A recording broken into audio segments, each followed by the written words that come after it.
Good evening, ladies and gentlemen. We're glad you are watching. Thank you so much for making time to join us. This is Mtembei TV, open forum political discussion show, a show that gives you an opportunity to hear what you feel and think about the latest development on our political front. Well, another one from the Deputy President Rigathi Gachagua ama Rigji ukipenda, amesema hakuna gavana yeyote ambaye yeye hawezi kuambia kitu cha kufanya. Swali usiku wa leo ni kwamba je, is devolution safe with UDA in power? If this is the attitude and the approach towards other leaders, especially the governors. We want to weigh on this and other things, of course, concerning our politics. Back to school is beckoning, parents in dilemma with the UDA administration. I would love to hear what you feel and think about the whole scenario, even as we start out the conversation. Karibu sana mahala popote ulipo. Hii ni Mtembei TV. Tunawakaribisha wote na tunaomba tuandamane moja kwa moja hadi tamati ili tukamakinike kwa pamoja. Samahani kwa wale ambao mnatufuata kutoka Facebook, kuna mushkili kidogo tu wenye wahusika wanashughulikia. Ikishakuwa sawa tutarejea tena kwa Facebook, lakini sasa hivi tuko YouTube na Twitter. Kwa wale ambao mnangependa kujiunga na mjadala huu katika studio, basi hakikisha unaingia kupitia YouTube. Basi hapo peke yake ndio tunaweza sasa kuingia until the Facebook connection is restored. I want to appreciate everybody for making time to join us and be part and parcel of our political discussion. I am sure that you are profiting from this, even as you get the opportunity to air what you feel and think about the whole scenario. The push and pull between the deputy president and the governor of Nairobi, it is now revealing more than is necessary in terms of how much is the deputy president so powerful that he is the one to tell governors what to do, and there is no governor he cannot tell what to do. What a statement, what an attitude. What an overstatement. What do you think about this entire thing? I want us to look at it keenly even as we start out our show. Let's keep inviting each other and ensure that we all gang up and make a difference tonight, even as we reflect on this and many other political manenos that are arising in our politics. And as usual, I want us to start with a word of prayer. We need divine intervention in this country more than ever, and we need divine wisdom in judging matters so that we are secure in our decisions. Well, I want us to believe together and pray as we start out. Thank you so much. Let's pray. Heavenly Father, we appreciate you tonight for the privilege to reach out and share together with the rest of the concerned parties on the Kenya situation and what needs to be done to fix what is out of place. Tonight, Lord, we acknowledge that in ourselves we are limited and in ourselves we cannot make it. You are the only one that we have in heaven, on earth, and under the earth. And we pray in the name of Jesus that you will have mercy on us as a nation. You will have mercy on us as a people. You will have mercy on us as concerned people about the Kenya situation. We present ourselves to you in asking for wisdom, knowledge, and understanding, that as we go about our discussion and projections, give us the grace we need, the understanding we need, the power we need, and every favor we need to do what we must do to provide the solution to what is bedeviling this great country. I want to pray for each and every county, each and every minute segment of this country, praying that, Lord, by the power of the blood covenant, yes, the blood that speaks better things than that of Abel, we sprinkle it across this nation as we decree that it shall speak safety, it shall speak progress, it shall speak prosperity. Pray for the rescue of each and every individual in this country. That Jehovah God, in the name of Jesus, don't abandon us. Don't hand us over to the dogs. We pray in the name of Jesus. As the Bible says, you are the present help in time of trouble. Step in time and save us from doom, save us from confusion, save us from lack of leadership. We pray in the name of Jesus. Let our land be free again. Let our people walk free again. Let our people be sure of tomorrow again in the name of the Lord Jesus. We praise you and magnify your name even as we continue with this discussion. Help us to reach out to each other, understand each other, and be able to provide the way out of every dilemma. We love you, we bless you. Be magnified and be glorified. In Jesus' name we pray. Amen and amen Amen. Amen. and amen. Thank you so much for making time out to be with us tonight.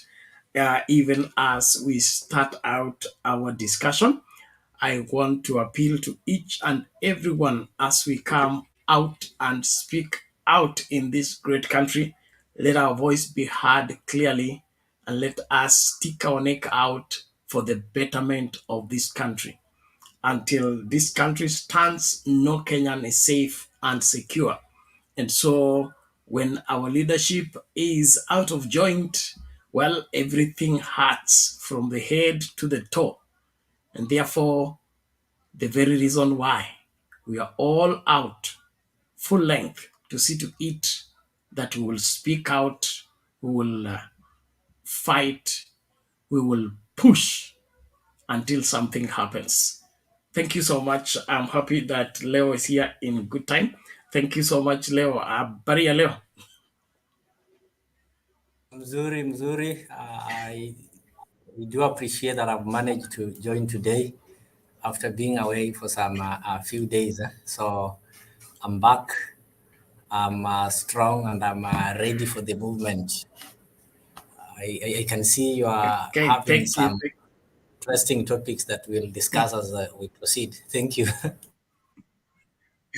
Asante sana tu, leo ni leo, lazima tukange yote. Hatuna kesho ya kuzungumzia.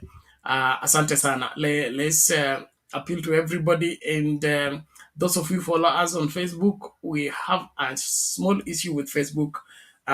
Is being sorted out. When it is sorted out, we will be able to get you. But in the meantime, please join us on Twitter and uh, YouTube. That is where we are. And especially those of you are looking for a link to get in the studio, that link is now available on YouTube only until the Facebook connection is re-established. So we'll see Shanghai. And of course, let us do what we must do to save our country from the mess. And looking keenly at the statement by the deputy president that there is no governor that he cannot tell what to do. It's an alarming, outrageous, shocking, to say the least. My question tonight is devolution safe with this administration? The framers of our constitution, did they envision that we have a one powerful man in the country who will be telling governors what to do? What is it that Rigji has that gives him the audacity to lecture governors and defy governors in their jurisdiction?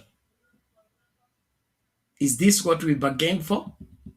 And if we allow this to go, are we safe where we are going? Let's look at this keenly. As Kenyans, we either work with our constitution or abandon it altogether and let the rule of the jungle take place.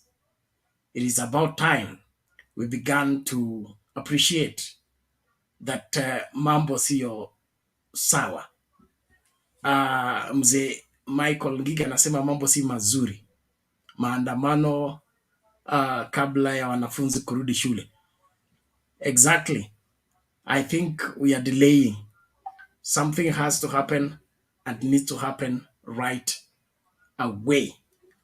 Kwa hivyo karibu kila mmoja, naona Dates ashafika.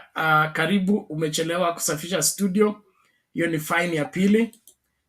Tutahakikisha kwamba unapata fine zako zote na zilipe kwa jumla, na usitarajie pesa ya Hustler imeisha. Hustler fund imeisha, so huwezi kuchukua loan huko tena ya kusaidia kulipa fine. So Dates, kama ulikuwa unatarajia Hustler fund, ni kama imecollapse tayari, so sijui nani atakusaidia.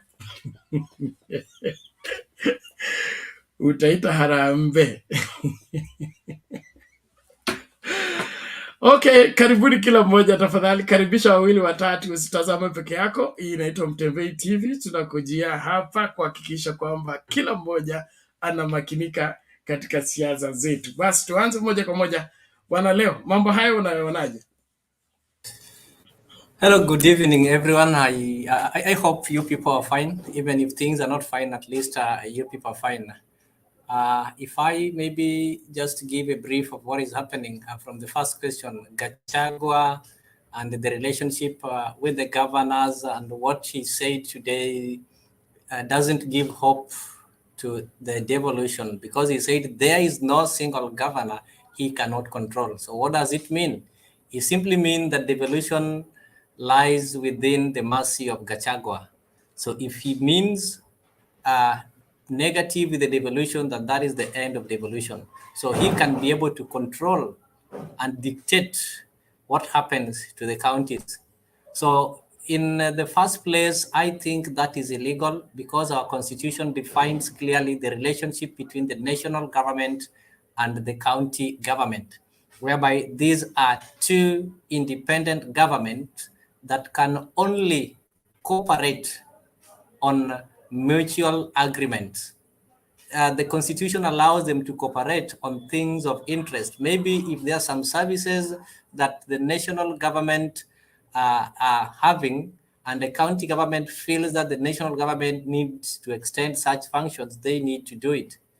Matters of funding, it is in the constitution that the national government, there is a part of the funding of the national collection that should be taken back to the counties. But the constitution does not give or does not make the deputy government a supervisor to the counties. But I'll not blame Gachagua. I'll simply blame Ruto. And this one was evident the first day when he named his CS. In the previous government, we had a ministry called the Ministry of Devolution. So when it was not named, some people did not see that there was something wrong with that. This is the ministry that was tasked with coordinating the national and the county government. So it seems Gachagua is now the Minister of Devolution. So he's the one, with him is not coordinating. Instead, he wants to dictate the county government. But all in all, I think those are just his mere wishes. There's nothing he can do beyond that, because even when he tried controlling Sakaja, of whom he believed was elected on UDA, he did not manage. So I don't think he will be able to control James Orengo, to control Simba Arati. And that is what is going to mark the beginning of his end. And any Kenyan with mind will now realize that currently the person who is sober enough, who is doing the work of the deputy president, is Musalia Mudavadi, but not Rigathi Gachagua. That is why you see him going to the mountain, going to the rivers, and making some prayers, because he has got nowhere to run to. If you look at currently, is in his ministry, is now in charge of the administration. But Musalia Mudavadi is the one who taken the role that was being played by this man, our man called Matiang'i. When Ruto absconded duty and started running on the roadsides and on the public church services, Matiang'i is the one who was coordinating the roles of the national government and the projects. And that role has been given to the office of Musalia Mudavadi. And the only role that has been left with Gachagua is administration. So he's the one who will now be in charge of the chiefs and the county commissioners. And that is why people who subscribe to his thought, like this lady, I used to give her some respect, but I saw some video that made me lose that respect. Somebody called Boss Sholei. I had her telling and warning the OCS and the police officers that they'll not only be transferred, but they'll have to leave police force. So such are the people who I think makes Gachagua feel and seem to be relevant, yet in real sense, he is not relevant. He is not relevant at all. So that is really wrong. And as the counties, we need to stand up, and the governors and the senators, it is now their time to fight for the counties and fight for what rightfully belongs to the counties. This is the time that I want to see the senators going on the floor and defend the counties and tell Gachagua to withdraw and apologize and tell Kenyans that he was mad. He did not mean what he was saying. Bernard, I'm still around. I'll contribute. I think there's a lot in the store. We are going to converse and discuss throughout the hours, the next coming hours. So let me allow other people to contribute. Okay, thank you. Asante sana bwana. Leo tunashukuru kwa huu utangulizi na tunatarajia kuongea kwa kina masuala haya. The attitude of the deputy president towards devolution and the structure of the constitution. This is what we were talking about, where the president wants to engage governors individually other than using the Council of Governors, the constitutionally acknowledged body. And then through this seduction from governor to governor, we are now seeing boundaries being broken, or whatever protocol being broken, where now the deputy president claims now to be the senior most in terms of ordering governors on what to do and what not to do. Now, as the Kenyan people, is this where we want to go? And if we let this happen, what is the end of the game? What are these people up to with their manipulation program of trying to micromanage counties? This is one way of saying all the county government procurement programs, tenders, and every decision taken at the county level is going to come from State House. What was the whole essence of devolution if State House will still be collecting, deciding on what happens at the county level? Somebody sent me another caption that was a little bit hilarious, where Waiguru was appreciating a deputy president, President Ruto, for saving the Meru governor. So I mentioned that to paint the picture of the mentality of these people, that they are making Dr. Ruto to be a super president, where he is in control of all the affairs in each and every sector. And if he doesn't save you, you can't be saved. If he says you go, you go. Yani, hii ndio nini? Karibu lakini, Mr. K.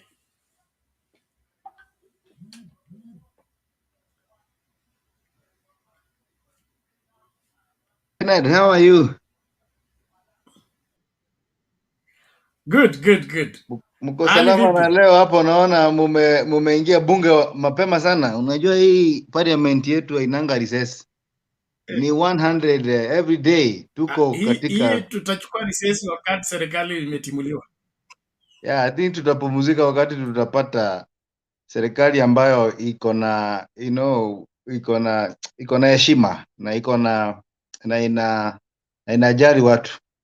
But until that time comes, we shall be here. We shall be here to talk about the things that affect us and the things that we want to see in the country.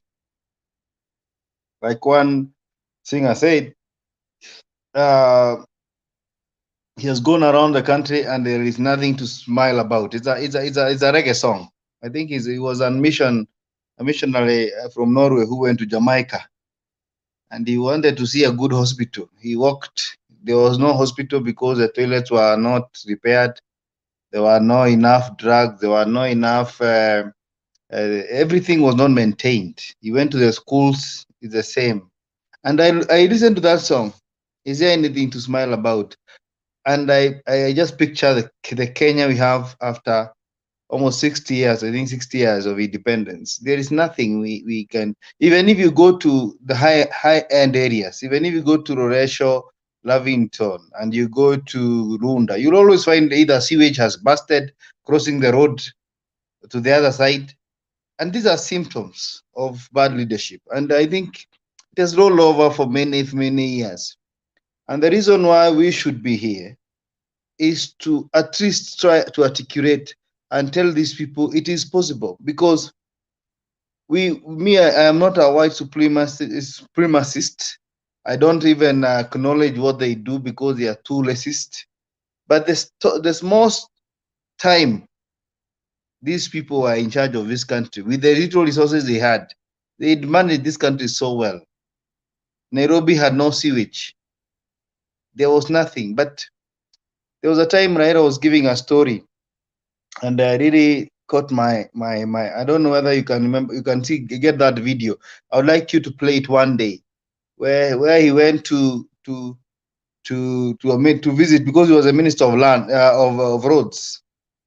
He went and visited the counterpart, I think in Korea or China, of minister of roads. So he was taken around the house. He saw that he has a 2-bedroom house with a garden and one housemaid and one wife and one car. And then after taking him around the house, he also took him around the country. Raila Odinga could see highways passing over him everywhere. Yeah, there were roundabouts that were so special, expressway from everywhere. And that is how Raila Odinga was amazed. And then there was a time now when the counterpart was to come to Kenya to visit now Mr. Raila Odinga. And when he arrived in Kenya, he was taken around now the minister's houses. He could see a big swimming pool that is of a stadium, kind of like an Olympic stadium. I think he gave this story because he was referring to a minister of roads. I don't remember who, but he was just giving a story. So when the minister came of a Chinese, he found that this person's house has an Olympic size swimming pool. In the house, there is bowling. They can do bowling in that house. He has horses in the house. So the minister was so amazed on how ministers in Kenya are very rich. And so he asked the minister, now take me around to see the roads you have constructed. And he was amazed by the potholes in this country. He was amazed by the rough roads in this country. He was amazed by how dilapidated the roads were. And that gives you an example, or gives you a clue on the kind of life we live. That today, less than 7,000 Kenyans control 90% of the economy of Kenya. And we normalize it as it is very normal. And how do they control it? They control it because they have the access to the public coffers. Because I don't know which business you'll be doing in this country. Sijui ni ya matatu, sijui ni ya kuku, sijui ni ya bata, sijui ni ya kuuza mahindi. I don't know what you can do to be a dollar billionaire in this country. I want to know that. What is this thing that these Okina, the Suyas who are telling us they have 4 billion? What is this thing they do that we do not do with Mr. Bernard and Leo? because I want to start this business. I want to start rearing chicken and buy a chopper. I mean, I want this thing. What is this thing? So it doesn't matter how Christian we are. Sometimes I see you, Bernard, with a cross. It doesn't matter how big the cross is and the Bible. What matters is the actions. What we see around you tells us that you are a corrupt person. And therefore, we are here because we need to find this country to where it's supposed to be.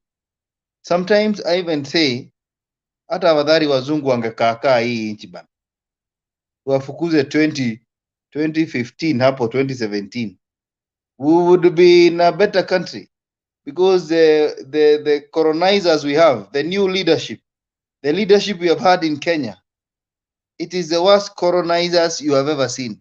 These are people who doesn't want to see anything good for the people of Kenya.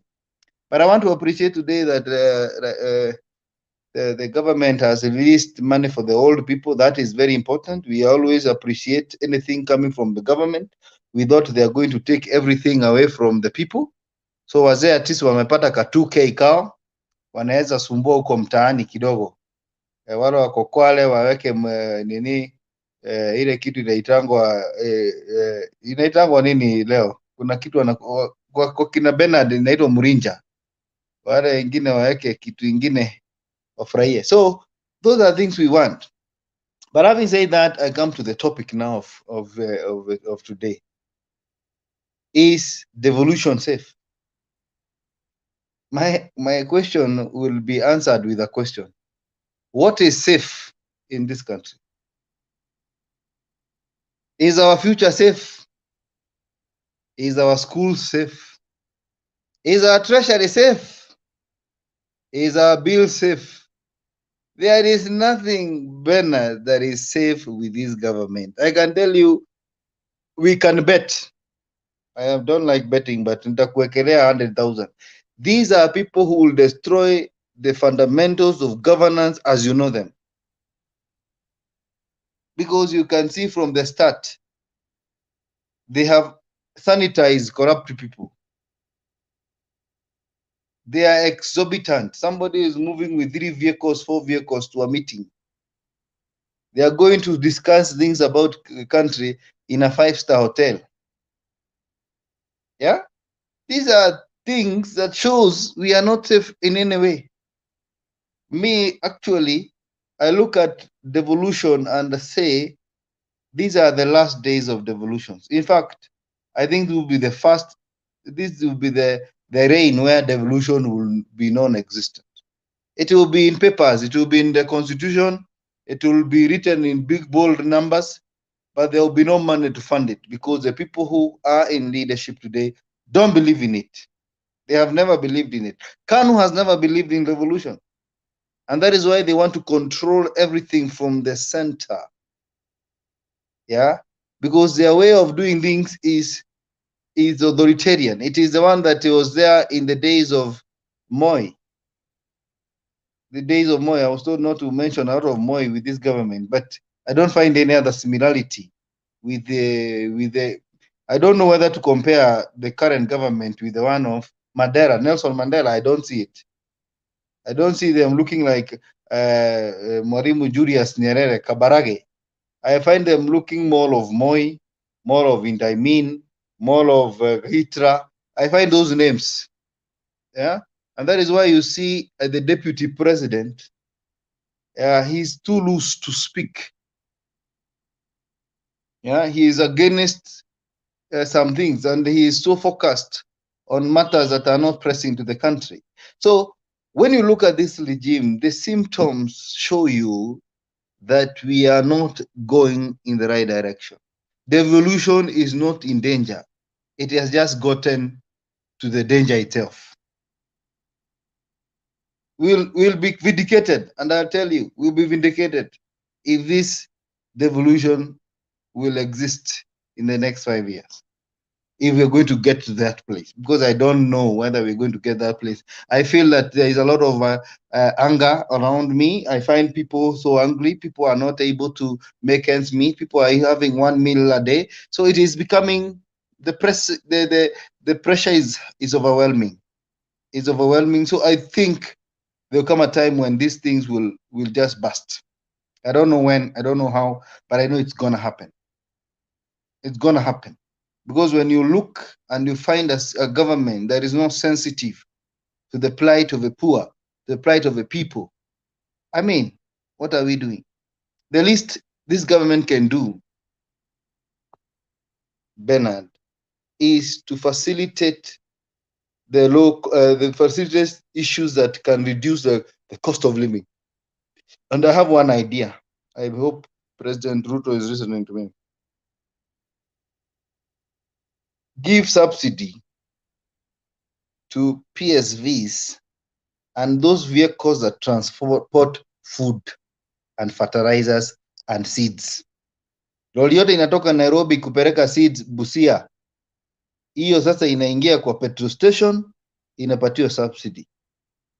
Mtu yote anapanda matatu ikiingia kwa petrol station inapewa subsidy, kwa sababu mtu amepanda matatu anaenda for an economical activity, haendi kucheza, ndio anaenda kazi, anaenda biashara.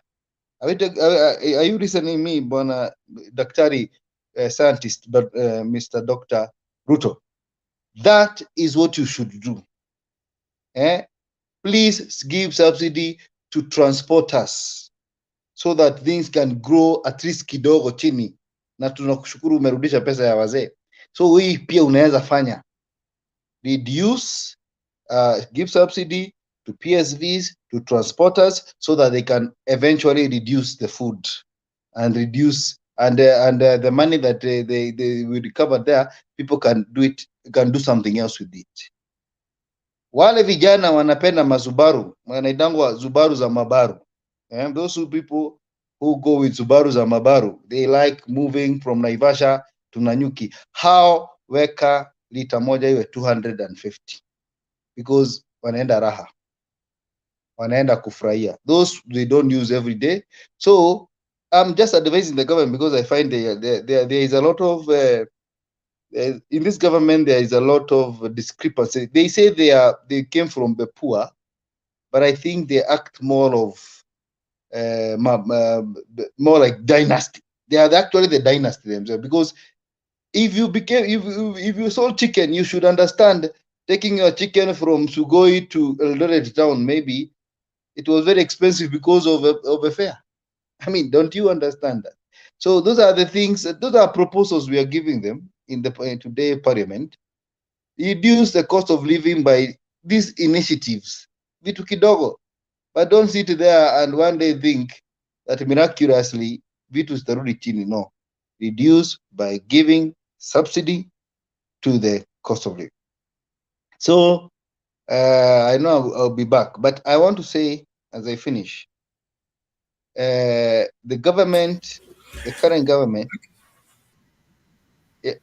ama nitarudi baadaye. Bernard, you want me to stop? Sawa, thank you, Mr. K. We appreciate that. Your candid advice to the doctor, scientist, President Ruto. All the same, he seems to be lost into the miraculous, that he doesn't want practicals anymore. Or logical approach towards solving Kenyan problems.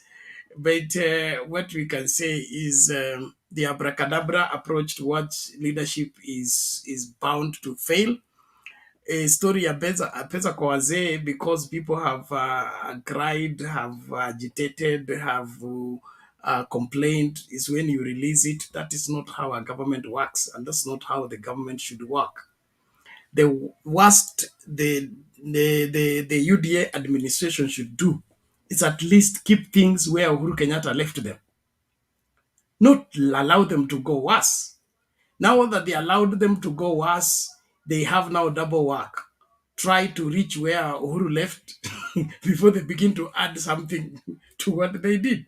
So from the word go, they are still struggling with the Uhuru Kenyatta legacy. They have not, they allowed things to fall. They allowed the baton to fall from their hand. And so to pick up again and get back in the race and be able to catch up with Uhuru Kenyatta and then now begin to surpass Uhuru Kenyatta is going to be a tall order on them. But all in all, we look forward to having this country fixed. And that's why we are talking. We don't want these painkillers and this firefighting that wazee wamekasirika tuwapatie kitu kidogo wanyamaze, wamama wamekasirika tuwapatie kitu kidogo wanyamaze, vijana wamekasirika tuwapatie kitu kidogo wanyamaze. Hiyo haikubaliki katika kizazi hiki. Tuko digital, okay, katika digital everything is systematic, there's no accident. One thing leads to another, and so if they are not giving us any systematic predictable approach towards our being sure of tomorrow, let them pack and go.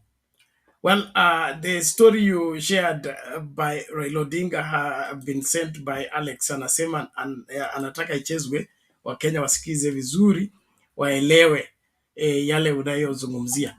Haya, here we go.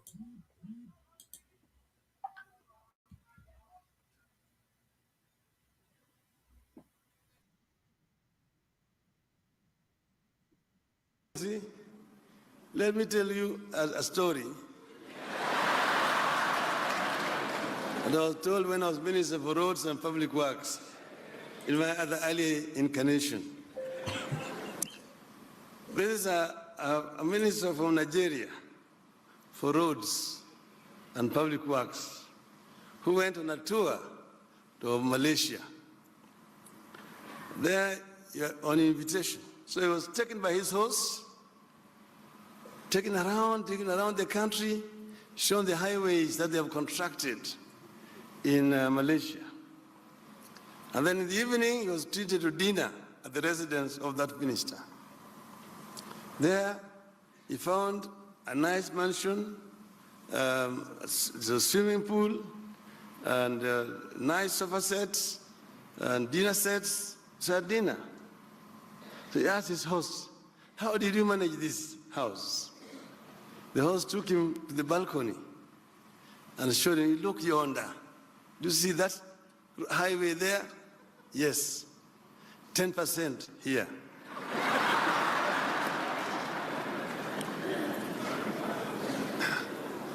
Two years later, it was the turn of the Malaysian to pay a return visit. When he went to Nigeria, he was taken around the roads. You saw roads were potholed, some of them untarmacked, and very poor condition, very poor state of affairs. In the evening, he was taken to dinner, and he found a palatial mansion, Olympic-sized swimming pool.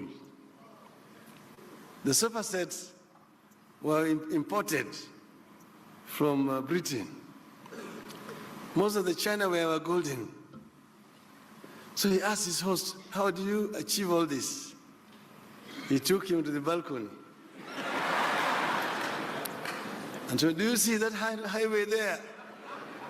The Malaysian could see nothing. He was told 100% here.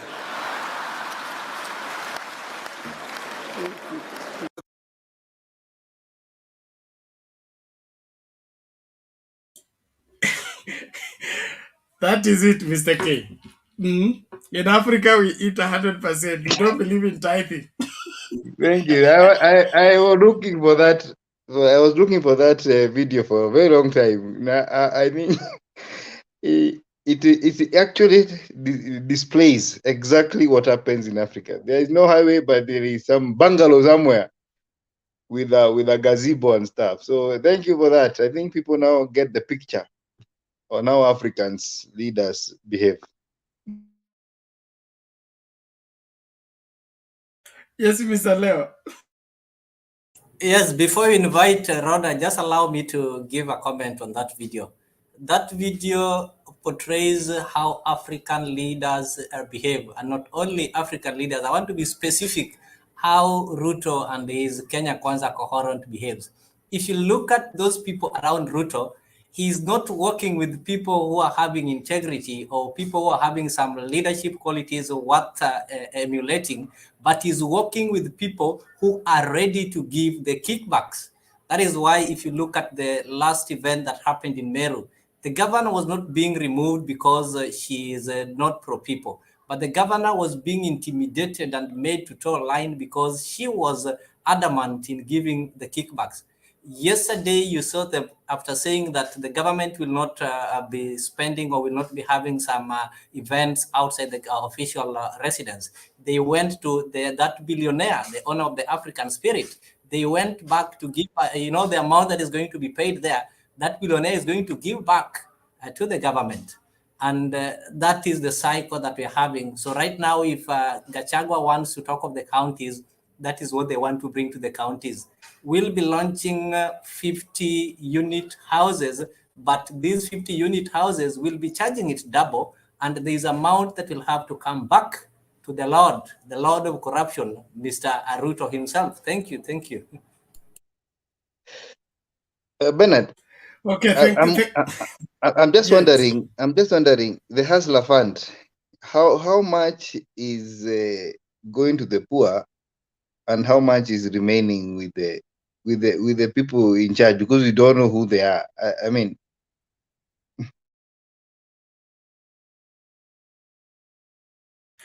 Exactly what I wanted to say.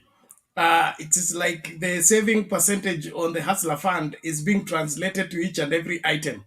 So contracts going to the county government, 25% remain here. And then the housing units, 25% remain here. And it's going to an anonymous account. This is a very strategic way of fleecing the country without being noticed, because you call it savings, but the savers and the accounts cannot meet. This is monumental in terms of being twisted in public management. But all the same, we will be here to secure this country, no matter how long it takes. We just have to stick out our neck and be able to call out what is wrong until it is corrected. Tukinyamaza tu, hata sisi tutakuweko kwa mnada. That is how things look. Haya, asante sana. Roda, vipi? Karibu. Poa sana. Naona nakwanga on the mama. I'm so proud of myself. I'm really Kenya politic. Mimi ni mtu ule wa siasa. Napenda siasa sana. That is my hobby. And I'm proud of myself because I come here, I speak the truth, and I'm not afraid to say how I feel and what I think, because we must express ourselves. So, to be honest to you, there is no country democracy in Africa. I don't think so. Only South Africa. For Africa. If Kenya is a real democracy, let us speak the truth. We could not have, like, for example, wanatoa kesi kwa watu wamefanya corruption, na alafu nini inaitangwa aje, wakatuibia kura, tukaenda kwa koti na Ruto akawin, na paper inaonekana Joseph Kamango from that country, from I don't know which, I don't remember the country. Kamango, yeah. And still we say Kenya is democracy. I don't think so. We must fight for our democracy. I don't think so. Let us be honest for each other. When Kenya will be really democracy for real, we will not have this kind of stupidity. And something the former president did, wanaleta wa European Union ati kuangalia nini uchaguzi, na kuna kitu wanafanya, si wanaidanga na kuna kitu wanafanya, kula zinaibwa watu wapo, pengine wanafurahi. You know, I remember one guy say this, most of the country in the West, and they like when in Africa when we have a dictator, because they get happy, and their country, they enjoy with the democracy, and they like we have a president who doesn't have empathy because they get happy. Even when Idi Amin was a president, they were very happy because they get something there. So I think the president who left real democracy is Madena. Madera, he was a president who was a really respected whole Africa. I remember even when he died, all readers, even Barack Obama, he went his funeral. You know why? Because he make a legacy. Even he win Nobel Prize.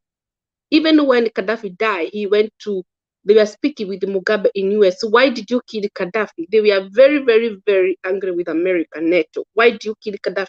So I don't believe Africa will have a real democracy. We have long to go. You know, I can tell the country, I was watching the former president of Botswana. He have done corruption. No, not done corruption.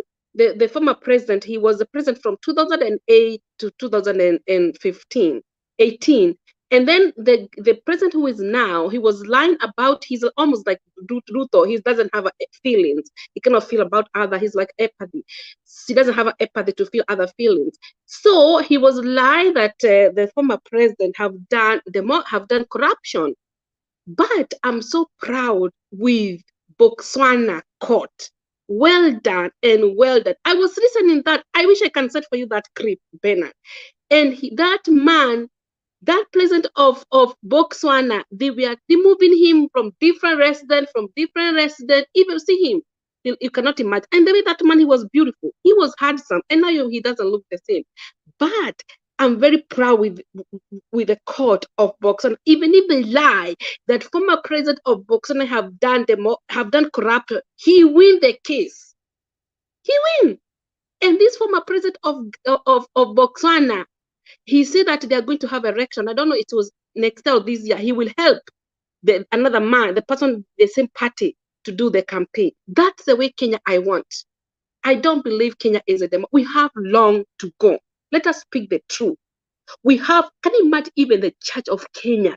And you have to pray your opposition, you can get favor for the Ruto to get money. That's the way the church they are doing in Kenya. I know one woman, she used this as a prophet of Kenya, Teresa Wairimu. And she have to love Ruto. She have to talk about Ruto, because she can get favor about money. That is not, I was speaking with my friend, a woman of God. She told me your country is not democracy.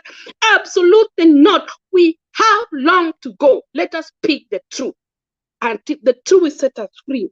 When Kenya will have a democracy, tutakuwa ukombozi. We are still slavery. Thank you.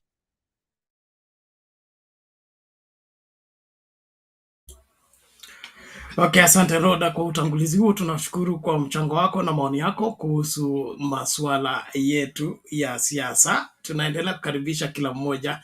Tafadhali usitazame peke yako, endelea kukaribisha wawili watatu ili tukamakinike pamoja na tukajue mbivu na mbichi wakati wa Kenya wanaangazia masuala haya.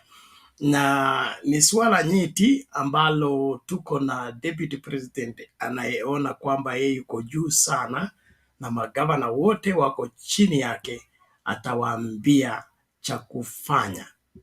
Katiba inasemaje kwa masuala haya, na swala hili linatokana na nini haswa ambacho Kenya Kwanza inataka kufanya kupitia magovernors.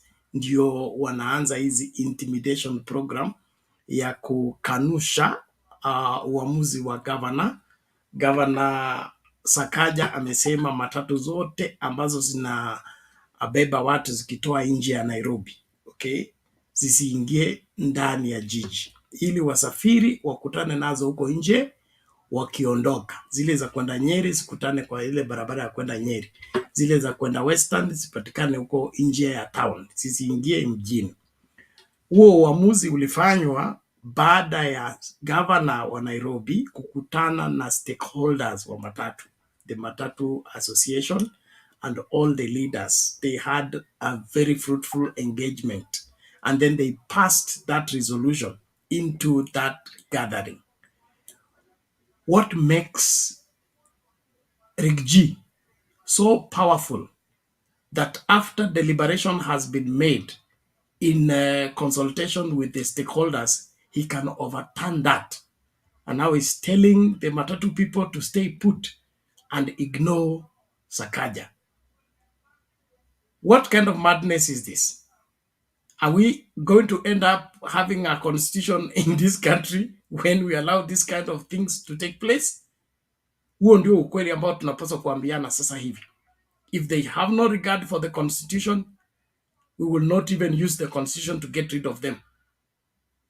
Because when you break one part of the law, you are guilty of the entirety of the law. That is a scriptural Bible stand.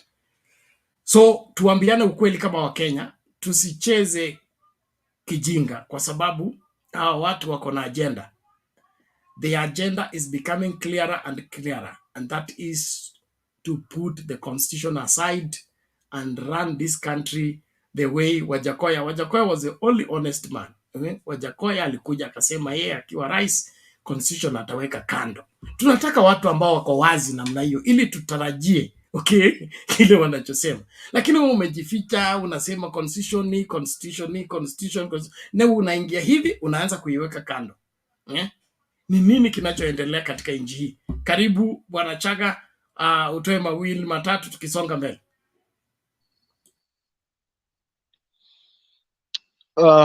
Asante sana ndugu yangu Bernard, na vile vile brother yangu hapo Nyabaya, kakaangu mkubwa hapo Stone PK, brother K. Mbona umezima hizo taa?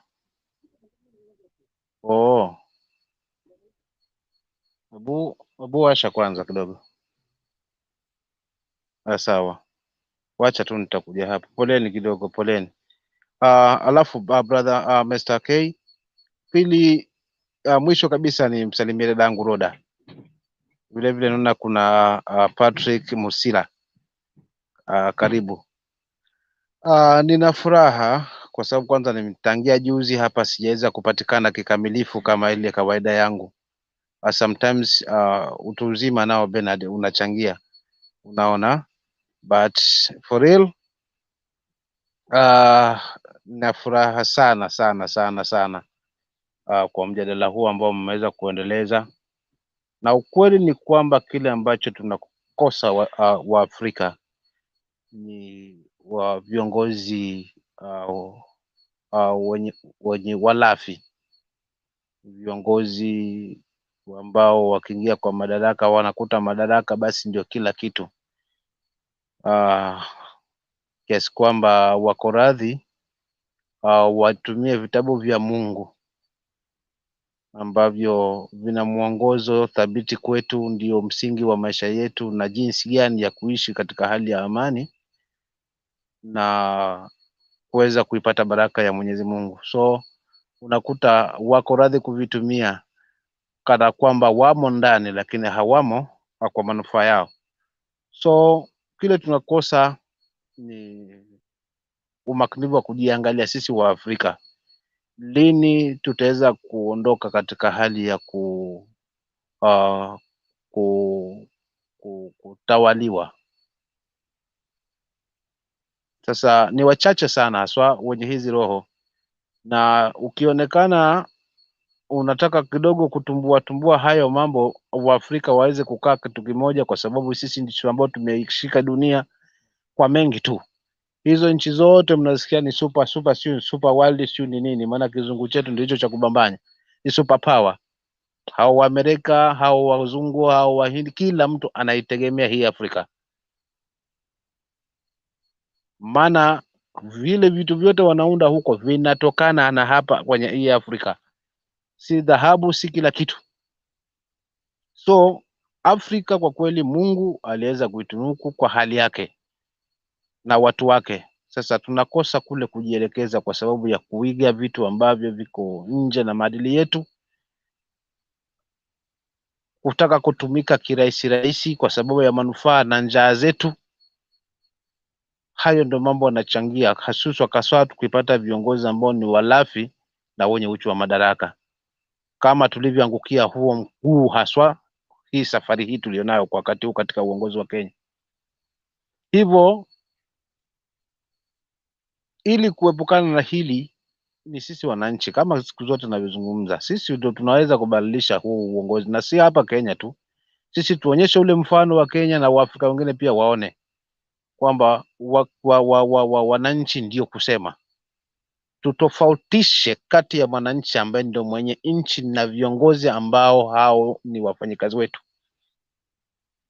Kule kuwapigia magoti na kuwasaluti na kuwaita waheshimiwa ndipo tulipokuwa tunakosea. Kwa hiyo sasa tunaanza kuangukia na kuwanyoshia kuwapigia magoti na kuwapigia saluti, of which wao wanafaa kwa sababu ndio wanaokuja huku mashinani kuturai. Tukirejea katika swala letu hasa katika nchi na upande na demokrasia, hakuna demokrasia bene aje. Acha nikwambie kweli, Kenya hii hatujafikia hiyo hadhi kabisa, kwa sababu hiyo demokrasia itafanyika vipi ikiwa haswa niliweza kupinga kila kitu, ikiwemo katiba mpya, ikiwemo BBI, ikiwemo mambo yale ambayo ni ya msingi, alafu niambie mimi nitaheshimu demokrasia?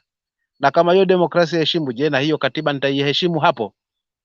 So ni kama vile nilivyozungumzia tu kwamba sawa tunakuchezea vitabu vya Mungu, kujitia kila siku na makanzu yako mazuri ama una makoti na tai kila siku kwa madhabahu, lakini for real ni kama unatuziba tu, umetuvalia ngozi ya kondoo ndani nyumba mwitu. Na kama ndivyo inavyotumika sasa hivi hii katiba yetu, si kwamba inatumika ipasavyo, kwa sababu utatumia kitu vile inavyopaswa ambavyo unakuheshimu, wakati kiwa tangia mwanzo ulikuwa unacho imani nacho, una imani na hicho kitu, ama una imani na hiyo katiba. So hapa hakuna katiba inafuatwa katika huu uongozi huu tulio nao sasa hivi, kwa sababu haikuwa ndani ya moyo wa mtu. Hivyo ndo unakuta majukumu ambayo anamwingilia deputy anamwingilia governor, ni ishara wazi kwamba hawa watu hawaheshimu hii katiba. Wapo kitumia kama tunavyotumiwa vitabu vya Biblia haswa. Unakuta makanisa sasa hivi imekuwa ni biashara, Biblia imekuwa ni biashara. Watu wana mijumba, watu wana mapesa, watu wanatafuta nguvu, wakikushika unaanguka huko. Unajua kipawa kipo hapa ndani, kumbe ndani yake kuna mambo yangu mengine tofauti. Niyo Biblia tu inatumiwa kutajirisha watu, lakini sio inaofuatwa kikamilifu. Sawia na hii katiba tulionayo na hii serikali ambayo tuko nayo kwa muda huu, haifuati kikamilifu kwa sababu haikuwa ndani yao. Kwa itakuwa ni vigumu hawa watu kuwalazimisha waifuate, but wataitumia ili kuingamisha hii agenda wako nayo ya kuhakikisha wanabadilisha uongo kuwa ukweli on their daily basis. So ndio situation yenye tuko nayo. So haya yote ni sisi wenyewe tufungue macho, tumwaombe Mungu wetu haswa kwamba atuajalie jicho la tatu, tuangalie tunakokwenda na tulipotoka ni wapi na tunakokwenda ni wapi, ili kuhakikisha kwamba ikiingia 2027 hii Kenya haturudi katika mambo machafu tena. Tunaonyesha ukomavu wetu ili tuwe fundisho kwa bara zima la Afrika na nchi jirani zimetuzunguka kwamba Kenya they did this. Na kwa nini sisi tushindwe? Kama Wakenya walifanya, kwa nini tusishindwe? Ni sisi wananchi. So hapa tusipumbazane, hapa hakuna cha kusherekea. Mimi peke yangu nimesinywa na kauli la let's accept, let's move on. For how long tuta move on? Ni sisi wa Kenya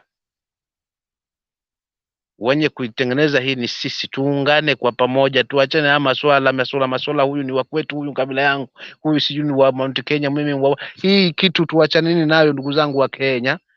Lakini hapa tusitegemee lolote hapa. Gachagua mtupu yupo tu, yani ilikuwa emergency kuipata hii ngazi, hakutegemea pia. Rais pia hakutegemea kwamba pia naye atakuwa rais. Yani imekuja kwa hawa kama shtukizi tu, kwamba walicheza mchezo, waliona labda sivyo, lakini Mungu mchawi anavyomuomba anampa, na mlokole pia akiomba anampa vile. But it depends pale mwisho wa siku wala tutaishia. Ndio haya waliomba hii wakabanga maya serikali ndio, lakini wameshindwa. Na si kwamba nazungumza kwa sababu ni kwa Azimio wala nini, no, wala ni kwa sababu na waponda Kenya Kwanza, no.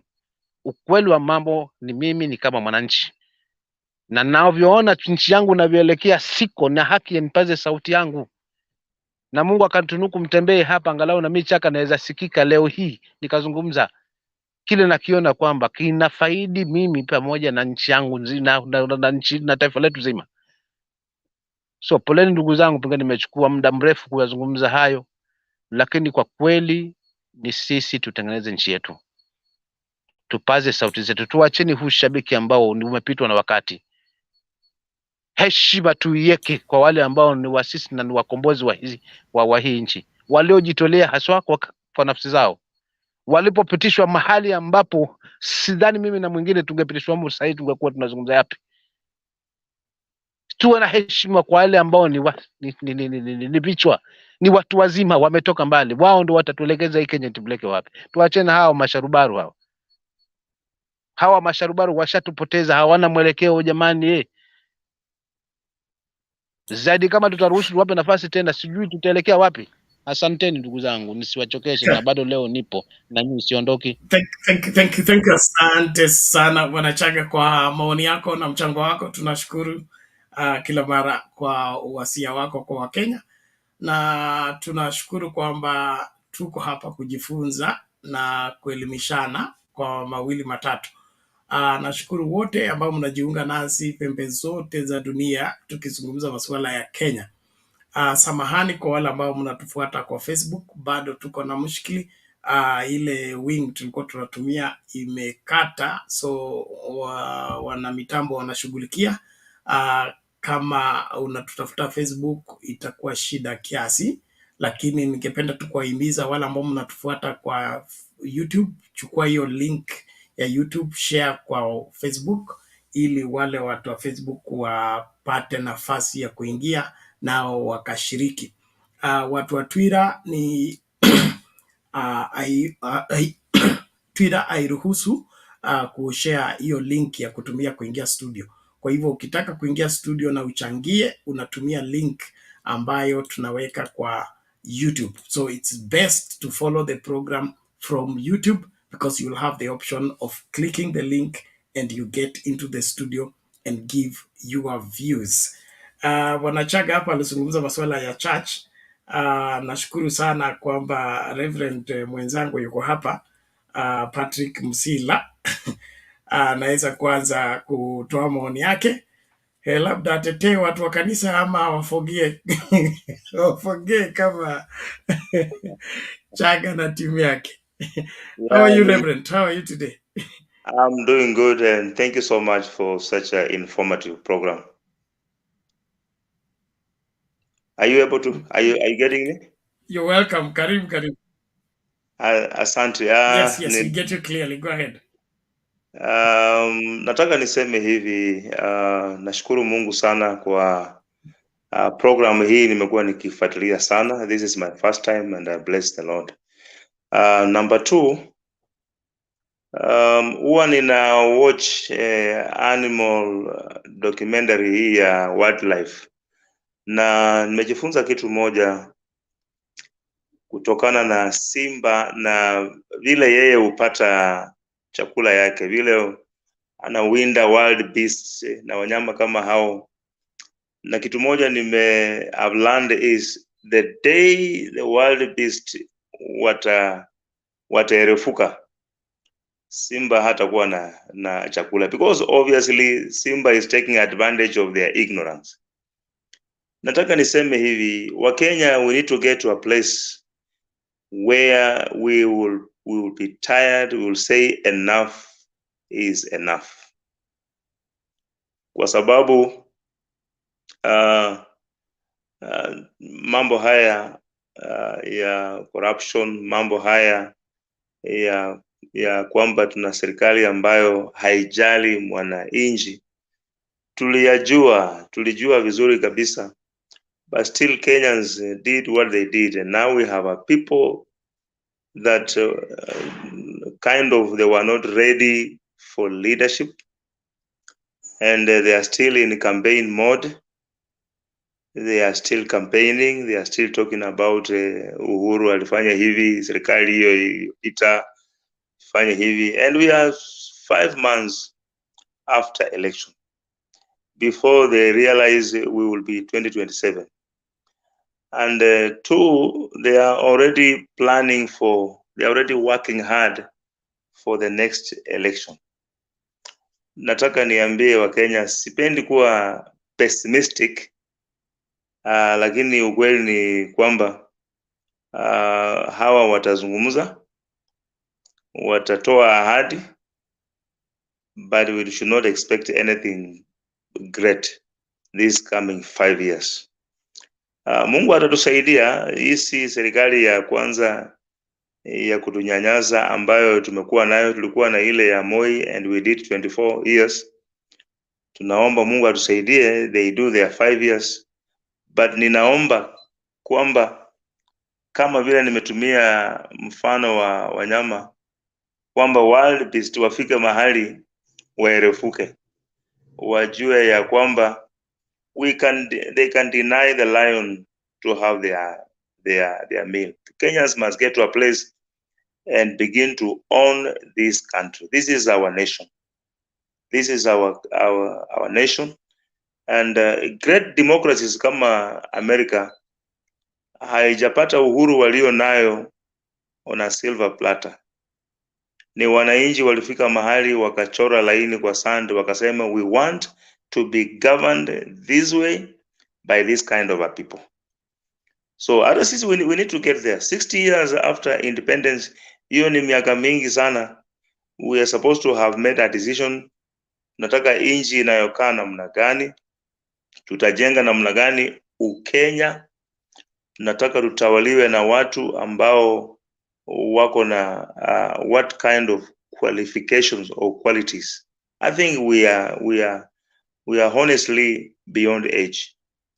But I want to tell Kenyans that revolution iko.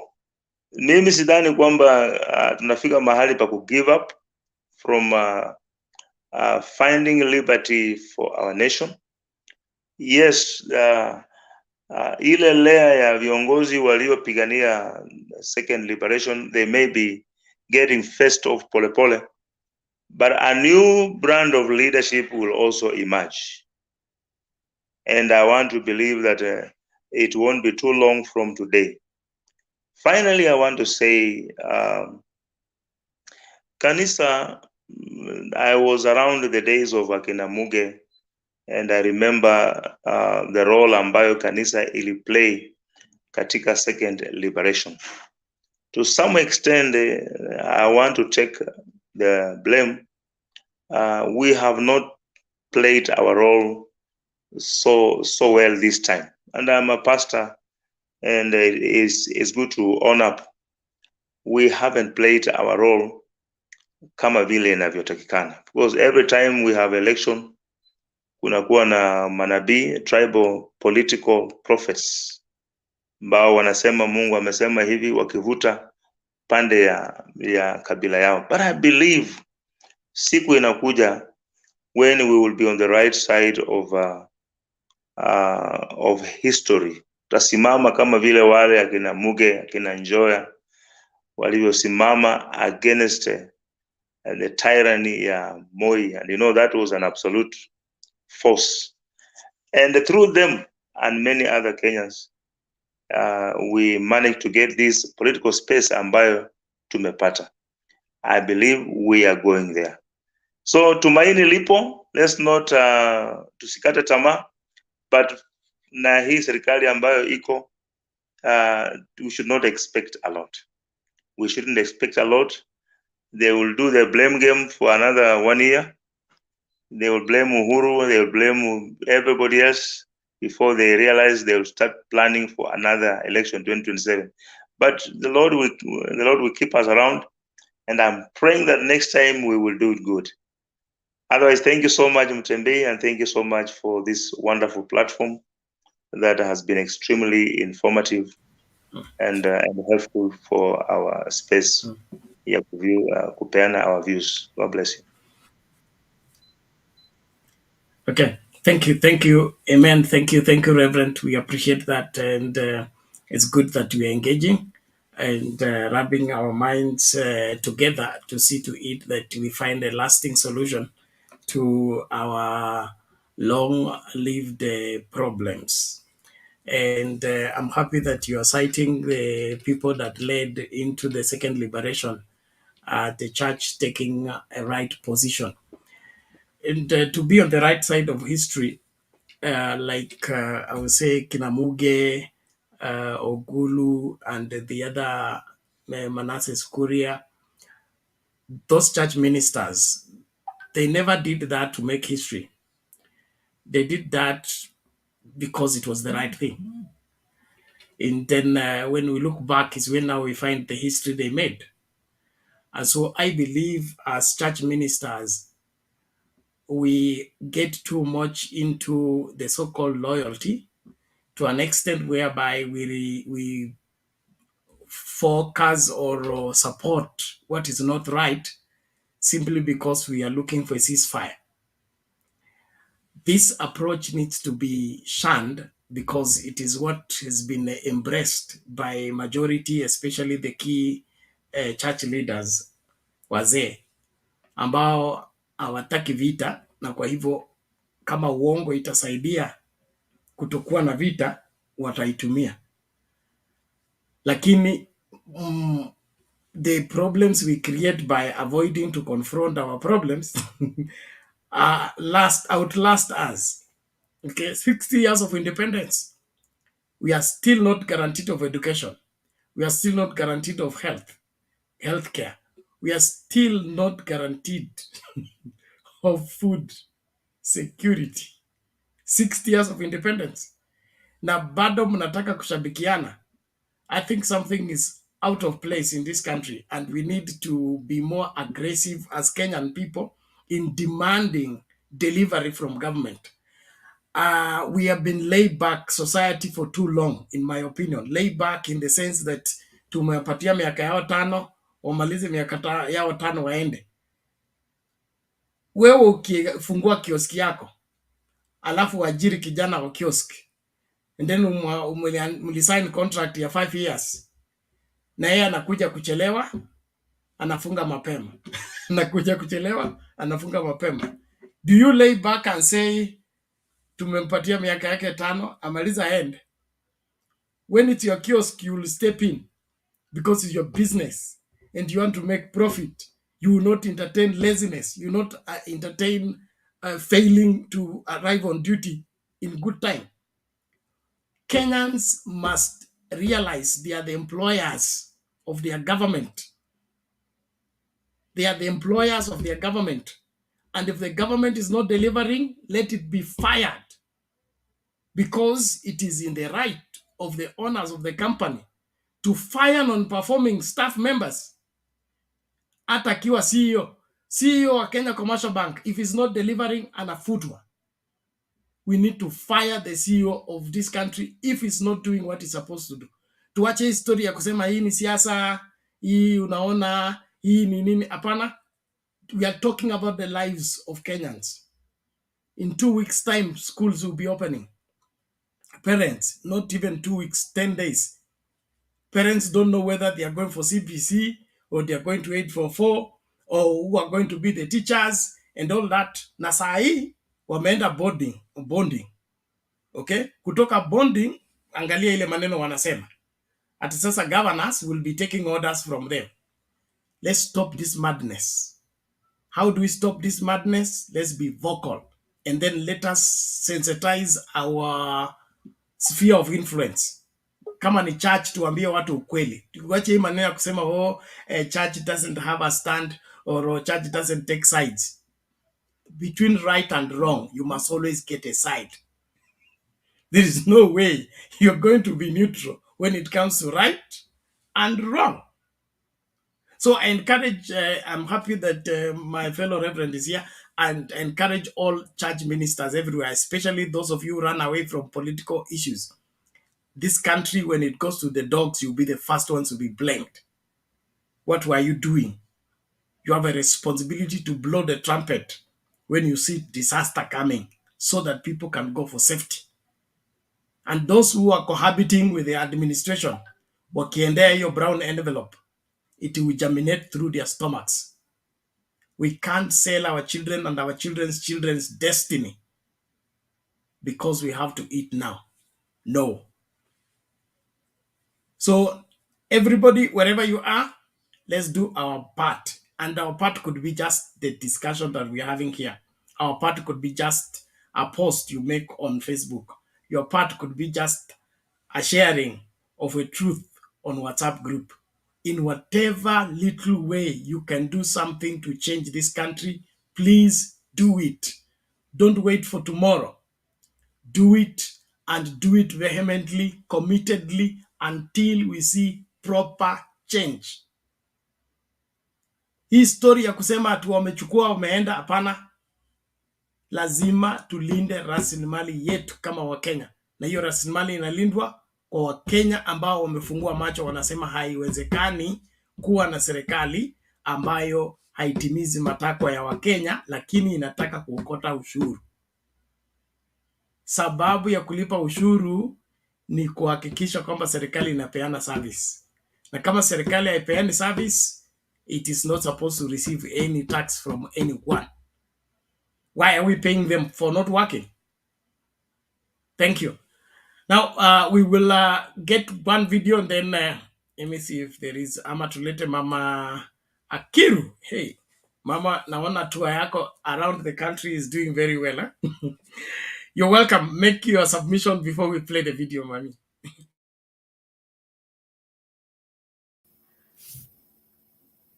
Thank you so much. And I'll say Edoro. That is the greeting in Turkana language. And I say hello to Bernard, Leo, Reverend Patrick, Chakamdume, how are you? Leo, tumepatana. Okay, I'll read something. I'll read something here from Psalms 52. It says, you who practice deceit, your tongue plots destruction.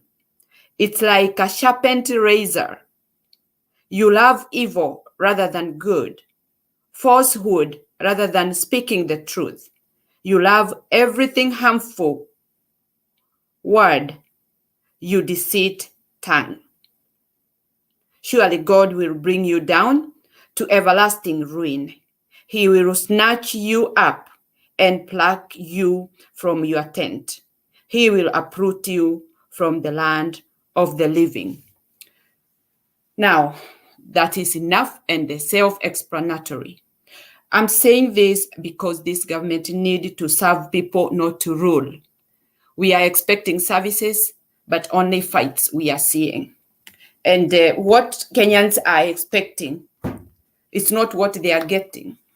After voting and after all this hard work and long waiting, we are not getting anything close to what we were promised. Whatever we were promised is not something that is really working, because nothing can be shown that this is what we have done, except that now they are fighting for their priority of how they can be super or high up there. We are not interested to see their fight. This is something that they would be doing in their own apartments or in their own arrangement cage, like the way they go to the meeting with what they were talking about with other governors and whatever, they go hiding there and talking whatever they are arranging for the government. But they should not bring to the wananchi, because now you are lighting fire. You are making people to feel like we are shaken, we have no grounds. Kwa sababu kama ni wakubwa hao hawana msimamo, wanaanza kupigana wao, sisi tutakaa wapi? Tutasaidika lini? This country need these people to stop and help people the way they were promised. Kenya yetu hatutaki iwe na msukasuko. Kama wana msukasuko, wapelekane huko, wamalizane, waje wakiwa na kanuni moja ambayo itasaidia wananchi, si kutulisha maneno yao machafu, because the fight that they are fighting is not for us, it's for them, for their power. Nothing else. They are not fighting how not to bring GMO in Kenya. They are not fighting how children will go to school at ease. They are not fighting how those people who have no food to get food. No price changed for the essential commodities. So what are we talking about? Hata kama hawa ni wanabiashara, in fact they are looking where they can reap more. It's not where wananchi will get helped. Wananchi are just ready to hear what affect them. These are people who have no shame. Hawana heshima hata kidogo kwa sisi wananchi. Na Stone PK the other day said, you are at your own. Kuna mtu ako hapo anawasaidie. Muko peke yenu. Kwa hivyo Wakenya, sisi tuangalie hii msukasuko inaendelea, alafu tufanye nini? This is drama. And in fact, maybe they are fighting knowing that they are aiming something which is very much hidden. Hata akitolewa madaraka, yule mwingine apewe, it doesn't benefit us because there is no change. The only change is only those two figures that you are moved from this corner to the other corner. But mwananchi, there is no change. There is no help you are expecting. Sisi hatukuwachagua watuonyeshe msukasuko. I'll repeat again. Msukasuko wao wapeleke huko wapigane. Don't bring to us. Kwa sababu now they are trying to incite people to act. What are we acting for? Sisi hatuna mambo hiyo wanataka kupigania. I feel bad. Kwa sababu ile inatuhusu sisi, hata haina mtu anaweza sema vile wanatoa hiyo sauti. Nobody is shouting to help Kenyans. The only thing is when huyo amekwaruzwa ndio anapiga nduru ile kubwa sana. Lakini mwananchi hata akikwaruzwa kufa huko, hakuna mtu ako na haja na wewe. Mungu atatusaidia. Na huyo ambaye anatuongoza, I think those words I read will get stick on him, and he sit down and think what he is doing, whether it is right. Be truthful. Be honest to the people who will see you tomorrow, standing on the same podium, preaching lies. We want truthful things and action that will support Kenyans. Hatutaki kuwa ati tunaambiwa kesho hivi, haifanyiki. Tena kesho badala ya ile mliambiwa mtafanywa kesho, wanaleta ingine tena ya kesho hiyo ingine. But the first one which they had said, it never happened. It's gone. It's overlapped. Hiyo sio furaha ya Wakenya. Raha yetu ni tuwe na service ambayo tuliambiliwa na ile ilifanya watu wapange laini. Hata ingawa the serikali we have, it was not ours. It was installed. Venezuelans know what they did to us. It's a big, big burden they give us. And they should never, ever repeat that again. And we are not going to accept. Enough is enough. Thank you for now. I'm still here. Thank you.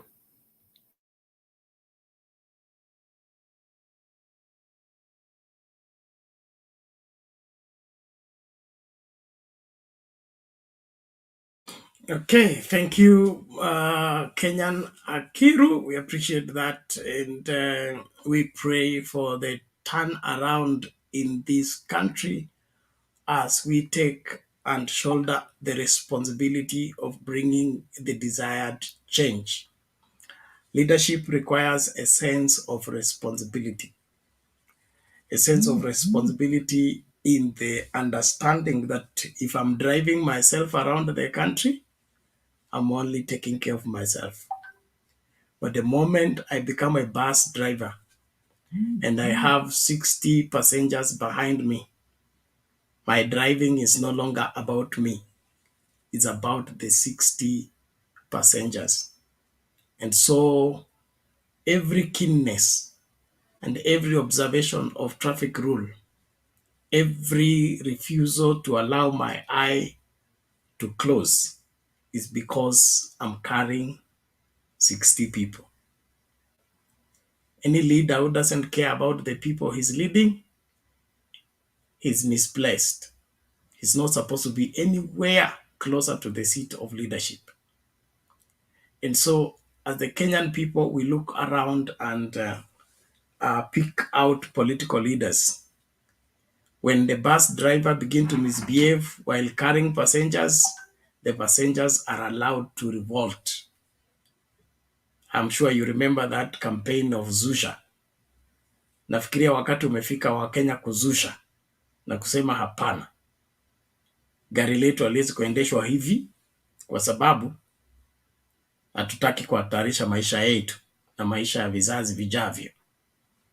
Naomba Wakenya mahala popote mlipo, mwanze kuuliza ya maswali na mtende yale ambayo yanafaa kutendwa, na haswa kutetea katiba. What is constitutional should remain constitutional. Any person who want to work outside the framework of the constitution, he needs to be held responsible. And so some of these faults that we are giving excuses over, they should not be excused, especially when they are coming from the highest offices ever. I know Kenyans are full of excuses in defending the anomalies of one Rigji, the deputy president, because of his background and because of his demeanor. And so they say because he is the way he is, we should understand him. The more we understand him, the better the better he gains ground by not shaping up. And so if we will not hold him responsible, atatuchezea game ambayo hiyo anacheza. Unaona vile anavyocheza, na baadaye tutakuja kukundua kwamba alikuwa anajua kila anafanya na sisi tunafikiria kwamba hajui. Let's just listen to this and then get to Mr. PK to make his submission.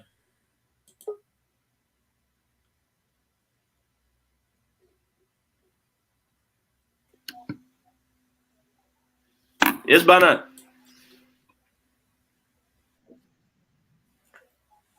One moment.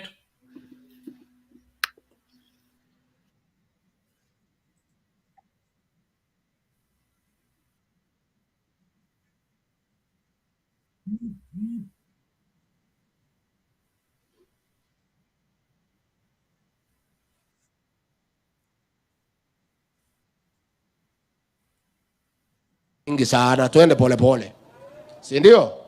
Hiyo maneno hati ya kutoa matatu nini, hiyo maneno hawezekani. Sitaki tuanze kusumbua wafanyabiashara. Na mimi nampongeza governor wetu Susan Keheka. Pale Nakuru watu wetu walikuwa wamefukuzwa na ile mtu ya Azimio alikuwa anaitwa Kenyanjui, akawapeleka msituni. Mimi nikaenda Nakuru nikaambia nyinyi ndio mtaamua. Huyu gavana alipeleka nyinyi msituni, mfukuze yeye kama gavana, mpeleke yeye msituni, nyinyi mtoke msituni mrudi town. Si ndio watu wa Nakuru walifanya? Si ndio walifanya? Gemoria ule murauga mundu uyu amuigatete akamutwara githaka-ini. Maundu me moko-ini manyu, mutimutware githaka-ini na nyumu githaka-ini mucoke town. Ndio twaguo mekire. Na huyu msichana wetu Susan Keheka tunapongeza yeye kwa kuchunga wafanyabiashara. Anatatizwa kupelekwa kotini wapi, tunamwambia ang'ang'ane ndakenderio guoya. Na nitokwaria na Sakaja ni kijana mzuri, ni governor, nitamketisha chini, tutakubaliana vile wafanyabiashara watakaa Nairobi bila kusubuana sana. Mungetaka nimketishe chini, tukubaliane na yeye, tulimsaidia na vile tulimsaidia tutaketi chini na yeye tukubaliane vile tutakaa. Kwa hiyo ni andu a muciĩ ndauga ndacokia ngatho, nimukwenda ngeithie Ruto, ndimugeithie ndimwire ari uka gucokia ngatho, nituguka Januari kana mweri wa kerĩ ni aguka we mwene acokie ngatho tondu niguo kwagiriire na nikio kihoto ithe tiguo oke nigetha acokie ngatho ni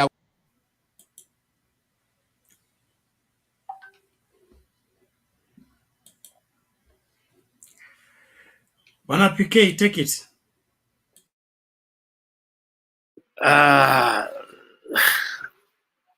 Ndugu yangu Bernard. Let me begin by saying jambo to you and thank you for being there and hanging on. Lea pia na kusalimu Reverend Patrick Pia, Salimu, we are happy. We have 2 reverends now. And whatever we are going to say here will be blessed. But, and then Chaka Mdune ndugu yangu na kuona. Mr. K na Kenya na Kiru. Wote na wasalimu. Yeah, as I was saying, let's pray that what we are saying here makes sense. And I like what Reverend has said, the examples he has given, the trajectory he has given. We will not relent. We are not going to get tired. I was about to say, it is sad that when you come to this studio, you have kuvumilia tu kusikiza vitu kama hizo, which I don't listen from my TV. Because you listen to Gachagua, you feel like kusema Kenya isimame ushuke. Yeah. Let me switch off this thing. They should know you are live. It is well. Stony, you sort that and then you can come. Yeah, let me sort this and then I come. Yeah, sort that and then you can come. Thank you, everybody. I want to appreciate everybody. Please, let's keep vigilant. It's our duty. It's our civic duty and our God-given responsibility. I keep reminding us, whatever we do now, either our children and our children's children will be grateful to us, or they will be visiting our graves and cursing us in our graves because we did nothing in securing their lives. So as we continue with this conversation, I want you to develop that sense of responsibility, that whatever we are fighting for, we may not get it now, but our children should enjoy it and our children's children should enjoy it. That is what drove our founding fathers into the bush to fight the colonial masters out of this country. They did not fight for themselves. They fought for their children and their children's children. Let us grasp that sense of responsibility, that the ills we are stopping now, those ills will benefit our children, and our children will be grateful that we sacrifice our time, we sacrifice our bundles, we sacrifice our resources to see to it that the country does not go down the cliff. So I want you to have that as an understanding, not that we are just talking for the sake of talking. We are talking because we must get our act together and ensure that the welfare of this country, it is secured in the constitution. And look at the pattern that Kenya Kwanza is establishing. They are moving away from the constitution bit by bit. In Chachua tunasema, nobody backslides in a day. Backsliding is a process. It is not a happening, it's a process. Okay? You suddenly begin to like the things you used to hate. You begin to go out with the people you used not to go out with. And you say it's just an innocent drink. It's an innocent hanging out. And then eventually you deviate completely and then you go out full-fledged. It was a process. Kenya Kwanza has laid a pattern. I've been trying to see what we're up to. Now it's becoming clearer. They want to put the constitution aside, then they do as they like. That is why they have captured the judiciary, they have captured the church, they have captured the parliament, they have captured the Senate, so that they can do like they like, not like the constitution says. Different from Uhuru Kenyatta. Okay? Uhuru Kenyatta would defy court orders, but not the constitution. The offices that are established by the constitution, Uhuru Kenyatta respected them, including the judiciary and other institutions. This is not what we are seeing with Kenya Kwanza. And let's begin to see it early enough to deal with it, because when we allow it to take root and become normalized, it will become impossible to return it to the required order.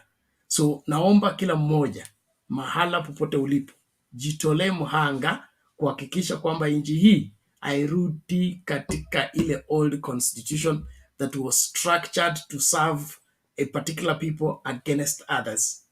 we must do what is right always. Reverend, I see you are burning with something to say in half a minute.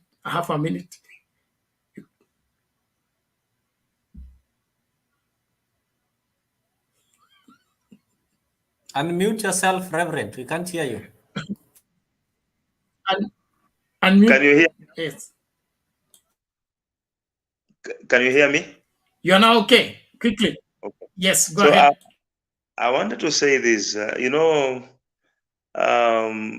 Listening to Rigathi Gachagua, sometimes you just wonder. He's a man who has gone to school very well. He's a man who can learn some presidential character and ethics, because some of these things can be learned. I remember when Obama became president, he had to go through some level of training so that he walks like a president and speaks like a president, and carry around himself like one. So this man, 4 months, and he's not able to learn how a deputy president should speak, and obtain a national mindset. He has not been able to do that, and I don't see him doing that anytime soon. And then 2, he's extremely obsessed with the watu wetu. This watu wetu thing, sometimes when there was this talk of secession, when people thought they should have their their own country, some of us, we were against that so much. But when you hear this watu wetu thing, sometimes you even imagine maybe that secession thing makes even a level of sense. He's supposed to be talking like a national leader. One of his first assignment is to help the president to unite a country after an election that was almost 50-50. So I think that will not be forthcoming. That is him. But like you said, we have to get to a place, we have to talk. We have to make our voice heard, and we have to let them know that they are not powerful than the 40+ million of us. And when you do that many times, perhaps they'll begin to hear. But I don't expect him to become presidential or to obtain a national mindset. That's not going to happen. And then finally, he's picking war, he's picking a fight with Sakaja. He's stooping too low. He is the deputy president of Kenya. He's not a deputy governor. So picking a war with Sakaja and with everybody else, I think he's playing so small. And that will be those are the signs of somebody that is going down. Before you know it, he'll be nowhere. That is not my wish, but he's going down by himself. Nobody's taking him down. Every time he opens his mouth, he's so scattered. He's not composed. He's not national. He's not ethical. You just don't want to hear him again. You hear him today, you just sometimes you don't want to listen to him again. Too bad. So thank you, Reverend. Mzee Moi alitukumbusha Waswahili wanasema nguruwe hujikaanga kwa mafuta yake. So hawa watu wanajikaanga kwa mafuta yao, na tunataka tuongezewe petroli ili hiyo kikaango kiive haraka, wasitusumbue. Kila ambacho tutaruhusu ni wao kutumia na kuvuja mali yetu. Alex, sijui which drink you are defending, But whatever that drink is, let us debate without it. Let us debate without it. Thank you, Reverend. Naona Stony PK sasa ameshughulikia maswala. Karibu tuendelee. Stony PK. Asante ndugu Bernard na wale wengine wote nilikuwa nimewasalimia. Nilikuwa pale nikisema kwa kweli ukimsikiza this man ambaye anaitwa Gachagua, it is so disgusting and it is not only him but he's in the forefront. Yeye ndio, sijui Mungu ametusahau wa Kenya maskini eti kwamba tunaweza retrogress kwa nguvu namna hii. I really still don't. I think kuna kitu tunatakiwa tufanye. Reverend na Bernard, mnatakiwa muende, you go for some retreat and think what we should do as Kenyans, because God cannot punish us this way. God cannot bring us kuanza upya. Sijasikia nchi ambayo inaanza upya, even in terms of intelligence. 60 years down the line, katika Kenya unasimama kwenda katika nchi ya Kenya mahali fulani, unasimama na kuanza kusema watu wako, watu wenyu. Ulisikia wapi? Watu wenyu. I mean, sincerely Kenyans, you should not take that. And this is what has happened. And I told people, mimi nimekuwa very stable on this thing, even before elections. I said Kenyans watasaga meno. Watalia na kusaga meno Ruto by mistake. And I don't know what I had seen. I used that term. I said, if by mistake Ruto takes this country, Kenyans will perish. People thought I was a warmonger, and I will never withdraw that. Look at it this way. The first few things Ruto did, na hapa ndio Wakenya washiki rada, just take the 5 things that Ruto did. It's only a devil who can do that. It's only a devil who begins the first step by destruction. It's only a devil or an evil person who makes the first step. Uyani unaamka asubuhi hivi, wazo lako la kwanza ni kuharibu. Huyo si binadamu. Ni binadamu akiwa na uwezo wa shetani, ama akiwa anatumiwa na shetani. Where you wake up in the morning, instead of even saying the Lord's Prayer and you say you are unabeba Bible, you unafikiria kudestroy. The first thing he destroyed was, number 1, to bring the evil. All those who have been, wana maswala fulani, akaswear they must come over. The second one thing he did, na ndio iko kwa hii mjadala, was to destroy devolution. And he did it, alifanya because he knows Kenyans sisi ni wajinga. Akatoa hiyo ministry. It's like now when you come to a family, then you remove away the father. That's the backbone of the family, or you take away the mother of that family. What have you done? You destroy uti wa maendeleo ya common man ambayo ni devolution. The spinal cord for devolution and empowering the poorest of the poorest in this country cannot be anything else other than dealing with devolution, and I'm implementing it to the letter. And that's why, as Mio was saying, the smallest development unit should be that ward there. Ward ambayo munajuana kwa majina. Munajua watoto wangapi wamepita wanaenda secondary. MCA anajua huyu ni fulani wa fulani. Si ati anajua huyu ni Chaka peke yake, anajua ni Chaka Mdune, kijana wa fulani. Stone PK, kijana wa fulani. So that is what now would be the best kickstart of development. And that is what would turn poverty into wealth within the shortest time possible. And it has been proven. Despite the challenges that we've had, devolution has done what has never been done in Kenya until it came. So how do you start? By first of all destroying it. And what do I mean by destroying it? You remove the ministry, which is ndio inaishikilia. That is where maswala yake inatakiwa kujadiliwa katika serikali yoyote duniani. It's the ministry that addresses squarely the issues that are pertaining to any department that it controls.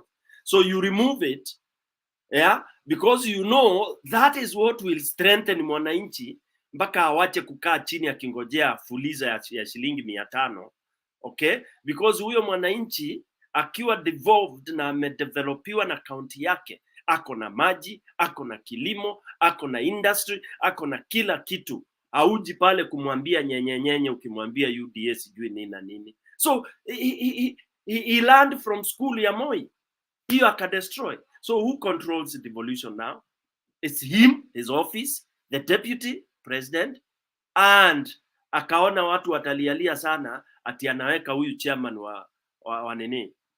Hiyo tu ni skeleton. Huyu Waiguru ndio ati chairman of governors. What can she do? And we know her. Look at those three. Wakenya muangalie. Those three overseeing devolution Kenyans, you must be blind. Those three serious hyenas, na kuna fisi kubwa zaidi pale. Those are nyangaus. Watakuwa wanakaa kwa meza hivi wanaongea hivi, unasikia Gachagua anaongea shamelessly. Watu wangu wasitoke pale. Look at it. In all cities that are developed, public service follows, public transport follows some order. Lazima kunakuwa na central parks. And there are any country, any city that is developing, wanatoa nje ya mji ama wanaweka chini ya mji. You can do underground if kama tuna hiyo hela. All right, you cannot afford to have matatus and everything ziko hapo zinakorofishana hapo Nairobi, and yet we have not been able to expand on the infrastructure, because right now the Nairobi city infrastructure until now we start either going overfly tuanze kutengeneza za juu ama tuende za chini. That's when we can decongest that city. Otherwise the quick fix, and for the first time I supported Sakaja, because he did not bring this manner from, I mean, Akutoa, wherever. It is in the city master plan of 18 something, I can't remember that year. That is what he has gone back to. And that is what will cure Nairobi. Then this man called Gachagua comes and rubbishes it, and it is inawekwa ni gospel truth. So where are we heading? Now you are telling citizens to not to listen to their leader, and yet you are saying you are in the same government. Where do we have that kind of management on earth? It is terrible. So you can imagine Kenyans saying tungoje sijui miezi ngapi. You have no hope. You have no hope. You have no hope in Gachagua. You have no hope in his boss, who is keeping quiet, and he's keeping quiet because that is what he also believes.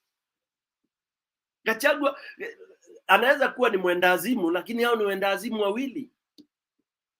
Wana ushetani wote. So whatever Gachagua is saying is what the boss believes in. And remember, the boss said, anachukua usukani kwanza, alafu immediately aanze kudeal na nani? Sijui kama anybody in this panel remembers. It is all over. Chukua usukani kwanza, shida yake kubwa ilikuwa ni Mkikuyu. So the language is the same, my brothers and sisters. That language is so common.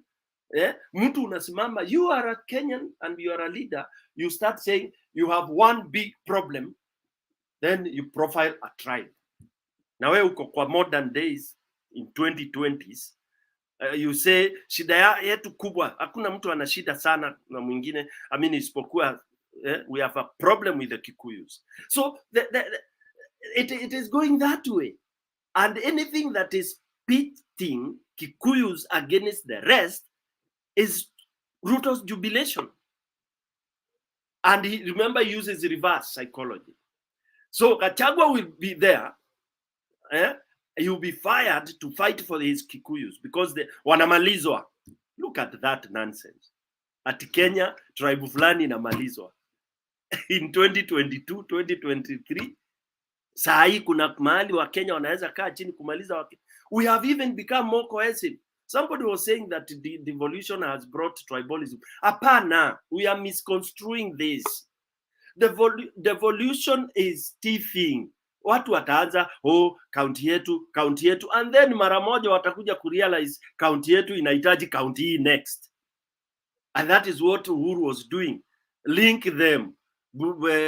Kakamega will need Nyanza because of intertrade and all that. Then we have these regional blocks. So for me, when somebody says, kwa hii mwaka, in the first year, 10 years of devolution, you expect all that. Somebody saying, Stone PK, yue kwenyu ni mbere, toka hapa Kisii wenda. Then ana realize Stone PK is married in Kisii. Ako na mizizi Kisii, and then dota yake ameolewa Kakamega. So utamfukuza wapi? So that was going to kwisha pole pole. And that is where we wanted. And that's why most of us are so frustrated that the person who was going to midwife this baby now to be born properly was Azimio. I mean, Azimio was coming to open those doors where now unarudi kuwa Mkenya. It doesn't matter where you are. Okay, but these evils, powers of evil came in, and they came in through these Gachaguas and whatever. So for me, what I'm trying to tell Kenyans is we have no hope in these guys, because their mentality and their thinking and their science and how they are wired towards destruction, and anything that will destroy and retard and stunt development as they collect, because pesa bado itakuwa. Development will not be there, but money will keep on flowing. Like what they did. Kenya Power, walirudisha wezi wote. Na si tunalipa stima. So it is factory setting ya wizi. All right? So basically, Kenyans, you should now follow what Brazil has done. Brazil wameanza. They couldn't wait. Although somebody is condemning them for that. They have started, and they are moving, they are building up. And that is the way to go. Because when somebody, manyani zimeingia shambani, those of you who have ever seen how nyanis invade the shamba, they pick ile mahindi ndogo, ile imeiva na ile jaiva. By the time you sema, tunaanza kusema, Mungu nisaidie, zinakuwa zimemaliza shamba. Kwetu mbere, nyani wakiingia, unachukua mikuki, unaenda ukitupa mikuki yoyote ile utadunga, ndio zitoroke. So right now, Kenyans, we have to think. And lastly, let me appeal to the church. The Reverend Bernard, you've said it very well. Nikimalizia, that those who are there, the generation that is fading away, akina Ukulu, wale walienda, they were not looking for fame, but they were in pursuit of right. That is fantastic. And righteousness is just. Ni just tu, ile unatafuta hiyo justice, then it emerges. Unakuwa victor, and it becomes, that's when people start feeling and thinking you are a hero. No, it's just because you are pursuing what is right. So if the church today is not pursuing right thing, just, and you are the one leading the flock, munapeleka hii flock iende wapi? Bernard, mutaniambia na Reverend. Sasa hii flock yenyu, na nyinyi ndio mumeamuriwa kupeleka hii flock, either ikapate maji, ama ikapate chakula, ama nyasi. Sasa mmekataa, mnasema it is no longer pursuance of right or just. What are we following? Stomach? So, and do you expect if tukifuata tumbo kweli tutauona ufalme? Wa juu na wa chini? Itakuwa ni ngumu. Wacha nipoza hapo Bernard, nipatie wengine, then I'll come a little bit later. Thanks. Okay, thank you, Sonny PK, for that articulate givings, and I trust everyone is getting it clearer. We give time to this kind of leadership, we just invite more problems. So it is becoming clearer. Devolution is on the table, being sliced, meat, a piece after another. I had not seen it the way PK has put it. Now I see it clearly. Waiguru was not the most competent person to be the chairman of the Council of Council of Governors, but was pushed by Kenya Kwanza to see to it that she gets the seat. And then Devolution suddenly doesn't have a ministry. And so the three evils in this world, in this country, are the ones presiding over Devolution. And now get the picture. When Mr. K said Devolution is finished, it's actually finished. The only way to save it is let's hit the street, because sioni hapa chochote kikibuka in terms of salvaging what needs to be salvaged. These people are hell-bent to go back to Moism, central government, where everything will be decided from Nairobi. They are threatened by things being decided from the county level.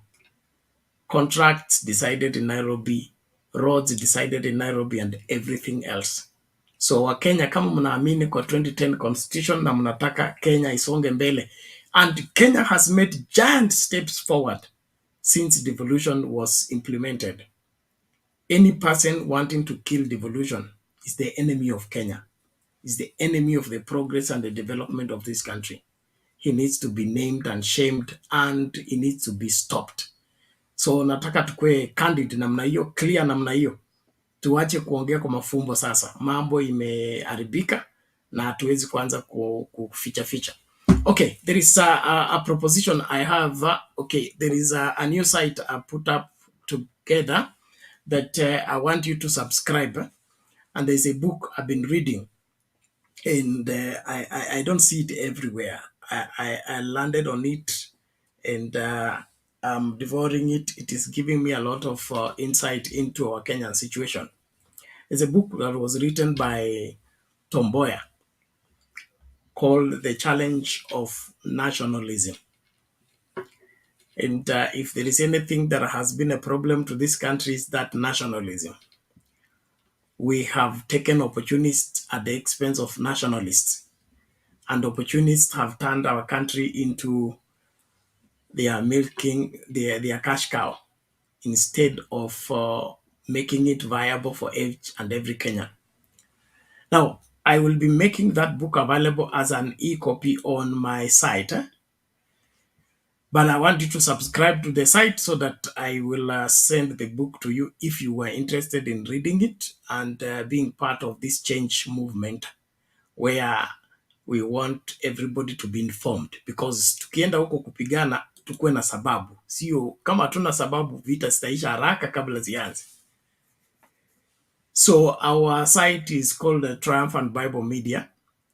All you need to do is, I will be sharing the link. You click on the link, you will to subscribe, you put in your email address, then you click subscribe, and then you go to your email inbox and confirm. When you are done like that, when I upload the book on the site, it will be sent directly to your email, or you'll be notified in your email, the book is ready, you can download and read. Sawa sawa? So it's clear. I will share the link. You click on the link. Hapo juu kwa corner on your right, you put your email, click subscribe. Then go to your inbox. Watakutumia confirmation email. After you confirm, the book, as soon as I upload it, will be sent. The information will be sent to your inbox. You will be able to access through your inbox to download the book and begin to read. Because the more we are informed, the better we are. But tukianza tukuongea hii kiholela holela, tutachoka mapema. So nataka tukue armed. What was in the heart of the founding fathers? What has been the struggle between in this country? What was the fallout between Jaramogi and Jomo Kenyatta? What is the problem in this country? It is clearly painted in that book. And I want, as many as love this country, I want to be part of the solution to this country. Let's get that done. So here are the details. You just click on the link to take you to the website. You put in your email, you subscribe, and then go to confirm that you are the one, and that's all. And then as soon as the book is ready, utapata hapo. Itakuwa bure, you just download it. Although the other items there for sale, but that book will be available at 0 rate. So you just download it na utatumiwa kwa email. Subscribe kwa hiyo triumphantbiblemedia.camroad.com. Sawa sawa. Haya, tumsikilize nani huyu bwana Mr. K, you have something to say before we bring in another person? I don't know whether you talked about a book. There's a book I've been looking for. I think it was written by a scholar from Coast, Kwale huko, I don't know. Talks about corruption, the generations, how we got where we are, and how it has. I wish I can remember the name, but if I remember, I'll inbox you so that maybe if you come around it, it can be vital. But I wanted to echo. Remember the name, inbox me, I'll get it today. I don't think there's any book on this world I can't get. Yeah, okay, thank you. So I just wanted to echo on what PK and Leverett are saying. I think a time has come, and I think if we do not do it together, because this war, this political war, will not be won by individuals. We need to get to a point where we start organizing meetings that are public. So at the end of the day, we protect, because as you said, it is not only devolution that is that is in danger. Even the constitutionalism itself is in danger. Judiciary, the rule of law, everything is in danger. I never thought in my life that we'll get to a point where we are right now. I think it was a shock to Kenyans. Yeah, because as I can tell you, welcome Bwana Alex, na utuambie kwa nini urudi Kisii, you need to mediate on some issues bwana. Watu wanachinjana huko sana na kung'oa macho. There are several things that are happening. We need you to come back kidogo. Anyway, that's on a light note. But what I was just saying is, there is a need, a very big need, to bring back our country to senses and bring. I usually say we need our country back. The country is in the hands of gangsters, of what we call, Raila calls them a criminal enterprise. It's a criminal enterprise. I was just watching a documentary by Putin. Putin came to power by, what do they say?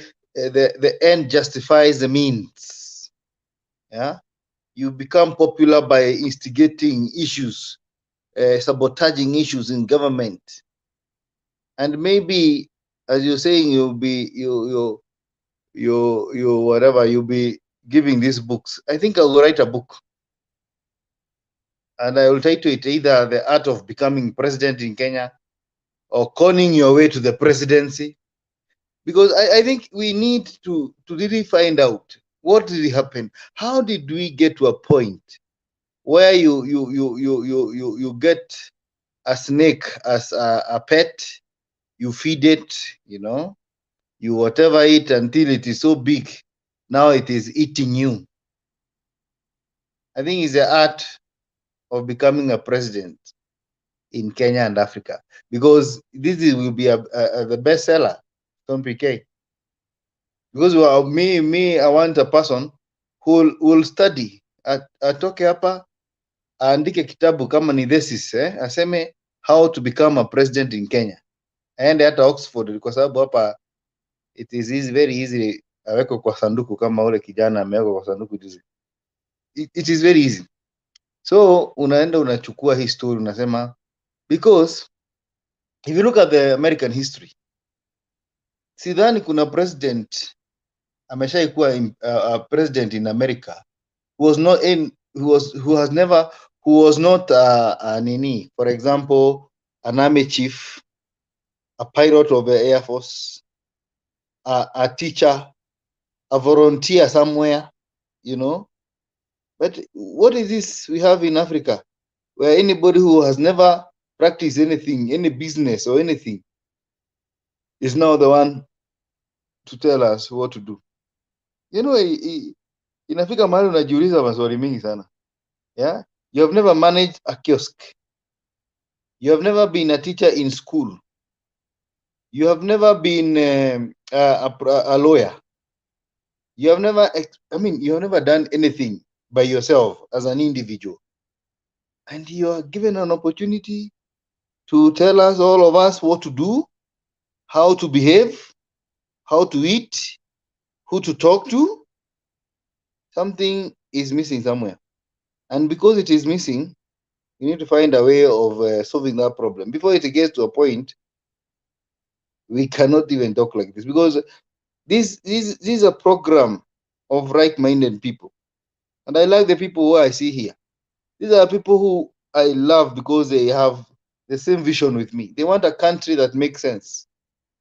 That when we wake up in the morning, as Stone PK says, the first thing you do, it is to think about the people, not your individual things. Because you also left out, Mr. PK, that the first thing he also did in this government, it is to appoint corrupt judges. I mean, what is it? Is it a joke? Are we joking with life? Yeah, so we need to find a solution. And the solution will be found by Kenyans. And we need to get to a point where we come to our senses and say we cannot continue this way. We cannot continue this way. Things are not looking good.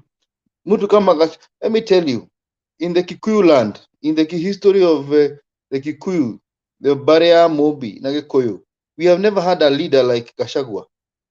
He has no demeanor, he has no figure, he has no sense. You know, one day this guy called John Major, he was the prime minister of UK.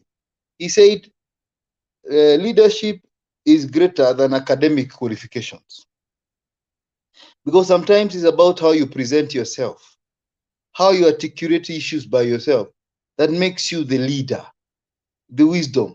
Imagine Kenneth Matiba Jido akiamuka akute our kingpin is Gachagua. The Kikuyu kingpin is one Mr. Gachagua. Imagine mtu kama Koigi wa Amwere, imagine mtu kama Wangari wa Maathai akuje tu aseme wacha nipite Kenya kidogo before I go back to heaven. And then he finds Gachagua telling Nairobians we have Kikuyus who are very special, they are special than any other tribe in this Nairobi. And that we should have a lot of, unajua yeye akujangi CBD, akute matatu zinapakiwa nje ya duka. What kind of chaos is he condoning in the 21st century? So Rubia will be so surprised that this is our president. Kibaki will even atakuwa na heart attack that the kingpin of Kikuyu now is Gachagua. Somebody with a very loose mouth and tongue. And what he thinks about is just coffee and maziwa and very few things that operate in Mount Kenya. He doesn't talk about the camels or the fish, or the dogs or the cats. Vitu tatu nitafanya, sijui maziwa, sijui nini, ujinga. So our leaders who have fallen, who fought for independence, Kimathi, if they find this person is our kingpin, I think they'll have a load shock. How did we get here? And there are people who still believe these are the kind of kingpins we need. People don't know how to express themselves. They don't even know how to dress. You know, people address you the way you are dressed. Watu wanakutambua vile ukienda unakaa mang'aa, hata kwa matatu huwezi ingia.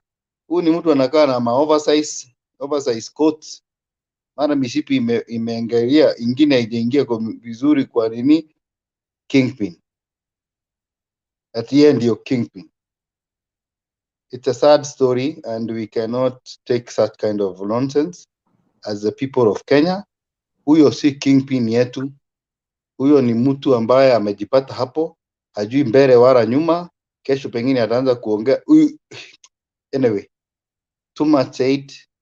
Wacha tusikie mtu mwingine. But if this is the kind of kingpins we have in this generation, then we are so lost. Bernard, give this person your designer. At least anakaa na presentability. Thank you. Thank you very much. I think we had a designer on this channel. We'll be looking for his address. What was his name? I think Clifford or something. Oh, I will get his details. But Najua, let me not say that. I'll say it later. But this is what I will say. This Nairobi Kikuyu thing, I think it's a political, emotional starting up program. It is geared towards this homecoming thing. If you read it properly, they know that the homecoming is going to be a flop, but they need to feel like they are galvanizing the mountain. So the only way to get the mountain together and get the mountain to celebrate them is to make the mountain be insecure, feel threatened, feel targeted, so that they present themselves as the savior of the mountain. So they are causing the problem and then offer themselves as the solution to the same problem. And that makes them the heroes. You see the way they are obsessed with the heroism that doesn't exist. So I would that we look at this keenly. And as the people from the mountain, we need to assure our people Kenya is only safe with every other Kenya, not one community defending itself against other communities. And there's no community targeting another. They are just a few twisted individuals who want to make the country feel divided and insecure so that they capitalize on it for their political capital. Since his confirmation as kingpin is hanging in the balance, hata wazee pia wamekataa. So he wants to create a phobia, okay, a threat that doesn't exist, so that the mountain feels threatened and say, mtu wetu akitolewa hapo, we are doomed. So tusimame tu, hata kama ni mbaya, eshenyu na eshenyu, tusimame tu na hiyo. I think that is the mediocre kingship they want to create. And since they cannot go for excellence, they will dig the best way to find their mediocrity thriving. Okay, thank you. I think that's what is there, but we'll weigh on it. As I bring Leo to make his submission, and probably he can now take over the chairmanship. We will be sharing until I sign out. But I want to encourage wale wa subscribe. If you are finding any difficulty in subscribing, let me know, please. You just click, or the website opens on your right at the corner. You enter your email address, then say subscribe. It will immediately send a confirmation message to your email. Get your inbox, confirm. After you confirm, leave it there. As soon as I upload the book, you will get notified immediately and you will download the book and begin to enjoy it. The Challenge of Nationalism, an ebook by Tom Boyer. It will be available on that site only. I've not seen it anywhere else. So I want you to, those of you who love information and want to fight this politics from a point of information, subscribe right now while the show is still on. Bwana Leo, karibu. All right, thank you, Bernard. And once again, I say good morning, good afternoon, and good evening to everyone. I've had a lot of conversations concerning devolution. And what I can confirm to Kenyans is that devolution was dead. And what is happening, they are trying to ensure that it doesn't arise, because as we citizens are trying to revive it, the government is keen on ensuring that this devolution does not see the light of the day. And it is not in the agenda of the president, nor in the agenda of the deputy president. What is in Rigath's mind right now is how to become the Mount Kenya kingpin. And that is why he even have to go and pray and show them that, you see, I'm facing Mount Kenya. But because he realized that is flopping, and even elders and everyone else is not able and is not comfortable to hand over the kingpinship to him, he's already decided, if you look at what happened, what he said lately, that instead of now making him a kingpin, because he doesn't want Uhuru to remain being the kingpin, he now wants the Mount Kenya elders to crown Ruto as the Mount Kenya kingpin on his behalf, which is so funny. And if you look at the entire country, all the other 42 communities, I don't think there's any other community who keeps on discussing the kingpin, because that is something that is obvious. I've never seen Luos being concerned with the issue of kingpins, and the ones who keep on talking about the Luo kingpin, or the person who is the automatic Luo kingpin, non-Luos, because it is automatic. You don't need to tell people that you're a kingpin. This is something that comes out automatically. There are no elections that are never done. In 2013, I don't remember Uhuru announcing that he wants to become kingpin. The direction you always just have to see and have a feeling. Back to devolution. I always like listening to some wisdom from the Kisumu governor, Professor Anyang' Nyong'o. And one of his addresses, he said that there can never be anything called bottoms up apart from what is called devolution, because it is devolution that ensured that services are reaching people who are at the bottom. In the olden constitution, you'll find that the resources were all at the national level. All the power was concentrated at the national level, and corruption was happening, and people at the bottom will not realize corruption. It is because of devolution that right now we can comfortably talk of corruption. Why? Because if there's a project of 50 billion and you've divided it into 47 counties, if it is stolen at the county, we are able to realize. But if this money is concentrated at the national level, somebody will steal 1 billion, the way Waiguru did, or the way money got lost in Aurora and Kimarer. But we at the bottom will not be able to realize. But if you split it into 4 billion into counties, if somebody steals 1 billion out of the 4 billion, you will easily realize. So we are currently able to speak of corruption in the counties because this money have been devolved. Just try to imagine this money was left at the national level. Nobody will realize what is happening. Nobody will be able to realize this corruption. Devolution have also devolved power and have made citizens and the counties or the common mwananchi independent. In the olden days, you were supposed to sing and dance and clap to the president of the day, like President Moi, for you people to get your schools repaired.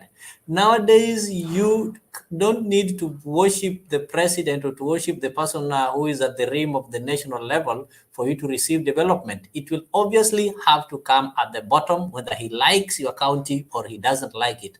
This, at the time they're giving Mombasa their share, Busia will have to get share, same as Turkana. They'll not fail to give Turkana simply because their governor or their MPs or their residents have not been worshipping together with the president in the same church. So what William Ruto wants to do, and when he made his first appointment, somebody called Justin Muturi was there to go and capture judiciary. That is his role. And Mudavadi was placed there, and they gave Wetangula what is called Senate, and they gave somebody a speaker. Why was he doing that? He wanted Wetangula together with Museveni to capture the legislature. So now the parliament is under their control, judiciary is under their control, and the remaining entity that they cannot control is now this thing called devolution. And that is why Gachagua himself now wants to capture devolution. He now wants to put devolution under their control. Why are they doing so? Ruto doesn't want to devolve power. He wants to remain powerful. He wants to be the only person who speaks. He wants that his words be final. So because he realized the constitution does not allow him to do that, he now wants to capture these county governments to put them under his control. And how is he managing to do that? He first killed the ministry or the cabinet department of devolution to ensure that all the matters of devolution are now discussed under the presidency, under the office of the president, and he delegated that role to the deputy president, Gachagua. Number two, he pushed for appointment of somebody who is clueless, an enemy of devolution, called Anne Waiguru, to chair the Council of Governors. I'm sometimes wondering, if I look at the governors who sit in this council, I'm wondering, sometimes I do ask myself questions. Why is it that this Waiguru, what was so special in Waiguru that could not be seen in Professor Anyang' Nyong'o? Imagine a council of governors where we have people like Anyang' Nyong'o being led by clueless people who've never done anything in terms of management. We came to know Waiguru when she stole money at NYS, and because Kenyans, and specifically the ones from Central, if you want to win election in Central, let them brand you the name thief. They like associating with such people. I don't know why. That's something that people will have to maybe study. As Mr. K will be writing a book, which I'll suggest you put that book to be The Art of Lying, and maybe you can slogan it and say fooling people to lead. The Art of Lying. That one will that book will really sell. You should also tell us what is this that makes people attracted to those people who've been accused of stealing, because that's a fact. If you go to Central Kenya, majority of the people who are elected there, and to shock you, the mulot Simswap, whatever, who was arrested recently, Vide, he wanted to become an MCA in UDA. So you don't need to question the other people who contested in the same party. So we have to fight for devolution. I'm really happy with what is happening in Brazil, and that is why I will really welcome people to go and borrow some notes from Brazil. We find that those guys went for elections on October. From October to December, it is only 2 months, and they already reached the wall, and they're saying, no, we need justice. This guy did not win. We, the people, where did they go to camp? They went to the military. They're sleeping there. They've gone to the House of Congress. Yesterday, you saw them there, the Congress building. Some of them also went to the presidential palace, and they also went to Supreme Court. These are the institutions that normally pervert and deny people their rights. These are the institutions that normally interfere with democracy. So they are going to the president's palace, they are going to the Congress, of which as we also need to go to that parliament, and they are also going to the Supreme Court. Yesterday, they arrested about 1,500 people, and that one did not make them to go back home. They are still on the streets, they are still camping. In fact, even the government has declared that they have declared that one as terrorist or terror attack. They are called. They have been branded terrorists. So let the whole country be terrorists. There's nothing wrong with that. So we can do it. I like the way this government is taking us. The direction they've taken is really good. And by the time we'll be reaching June, we will have reached the wall, and nobody will tell us. We'll just have to react. And that is why let them continue the way they are. Let them continue annoying us. But once we'll get annoyed, we will go the Brazil way. We'll have to take power back on our hands. Then we'll have to demand to get what rightfully belongs to us. That is the direction that we'll have to follow. And I will really thank those people who normally contribute here.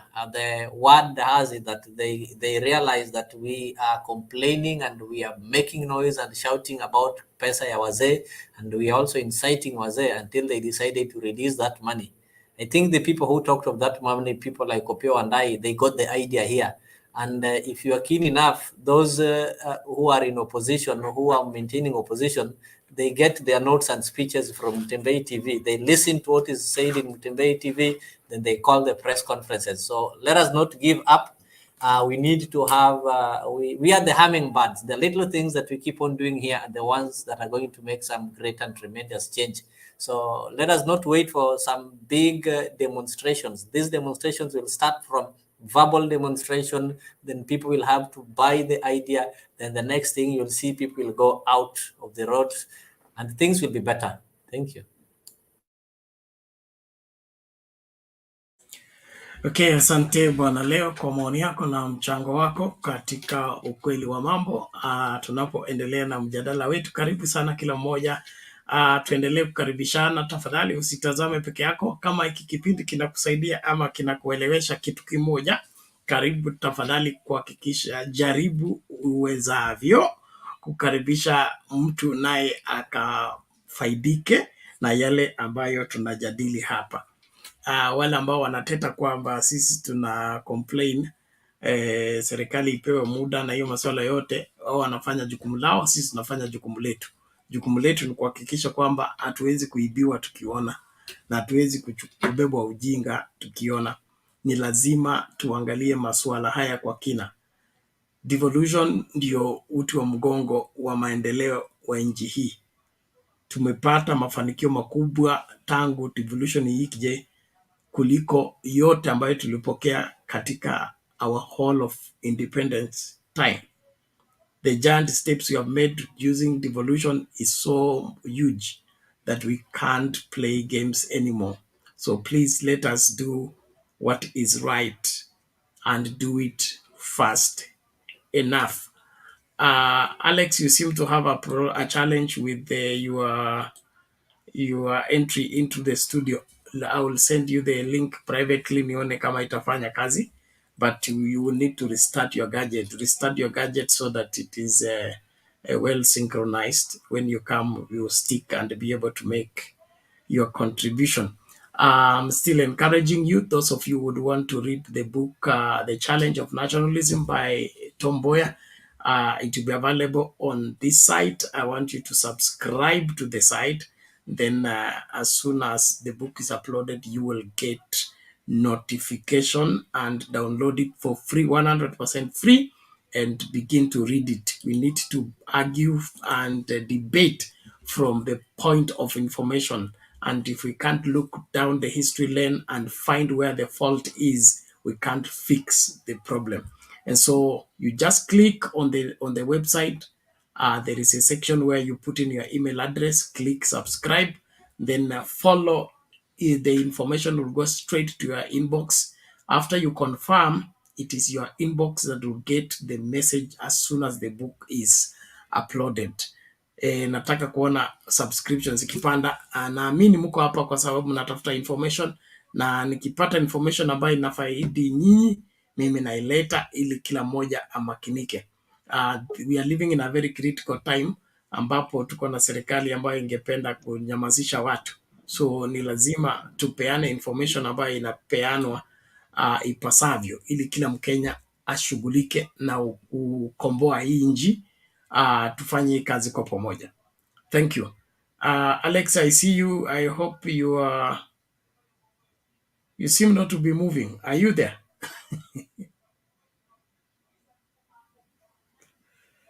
Okay, you're challenged. Like I said, you need to restart your gadget. Ni kama umetumiwa baga. Pole lakini. Turudi kwa mama yetu Akiru.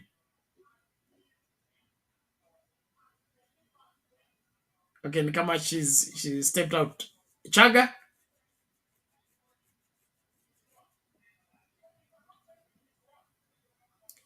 Yeah, so just reverting into bringing us into understanding.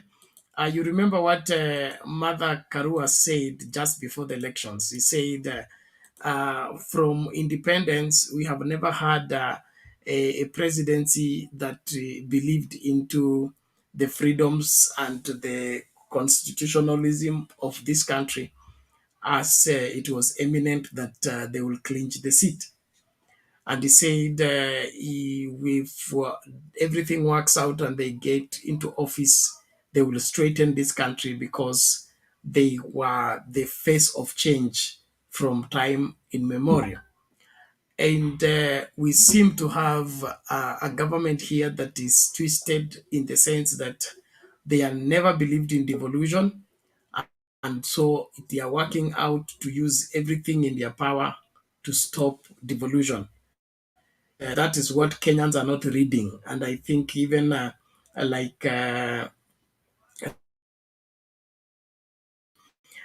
it seems even the opposition leadership is not reading this clearly. And that is why they are being twisted with the issue of opposition leader position when they are killing devolution without them noticing. They are doing diversionary politics. They want to engage you with their nonsense, and while you're discussing their nonsense, they are busy doing what is evil. And so, as the Kenyan people, we need to see this clearly. Kenya Kwanza wants to kill devolution. They don't want devolution. They don't believe in devolution. And what they really want is to be in control of everything. They are people who profit from cartels and cutting deals and of course tendering program. So they want to be in charge of the same and then use it to make a kill. Kenyans, wake up, let's do what is required. Tuache hii story ya kusema mambo yako sawa. Mambo haisi kwa sawa. When your watchman is working with the thieves and then you're sleeping, I don't think you are using your mind properly. So please, let's work out everything. Let's inform people. Let's people get the picture of what exactly is happening. Tutaamuka tu asubuhi with a stroke of a pen, devolution will be gone. And history has it. Devolution is not anything new. It was here independence. Kulikuwa na majimbo. Majimbo yalimalizwaje na Jomo Kenyatta? It was just suddenly it is cancelled. Excuse, there will be tribalism. Next, hakuna pesa ya kutosha kusustain majimbo. Hivyo ndio devolution iliisha. Na tukarudi kwa central government. Tumekuwa na hiyo central government for over 40 years. Is when now devolution has what? Been restored. And as soon as it is restored 10 years down the road, there is a calculated means to exterminate it. That's why they are talking with this demeanor, because they seem to think that they have everything in their power right now and they can do as they like. Let Kenyans see this for what it is and end this particular government in terms of their governance is threat to what helps Kenyans. And that's why mama magavana kukimbia kwa Ruto na kwenda huko kusalimia na kunywa wine, it needs to be stopped if they really want to secure their jobs. Because as soon as they are scrapped off, that's all, the end of their jobs.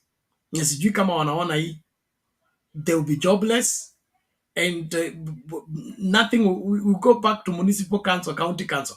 Unataka kuwa mayor ama kuwa governor? Uchague. All the same. Thank you. Let's move forward. Alex, you may succeed.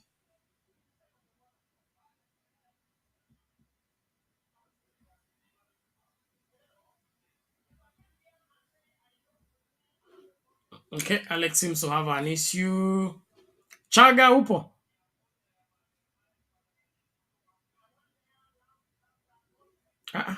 Kwani leo nina nini? Okay, let's play this video and then I think you take on from there. A good reminder.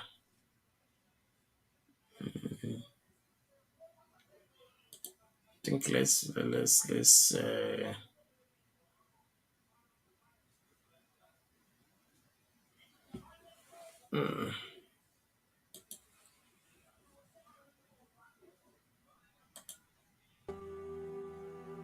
Well, I was with Muammar Gaddafi when Gaddafi insert in 1999 advanced coming out of the OAU to the African Union with a vision of the United States of Africa. Muammar Gaddafi spent, listen to me, billions of dollars to create the African Union.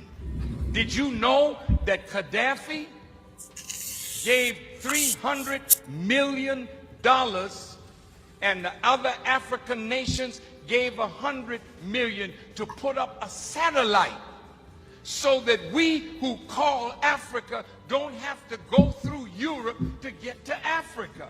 And Europe was getting $500 million a year just by our telephone calls to the continent.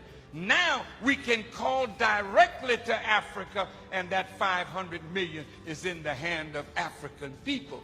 Did you know that Muammar Gaddafi was setting up an African development bank with $70 billion in the African Development Bank from Libyan oil money? That we would not have to borrow money from the IMF and the World Bank at these exorbitant rates.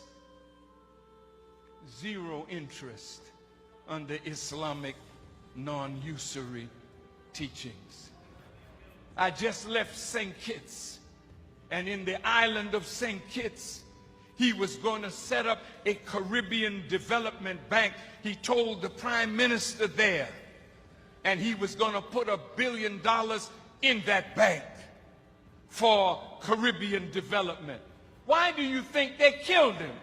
You think they killed him because he killed his people? Hell no.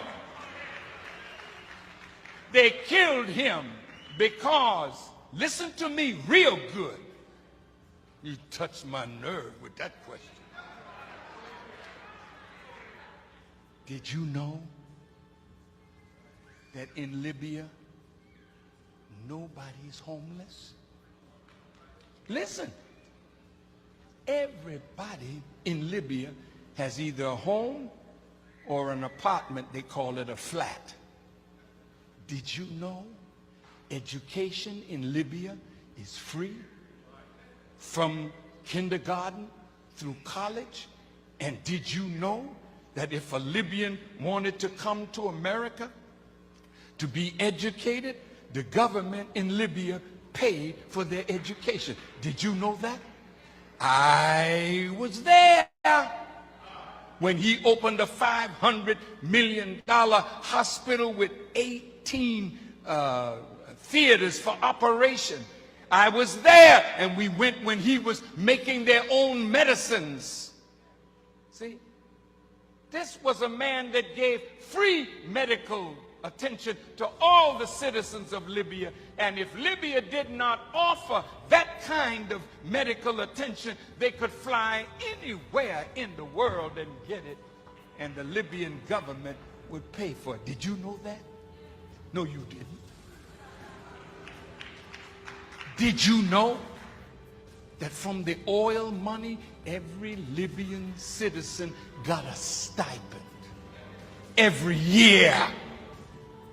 And did you know that that man had no debt? Everything in his country was paid for. See? Now, when you got a man that did that for an African nation and was trying to do that for all Africa, how do you think Europe felt about it?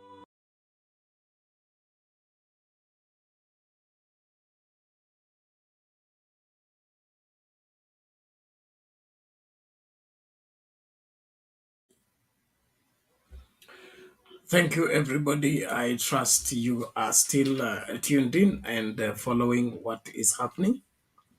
This continent needs leadership. This country needs leadership. We need leaders who have put the interest of the people above their personal interests. Those leaders are among us. We are part and parcel of those leaders. Let us play our roles right. And let's stop fake leaders. Let's kick fake leaders out of office so that we can get real leaders. If Kenya Kwanza was serious about this country, you'll be talking about the cost of power dropping, making local investment viable, making business workable. But the curtailing of everything, bringing everything back to Gachagua's desk and Ruto's desk in order for you to do anything in this country, it is a retraction to the dark days. We must not allow that. What Gaddafi did for Libya can be done to any country, especially Kenya. We will not take that long. We'll be able to get there within no time. But we need leaders who have a nerve to go against the norm. This eating has to stop for once, that we may do something that will make Kenyans smile and be happy that we Kenyans.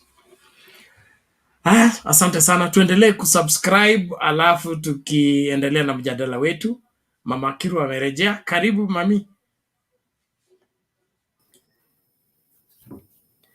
Yeah, I was just laughing at MK, the narration he made about the deputy president, that if he is in a matatu, nobody would go there because they would think it's a thug who is inside there. That was very funny and made me feel like exactly. He's so scary. He's so somebody that you don't want even to play about with, because he looked like a hyena who is hungry, ready to attack and eat you, and you done.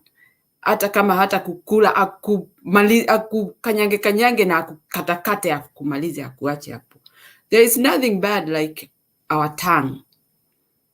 Our tongue can finish our country. The way Gachagua is going, I don't understand how you can try to say our tribe, when we are trying to see that I go the whole country calling myself all names because we want other tribes matters. Other tribes matters. I don't understand. So he's opposing my motion, and I'm going to table it until the end. And I'll call myself all those names in Kenya. And I'll put something after I finish all this. Or when God allow me, and I know he will make me reach the end of that. So what I'm trying to say is, somebody said there, the fight that they are setting, it's something that they are trying to play on us. They are playing with our brain. And because I always ask myself, why can't they go sit and sort out their problems? Because you remember, these guys are the one who insulted Uhuru all throughout, making themselves super, that they are the best. And Uhuru never murmured even a word. He went on doing his work. Why? Because he is a hero. Because he don't want nonsense. Because he's a man of work. And he did his work, which we saw. And we are proud of. Uhuru is our boy. Uhuru is our son. Uhuru is our president that did and worked with all the burden of insults. And he managed to end his term with integrity and respect. And we respect that. Hii maneno mingi, in fact, mtu wa kufanya kazi hakuagi na maneno. Mtu ambaye anawatakia mema hakuagi na maneno. Anakuaga very serious on the table.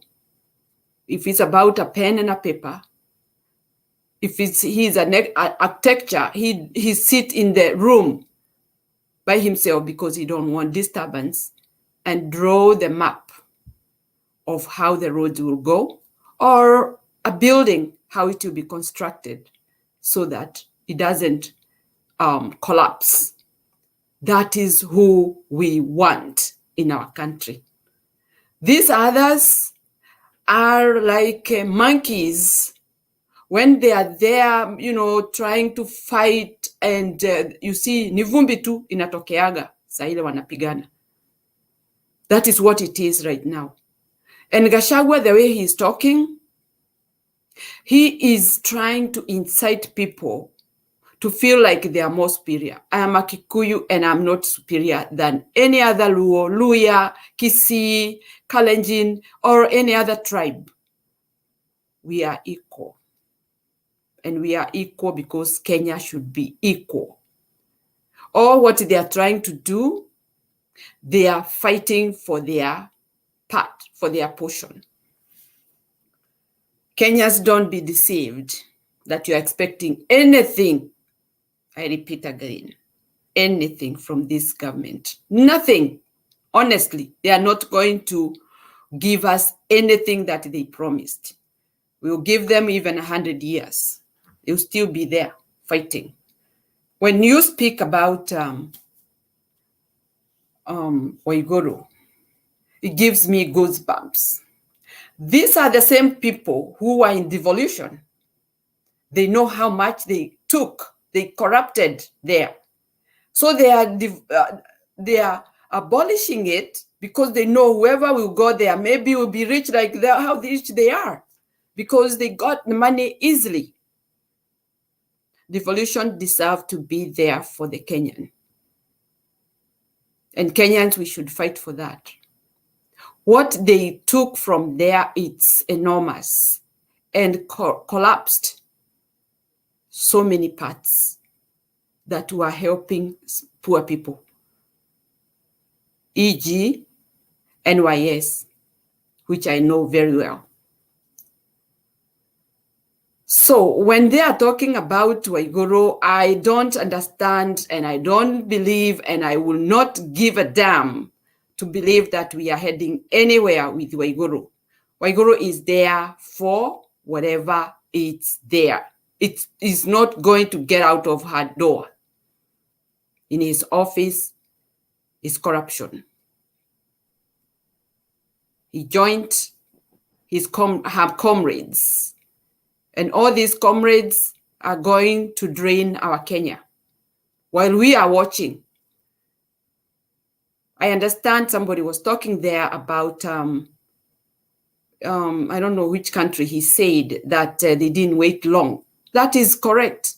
If you wait long, as same as a person there said, if you get a pet, a snake pet, you feed and feed, at long last you eat you. That's what happens, and it is true. Somebody had pet a crocodile.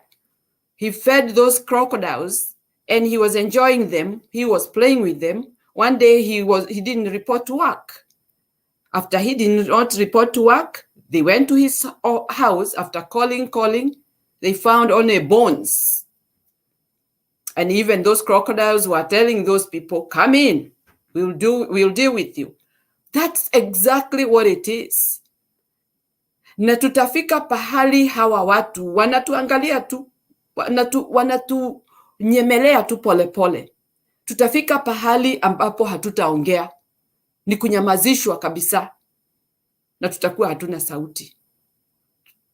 We don't want to reach there. We want to do it now, that we are strong and we are still not divided, because Kenyans, we can hold hand in hand before these people bring those diversion. Because when we are united, we have strength and nobody can take over on us. We have strength. We have voice. I keep on saying voice. We don't need to fight them. It's only voice, and stand with our points. I wish we can have each and everybody a placard. You write what you want Kenya to look like, so that when they read, they will be overwhelmed, because it's a lot we want Kenya to look like. We want devolution, constitution stand. We want subsidies, and many more things that we need, because we are the owner of the government. Somebody said the government belongs to Ruto. Ruto can go wherever he wants, but he will leave Kenya there. So Kenyans, we are the government, and the government belongs to us. Let nobody lie to you. We never went to the line to queue to vote these guys, and then they become proud of themselves, saying that the government is ours. They are not. It is not theirs. It's ours. And they were not even voted in. That one I don't forget. They stole somebody's win. That is enough to make Kenyans stand up, because we got what we were not interested. They are all garbage. We don't need them on those offices, because even what they are showing us, they are garbage. Because what are they doing? They are doing nothing. No point. No idea. They are not interested to do anything. The only thing is show show sites, side shows, that is, because they want us to look at them, see them being escorted by bodyguards, seeing them doing like they are talking in church, like they are preachers, taking over even the word that we want to have at the end of the week so that we can have peace for the rest of the days. And then they spoil the atmosphere of the week, because Sunday is the day that people get blessings and go home, relax until we start Monday. They come and poison what the clergymen who are also poisoned and make us feel out of place. Because it's not everybody in that church takes what they talk, but they go there for blessings. But the blessings have become curses since we cannot live the way we are living. Our country deserves respect. When you look at Gaddafi, the way he died, in fact, afterwards, I wanted to know why he died, whether he was a brutal man, as they described him. It was sad, very sad. And that is what good people are going down, because criminals don't want to see good people standing. That is the problem we have in Africa, because this is happening mostly in Africa. They don't want anybody strong to stand so that we don't find ourselves enlightened or have somebody to tell us this is how we can do it. Africa is good. Kenya is our great motherland. Thank you so much, Bernard. I think I will be. Okay, asante sana mama wetu, tunashukuru kwa mchango wako na maoni yako. Tunaamini kwamba kupitia haya tutapata suluhisho kwa masuala haya. Kila Mkenya wajibika mahala popote ulipo. Make use of the little space you have to agitate for a better Kenya. And a better Kenya is constitutional and responsible leadership. If we have reckless people in leadership, we risk losing our country and losing our future. We have been a tolerant society, but our tolerance seems to be turning into our unmaking. So we need to rise up and tell ourselves, no, we should not tolerate foolishness and we should not tolerate recklessness. Let's rise up and be counted in correcting what is wrong right away. Buying time is no longer giving us dividends because the people we are dealing with don't care. And that makes it a very huge risk to take more time waiting for them to come around. They are not coming around. We should go around them. Thank you. Alex, vipi?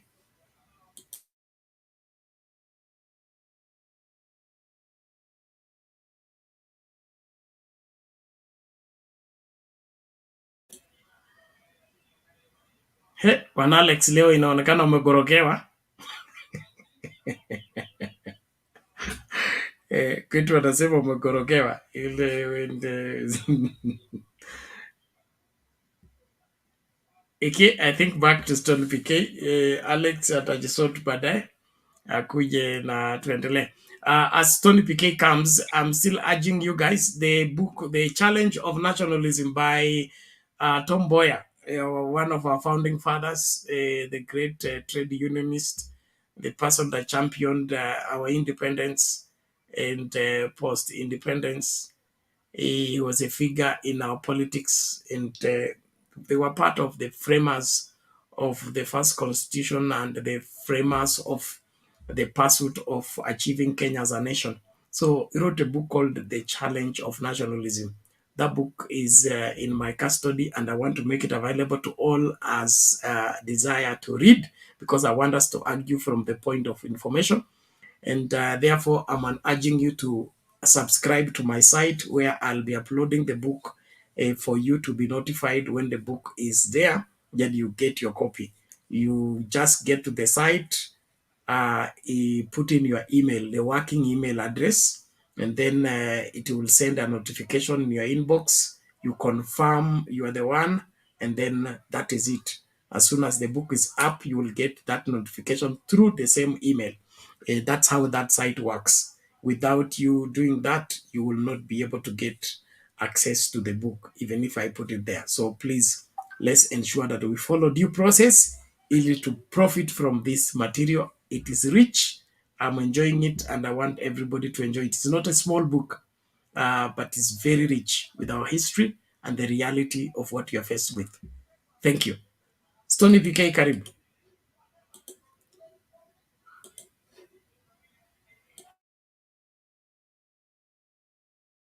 Asanti sana once again Bernard, Lea na Akiru.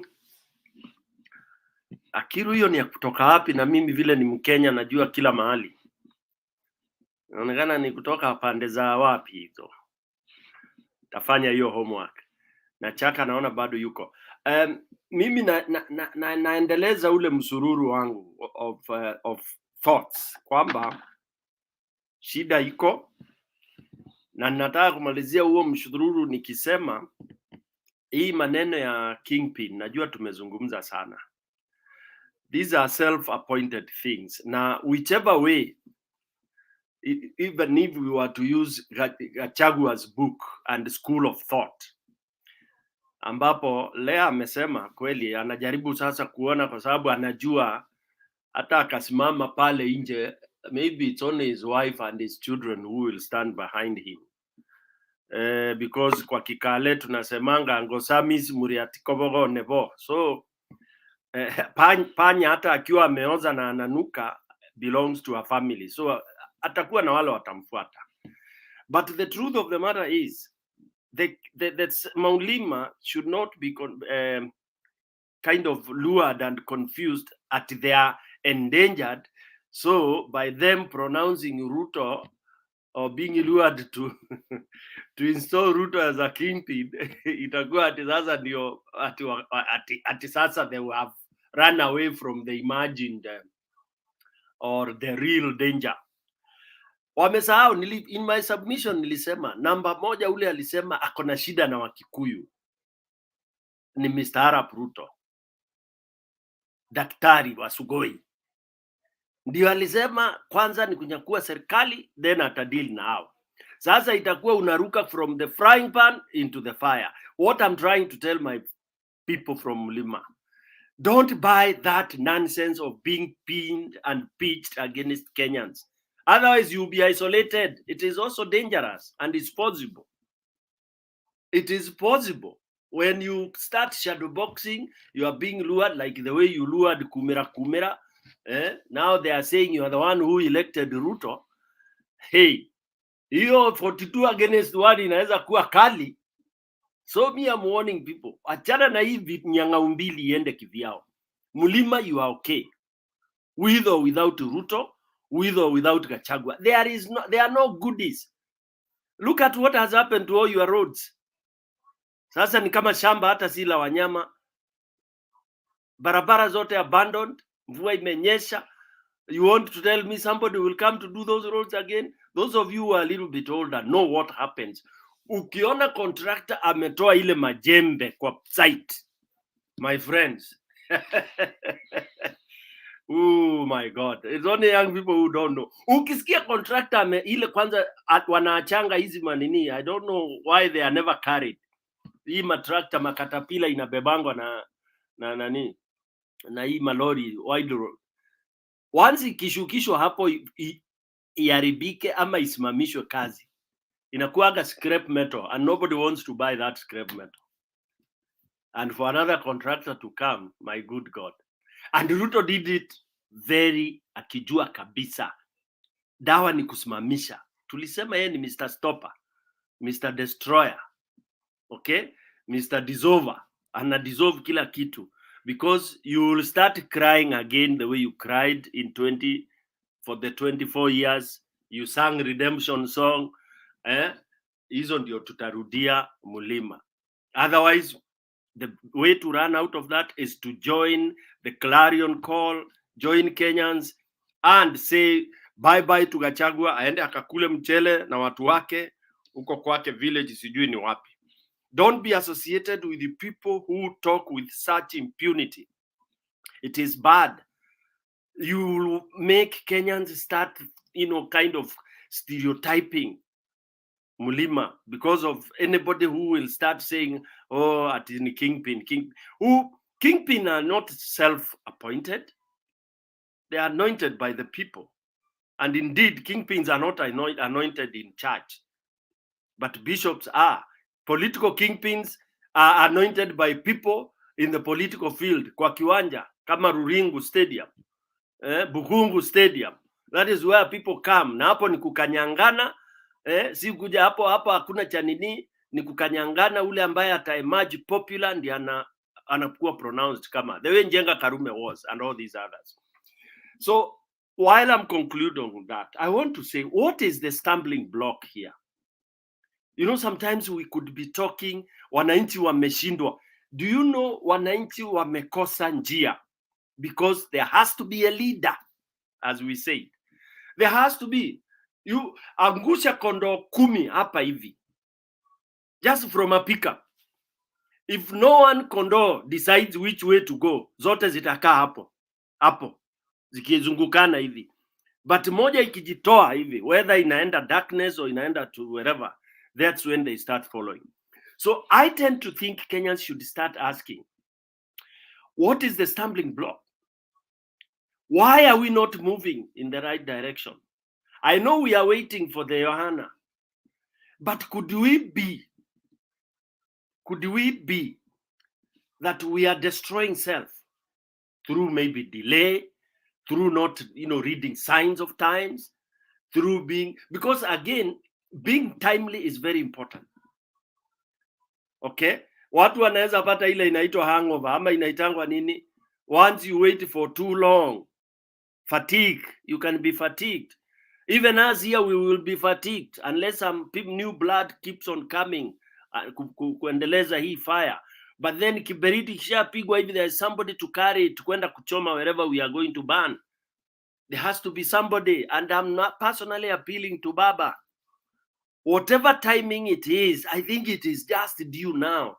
Otherwise, if we go now into February, then itakuwa huo mwiba umezeeka na umezoea mguu, watu wataanza kutembea wakitembea hivi wakilimp, mpaka you start thinking that's the normal way of walking. Okay? So, the more we stay, the more we think things are okay.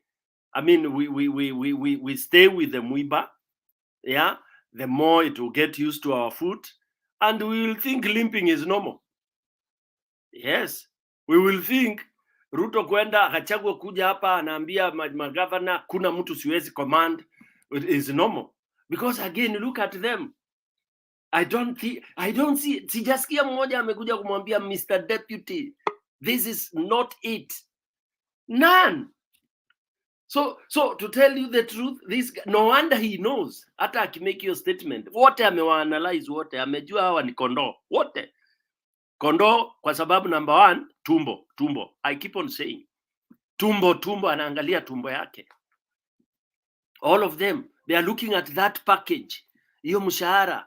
The moment you go that way, kwisha, unaweza itwa mavi, unaweza ambiwa chochote, unaweza ingizwa kidole mapua, macho, masikio, and you are just saying yes sir. These are the governors we have today, and these are the MPs we have today. I dare challenge any to try and come out. Then I also want to start saying, I know people keep on thinking like when people are calling for change, for revolution and all that, it's just because people feel, oh, ati tulishindwa. That is the statement I've heard people saying. And then we are not saying and, kind of interrogating, kushindwa means what? You are beaten how? And when it came very clearly that all the avenues were very well oiled towards rigging. So what option are we left with?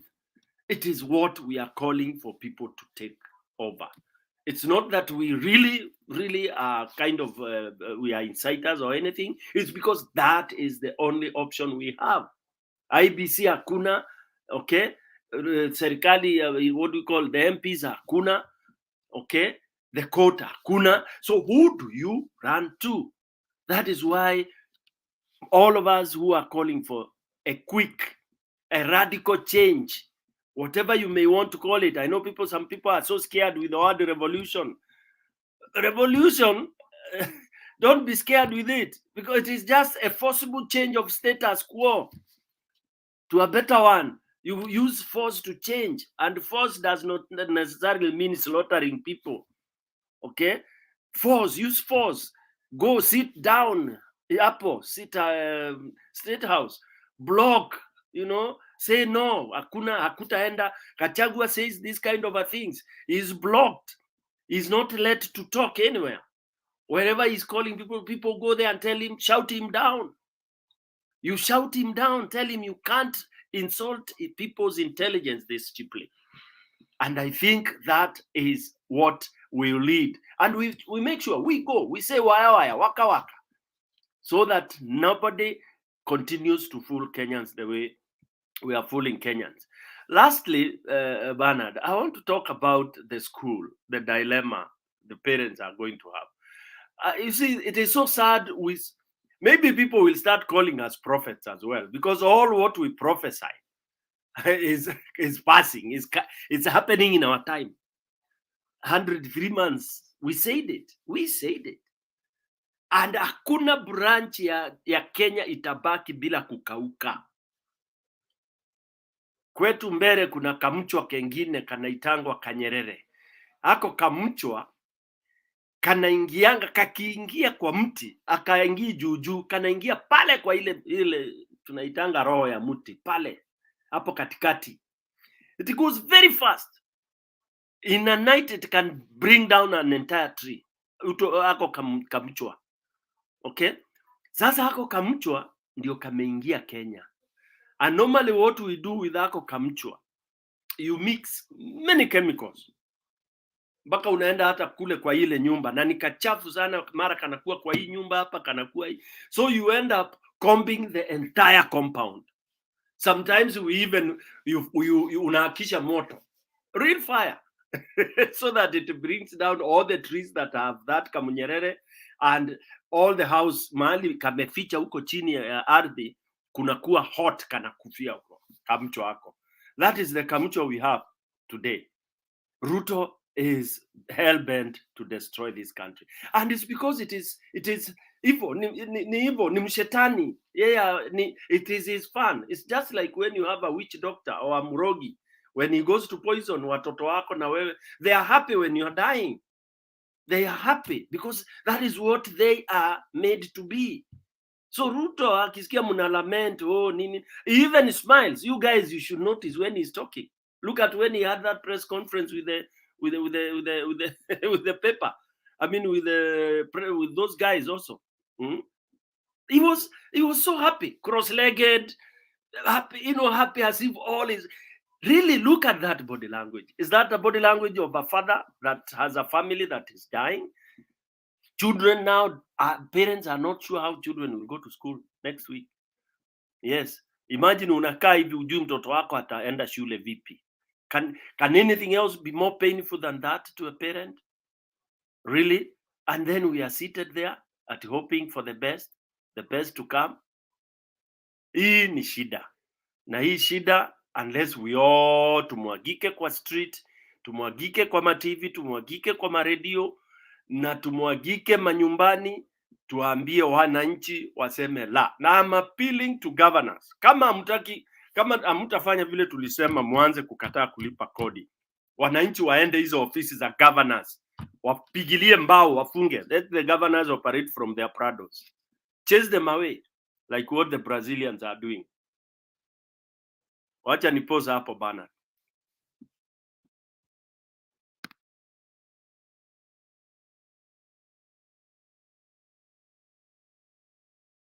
Okay, thank you, Stony PK. That is clear and to the point.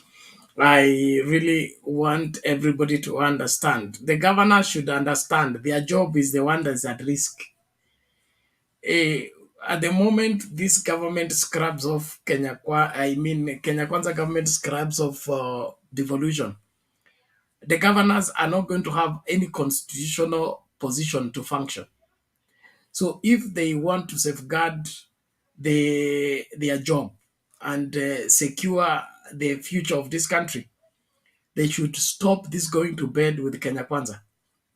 Kenya Kwanza wants to put you to bed and thereafter silence you permanently. They should be sober enough to see that clearly. And so, as the rest of us, as Kenyans, refuse to succumb to the numbness that the Kenya Kwanza wants to inject to each and every Kenyan, the really people that need to be up in arms are governors. They need to defy the Waiguru syndrome of trying to carry the devolution to State House and talking about obtaining favors. Devolution is not a favor from the central government. It is a constitutional right. And each county needs to safeguard that. The senators need to understand what is their job. And they exist because of devolution. Without devolution, there is no Senate. And so if they want their job, they need to do their work. Or else they will be the victims. It will be very easy in one afternoon for one William Ruto just to stand up and say he has collapsed the Senate, all the senators to go to the national parliament and use that time to do whatever they want to do. And then that's the end of the story. And that is the ground they are forming right now. And so let Kenyans see this for what it is and resist it forthwith. Tukae ngumu na ngumo. Tuhakikishe kwamba hii nchi haiendi kwa mikono ya mikora. Quoting Mother Karua, nasema some countries have mafias, but our own country is taken by mafias. If we don't do what we are required to do early enough, tutakuta mwana sio wetu. So all leaders, wherever you are, in whatever capacity you are serving, there is Philemon from the Arabs, anasema tumeongea mpaka pesa ya wazee umerudi. Tutaendelea kuongea na wajibu wetu tutautekeleza. Will be, even if you are the last people to talk, we will talk. We must get our country back. And so through this forum and other forums, let's ensure that we lift up the banner of securing this country for our children and for our children's children. And that's why hatutaki mtu yeyote ambaye ni Mkenya adanganywe kwa kusema yeye ni wa UDA ama yeye ni wa Kenya Kwanza, ili hali Kenya yenyewe inaenda. Na ukiona hivi Kenya inaenda, look at what Uhuru Kenyatta had established. The farmers, especially in Mount Kenya, were guaranteed. Wakienda kuvuna kahawa, pesa yao itakuwa kwa account. The wheat farmers and the wherever rice farmers were guaranteed their rice will be consumed 100%. All the rice taken in the prisons and in the barracks and every other place was not being imported. It was all coming from our farmers, so that farmers can make money out of their investment. All those programs were running seamlessly. What's happening right now? Our rice farmers are now hawking their rice on the roadside. And then somebody says he's going to import it from Pakistan. Mpende, musipende. These people want to kill agriculture, kill education, kill healthcare. And then you still say they are okay. These people are not okay. It's just like a madman entering a compound with a gun. Okay? What kind of explanation are you going to give him so that he understands you? We are having that kind of recklessness in the seat of power. Kenyans need to realize this, kwa sababu ni kama tunacheza na nyoka. Tunacheza na nyoka, tunafikiria kwamba he will come around, he will come around. These people are not coming around. These people need to be stopped. And for them to be stopped, Kenyans need to realize the kind of problem they are faced with. Kwa sababu at times nafikiria Wakenya waoni ile shida wako nayo. Wanaona kwamba hii ni mchezo. Na mkiambia kwamba Ruto sio Uhuru, elewa, Ruto sio Uhuru. Ni kweli. Uhuru had a fallback plan. Fallback in the sense that ni mtu anaweza kuitwa back to his senses. Mambo ikiharibika sana, mama ngine atapiga simu amsomee, atasikiza. Ama Magi atapiga simu atamuongelesha polepole asikie. Saa hii kukiharibika, nani ataita Ruto to order? Who will call Gachagua to order? Hiyo mnaona Rachel anaweza kuzuia Ruto kufanya maovu. Let us understand we are in serious mess as a country and begin to do what is required. Tuache hii kucheza kana kwamba hakuna shida. Kuna shida kubwa sana. And then interference hii ambayo iko na impunity. You interfere with a constitutionally established institution with its leadership.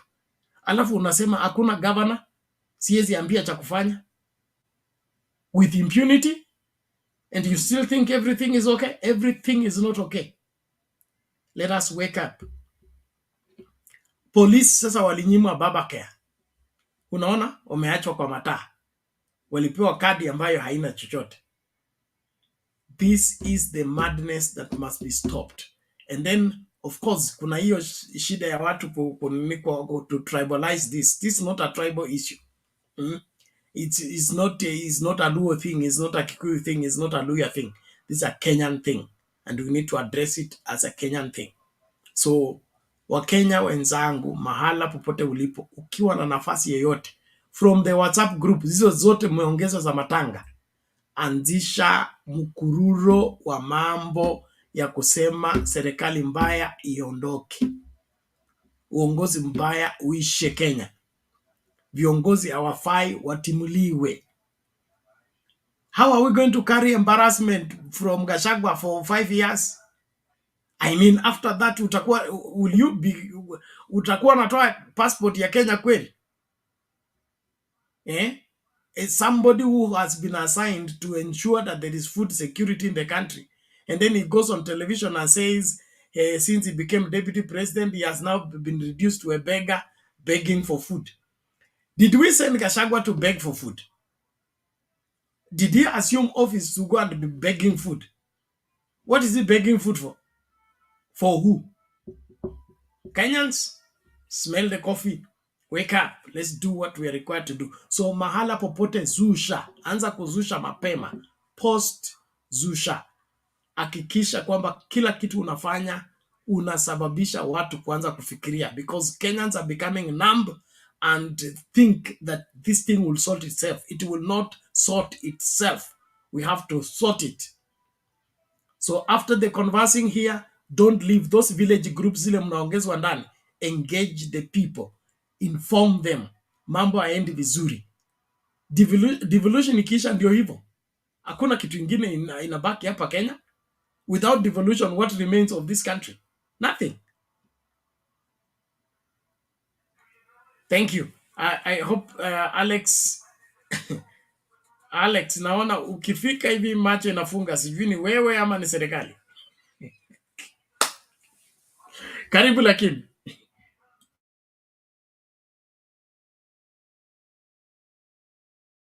Unmute, you are still mute.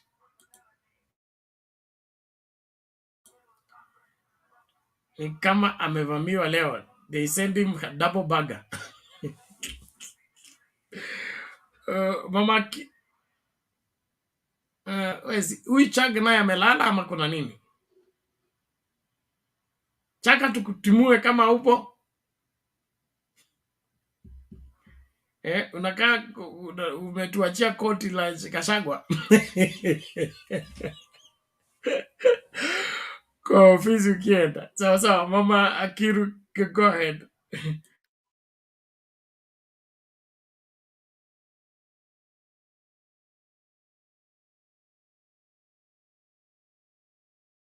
Hata Mama Kiru pia ameshikwa nayo.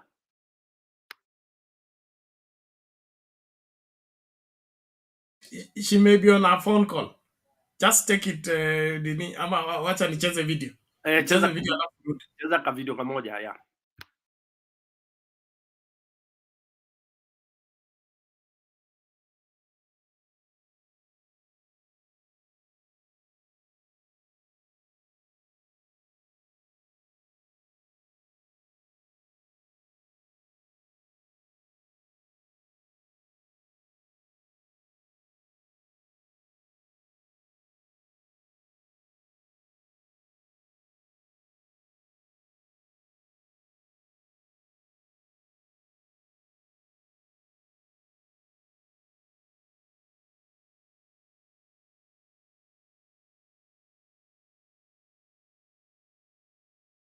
Reaffirms that Kenya is a country governed by the rule of law, not the rule of men, where the constitution and the sovereignty of the people are supreme and not the political elite. We must figure out a way of enhancing productivity and competitiveness while creating millions of job opportunities as a matter of urgent priority. A related and urgent intervention that will help in this effort will be to reorganize and consolidate financing of micro, small, and medium enterprises to liberate them from the chokehold of Shylocks and an exorbitant interest rate regime that presently stifles the promise of meaningful growth and stalls the possibility of enterprise development and wealth creation. As a nation, we must commit to creating opportunities for every enterprising Kenyan to thrive and make a living.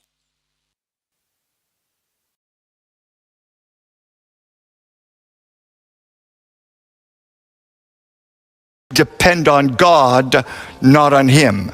A man of greed wants you to depend on him so he can extract money from you. A lot of so-called prophets today charge people money for ministry. The more you pay, the more they pray. Today, many churches and prayer camps charge money for what they call consultation. If you give $50, you get a prayer. If you give $100, they will lay hands on you and anoint you. If you give $500, they'll fast for you. And if you give $1,000, they will prophesy and see a vision for you. Nonsense! Anybody who charges you for prayer or ministry is in error. Mark my words. A day of judgment is coming on the false prophets and the fake pastors in this land. They tell you, buy this anointing oil, buy this holy water, buy this prayer cloth. Do not be deceived. Jesus never sold any miracle, and neither did the apostles. We have to get back to the place today where we depend on Jesus and Jesus only. The cult of celebrity pastors must end. And here's the problem we make today. We think if a prophet speaks words that come to pass, well, then it means he's a true man of God. We think if a pastor performs miracles, signs, and wonders, that he must be operating in God's supernatural power. But the fact is, you can speak prophetic words that come to pass and still be a false prophet. You can perform miracles, signs, and wonders and still not operate in God's power. Because this is so important, let me emphasize it and say it again. Deception is not just wrong words, it's also a wrong lifestyle. A false prophet may have the right words and even predict things correctly, but if he has a wrong life, he is a false prophet. There's a pastor in Tanzania who said, because I'm anointed, my feet cannot touch the ground while I'm preaching. He stood on top of his members while he preached. What is that? Nonsense. The pride in pastors today is making God angry. Pastors tell their members, bow down, kneel down, touch my feet. Stop it. Jesus and only Jesus must be glorified. A few years ago, Pastor Rabalago of the Mount Zion General Assembly in South Africa was spraying Doom, super multi-insect killer, in people's faces to cure their sickness. Pastor Light Monyeki of the Grace Living Hope Ministries commanded his congregants to drink rat poison as a demonstration of the power of faith. They died shortly after visiting his deliverance service. Ask yourself, where is that in the Bible? There's a great wave of error running through churches today. It's destroying pastors and ruining churches. It's causing men to backslide and making the gospel lose power. It's making a mockery of the truth and making men lose their faith. It's causing good Christians to turn from the truth and fall into sin. And the fact is, Jesus clearly tells us it will affect many. Many false prophets will come. Many men will be deceived. And friend, you need to know today that the greatest challenge for us as Christians in the end times is not persecution. It's not economic collapse or uncertainty in government. The greatest challenge we face today in the church is spiritual deception.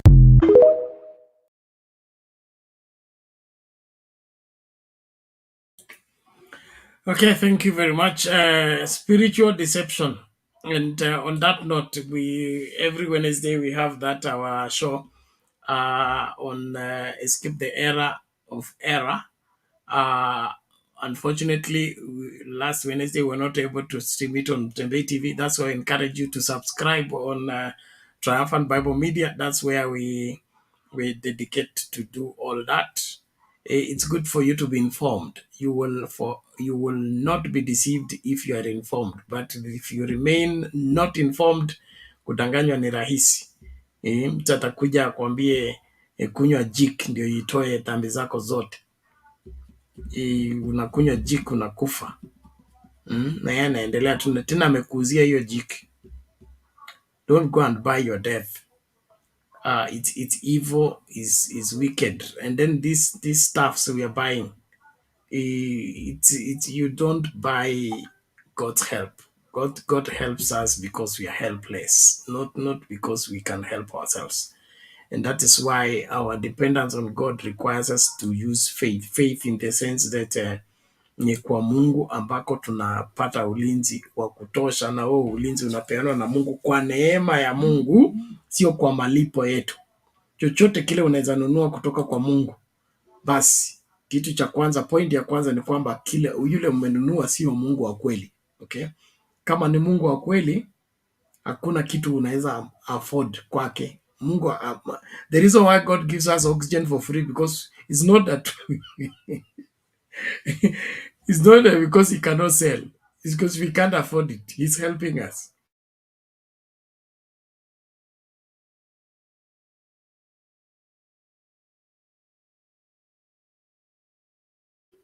Focus. Hey, inaonekana I'm also under Baga's attack. Mr. Stony PK, you need to be vigilant. Inaonekana the 36 bloggers want to frustrate us. So be on the lookout. Nani huyu mzee anasema hii ni vita dhidi ya uchumi wa Kenya. Amkeni, maandamano mpaka Ruto atoke. That is it. Let us be, we will not have an economy if these people are left in office in the next 6 months. We will have zero, nothing. The people who are not growing the production, are not growing the economy, will only eat it until it is finished. And when it gets finished, they will be blaming each other. If the opposition did not give us oversight, we expected oversight from them, they did not bring it. Let's watch these people, fight them, get rid of them. Asante sana. Go on, Stony PK. Yeah, thank you very much. I would like to address kuna concern ya fans wengi ama watu wale wanatusikiza, wengine wana maswala ya kuuliza, je, fulani na fulani amenunuliwa? Kuna hiyo wari kwamba watu wanatoka mrengo wa Azimio na kwenda pande ile. Kwa kweli tunazungumza tukisema hao usiwajali, manake hata wakikaa pande hii ndio mzigo wale. You know, there's no need of you staying or living with somebody who doesn't believe in you. Again, I like quoting African proverbs, you know, because they are really very educating. We have a proverb that says, mtoto uzaliwa na anakufa. Okay? It does not really kind of celebrate, you know, a family losing a child. No, but it is an encouraging kind of a proverb that death is inevitable. So anything that you cannot control, whatever is inevitable, you let go. So in our current politics, in Kenya, the current politics, as we keep on saying, ni siasa ya tumbo craft. Yani ni tamaa mbele, mauti nyuma. They don't care what will happen. Ni chapa saa hii, wacha mimi ni sosi saa hii. That's why hata ukisikia watu wakidiscuss mtaani, maofisini, hata hao wabunge, hata hao maseneta, unaona wakikuwa kwa zile break zao wakinywa chai, they don't discuss about you people. Wanaulizana ni mazeni wapi kuna kakitu. Siku hizi kanaitwa kakitu. Ndio nakwambia Kenyans we are very innovative. Ukisikia hiyo kitu inaitwa kakitu ni mamilioni. So it is in Kenya also where we started. Every theft ulikuwa unasikia tangu Jubilee waingie ilikuwa ni billions. Yani tuli upgrade. Hakuna kuiba milioni tena. Zamani ulikuwa unasikia milioni 10 zimechangwa kwa harambee na treasurer alitoroka na 1,200, 1,150 ama milioni moja. Ule mnoma sana anahepa na milioni moja. Benki zikiibiwa tulikuwa tunasikia kumeibwa milioni 3, milioni 6. Sasa tuka upgradeiwa na Jubilee. Na Jubilee na UDA ni the same. Okay? Ndio wali upgrade the level of stealing. Na nani alikuwa kinara wa hiyo maneno ya ku upgrade wizi wa mabilioni? Ni rais wenyu kwa sasa hivi. Okay? Alisema hapa naiba pesa kidogo anza kuchukua mabilioni, kwa sababu aligraduate from 24 years of training by Moi, yeah, from millions to billions. Sasa ndugu zangu, sasa tunaongea hivi, upgrade to trillion. Trillion sahi ameingia, amebangaisha, amebambanya trilioni 3 fwa hizo amepita nazo. Mnaambiwa alikuwa anatafuta mapartners sijui na nini, na muambiwi vile zina nini, vile zina it's not being accounted for. So already serikali ya UDA imeingia, wizi utakuwa ni matrilioni sasa. Trilioni 1 imeenda, tumeanza na trilioni 3 ambazo hazieleweki zitakwenda wapi ama zimekwenda wapi. Nobody is talking about it, and that is how it's done. That is the skill of thieving. The skill of thieving. Very advanced stealing. Thieving actually. So when somebody starts now hiyo level ya matrillion, mtawezana kweli wa Kenya? Wa Kenya mtawezmake kweli? And mtu wa kuiba matrillion at a country at a auction, he will auction the country and he will look for somewhere. He doesn't care so long as he has those kind of trillions in his whatever, in his banks, whatever the banks are. Then I also want to talk away from the stealing, the upgrade of stealing, to that speech that Ruto has given. In fact, yeah, there is somebody who has commented and said it's not a speech, he's reading. It's like the way you read a written poem. Yeah, because the speeches are, you know, the best speeches we like, which we like, is when it comes from your head, because it means it is something you believe in. It is something you've been working on. Yeah, it's your document, it's your ideas. You are the initiator, you ideated in it. So hii maneno ya speech, written speeches, you can go to Google, you can go to the past speeches of past leaders, and then you una massage you, then you come and read it to the people. So one thing I don't believe in, I don't believe we have a nation in Kenya. We have destroyed all the avenues that would have built a nation. And that's why we are having these problems. Out of the 4 very common tenets of what a nation is all about, I don't think we can qualify in the 4 of them. Maybe probably 1. Because, you know, they say, even from wherever, Oxford Dictionary or whatever you may want to refer, when we talk of a nation, a nation is embedded, or rather it's guided by people of the same culture, for example. Culture must be the same. And where you have culture, of course, then there is language. So people speaking or people of the same language. Kenya, we are not of the same language. We tried to propose Kiswahili na tukiusudu na kikue kituunganishe kama Tanzania, tuna yumba yumba. Okay, so we are not there yet. Then are we where did you Kenyans come from? Bantus, Nilotes, and all that. I think we are very different descents. So our origin are different. Okay. The only thing we qualify, you know, as one of the tenets of a nation is probably because we are living in a region that was demarcated by Mzungu. Your boundary, then akaita Kenya or Kenya, whatever it was. So that is only one out of 4. So do we qualify as a nation? We don't, and that's why we are struggling. That's why you find Gachagua saying, "My people." This is where I'm coming from. That's why you'll find Mudavadi going there and pretend that he is now bringing his Zuluya people together. Okay? That's why you have Atoli, and somebody who was asking whether Atoli has been bought. Don't worry about Atoli. We all had our doubts about Atoli. You know, he was too good to be true. And of course, when you find somebody worshipping money and riches, then you can imagine what would happen.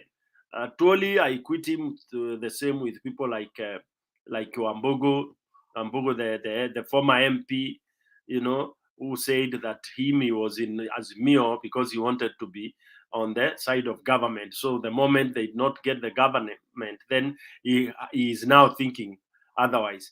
Very unfortunate statement for somebody we expected to be of high intellect. So basically, Atoli, ndugu yangu ule anasema amenunuliwa, it is possible, and that is what Ruto is very good at. And that's what the confidence he has. Even right now, I think Bernard has indicated he's ready to buy people, dismantle whatever. He's ready to dismantle anything. He can buy all the Senate. The billions that have been disappearing since 2013 when they took power again through crooked means, Ruto continued to steal, using his tentacles all over. And he was stacking his money all over. So he can afford to buy almost everyone in Kenya, you know. You can imagine that. So I tend to think as we struggle, until we get people who will now try to build a nation. And the nation cannot be built when there is no justice. That we'll keep on going back there. Kuna kitu inaitwa chondo. Chondo kwa watu wale wanashona chondo, Central, Eastern and all that. Chondo is began with kakitu kama dot pale katikati. Okay, it's like a mat zile tulikuwa tunashona zamani.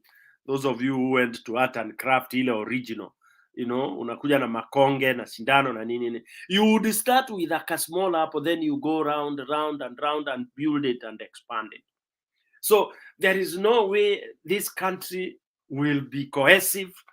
Watu wanasema, oh, we become tukue pamoja. You can't be together when there is no trust of one another. When unakwambia uniongoze ama unakuja unachukua uongozi na nguvu, unaanza kunipeleka shimoni kwenye mamba na unaniambia niseme amen. I'll not come with you. So people will be divided. When somebody is saying watu wangu msitoke msibanduke huko. Sasa watu wangu, wewe sisi ndio tuliweka huyu kiongozi, Nairobi ni yetu. Really? So you expect others to feel they are together with you? And you stand there as a VP or as a DP thinking that you can tell people you are together when you are in Nakuru and you are telling people ule mtu tulimpeleka kwa kichaka, mtoe kichaka mtupe huko. With that kind of language from the purported leader, you expect us to talk of one nation? It's a lie. It's a lie. So for me, I want to rest and say, I talk like maybe I quote Mr. Lumumba Patrick. I want people to rest assured that this country called Kenya is far from being a nation. We missed the boat on 8th of 2022. We missed that button that was going to build. And in fact, it was birth of a nation. That is when we were going to midwife a real nation. This, anybody can have your own different opinion, but this country cannot be born into a nation without the leadership of just, which I do not see in any other leader as of now. Any other leader as of now who wakes up in the morning and thinks of a nation called Kenya, other than Raila Amolo Odinga. And God forbid, if he doesn't ever get a chance to do that, or even start that dot I have talked about, we know he's not immortal. You know, we know he can't live forever. But we wanted somebody who will push that dot and tie it together, hold it together at least for this 1 and 2. Line ya kwanza na ya pili. Then we know wale watakuja wataendeleza. That is what Kenyans we are crying for. That is what we are missing. Because we are not seeing dalili. And we have said, dawa ya hiyo, shindano hiyo ya kujenga hiyo, kuanzisha hiyo, it's just elections ya ukweli. When we vote ukweli. We don't bring kamangos and the rest. When we win, we don't go kupiga kifua. When you win, you know that it was a competition, yes, fairly won, fairly lost. And then immediately you win, you stop being a victor. Manake usha win sasa. You start rallying people together because you need them. It is the people. You stop being a victor, you start being a servant immediately. That is what we are lacking. And until we get there, hata maombi, hata nini, until we get that one leader, ule aanze hiyo, Bernard, I think we have a long way to go. Lastly, Kenyans, don't worry about people who are bought. Hii Kenya tutaikomboa tukiwa wale watabaki hata kama ni watu wawili. I said if you northern Sudan, Khartoum, ilikombolewa na kasichana kamoja. Ndio kalisimama na kitambaa cheupe kakatimua al-Bashir, ule ambaye watu walikuwa wanasema alikuwa anatembea, watu wana imagine, hata walikuwa wanasema ati nchi inatetemeka because of fear. That's how people felt. Ati alikuwa walk hivyo na hiyo mkwaju, people felt they were shaking. It was that bad. It was that bad. But alitimuliwa na hako kamsichana, with all due respect. That young lady, and she was there doing this. People thought she was a mad woman. Yeah. And people listen to that voice of just. And within a short while, mpaka askari, it was like a power inawavuta tu, you know, wanabunduki lakini wanaambua shoot, wanakataa wenyewe. How do you shoot justice? Mtu anasema ukweli unless you are a madman. Kama huyo Ruto wenyu ndio anaua watu justice, yani watu wale wanasema ukweli, he doesn't want them. But can you finish them? It's impossible. Bana.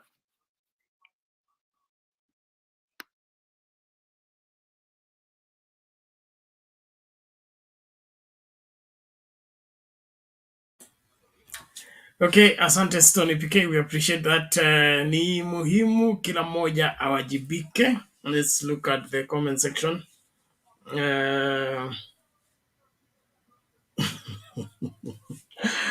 Mr. Kamau says, I thought Moi was a problem as an individual, but kumbe it's cultural problem. Let's not go there, please. And then, of course, T the Tiger says, I wonder what Baba has up the sleeves. Kuna kitu hapo, fiche kitatokezea hivi karibuni na mambo itaeleweka. Mambo itaeleweka. Viongozi wanaokubali kununuliwa wameuza uongozi wao. Hiyo ndio ukweli. Kiongozi anayekubali kununuliwa amefanya nini? Ameuza uongozi wake. Kwa mfano, Mudavadi, okay? Mudavadi alikuwa kiongozi ambaye alikuwa anaheshimika, akakubali kununuliwa, na hivyo ndio alipoteza nini? Uongozi wake. So mtu yeyote anayenunuliwa, awe governor, awe senator ama nini, kukubali kununuliwa ni kuuza uongozi wako. Hautakuwa na nafasi ya kuwa kiongozi tena, because you sold your birthright, you sold your position. So everybody who accepts to be bought, that's the end of them. And so Kenya Kwanza is deceiving itself that is buying people. At the end of the day, they will end up with those useless people who will have no impact. But the masses and the majority of Kenyans are with Baba. And when Baba calls forth his army, ndio itajulikana mbivu na mbichi iko wapi. Wale wa kuiba na wale ambao wa kuibiwa itajulikana. Lakini msimamo ni mwenye mbuzi apewe. Mwenye mbuzi apewe. Tuache history ya kusema sharing. There is no sharing. There is no handshake. Iliona gazeti moja inasema kuja tubadilishe katiba. There is no official opposition seat. Mwenye mbuzi apewe na mwizi afungwe. That is where we all should stick and do. Atuoli and the rest of the team, those are not leaders. They have failed in their leadership position. Wazee wanajulikana kwa msimamo. Mtu akishakosa msimamo, hiyo title ya uzee hana na kuwa kiongozi hana. Na msimamo ni kwamba hata kama wewe ndio umeapishwa kama rais, okay?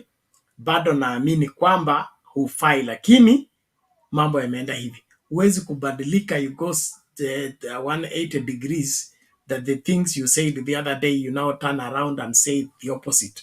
That misrepresents you and makes you a non-leader, a non-starter, and a person that cannot be trusted. And so we need also to look at this keenly.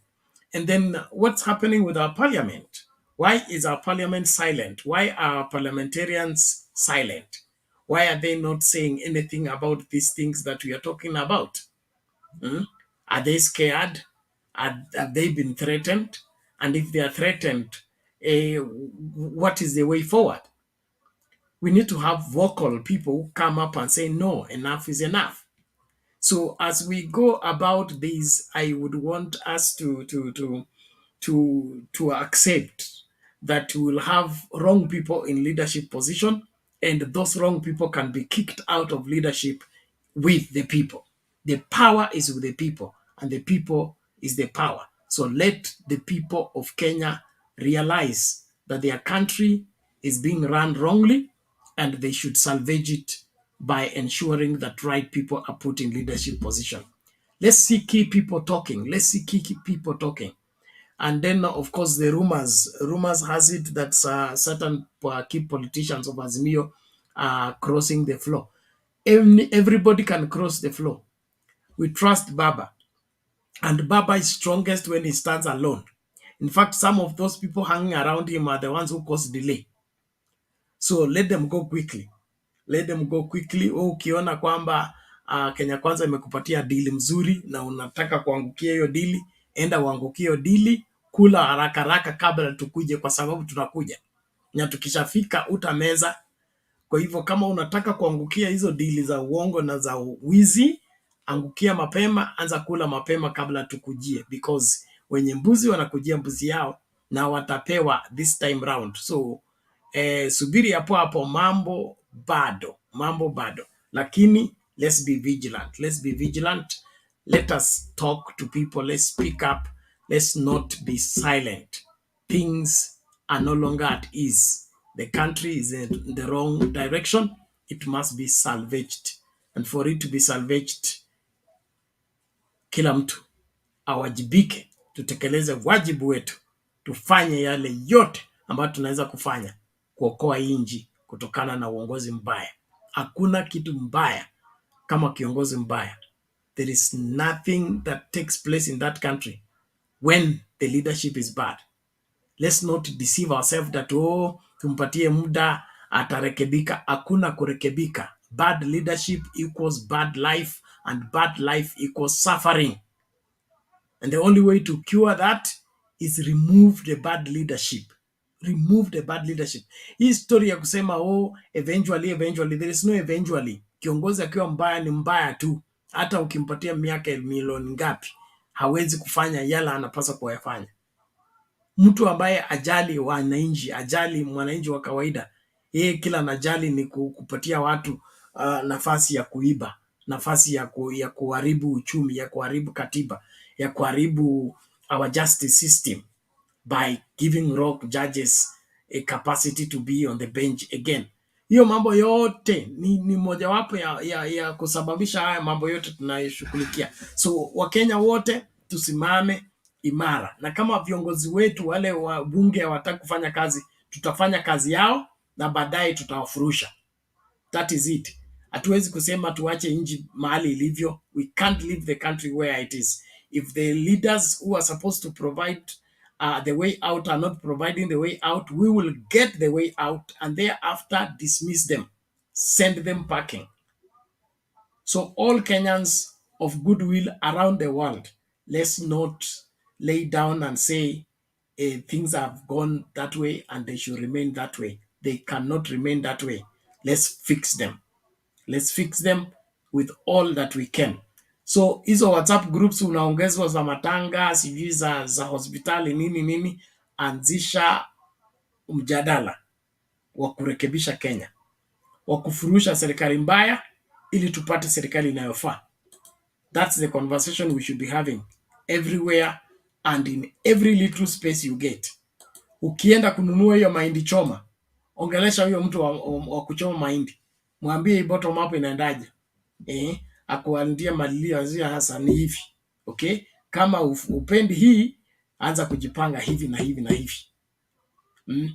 Let's have the conversation everywhere, in the matatu, anywhere you find yourself. 2 people, 3 people, address them. Give them the marching orders. We must get set to help this country recover completely. Karibu. Bernard, I you know, my head is really spinning around. I'm just asking, what has happened to even our patriotic musicians? Why are they not, pointing out this through their what happened to King Kaka, who said wajinga alisema wajinga ni sisi? Really? I mean, why is it only us who are seeing this? I'm wondering. Even, of course, the church, we have said the church has been bought, so many of them, unless the few ones now who should come, and then maybe we should start our own television like this one, because it looks like even the media has been cowed, so they are not going into churches that are really believing and pointing out evil. They don't want to go there. All of them are following Ruto and Gachagua when they are talking that nonsense of theirs. So what has happened?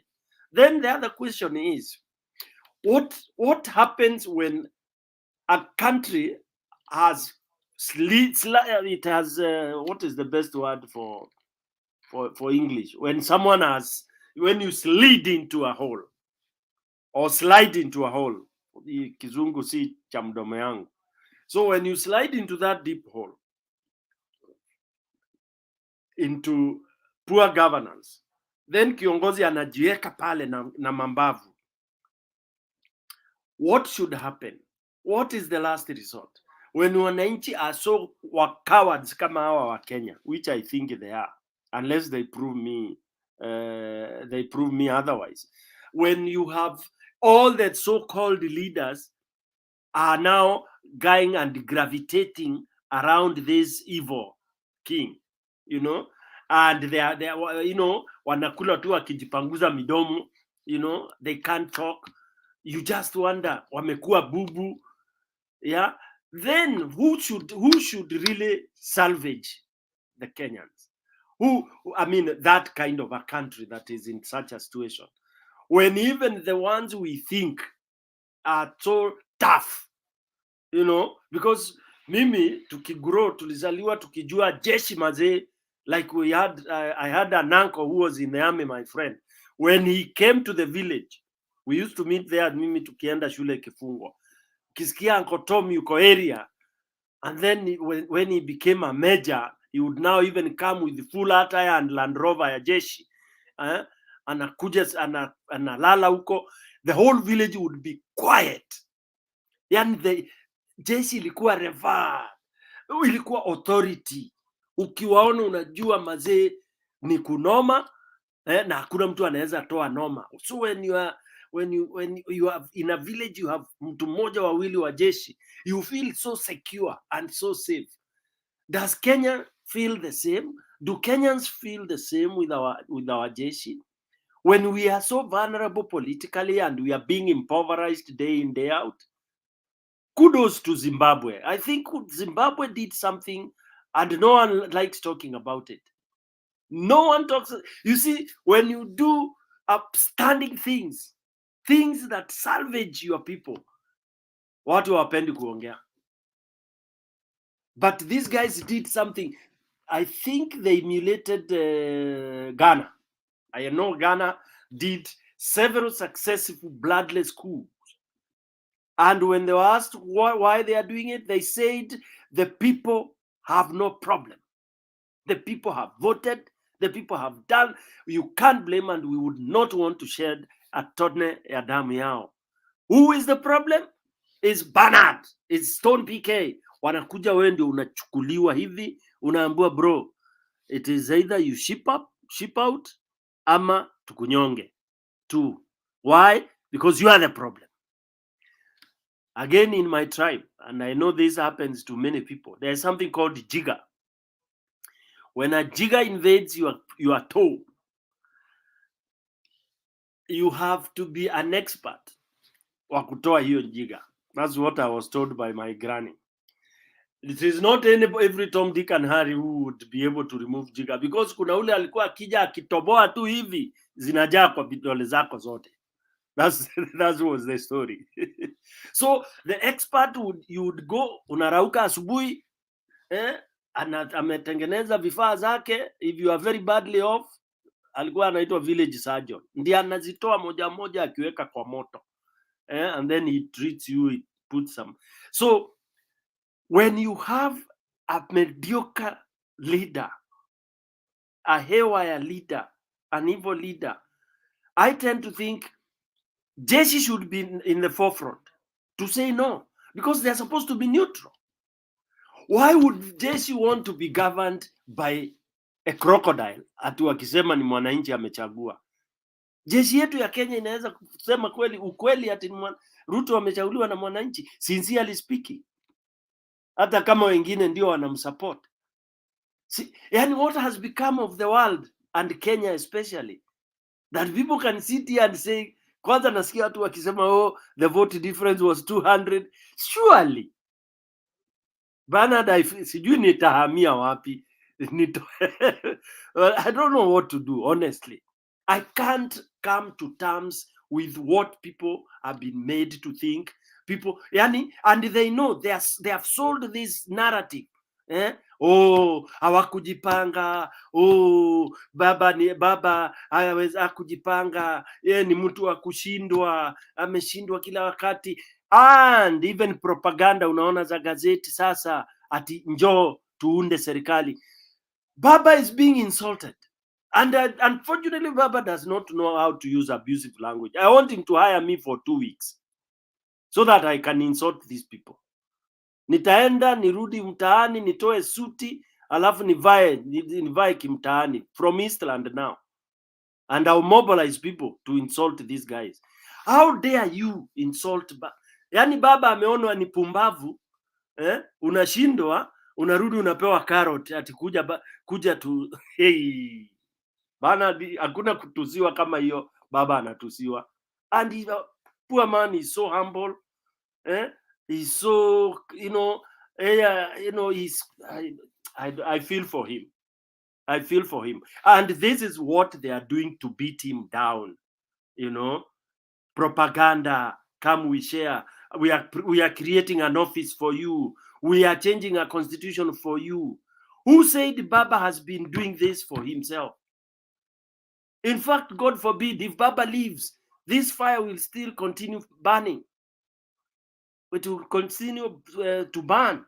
So people should not give us that nonsense. And when papers write that kind of a need, Baba, I don't know what is wrong with your PR team. Your office should have fighters there. They should go to school in South Africa, wafundishwa na Malema 1 week on how to deal with these idiots.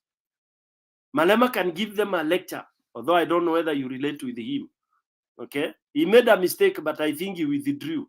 He was trying to support what he was not privy to, because he's also obsessed on one side with the youth. He thinks good governance will only come from young people. This is another misinformation people have. You can have young people who are idiots, and you can have young people who are super leaders. Tom Mboya was one of those guys. You see. So the tenet of leadership is not pegged on young, old, or something. You can have an old man and he becomes an idiot like Gachagua. Is Gachagua a young man? And when he opens his mouth, he speaks like I don't know what. So I want people to kind of know that leadership is not about age, is not about whatever. It is wisdom and ability to do that. So Baba should reconstruct his team. That team needs to also be insultive. Yes, insulting in the sense that they should dismiss any nonsense that is being peddled around. Because when they peddle around a lie, people start. I heard some people starting empathizing with Baba. Una empathize na Baba. Baba is very okay. The only thing that is killing Baba is that he wants justice in Kenya. But he can decide to be quiet and retire and leave you people to suffer. Baba lives like a king. Yeah. So and that just because he has that calling is what is eating him until he sees it. That's what Tom Mboya died for. That's what Akina Patrice Lumumba died for. Kina Kwame, you die for something which people don't want you to. People don't want to hear you in the morning when you talk about the people. Lastly, Bernard, I give an example of a people person. He goes to a village. Maybe you are working in Nairobi. You arrive in your village. If you are a people person, umefika, Bernard umefika, it goes like bushfire. People pass around.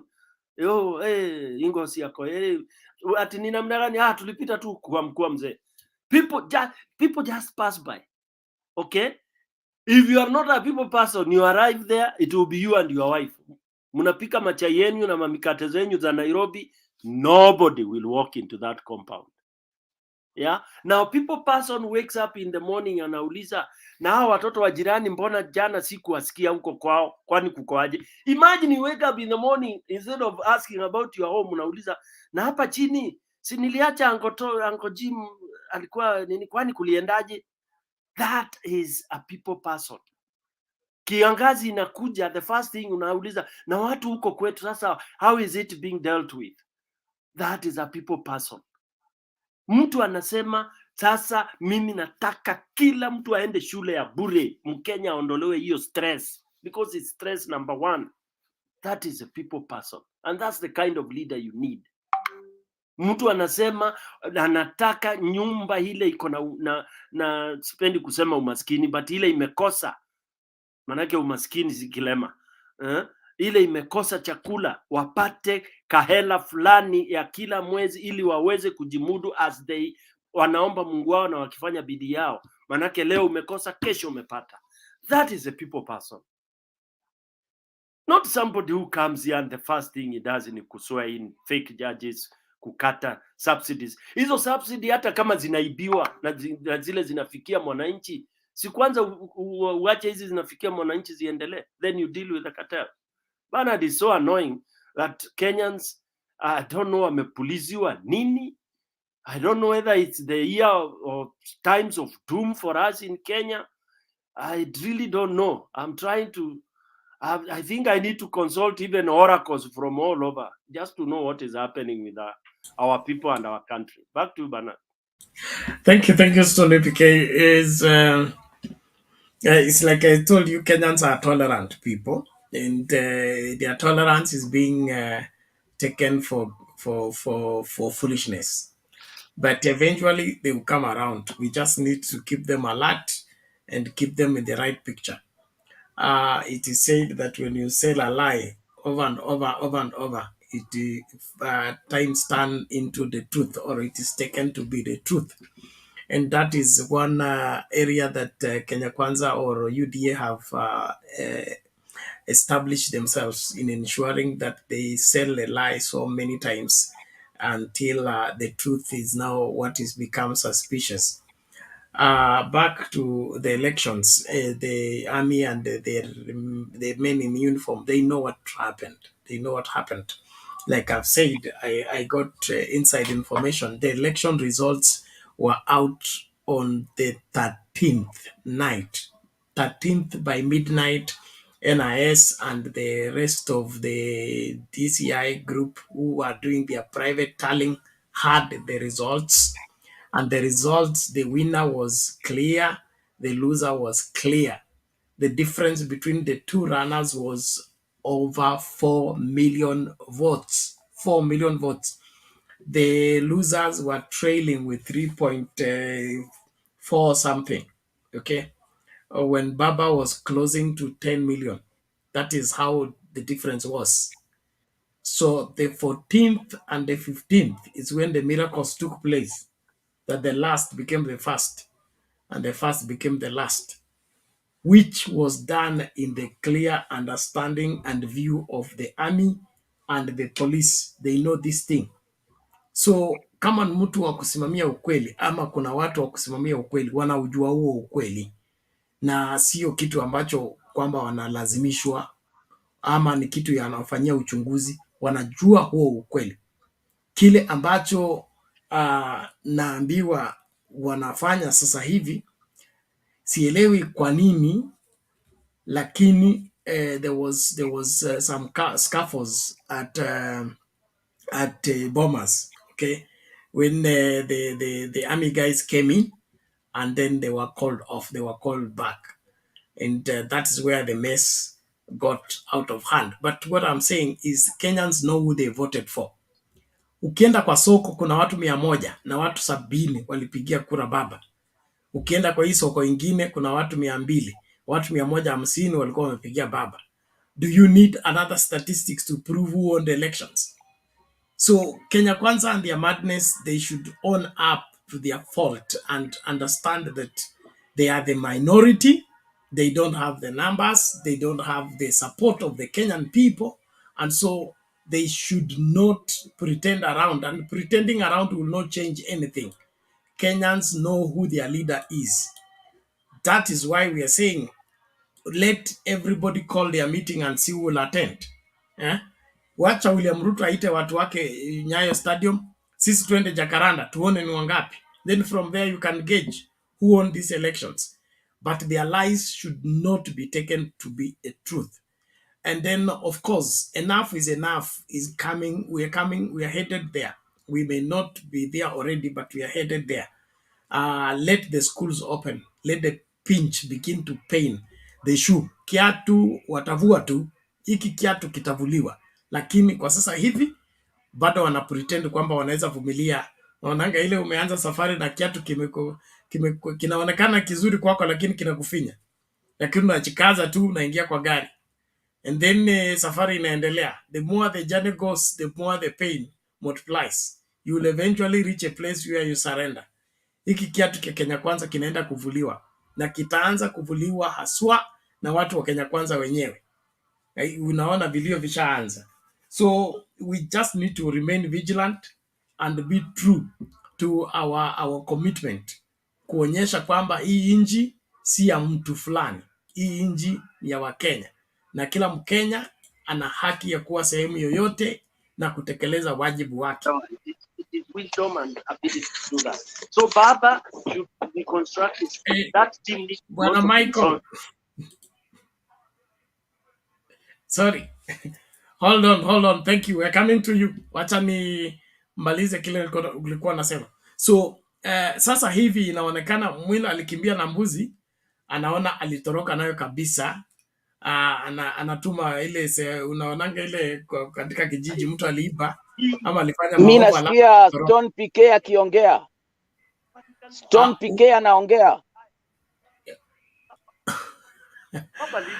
Mnaongea watu wawili. Stone PK na wewe. Okay, ni kwako. Wewe refresh your browser. Wewe ndio umechelewa. Okay. Refresh your browser ikuje up to date. Wewe uko nyuma kiasi. Okay, now all right, thank you. Now what I'm saying is katika kijiji mtu alifanya maovu alafu akatorokea Uganda, okay? Lakini anaendelea kutuma, bado wanatafuta zile mbuzi bado wanauliza ile mwizi wa ile mambo ilifanyika, ili ajue kama mambo iliisha arudi ama bado anafuatwa. So they are self-suspicious, and that is why they keep reassuring themselves they want to do this activity after this activity, so that nobody settles down to question them on how they achieved whatever they achieved. But what we are talking about here is that every Kenyan has a stake in this country, and they must rise up to defend their stake. And that is, our children must go to school, our healthcare must work, our food security must be established. Any government that doesn't guarantee these three should be kicked out of office. And so Kenya Kwanza waonyeshe mlango within this time. And then uongozi utapatikana. There is no vacuum in leadership. If Baba keeps silent forever, there will be another voice that will rise up and say enough is enough. Are we not doing the job already by the sensitization we are doing already here? So there is no vacuum. The call is going to be made. And when the call is made, we will answer. And when we answer, kitaeleweka. Wacha Kenya Kwanza wajipulize saa hii, wanapenda kujipuliza. Lakini wakati wa Kenya watasimama, itajulikana ukweli uko wapi. Thank you. So I will leo umelala vipi? Uko wapi? Njoo. Na wala wanataka kuingia studio, link ndio hiyo, tafadhali tumia, ingia studio. Kumbuka ile offer ya kitabu kile nimesema, The Challenge of Nationalism by Tom Mboya is available. All you need to do is subscribe to my site, to that site, triumphantbiblemedia.com, and then I will upload the book and you will be notified, and then you pick it. It is 100% free. Other items on that site are on sale. You just need to subscribe. You click on the link, get to the site, then put in your email address, then click subscribe. The moment you do that, a notification will be sent into your email. Then you follow it, you confirm. The moment you confirm, wachia hapo. Then when I've gotten sizable number of people to get the book, I will upload the book. I don't want to put it there permanently. That's why I'm doing this. So subscribe, then we will put the book, and then we'll give it like 24 or 48 hours for people to download. Thereafter, we will withdraw it. But we want as many people who want information and be able to work out this struggle from the point of information to do the same. Reverend Father Darius asked about our program of launching out digital TV. We started out very well. We had some of us contributing towards that, but we didn't get enough people to get the amount of money that we needed to acquire the TV station that was ready, plug in and play. And so that project is paused, is shelved until we are able to get, after the election results came out and to where things went the way they are, everybody got affected. And so tukaona if we keep pushing this, we may end up destroying even what was left of us. So the project's still on, only that it was shelved for a later date, and I believe we are almost there. But the issue is we didn't get enough people to fund the program. If we would have, we'll be right now running that particular station and effectively. But also, we are not far from it, because since there is still a transition meaning we are moving from analog to digital, from digital to smart. With smart TV, you are able to get this broadcast right where you are on the large screen without having to use your phone or your laptop. And so we will be there for a while until we consolidate everything, and then we'll be able to relaunch again and to be able to do the TV issue. So maswala ilikuwa wafadhili na investors walikuja wachache na hawakufika ile namba tulitarajia, na kwa hivyo hela hazikutosha, na so hiyo maswala ikawekwa kwa shelf. Itachukuliwa hivi karibuni tukisha stabilize, and then we have refocused. Thank you. Stony PK, I will play a video as we get set to listen to. Mzee Michael, inaonekana unajaribu kuingia alafu unatupwa nje ama kuna nini? Link ndio hii tena.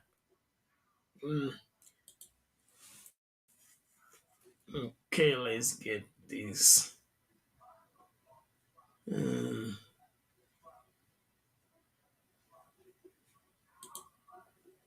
Okay, this is hilarious, but it serves the point. Let's go back there.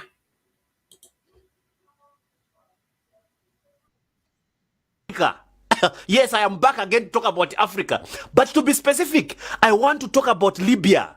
You see, if there's one thing that they don't want you to know, or the story that they don't want to hear, is the story of how Libya became heaven on earth. They don't want you to know that story. I mean, for what for? For who?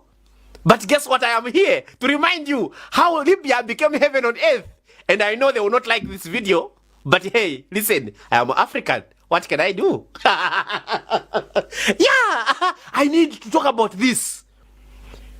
People need to know the story of what Libya was during the time of Muammar Gaddafi. A leader that wanted a one Africa. A man who loved his country, who died for his country. And a man who wanted the whole entire Africa to be like his country. And they took him away from us, because they knew that Muammar Gaddafi was a force to reckon with. Force to reckon with. That is English. Yeah, I'm telling you, I mean, for who? A man who was taken away from Africa too soon. A man who was called a dictator when he was not a dictator. Listen, you see, while the Western world painted this man a terrorist or a dictator, deep down in their hearts, Muammar Gaddafi was the name that they feared the most. I'm telling you, I mean, for who? They feared this name just by the mention of the name. They were shaking because they knew the abilities that Muammar Gaddafi had. Yes, it's true, I mean, for who? Eh? Even now, when they hear the name, they shake. Yeah. Wait, I'll remind you the reason why that man was turned against his own people. I'll remind you. Number one, do you know that in Libya, it was the only country without debt? Do you know that Libya was the only country that had people of Libya own flats, all of them? No one was homeless. I mean, for what for? For who? Did you know that the people of Libya were the only people that could get loans at 0 interest rate? Huh? How? I mean, for who? Eh? Did you know that in Libya, there was nothing like electricity bill? Electricity was free in Libya. Hold on, I am still going. I mean, for who? I have more information for you. I have more information. Did you know? Short commercial break. Have you registered with OneXBet? If not, now is the time to register with OneXBet. Especially with the World Cup going on, you can register with OneXBet and make sure you use the promo code African Joker to qualify for that 300% bonus just for you. OneXBet gives you the best betting experience out there and the best betting odds out there. So what are you waiting for? Register today and bet the easy way. Now back to the issue. Gaddafi had vowed to make sure each and every citizen of Libya had a house and put his parents last. He said, my parents will be the last ones to own a home. Tell me which African leader right now can put their parents last to receive a house in an African nation. Tell me which one. You feel it, huh? Can your president put their parents last to receive a house? But Gaddafi made sure each and every citizen of Libya had a house. And the parents were last to have a house. He had vowed. I mean, for what for? For who? I'm still going on. Listen. The interesting one. Did you know that in Libya, all the newlyweds were gifted 50,000 US dollars to buy their new house? The newlyweds, you people that are getting married, you people that are couples, you newlyweds, you people that are having weddings. Imagine having a wedding and after a wedding they give you a $50,000 to buy your new home. That's how the people of Libya lived the time that Muammar Gaddafi was still alive. I want you to sit down and just think critically for a moment. Think critically for a moment. I'm still going on. Did you know that in Libya, education and treatment, health facilities, they were free? If the Libyan citizens did not manage to find any medical facilities or medical treatment within Libya, the government would automatically fund that citizen to go out abroad to seek treatment. Not with their money, no. Oh, that is an African country. Libya for a moment was like a dream for some of us. I mean, for who? It became heaven on earth. Listen, one more. Did you know that in Libya was the only place where someone after graduation, they failed to find employment? The government would pay that person the average salary of the profession as if one was already in employment. Just paying them. In short, they were paying you for graduating. While waiting for employment, they were paying you for waiting for employment. Which African country right now would do that for you? I think now I understand why that man was taken away from us.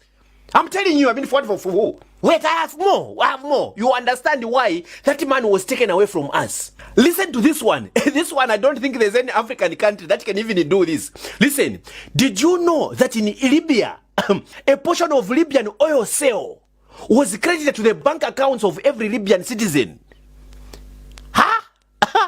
Which country? You in your country, the minerals that they are digging and whatever mineral, natural resources they are digging in there, do you even get a share, you? Who to give you a share? You tell me. Some of you have never even seen any benefit from those natural resources up to date. Our friends in Libya, when Muammar Gaddafi was alive, they would get a portion of every Libyan oil sale credited into their bank accounts.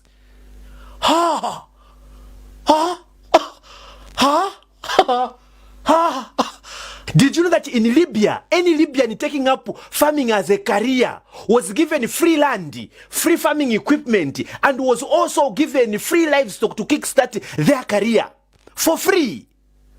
In Libya, only in Libya. Did you know that? Who would give you farmland this time? Even your own land, your birthright, they are giving someone else, not you. Yeah, I'm telling you, I mean, for who? This is the truth, I'm telling you. That was what was happening. That was what was happening in Libya. I know right now there's nothing we can do to bring back Muammar Gaddafi. But believe me, you, African leaders, go back to the policies of Muammar Gaddafi. Go back to them. Do not sleep on them. I mean, for what for? For who? I know most African leaders don't even want to hear about the policies that Muammar Gaddafi had. They don't want to hear it because they're scared. I know you will say, no, this chap is just talking. He doesn't know what he's talking about. No, I know what I'm talking about. And the fact is that I know that you are scared as a leader. You don't want to end up like Muammar Gaddafi. That's why some of you are far from being leaders. Some of you are just fortunate that you are in those seats because you're not willing to go that far for your people. You're not willing to go that far for your African continent. Yes. I mean, for what? For who? Huh? Very sad indeed. I mean, what for? For who? Please, each and every one of you who is seeing this video, you have a task. Remind your African leaders of what Muammar Gaddafi had made Libya to be like. Remind them. Mention their name in this video. Believe me, they can take away one, but they cannot take away all of you. I mean, for what for? For who? I'm telling you. The policies of Muammar Gaddafi, African leaders, please do not sleep on them. I beg you. Find out how the Libyans were living during Muammar Gaddafi's reign or rule. Go and find out. I mean, for what for who? The problem is that you like watching porn. I'm sorry about that one. I went off. But yeah, go and research. No one is ever going to talk about it. No one is ever going to remind you that Libya was heaven on earth. They will never remind you. And to Muammar Gaddafi, may your soul rest in peace. You great son of Africa. Thank you so much.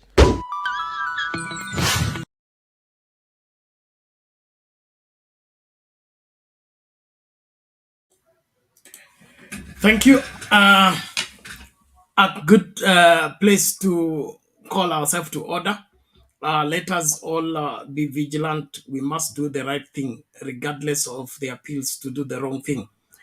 Kuna mtu anaitwa Geoffrey Ruto ametimuliwa hapa na nabii, I mean Matoma candidates, atafute mahali anaweza kwenda kutafuta nini.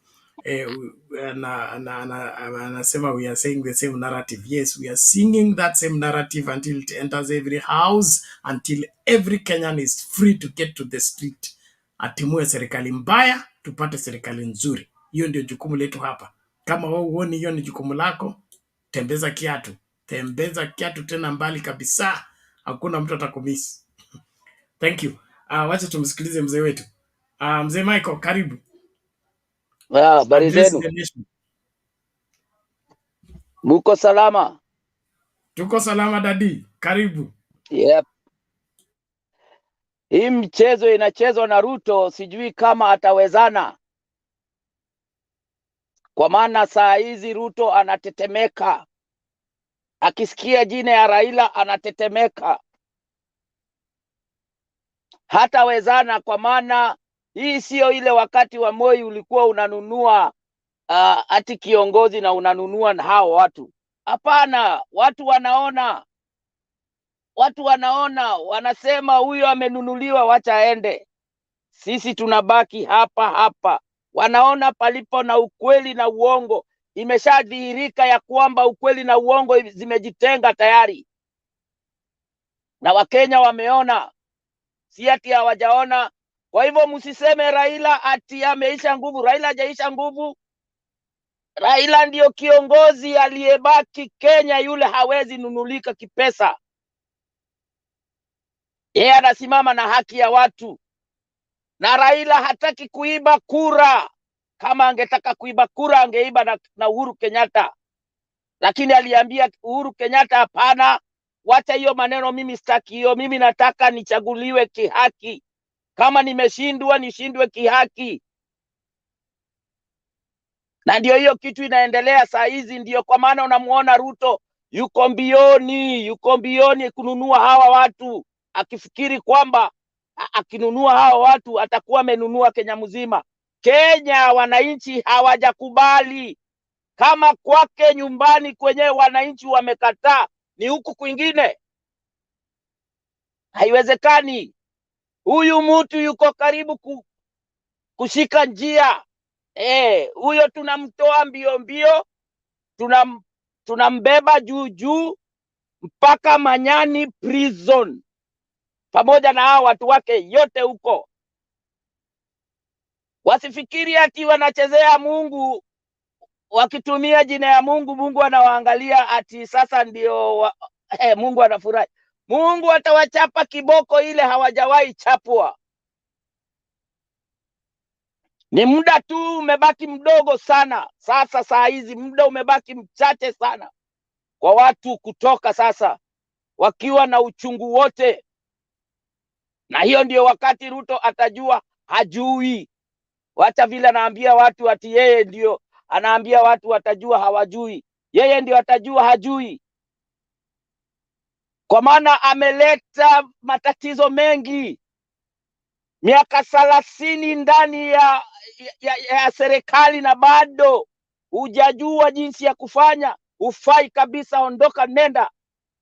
Wachia wenye wale wanahitajika kufanya hiyo kazi wafanye, na Kenya iendelee vizuri. Kila mtu awe ana furaha. Tukija hapa kwenye hii channel tunakuja kusema vile maendeleo yanaendelea, na ile serikali watu watakuwa wamechagua itakuwa na uoga kuiba pesa ya serikali. Mwambie huyo Duke awache kuja kutuambia maneno ya upuzi hapa. Huyo mtu yake ni mwizi, muuaji,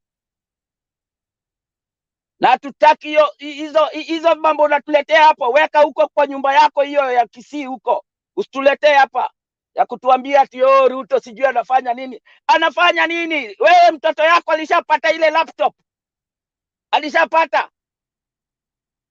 Ama niyo unakujaga hapa kutuambia Ruto kitu gani? Ruto ni nyoka, shetani, na nyoka inapigwaga kwa kichwa inaenda kabisa, inakufa. Hatuhitaji hiyo kitu, ni kitu mbaya.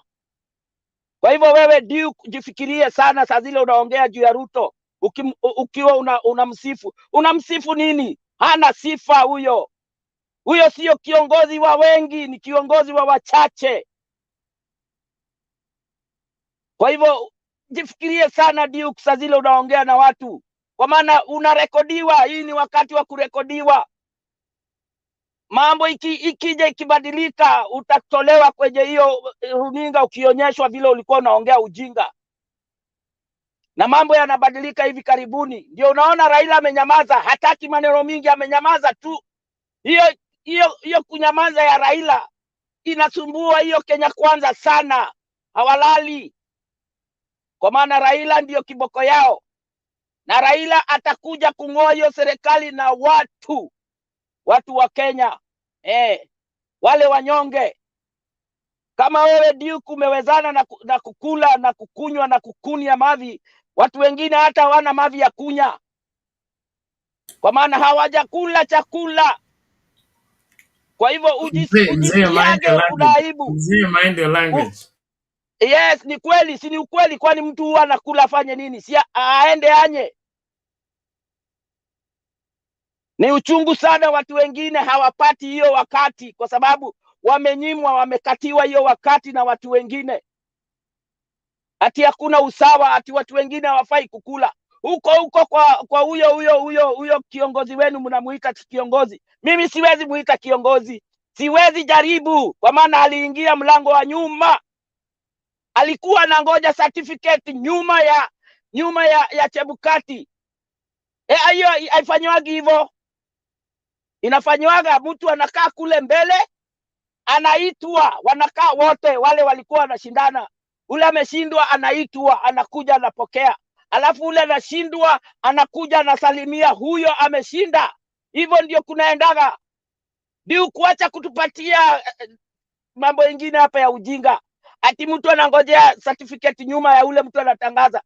Anakaa kama umbwa inayongojea mfupa. Ni mbaya sana. Unajua Duke, unaumiza roho za watu sana. Watu wale wanalipa pesa ya watoto wao waende shule. Wengine saa hizi hawataenda shule kwa sababu pesa haitoshi. Duke, kweli unaweka hiyo kitu ndani ya kichwa yako? Huyo jirani yako huko kwenu, ule unasikia vizuri ukiona watoto wake wakitembea bila viatu?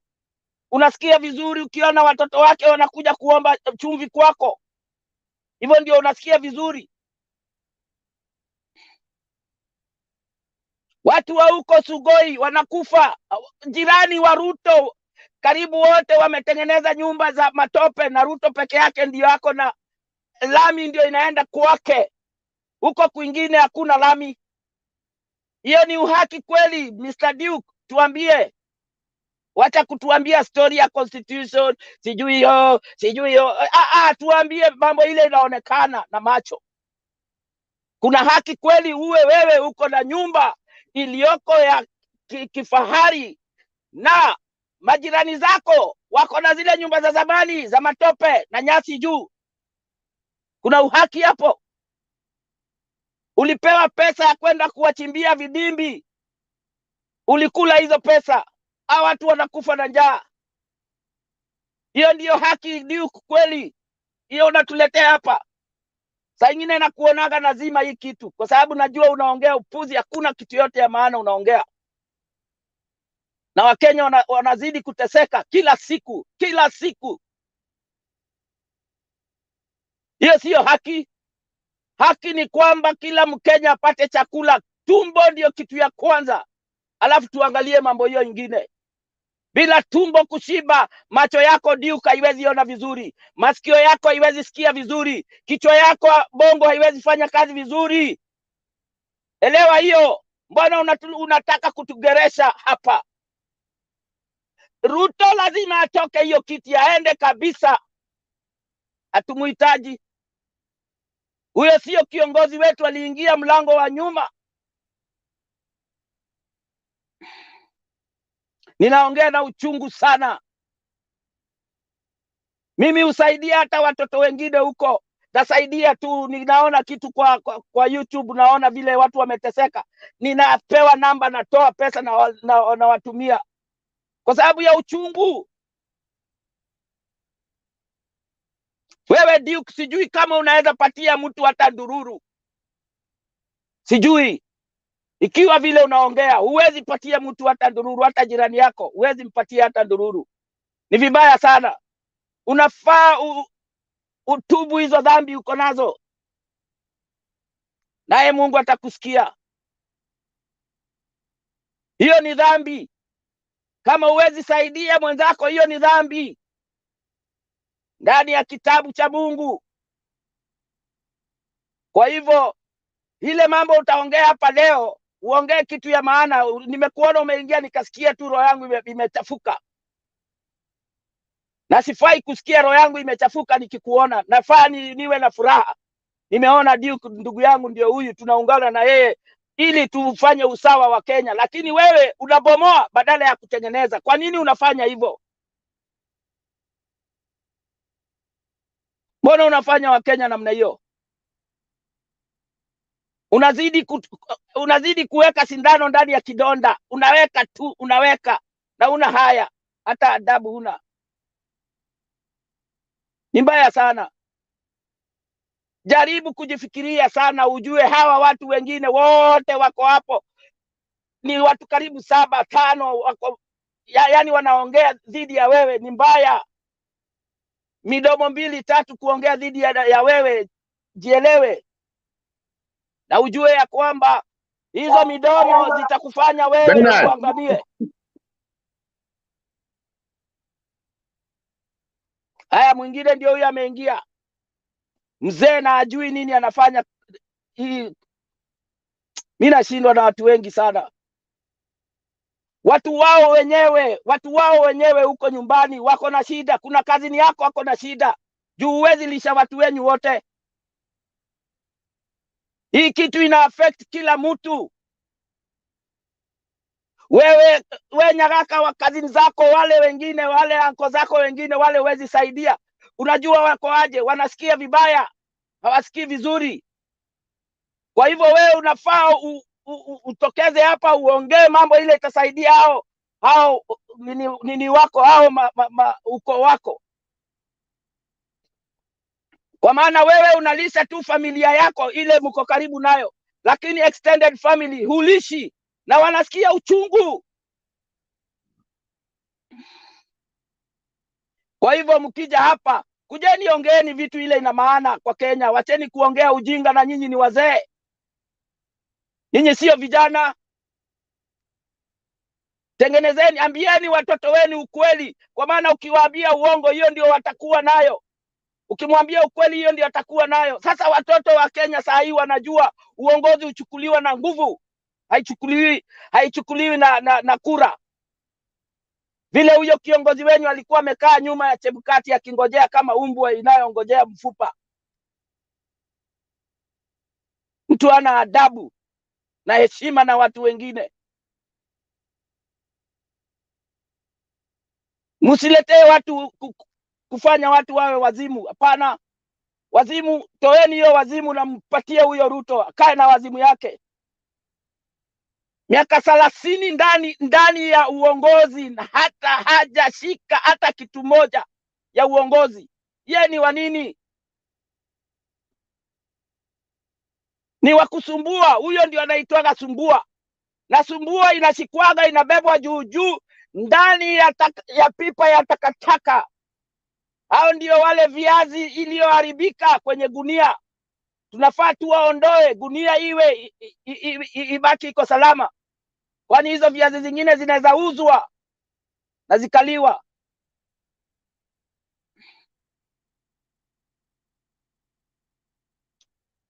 Kwa hivyo Kenya, sisi wa Kenya sasa tusilale, tutoke nje sisi wote. Mimi natangaza Wakenya watoke. Wakiwa wanaongozwa na Raila Amolo Odinga. Huyo ndio Gaddafi aliyebaki Afrika. Hakuna Gaddafi mwingine. Huyo ndio aliyebaki Afrika. Huyo ndio anatetea, anataka kuona Afrika ikiwa muundo msingi.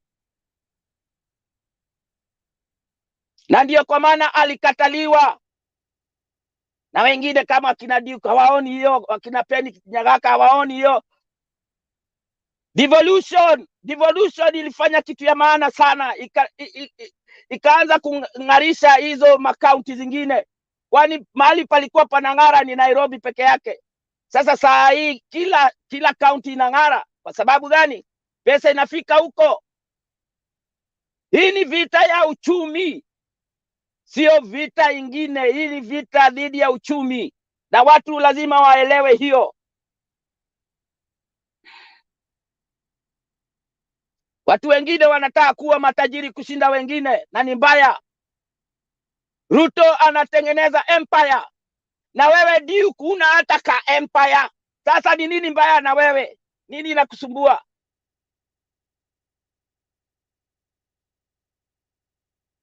Mwambie inatakana ujue ya kwamba enyewe Wakenya wanateseka sana saa hizi. Wengine hata wajui watakula nini jioni. Ni shida kubwa. Wengine hawajui hata kuvaa viatu. Saa hii Kenya hii hatufai kuona mtu hajui kuvaa viatu. Kila mtu anafaa kuvaa viatu. Wale Waturukana, wale wa pande nyingine Mandera na Moyale, wote hao wanafaa kujua kuvaa viatu. Kenya hii saa hizi inatakikana huko pande ya Turukana na pande ya Mandera na Moyale pawe pana city. Na Wakenya wote wa kila kabila wanaishi pande hizo. Ndio hiyo inaitwa kutengeneza nchi. Si ati mara ati mnasukuma mnavuruta. Sasa saa hii wametuletea vita ya Gachagua. Ndio tusiangalie mambo ya Ruto. Ruto ndio tunaangalia zaidi. Huyo tuking'oa sawa, wengine tumeng'oa. Ile katiba ya 2010 Ruto aliiweka chini ya carpet. Hiyo ndio tunaitaka kuichukua na kuichukua ni lazima tutoe Ruto hapo. Wachaneni na Gachagua. Gachagua hiyo ni michezo tu. Shikeni Ruto. Ruto ndio mkabila kushinda kila mtu Kenya. Ulisikia akisemaje? Ati hakuna kabila iko na shida kushinda ya Wakikuyu. Ati Kalenjin, ile kabila Kalenjin wako nayo kushinda ya Wakikuyu. Kwani nini na Wakikuyu? Mbona hakusema Waluya? Mbona hakusema ati Mjaluo? Kwa sababu yeye ana shida, anataka kumaliza Wakikuyu. Na Gachagua hakusoma hiyo, aliona mimi nakuwa deputy president, so that doesn't matter to me. Sasa saa hii ndio anaiona. Kwa hivyo tuwache kuingilia mambo ya huyo Gachagua, tuangalie sana Ruto. Ruto ndio tumpanulie macho vizuri, tumweke kwa darubini aonekane vizuri. Saa hii anapoteza darubini ya watu, anasukuma darubini ya watu kutoka kwake hivi. Hapana, tuiweke hivi, ni wewe tu tunaangalia, ni wewe kwa sababu yeye ndio alichagua senator, yeye ndio alichagua yule atakuwa MCA, yeye ndio alichagua yule atakuwa member of parliament, yeye ndio alichagua yule atakuwa governor. Kwa hivyo nani ndio ana shida? Ni Ruto. Ruto ndio ana shida. Mimi sijui, sitaki kujua ati sijui nini ile wanafanya nini na nini. Mimi nataka kujua aliingia namna gani kama president. Hiyo ndio nataka kujua hapo. Sitaki kujua ati hii mambo ingine. Hapo pale aliingilia ndio nataka kujua. Aliingia kivipi? Aliingia vizuri? Okay, tumwache akae. Aliingia vibaya? Toa huyo. Toa kabisa. Hivi tu ingine mnaona ni shilani gani za kugeresha watu macho na akili, confusion in your mind. No more confusion. Ruto must go. Hiyo ndio kitu inatakikana kuongelewa hapa. Na wale wanaleta ujinga unatoa hapa, unawachana. Hizo ni zile viazi mbaya mbaya, kama hawataki kuongea lugha ya Ruto must go. Toa hao hapa. Watajua na huko mbele. Hizo ndio viazi mbaya ndani ya gunia, zinakuja hapa kuconfuse watu. Hata wana confuse wale wanasikiza. Wale hawaingii hapa.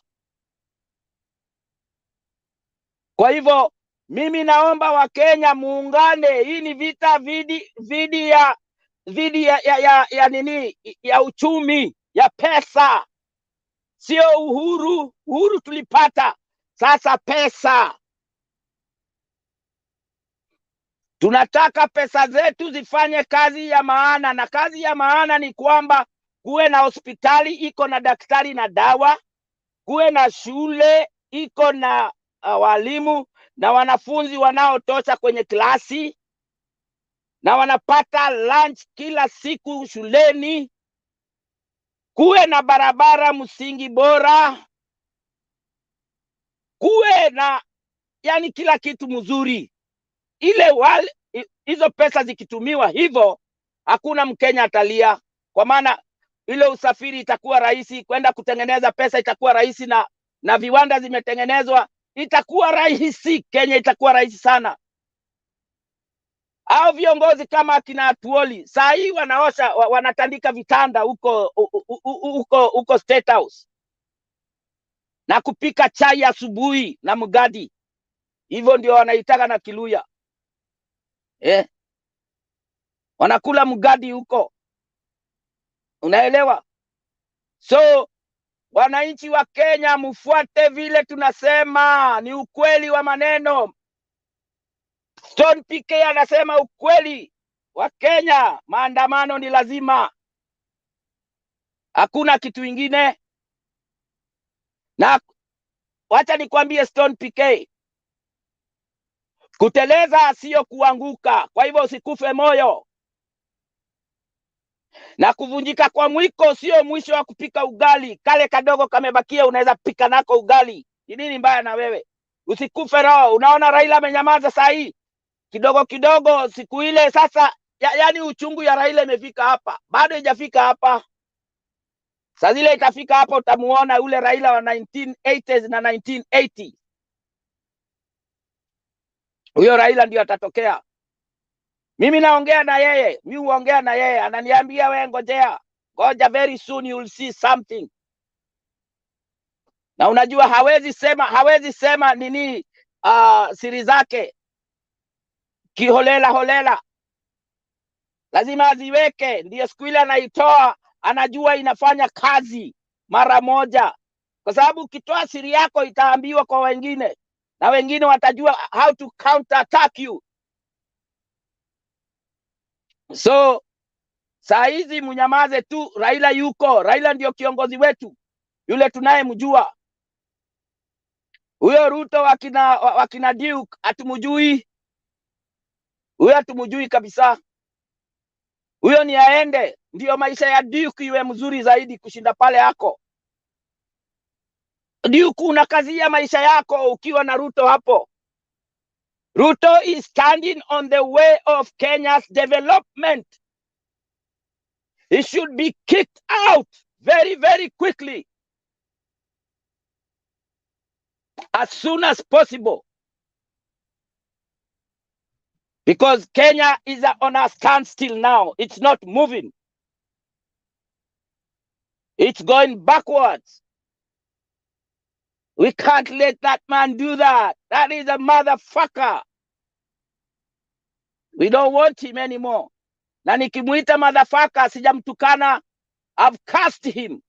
Hiyo inakuwaga curse, haikuwagi matusi. Kwa hivyo Wakenya muelewe namna hiyo, motherfucker haikuwagi matusi, uwaga ni kucurse mtu. That's how American curse the others. So muelewe Ruto is full of shit and is a pin in the ass. Vile umekalia pin inakuchoma matako, hiyo ndio Ruto. Kwa hivyo mkae chonjo, mtoe hiyo pin haraka, muweze kuketi vizuri.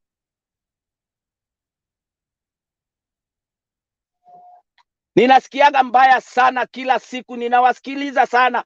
Nyinyi hamunionage hapa, lakini ninawasikiliza sana, na kila siku nasikia watu wengine wakisema oh, mara 2027. 2027 gani na 2022 haijatengenezwa? 2027 watana nayo, hiyo itakuja na Mungu. Tutengeneze hii iko hapa saa hii, tuondoe ile uchafu iko, tutengeneze ground. Ukiwa unataka kucheza mpira, hauchezi mpira kwa kiwanja iliyo na shimo. Mnacheza mpira kwa kiwanja iliyo tambarare. Hiyo ndio mpira mzuri. So saa hii Kenya wanachezea mpira kwenye kiwanja iko na mashimo. Tuzibe hayo mashimo, na kuziba mashimo ni kutoa Ruto.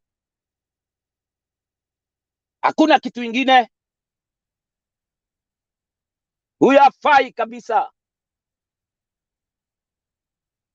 Na nyinyi wote muungane na sisi. Hata wewe Duke, tunakuomba uje pande yetu, tutoe huyo mtu, kwa maana hakuna maendeleo yote analeta. Watu wenu huko nyumbani wanalia. Wewe Duke una pesa ya kutosha ya kupatia watu wenu? Una. Uko na yako peke yako hapo kwa nyumba yako na watoto wako na bibi yako. Unasikiaje vizuri kama wewe unaendesha gari na ule kazini yako hata hana viatu? Hivyo ndio unasikia vizuri? Hiyo si mzuri. Hapana. Kazini yako anafaa kuvaa viatu na aendeshe gari kama wewe. Ukimuhitaji anakuja mbio mbio kwako. Na biashara inaendelea vizuri. Si ati ukimuhitaji anakuja na siku mbili. Hiyo hapo hakuna maendeleo. Hata kila mtu ajiweze, ndio nchi iwe mzuri, ndio watu wapate kila kitu ile wanataka, na ndio kila mtu, hata president hatutajua president ni nani, kwa sababu president anafanya kazi yake. Saa hii president anajulikana kwa sababu hafanyi kazi. Watu kila siku wanalia Ruto, Ruto, Ruto, Ruto, Ruto, Ruto, Ruto, kwa sababu hafanyi kazi. Unanisikia? Wale watu wengine, wale viongozi wengine isipokuwa Moi ndio ulikuwa unasikia kila siku Moi, Moi, Moi. Hao wengine hakuna mtu yoyote ulisikia kelele juu yake, kwa sababu walikuwa wanatawala na heshima, walikuwa wanaheshimu wa Kenya. wako na adabu na Wakenya.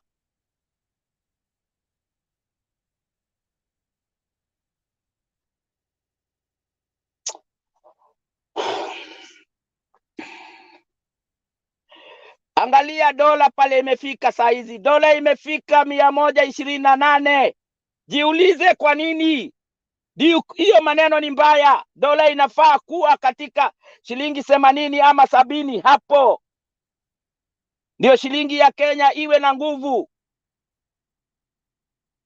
Lakini kwa saa hii shilingi ya Kenya inachezewa kama takataka. Kwa sababu gani? Kwa sababu Duke na Penny Nyagaka hawaheshimu nchi yao. Wanataka nchi yao ianguke. Na ni mbaya sana. Ninawakemea nyinyi watu wawili. Mungu awaone. Wengine ni wazee wametoa mvi mpaka huko chini, lakini bado wanafanya ujinga. Metoa mvi za nyeupe. Shenzi kabisa. Mnafaa kujifikiria, muwe watu wazima. Wateni kucheza mchezo ya kitoto hapa. Mnaletea hapa watu saa zote mchezo ya kitoto. Hatutaki hiyo. Tunataka tuone watu wakiongea juu ya familia zao wanapata shida. Saa hii Turukana ukienda unakuta watu wamelala chini kwa sababu hawawezi tembea, hawajakula. Siku 7 hawajakula. Hawawezi tembea, mtu amelala chini. Anangoja kifo. Na wewe uko hapa unakuja kusema ati Ruto ndio atafanya kitu. Atafanya nini? Miaka 30 ndani ya uongozi na hajawahi kuona uongozi vile unaendelea. Hiyo walienda huko retreat, hiyo walipeleka huko Nanyuki. Unajua Nanyuki ndio nchi ya malaya Kenya kwa sababu ya majoni. Wale majoni wote ndio wanapatia malaya pesa mingi huko Nanyuki. Kwa hivyo walipeleka umalaya huko hawakupeleka kitu yote, agenda yote ya serikali. Walienda kujienjoy.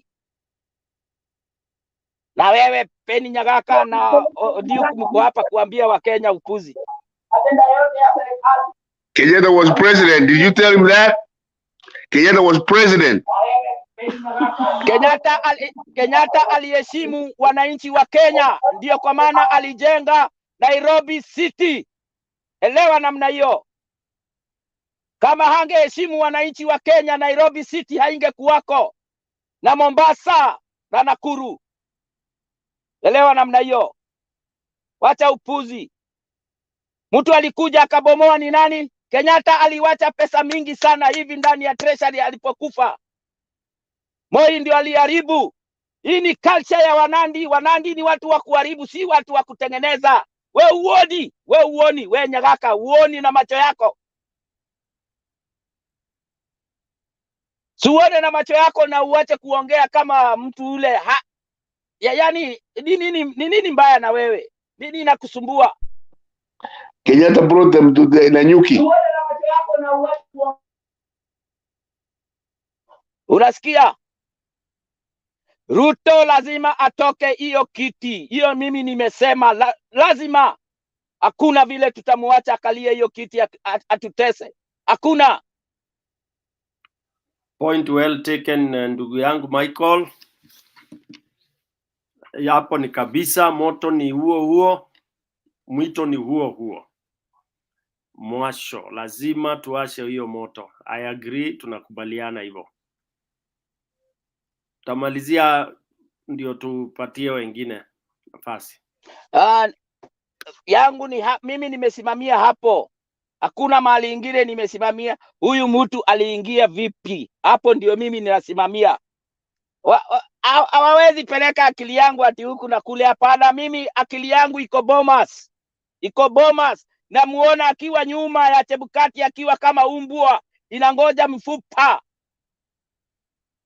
Umbwa, huyo mtu ni umbwa, anangoja mfupa, akarushiwa na akaidaka. Sasa hii umbwa lazima tuifukuze mpaka tuinyang'anye hiyo mfupa. na tuibebe juu juu hadi Manyani ndani huko, tuachane naye hapo, ndio turudi kuja tuchukue ile katiba yetu aliiweka chini ya carpet, tuitoe na tuiweke juu ya meza sasa, ianze kufanya kazi, na Raila akiwa ameketi hapo,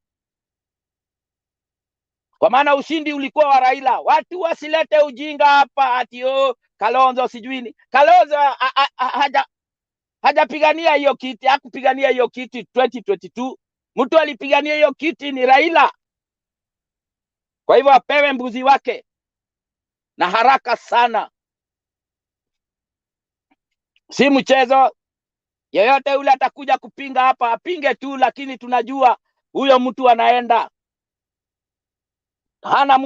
hana muda mwingine. Sawa. Aya, asante Michael. Chuma kimotoni, ndivyo Michael anasema. Chuma kimotoni kinasema kinangoja tu kufanya kazi. Wa Kenya hapa tunasema ni hivyo, na kutuletewa ma side shows zingine ni vipindire ati sijui nani Gachagua nini na nini, hizo ni distraction tu. Sisi tuna focus hapo. Asante sana Michael brother for that, and yes, msimamo ni huo. Jana watu walikuwa wananiambia tunahitaji kuja kudebate hapa. Niliwaambia debate iliisha kabla ya elections. Debate ilikuwa kujadiliana wakati before elections. Sasa post elections kuna wadhulumiwa na wadhulumu. Sasa hapa ni mapambano. Ruto ule anaitwa Geoffrey anasema wimbo ni ule. Wimbo ni huu mpaka tungatue huyu mtu. Na wimbo mzuri unaimbwa muda mrefu. Tutauimba na tuimbe na tuimbe. Sasa ule hataki kusikiza anafunga radio. Asante. Duke, unataka kusema kitu? Ama ni Penny Nyagaka? Penny Nyagaka, wewe ndio unataka kusema? Duke, nataka kusema kitu. Yeah. Ama ni Penny Nyagaka? Penny Nyagaka, wewe ndio unataka kusema? Ngoja Duke, ngoja dakika moja tu. Duke, ngoja dakika moja tu, ngoja niseme kitu. Yeah, ngoja niseme kitu tu alafu Duke aendelee. Duke, ngoja dakika moja tu. Huyu mzee BK, Penny Nyagaka, funga radio moja, umefungulia mara mbili bana. Alafu Duke aendelee.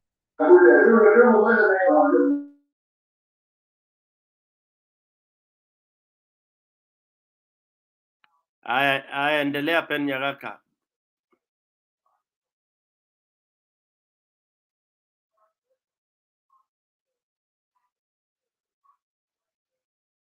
Penny Nyagaka, you are muted.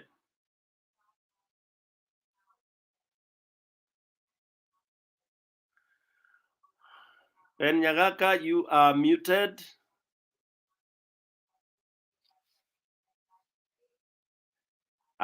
Duke, you can come in while Penny Nyagaka is organizing himself.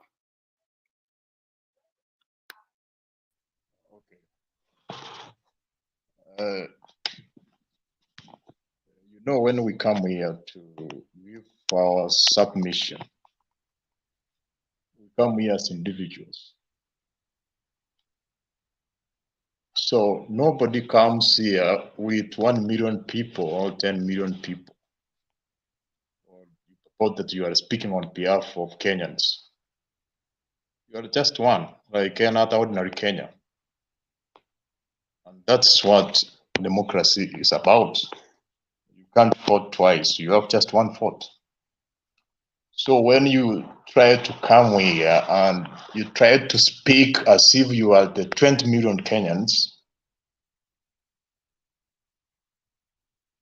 actually that is disrespecting other people, because you should give your opinion. Actually, it's an opinion. Your personal opinion, an individual opinion, because you are just one person. And me, when I come here, I come here as one person. So I don't speak to make anybody happy. I don't know anybody. I'm giving my personal opinion the best I can. So if you want me to come here to say what you are thinking or to share your same opinion, then that's the highest stupidity I've never come across.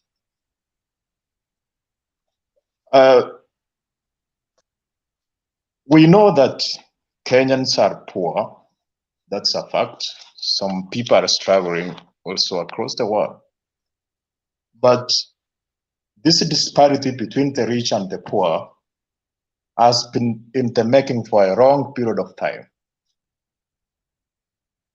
Poor and suffering people have not emerged in 2022. They have been there since 1980s.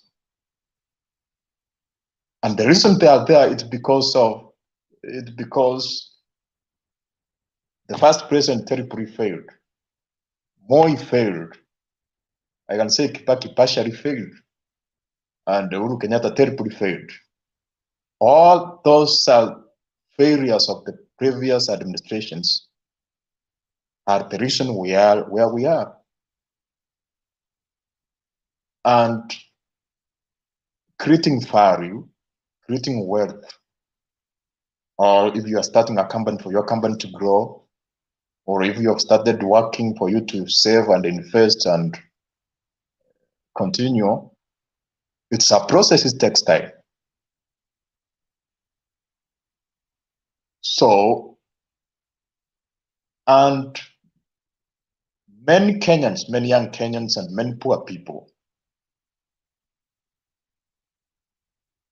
are getting misread, especially by most of you here, and there's male readers, that their condition is as a result of Ruto, which is false. If an individual has been poor for a long period, but now you want to change that narrative and say you are very poor, you don't have a house in Nairobi, you don't have money because of Ruto. But what I tell young Kenyans and young Africans and any individual and Kenyan is that whereas the government is very critical in ensuring a good and conducive environment for you to do your business or to work or to enhance your personal well-being,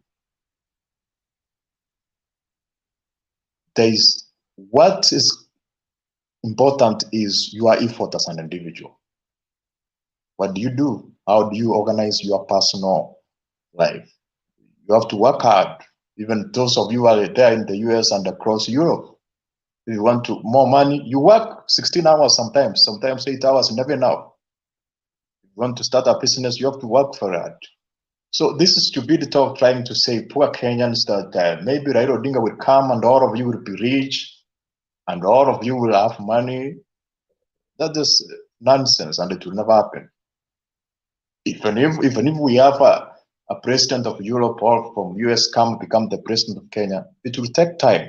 It's about laying out proper infrastructure and proper protocols towards creating wealth. And sometimes I say that if the poor people continue to expect that somebody will become the president, they will be rich and they will wait forever. Personally, you have to work hard. You have to organize your own life. You have to know what you are doing, and then you have to be focused. So personal achievement is critical. Personal hard work is critical to your success as an individual. So this abracadabra that somebody will make a miracle in the government, nowhere. Even in the US, you don't work, you don't earn, you are in the street, you don't have a house. So you should stop misleading Kenyans and tell them the truth that they have to work hard. And now William Ruto is the president. This rumor that you are going to remove it, that is like dreaming. So that's what I can say for today. Ninaweza kuongea na huyu bwana Duke, wache kudanganya watu hapa. Unajua Ruto amekaa miaka ngapi kwenye hiyo serikali miaka 30. Ruto alihakikisha amemaliza mahindi Kenya. Ameshikwa na mambo ya mahindi mara ngapi? 3. Duke, mbona unadanganya wa Kenya? Ruto ndio amemaliza nchi ya Kenya. Alipopatiwa serikali nusu na Uhuru, pande yake ndio ilizoroteka yote. Pande yake. Nani alizorotesha Kenya? Ni Ruto. Duke, unanisikia? Kichwa yako iko sawa?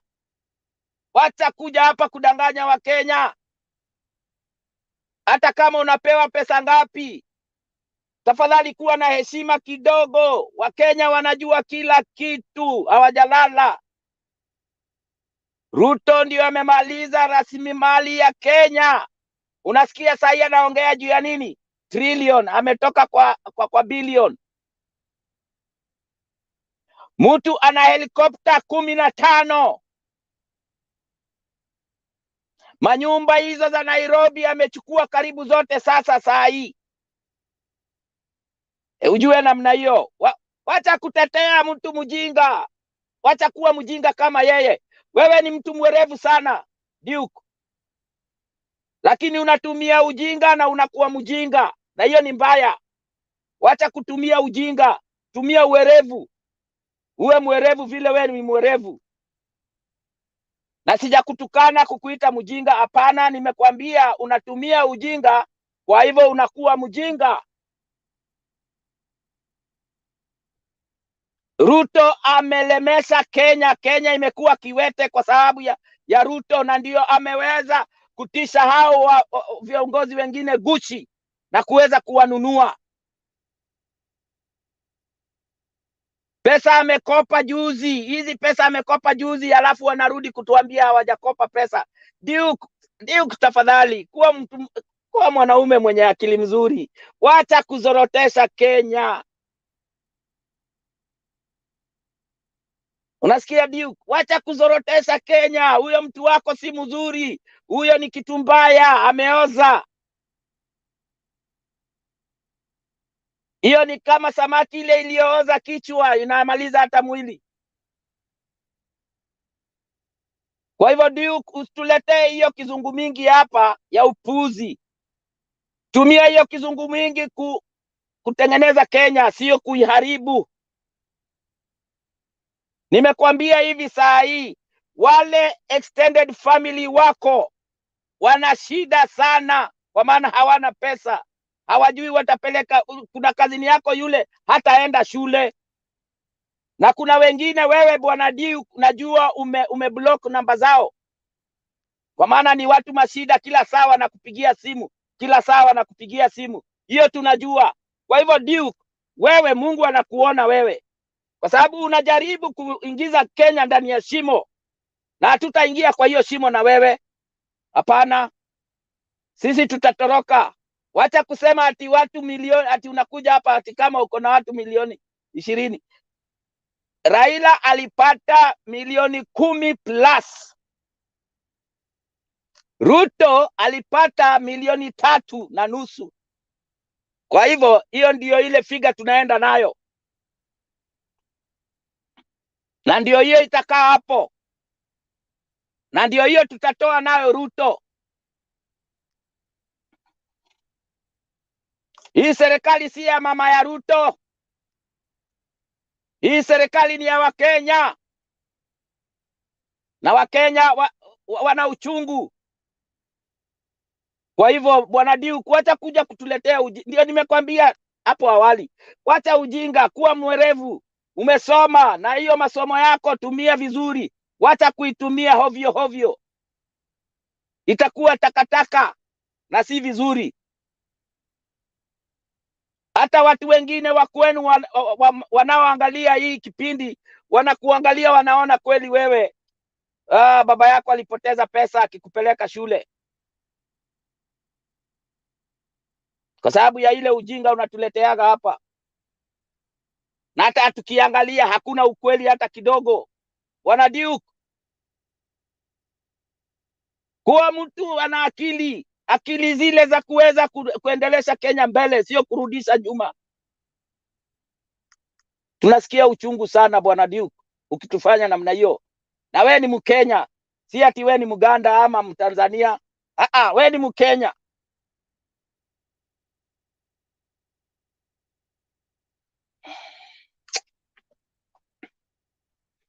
Ni hapo tu Bwana Stone PK. Nasikia vibaya. Tuliza. Sawa. Hiyo milioni 10 ndio itangatua huyu jamaa anaitwa Ruto. Nusu yake tu ndio tuna sweep State House nayo. Ndio atajua ajui.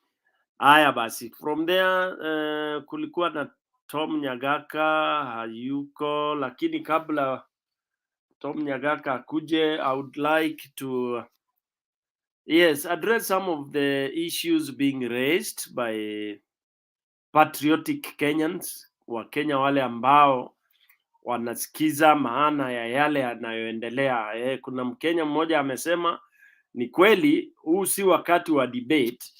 Debate ilikuwa wakati wa kuuza sera, ndio ilikuwa tunauza sera za UDA na tunauza sera za Azimio. Sasa hapo ndio kulikuwa malumbano, nani aliye better, na ndio tulikuwa tunaambia Wakenya hapo ndipo tungesema ilikuwa ni debate. Lakini tulipovuka pale, tulipopiga kura, kulitokea mwizi akaibia wengine. Sasa baada ya mwizi kuiba, hakuna cha debate. Ni mwizi kufukuzanwa na yeye, akishinda mbio sawa, lakini naye asiposhinda mbio ni kushikwa, alafu akishashikwa wenye mbuzi watadecide watamfanya nini. Kwa hivyo ukija hapa kwa hii channel, usije hapa ati ukidhani tutakupaka mafuta, ati tutakupraise, ati we are going to praise Ruto. Truly speaking, that is not it. Because most of the people who come here, they don't believe in it. They don't believe in Ruto. They don't believe in Ruto governance. So those who come on the side and start saying, oh, this channel is doing this, is doing that. This channel is doing exactly what we call raising awareness. It may take 1 day, it may take 2 days, it may take whatever it takes, but there is kuna jambo ambalo linaendelea. You may take it trivial because sikio la kufa halisikii dawa. All right? Hata huyu jamaa wa Brazil saa hii anang'atuliwa hivi. Hata sasa hivi bado anasema ni upuzi. Utasema ni upuzi wakati watu wako kwa barabara wamemwagika, watu almost building up, moving towards hundreds and thousands of people. Then you start saying, oh, ati ni thugs, nini, you arrest 400. Don't you think there is something wrong when you arrest your citizens? Ati una claim 400 have been arrested for doing XYZ. Where were you? Huo ni upuzi. Siku anafikiria huo upuzi unakuwa kwa hizi nchi, na hizi nchi za ambazo zimekubali mambo hiyo ya uongozi wa rigging na madawa na nini ndizo zinaangamia. Na hapo ndio tunataka kuzuia Kenya yetu isifike kama South America. We don't want, hatutaki Kenya yetu kuwa Venezuela, ingawa Venezuela ndio wametuchagulia Ruto. That's why tunataka kukemea hiyo, na tunataka kuchukua anything at our disposal to ensure that does not prevail in that country. It will take whatever it takes, na lazima to stop. Na tutatopiwa na watu wachache kuja kusema oh, ati Kenya is moving on.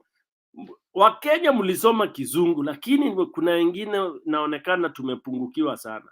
Moving on where? Moving on when people are crying in the villages. Unasema Kenya inaendelea. Na umesomeshwa na shule na wazazi, ukaenda, wengine mmepelekwa ng'ambo. Alafu you say Kenya inaendelea. Kenya inaendelea wakati wanalia. Watu wanalia kwa sababu walikuwa wameambiliwa mwokozi.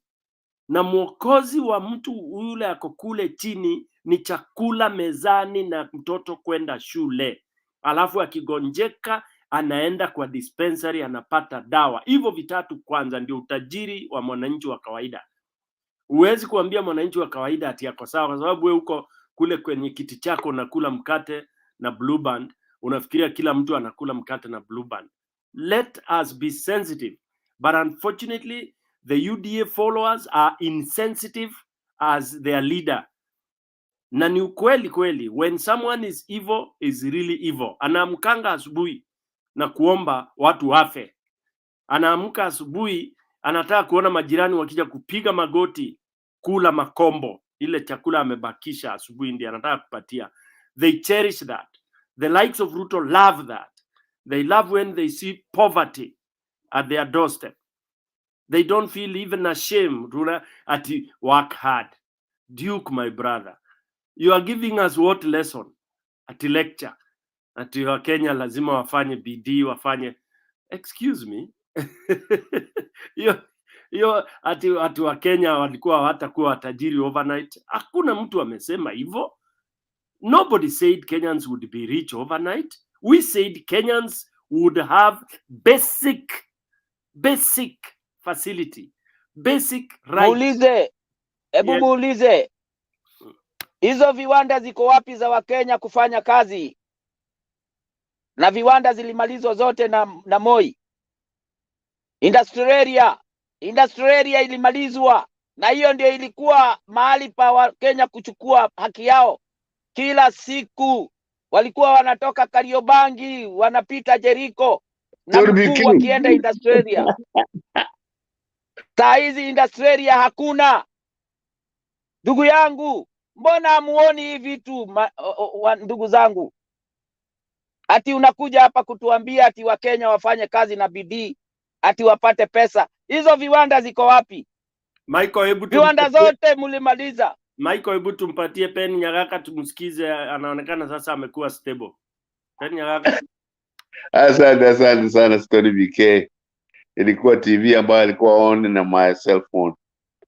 Sasa huyu mzee nitamwambia aje kukasirika sana na kuita matusi maneno mbaya. Kama ni kusema fuck you nini hiyo tutasema, lakini itasaidia nani? Let us be sophisticated and debate this. Story BK, mimi na wewe tulikubaliana the other day waje tupatie Wachakoya, lakini Wachakoya anasema ile kitu kingine mbaya. That's where I am. Mimi siko kwa huyu mzee anasema ati umalaya umefanya na nyuki. Nani alileta hao wazungu wakaja na nyuki? Mzee Kenyatta. Wakati all the Kenyan history we know it. Who killed Jem Kariuki? Who killed Muga? Sio Kenyatta, ni British. You were talking when I was listening. British. No. Let me talk. Yes. You were talking forever. Sio Kenyatta. Nani aliwaleta? Ni wabeberu. Nani Kenyatta si aliwaacha huko? What the Sasa waje tuseme hivi. Vile unakasirika juu ya Ruto, ndio hivyo even more ndio tunakasirika juu ya Raila Odinga. Raila alitupa Nyachaya under the bus. Raila amefanya maanko abuya analia kama mtoto. Sasa ukisema ile vitu yote na kukasirisha juu ya Ruto, tutakwambia vitu yote na kukasirisha juu ya Raila. Na story BK ni wewe uko personal. Sisi tunalilia pesa ya Kenya. Tunalilia pesa ya Kenya. Let me finish what I was saying. You cannot tell me what to say. You cannot. I never told you what to say. Let me finish what I was saying. Everything that you were narrating, how Kenya is going to doom, how Kenya is going where. It took us over 30 years to make the constitution of today. Through Moi, Gachagua, all this is the people to make the constitution of today. And a constitution, come on, Great Britain doesn't have a constitution, but it has papers. It narrates about what that country's government should be like. Stone BK, what I was saying before you interrupted me. I came here last year before the elections. Nikamwambia Ruto atashinda. Na asiposhinda ana mashamba aende nyumbani. Hii mkaanza kunichekelea ati mtakuja kwetu kukata miti. Nikamwambia huwezi kukata miti because elections are elections. They don't bother me. Huyu mheshimiwa anakuwa bother sana na kila kitu kama hiyo. Tafadhali. Elections is election. Michael, Wait, ngoja amalize. Tafadhali. 2027. Ngoja amalize. Wacha amalize. Let me finish. Yeye alizungumza for 30 minutes na hakuna mtu alikusema kitu. Endelea pen. Endelea. Waja tumalize hii muhula. Na mkisema mnaenda kwa street BK, enda. Nani huyu Kindiki amesema tell us when you are going to the street. Na kukasirika na kuja kwa TV kukasirika nini ni hiyo tu. Enda kwa street, nani amesema atawapatia watu walinde. Let us follow the constitution very peacefully and let us develop our country. You have a right, mheshimiwa, kusema ile yote umeona mbaya kuliko because of Ruto. Now on 2027 about that's the next election, mpige out. Na sisi hatuko hata kulia sana kutukana watu nini. No. We just say you beaten us. That's it. Pia hata Babu Owino, watch Babu Owino peke yake. Alisema alikutana na mheshimiwa Ruto. Akasema hey, wewe ulitupita na akili. Hatuoni peke yako. Yenu. Alisema hey, mazee, hatuwezi kuingia hapo. Na sasa elections are over. Tell this gentleman to chill. Take a chill pill. Because elections sio kukasirika vile unakasirika. So if you have a family, if you have kids, what ni nini ya kukasirisha sana? Ni elections. Elections vile nilikwambia Stone BK, let me finish with what I was saying when I came to this show before. Ikikwisha mkishinda mshinde. Hamtakata miti kwangu. Miti itaendelea mbele.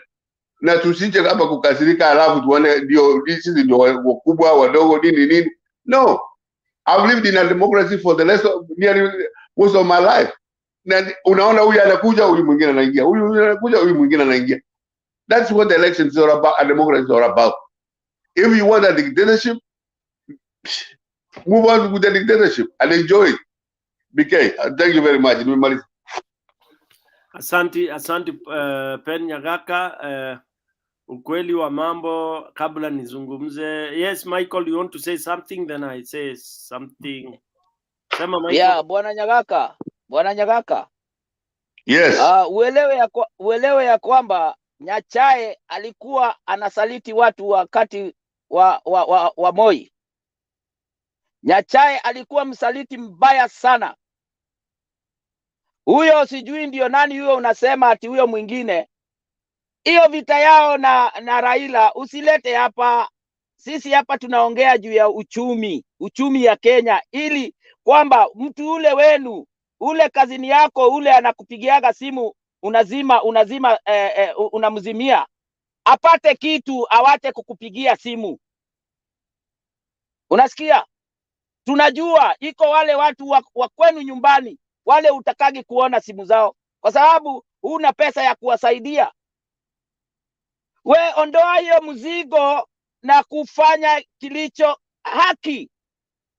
Na kuondoa hiyo mzigo ni kwamba yule mtu ameleta hiyo madhara aondolewe. Kwa maana kwa kila jambo kinacho madhara lazima iwe na chanzo yake. Na chanzo ya Kenya kupata madhara mengi zaidi ni huyo Ruto. Kwa maana hiyo miaka yote 30 amekuwa ndani ya serikali, amekuwa akiiba serikali. Hakuwa anafanya kazi yoyote ya kiserikali. Mtu ameuza hewa.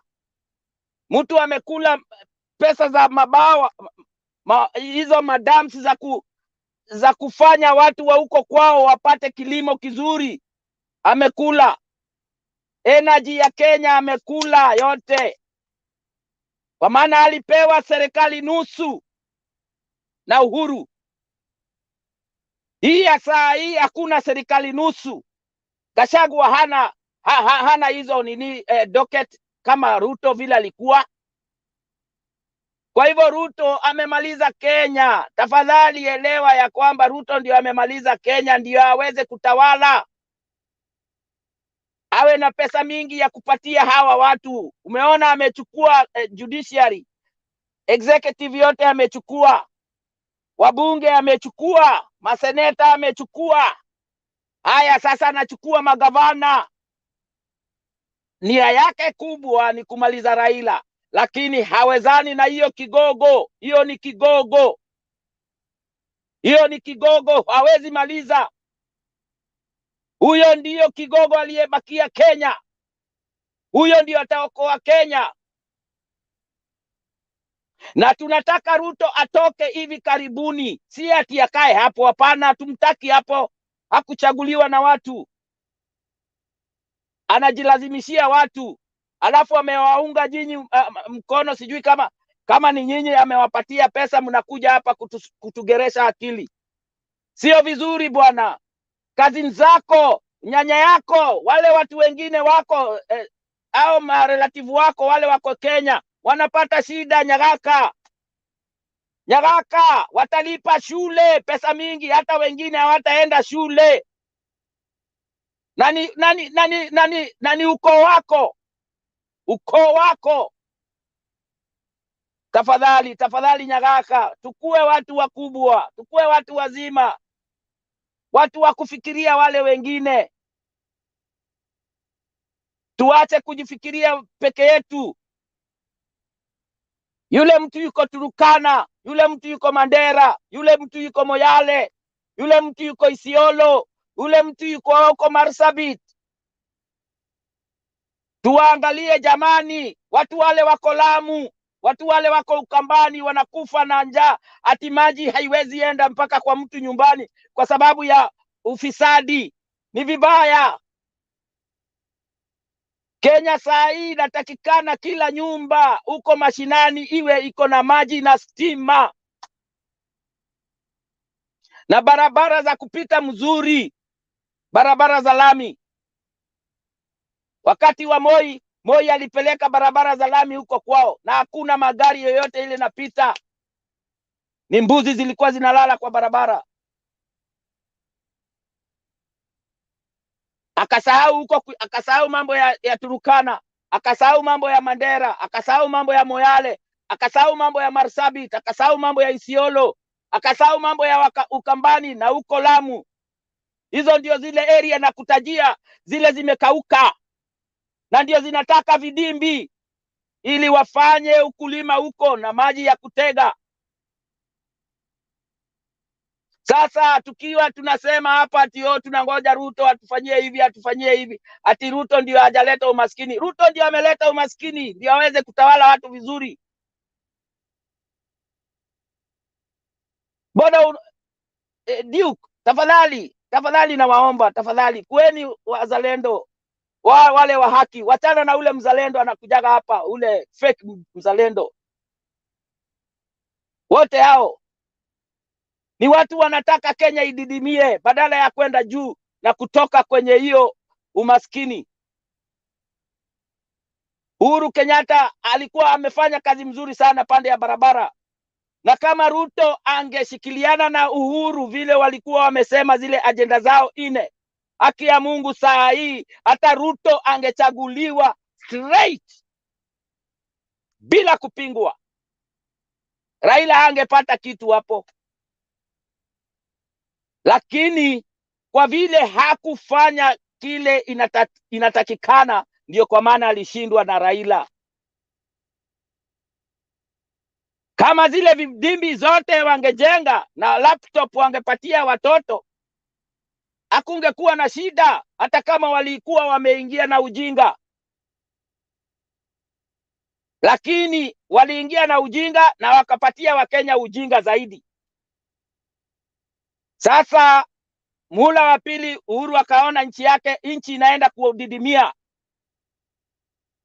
Akaona hapana, watu ni kujirudia. Akajirudia na akampigia Raila simu. Akamwambia hatuwezi endelea namna hii. Njoo. Na ndio hivyo watu wanafaa kukaa. Mungu alisemaje? Samea mwenzako. Kama huwezi samea mwenzako, utaishi namna gani? Mtakuwa mnavurugana, mnapigana vichwa kila wakati. Hakuna haja hiyo. Watu wale wana akili za sawasawa, ukaa chini kwenye meza na kuongea, sio kujipiga vifua na matusi na maringo. Ati anajiita doyen. Doyen wa kufanya nini? Sisi hatutaki madoyen hapa. Sisi tunataka viongozi. Hiyo udoyen apeleke huko. Huko kule kunaitwa Monaco. Monaco Island ndio kuna madoyens. Huko ndio Ruto anafaa kuenda akae huko. Sio Kenya. Kenya hakuna madoyen.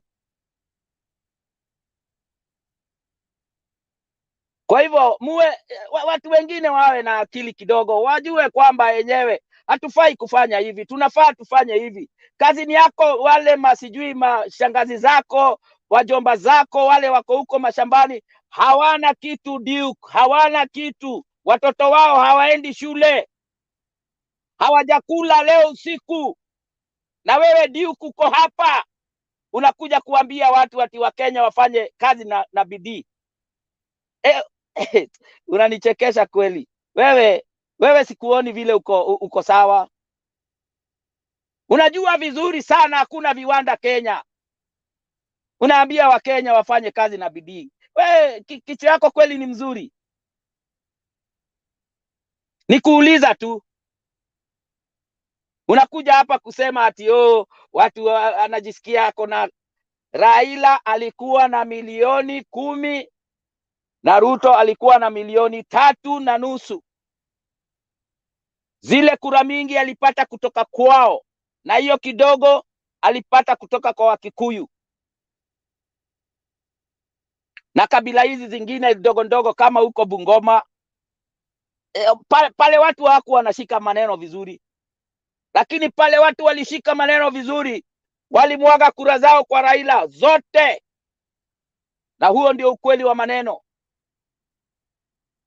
Uache hapa kuja hapa kutudanganya ati sio vizuri bwana. Usisikie vizuri wengine wakiwa wanasikia vibaya na wewe unasikia vizuri. Yako itafika pia. Aliye juu tuamgoja chini, kwa maana lazima atakuja chini. Hawezi kaa huko juu siku zote, atakuja chini. Na huyu tunavuruta chini, si ati ni mtu wa kukuja. Tunavuruta kwa maana ameona sisi ndiyo ngazi yake ya kuwa tajiri. Sisi hapana ngazi yake. Unaelewa? Sisi ni watu tuko na akili zetu timamu na tunaona mbele. Licha ya vile wewe unasema ati tunaona nyuma, ati tunaota ati nani hawezi tolewa. Yote yawezekana bila Moi. Unakumbuka hiyo wimbo? Hiyo wimbo inakuja. Na inakuja yote yawezekana bila nani? Ruto. Mkalenjini wa pili kutolewa na kitu kama hiyo, ndio huyu amefika. Na yeye hana bahati, kwa maana atapelekwa jela straight.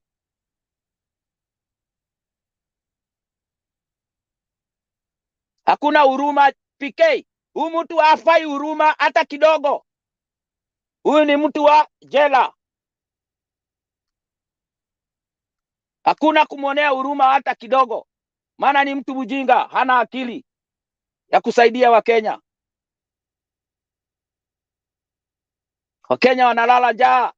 Ni vibaya sana mtu kulala njaa, vibaya sana. Hiyo tumbo hata usingizi haiji. Nafikiria ni siku ya kwanza, ya pili, ya tatu, huyo mtu anasikiaje? Alafu mtu mwingine anakuja hapa kutuambia ati vile Ruto atafanyia watu maisha itakuwa mzuri. Huyo mtu kichwa yake si mzuri, haki ya Mungu. Ni mbaya. Hafai mbele ya watu, hafai kuongea mbele ya watu. Akae huko. Na watu wengine waongee, watu wale wana utu. Unajua kuna ile utu wa kibinadamu. Yaani hata kama we ni kiongozi, unapata utu ya kibinadamu, unaangalia unasema hapana, hapa ninafanya si vizuri, wacha nifanye hivi. Unaona sasa alitoa hizo subsidies zote ili arudishe moja moja. Ati sasa ndio mseme ati Ruto ni mzuri. Hizo subsidies zilikuwa hapo. Sisi tunataka utufanyie kazi na hizo subsidies zifanye kazi vile zinatakikana kisheria ya Kenya. sio kisheria ya Ruto.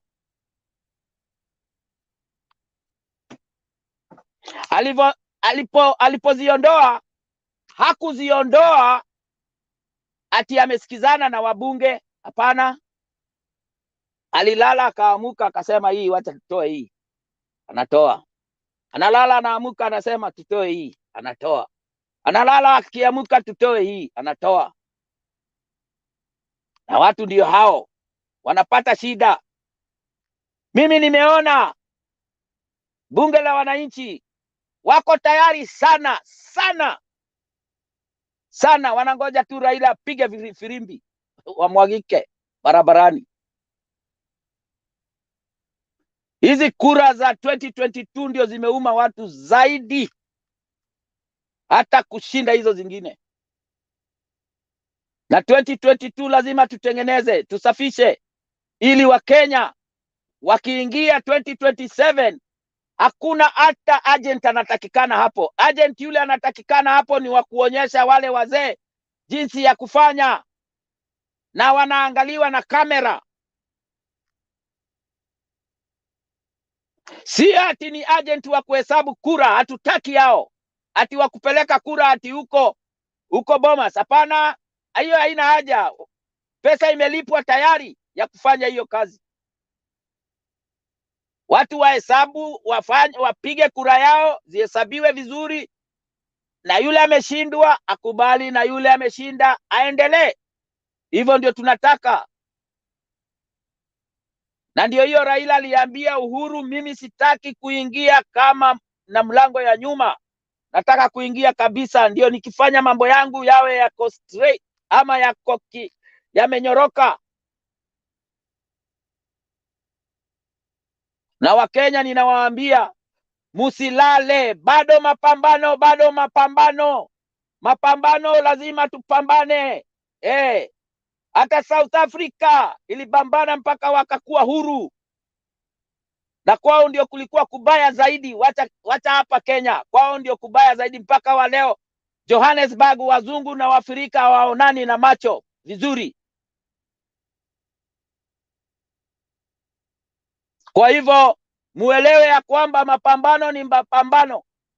Waya. Huyo mtu lazima tutoe. Na tutoe hivi karibuni. Aende, asiletee watu ujinga hapa. Ametuchukua ufala sana. Hiyo miezi 3 amekula mshahara mwezi wa 3. Hii mwezi wa 4 tusikubali. Hakuna mshahara kwake. Anasema ati alikuwa yuko kwenye serikali wakati huo mwingine, na alikuwa anakula mshahara. Kama uko kwenye serikali huli mshahara, alikuwa analala kwenye nyumba ya serikali. Wakenya, mbona nyinyi ni wajinga, mnadanganywa na mtu kama huyu? Huyo ni mtu mjinga sana, anadanganya Wakenya kama watoto. Mnafaa kuamka Wakenya, muone maneno vile inaenda. Muache kulala. Na museme hapana kwa ile kitu sio ya ukweli. Museme ndio kwa ile kitu ya ukweli. Na ndio hivyo Kenya itakuwa mzuri. Bila hivyo hakuna kitu yoyote, ni ujinga mtupu.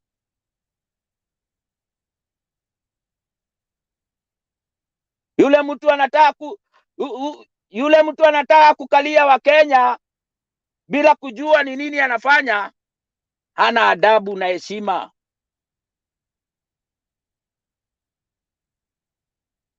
Na hivi karibuni, haki ya Mungu, Raila atakasirika. Hivi namuona aliniandikia message akaniambia be patient, you will see.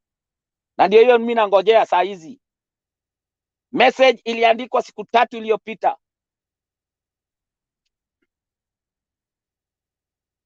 Mimi nasumbua Raila kila siku. Nampigia simu, tunaongea. Namwambia iko hivi na hivi, ananiambia ngoja. Huyu mtu lazima tutaonana na yeye. Na najua mimi vile nimesoma Raila anangoja hao watu wajipike wenyewe. Unajua ni nguruwe. Hao ni manguruwe zile zinajipika na mafuta yake. So anangoja, saa hii wako ndani ya sufuria wanaiva. Bado hawajaiva vizuri. Siku ile wataiva vizuri, watajua hawajui. Ndio siku hiyo utaona mahelikopta huko juu zikienda.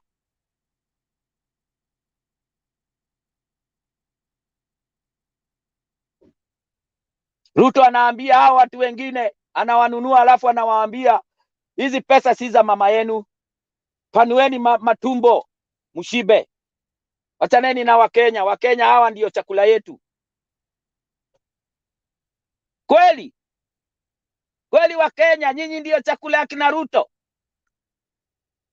Muna akili kweli Wakenya kukaa chini na kuangalia Ruto akikula na familia yake, Gachagua na familia yake, na wengine wote na mafamilia zao? Hao ndio wanaendesha magari kubwa kubwa, alafu wanakuja huko ghetto kuwapigia mavumbi wakiwa juu ya magari. Hapana, hiyo si sawa. Hapana. Na ukiona naonyesha meno hivi, si ati nimefurahi, ninakasirika sana.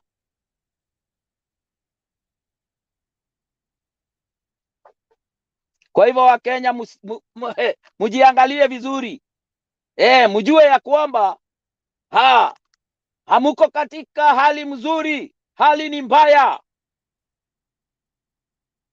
na hii hali mbaya lazima tuiondoe ndio tupate hali mzuri. Kwa maana kupata hali mzuri ni kufanyaje? Ni kuondoa hali mbaya.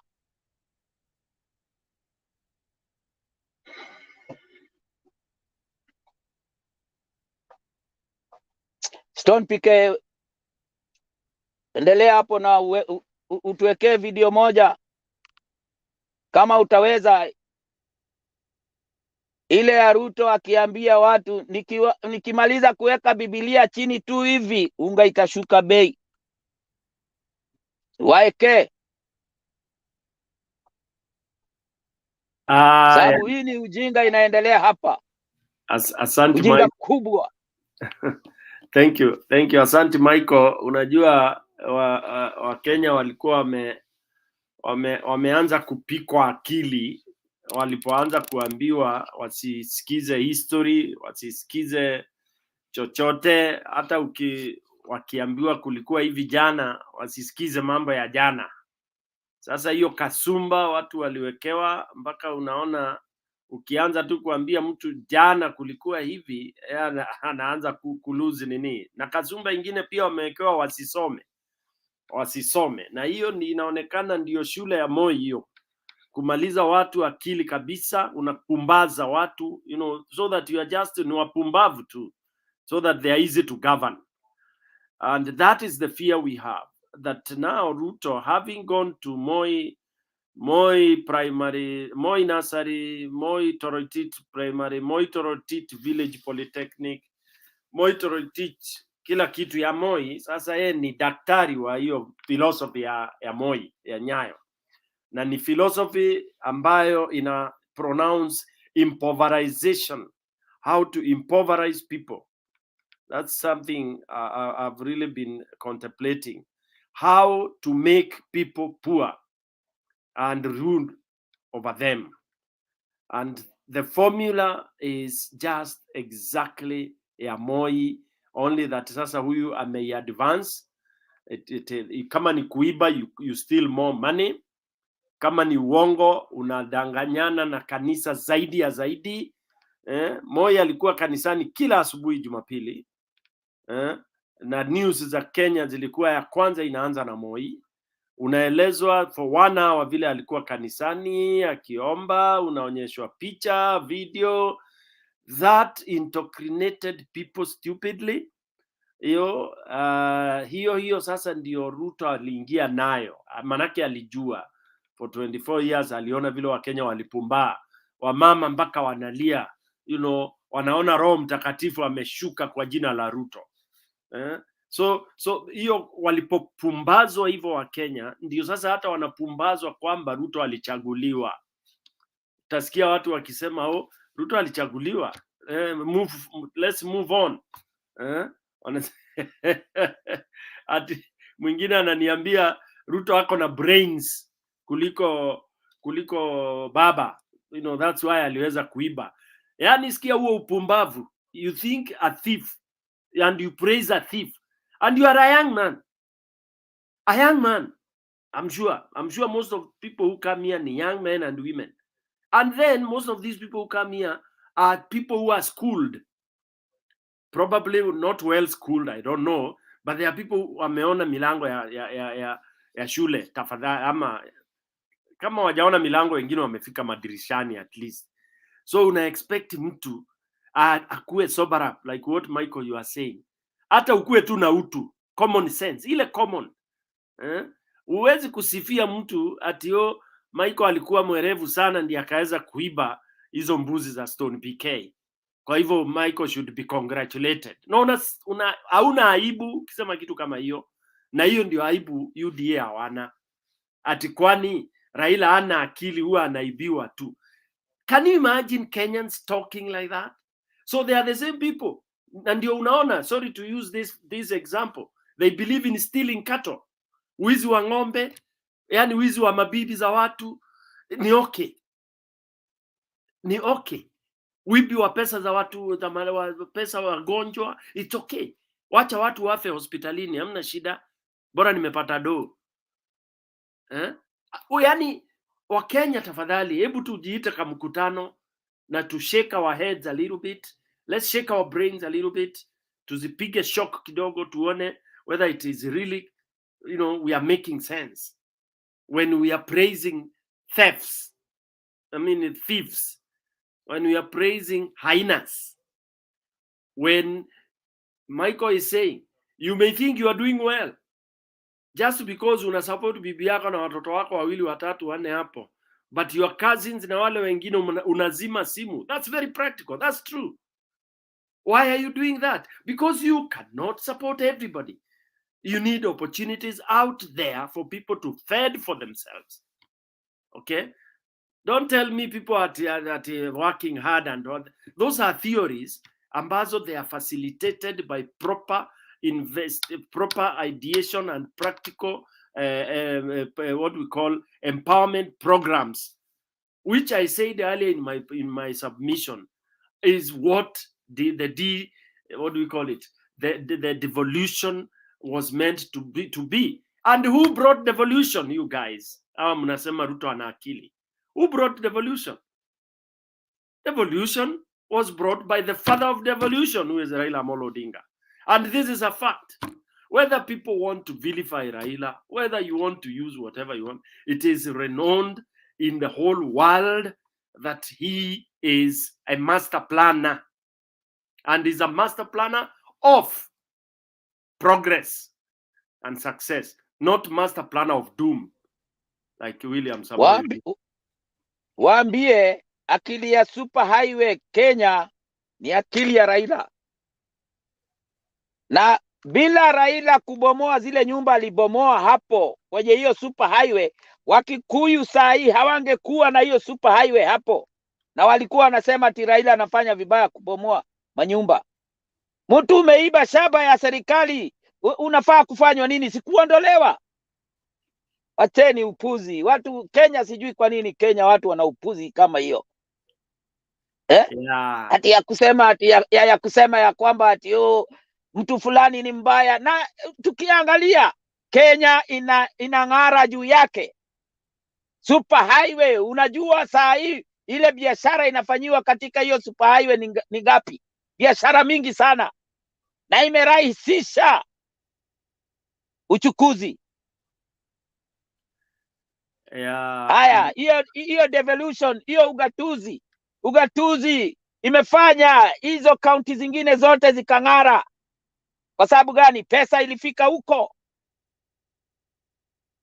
Pesa zile zilikuwa zinakuliwa hapa Nairobi, hazingeweza kukuliwa tena. Na hiyo ndio Ruto anasikia vibaya sana juu ya hiyo. Kwa nini hizi kaunti zinapelekewa pesa na pesa inafaa ikae hapa, mimi ni itawale yote?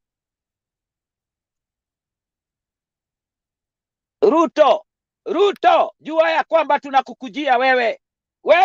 Wewe hauna bahati. Ni mimi nimesema hivyo. Una bahati wewe mwanaume. Usifikiri wewe ndiyo mwanaume kushinda wanaume wote Kenya. Hakuna. Tunataka watu waheshimiane. sio kukaa kama manyani. Stone PK ulisema manyani zimeingia kwa shamba. Ni kweli, manyani ziko kwa shamba saa hizi, nakula pande ya Nairobi, alafu zianze kwenda, na sasa zimeingia mashinani. Tukikaakaa mkingojea Kenya itamalizwa kabisa, hakuna Kenya tena, itakuwa Kenya kwisha. Na saa hii Kenya imekwisha nusu, imebakia nusu. Kwa hivyo tuiokoe hiyo nusu, tusikubali. Muelewe namna hiyo. Kuna uchungu kubwa sana sana. Sasa kama ulikuwa unalipia mtoto wako shule 30,000, sasa utalipa 60,000. Hiyo 30,000 nyingine utatoa wapi? Shida kubwa. Stone PK, endelea. Thank you, Michael. Also ni vizuri kueleza watu wa upande wa UDA kwamba it's good to also come with originality. Kama una idea yako, uje hapa kwa TV, ingia, iseme, have the guts, other than being a, nakuwa keyboard warrior, unajificha huko, unatoa comments. We are not saying we are smarter than people. We know people are smart, but come and show your smartness. Kuja sema yako, toa intelligence yako, kaine problem, tutasikiza, na watu watakusikiza, and people will make their own judgment. There's nobody here posing as smarter than the other. Na kujue kwamba ujinga wa mtu ndio werevu wake, na werevu wa mtu ndio ujinga wake. So you may think you are very foolish, kumbe you are clever. You are a clever fool, or clever, but then you are a clever fool. So those are relativities. Kwa hivyo kuja kwa TV hapa, link inatumwa huko, njoo useme yale unasikia ikisemwa na ODM, and let me tell the viewers, nobody has ever said ODM is 100%. I think Kenyans munasikiza, sijui masikio zenyu mumepeleka wapi.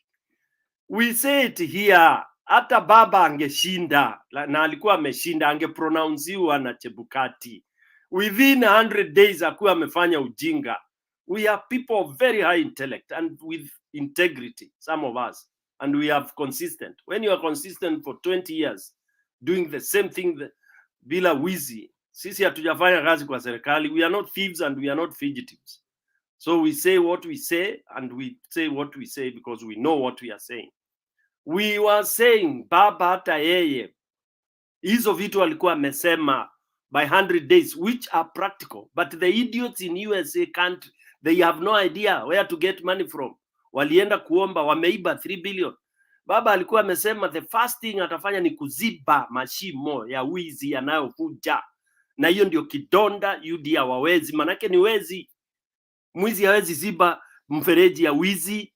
That is the failure. And Ruto can never succeed. A thief will never succeed. A liar will never succeed. He can survive akidanganya watu tu, lakini atanyongwa tu na watu. The same, these guys, the hustlers, they are the ones who will go for his neck. Wacha hivyo alikuwa anakaa kwa wheelbarrow akidance. Ajaribu sahi kwa street. Go to Githurai ujaribu kumention UDA. Utaambiwa ati umeokoka. Utaulizwa hiyo wokovu yako ni ya Ruto ama ni ile. Look at that. Kenyans are saying kuna wokovu mbili. And then people are seated here trying to baba angekosea 100 days, ile 65 ikose kwenda kwa hao maskini. Alikuwa amesema na single mothers. All right? School fees ikose kuwa abolished. We would have gone to him. That is how democratic we are. We ask, tunamwambia, because he said it, not to, that was not a promise to Azimio. It was a promise to Kenyans. So when these Udaku people come here talking a lot of nonsense, it's like they have half a brain. Unaona, brain moja, it's painted, it's blocked with the yellow paint. They can't think. Yeah, we keep on saying on this TV, even if it was Baba, we would have put him on the toe, just like any other. Manake sisi tunasimamia just ukweli. Sisi si mapunda wa kuongea uongo na wizi. We are not hapa tuongei wizi, and we call it as it is. Wezi ndio wanaumwa. Yeah. So we know there are governors who stole in a UDA, but these things were going to work out. Pole pole. We weed them out. Baba would not have sworn in corrupt judges. It was never in his manifesto. Yeah. And they knew thugs would have, akina Waititu wangekuwa ndani sasa hivi hiyo pesa wangekuwa wamerudisha yote. But some of us here, we look like we are so ignorant because majority, as I keep on saying, Michael, in Kenya are thieves. They believe na wizi. Uliza watu wale wanajenga manyumba. Umepatia mtu contract ya nyumba hapa. Anajenga yako na anajenga yake. Na saa ingine wengine hata ni your relatives. It is known. So Kenyans, I think, I don't know at what level we were taught and made to believe in stealing. That hard work ni kumuibia mtu. Hard work ni kuiba mali ya umma. Hard work ni kuenda kupata passport, unaambiwa ukiitaka kesho toa 20,000. Kama utoa 20,000, it will take forever. That is our country. And those are things we are saying are bad. They affect everyone, whether you are in Udaku or in Azimio. These are things we want to end. Corruption, which UDA is not talking about. I don't know what we should tell these people with. Sijui tupige firimbi namna gani. Ruto does not know the word corruption. Hiyo press conference alikuwa nayo juzi. Niambiwe how many times he mentioned the word corruption. Ongea nao Kiswahili. Yeah. Ongea na Wakenya Kiswahili. Wasikie vizuri. Wacha kuongea nao Kizungu.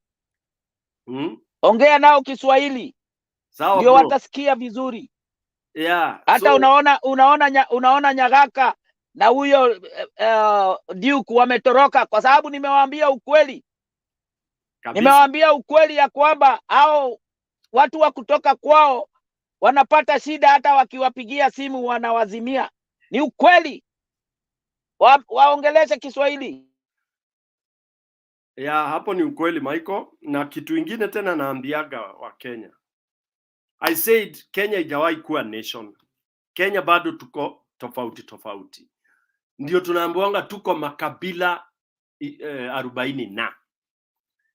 Kwa hivyo makabila tunayo. Na hakuna kitu tutaweza fanya about it. Ni God alituweka huko. Au kuchuzu uzaliwe sijui wapi ama wapi. Kwa hivyo ni ujinga ukisikia mtu amekwambia wewe ni Mkikuyu unaanza kupiga nduru, unaanza kukasirika. You are a Kikuyu. You are a Mwembu, you are a Mkamba, you are a Luo, you are a Kalenjin. The bad thing would be if you are calling me that name, kunipunish, kunimistreat, kunifanyia injustices. Kama hivyo inafanyika. Kama sasa unaenda kuuliza hivi, unaangaliwa jina, ndio wana decide whether you get it or not. You get service or not. That is what we want and we should be condemning. You can't stop me from being a Kamba. And that will go for a very long time. Because tulikataa kusema to appreciate diversity. Sasa hawa politicians kama Ruto wamekuja na Gachagua wanaitumia kama way of acquiring and acquiring power. Wanaitumia, misuse. My people are being threatened. Watu wangu ndio walikuja wamevamiwa huku. Watu wangu wamenyang'anywa kile. Okay? So, Moi alifanya hivyo. Farasi ati wafungwe, punda wafikie farasi. He is the one who started that. Alikuwa anamaanisha Wakalenjini wako nyuma. Ati wachiliwe waende mbele. He brought that thing. Na watu waliteta sana. Na akaambia watu wapende wasipende hivyo ndio itaenda. He sold that seed. Okay? You don't come in a country and start saying kuna watu wengine wako mbele na wengine. You don't do that. What you do is kama ulikuta Turkana hakuna barabara na maji na stima na nini, unaweka huko mara moja. Don't tell them ati ninaweka huku Central iko mbele sana hatuendi huko Central. You are a stupid leader when you talk like that. Uko na watoto 5 kwa nyumba. Unakuta ati mtoto mmoja ana speed ya kula. Sasa wewe unaambia huyu, wewe kwa sababu wewe unakula faster, wewe ukuli sasa, ukae hapo mpaka huyu amalize kula ndio nikuwekea chakula. That's not how you manage. Yeah, and that's why devolution came to cure that. Mnagawiwa pesa kwenyu, then you develop. That does not make you that huwezi kwenda kufanya kazi mkoa mwingine ama county nyingine. All right, and I said that and again. Devolution was going to build a nation called Kenya. Because of what? Now all the development and competition ilikuwa itakuwa decentralized. Sasa watu wana focus on the governorship. Ikiwa mweka governor mjinga, mpumbavu, mwizi, this time mnamngoa, mnaweka mzuri. Ma MCA mnangoa, you have control at grassroots level. Tunaachana na maneno ya urais. And what happens that time? Counties zinainuka hivi. Kama vile mtu alifanya akatengeneza White House. Every other county was copying him because he did something nice. The headquarter of a county should look nice because sasa it receive investors and all that. It was a brilliant idea he did. Okay? So kama wewe ni mjinga governor, huna akili, wewe utaendelea kuishi kwa nyumba ya manyasi. Unaita county headquarter. Your people will laugh at you na watakutimua mbio mbio. Yeah, so Kenyans, I would like you to view things progressively. Tuache kusifu wizi, tuache, election tumeiba sana na ndio hatutaki ikuwe ni normal. We have been stealing elections, stealing. Election moja tu for the last 60 years ndio inasemekana haikuibwa. Only one, you can ask yourself.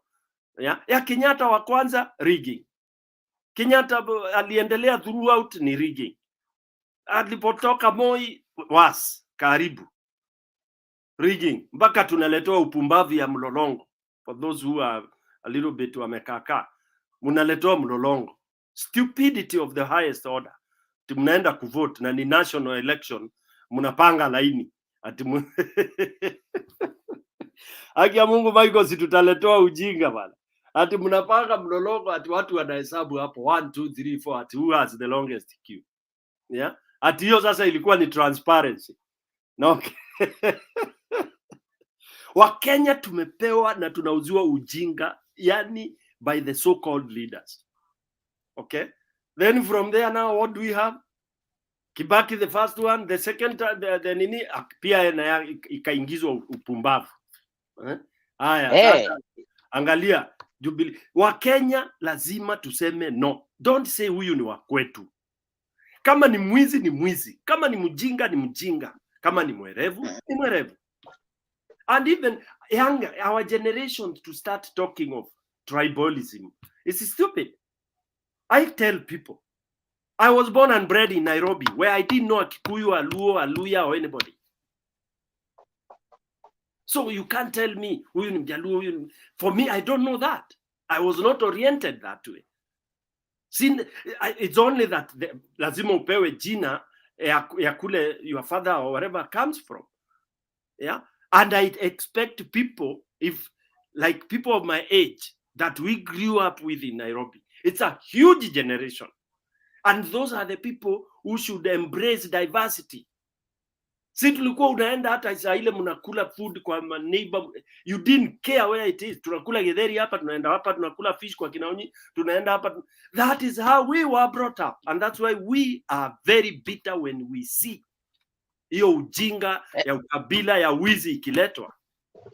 Yeah, kwa maana hata mimi nimelelewa pale, nimekuwa na Wajaluo, Wakikuyu, Wakamba, Wakisii, Wakalenjin, kila kabila tumekuwa nao na tulikuwa tunakula kwao. Zamani tulikuwa tunatoka kwa nyumba yetu tunaenda kwa nyumba ile ingine kukula, na tulikuwa tunasikizana kabisa, kulikuwa kuna ukabila. Na hii ukabila uletwa na wakati wa kura. Mnaambiwa yule ni Mkikuyu, yule ni Mjaluo, ati hawasikizani. Na saa ile mnafanya kazi Grogon, ni Wajaluo na Wakikuyu wako huko wengi wanafanya kazi. Kamau nipatie screwdriver. Otieno nipatie spana hapo. Hiyo ni nini? Hapo kuna ukabila kweli? Hakuna. Lakini viongozi hawa gushi, hao ndio tunataka tumalize. Mimi nilianza kulia hii maneno 2012. Ukiangalia Facebook yangu utaona vile nilikuwa nashambulia hawa watu. Nilikuwa nimesema waende wote. Waende wote tuchague viongozi wengine.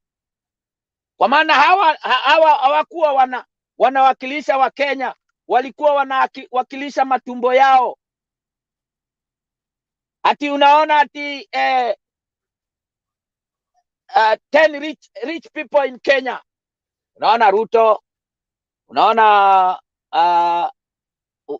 huyo ni Uhuru, huyo ni Raila, huyo ni nani, huyo ni nani, huyo ni nani. Kwa nini? Hiyo pesa yote walitoa wapi? Ati hao ndio the richest. Hatutaki hiyo maneno. Tunataka usawa. Tunataka kila mtu awe na kitu kwa mfuko. Baba zetu walikuwa wanatoka asubuhi wanaenda kazini, wanarudi jioni. Tulikuwa tunaona hivyo. Lakini saa hii hakuna baba ya mtu anaenda kazini, ni kwenda hapo mtaani na kuzurura zurura. Naelewa?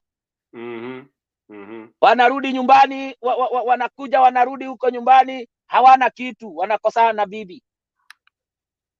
Bibi hata hataki kulala na yeye kwenye kitanda kwa sababu hakuja na kitu.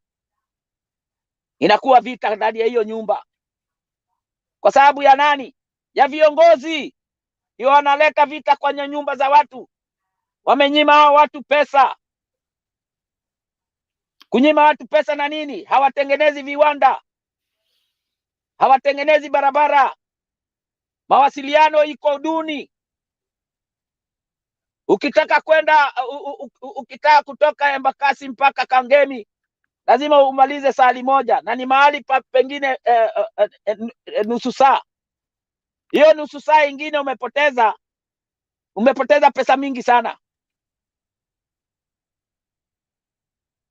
Kwa hivyo hii Kenya, Wakenya wanafaa kujua ya kwamba Kenya itengenezwe na hali msingi kabisa, sio hali ya kubomoa.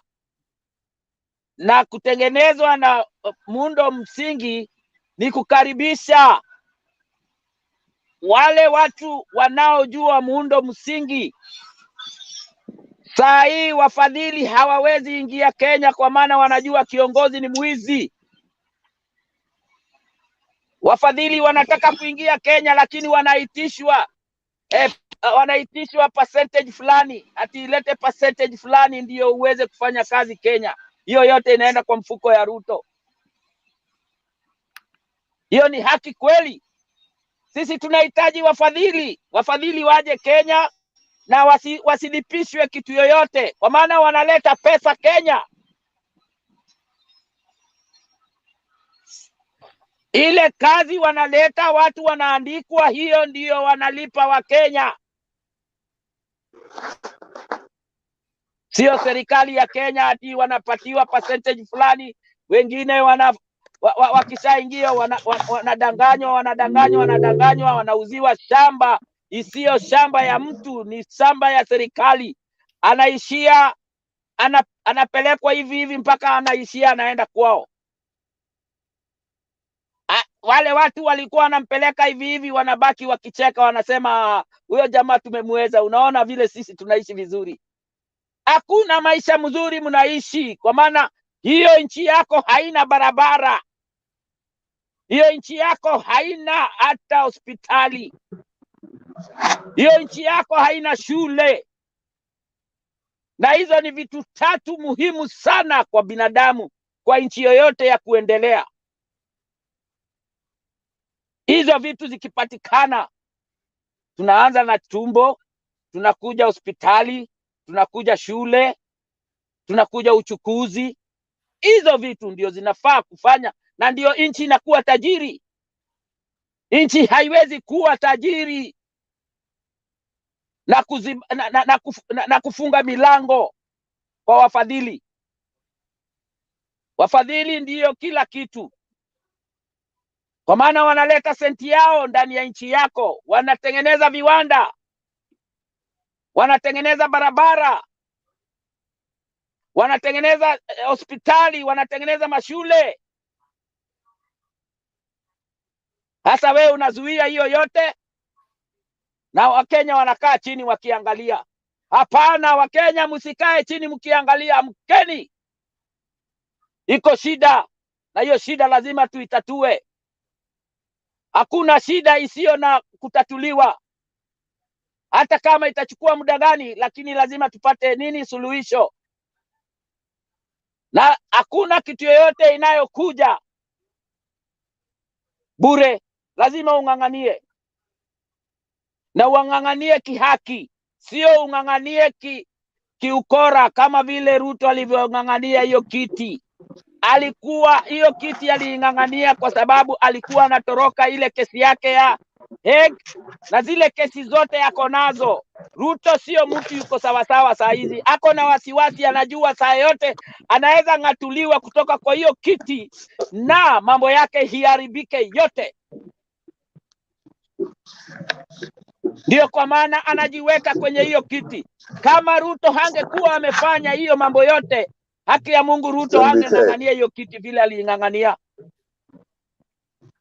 Kwa hivyo wananchi wa Kenya, ninawaomba mukae kangari.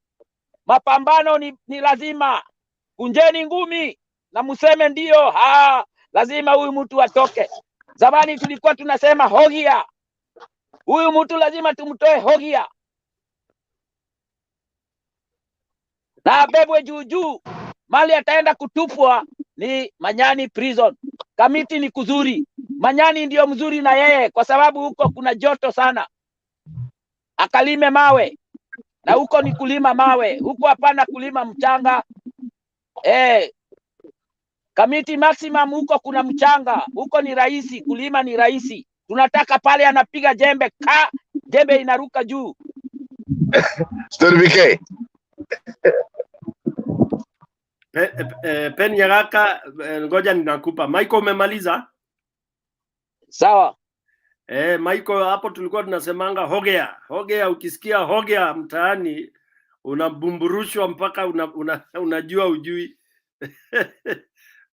Okay, Pen, you want to say something, but before you say something, let me welcome Bwana Guru. Karibu sana Guru, our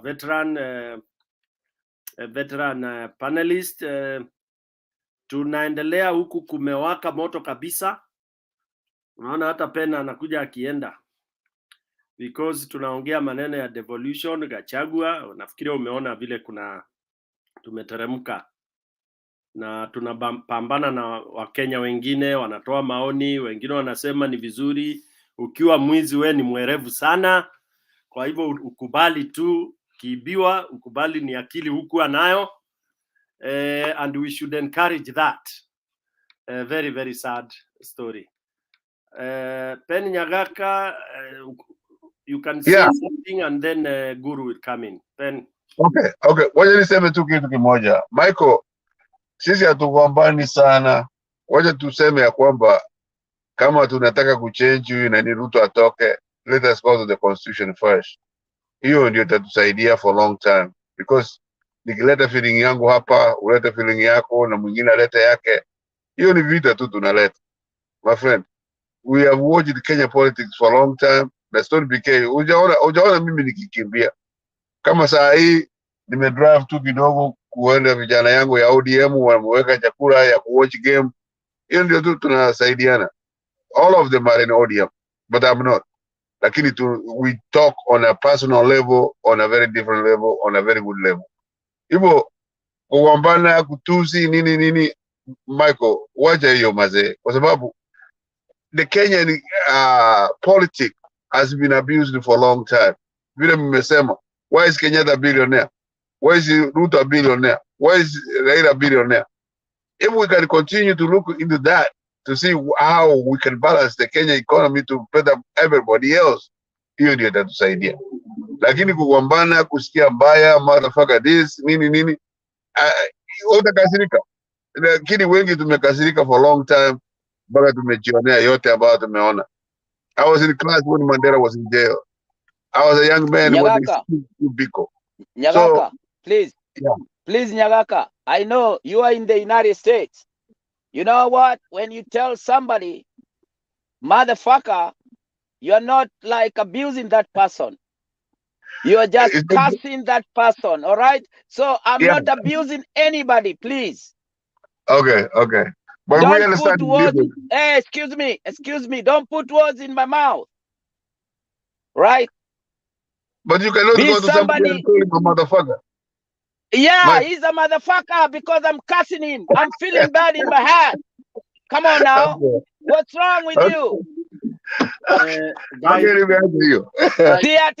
Guys, it's not that we don't know how to speak English. We know how to speak English. Let me say something. That's not even English. Let me say something here. Okay, Basi. What we are saying is we cannot degenerate into kind of buy or exchanges between two people. Yeah. And also we cannot rally to people not to get annoyed. I mean, we can't control your tempers. We just ask you to do it as self. You control it, because emotions in emotions. Yeah. So I would not kind of rally to people and kwambia, oh, you are emotional. That's why I don't use those terms myself, because you are the custodian self control. Yeah. So for me, if you like being emotional, that's okay. That's the way you go about it. Politics is very hot, and then that's why I keep on telling people we were debating before elections, because we were saying my candidate is better than yours. Tell me how yours is better than mine. That is what was debate. Hiyo ndio ilikuwa mjadala, yani inaitwa ni mjadala. Sasa kulipotokea mwizi ama anaitwa nini, mdhulumiwa na ule amedhulumu mwingine, ni marumbano ambayo si ya friendly. It is not friendly much anymore. Bwana Guru. Bwana Guru, unmute. Habari. Salama, karibu. Unanisikia? Vizuri kabisa.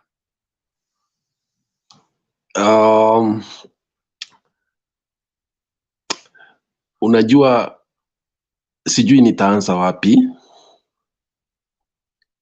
lakini wacha niseme hivi.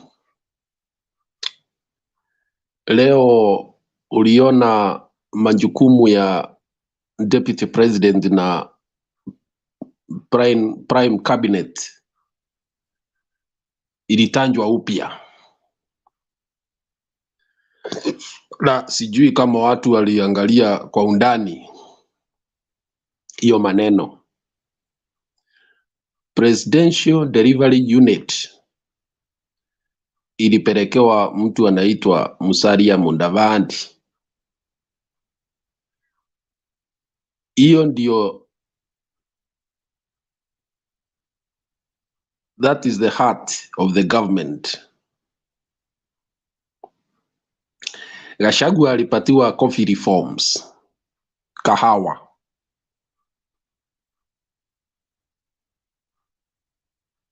Hiyo ni kumaanisha nini? Ni kumaanisha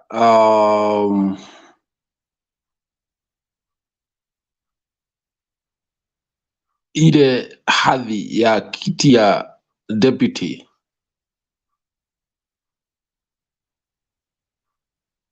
labda mkubwa yake ameona huyo jamaa hawezi,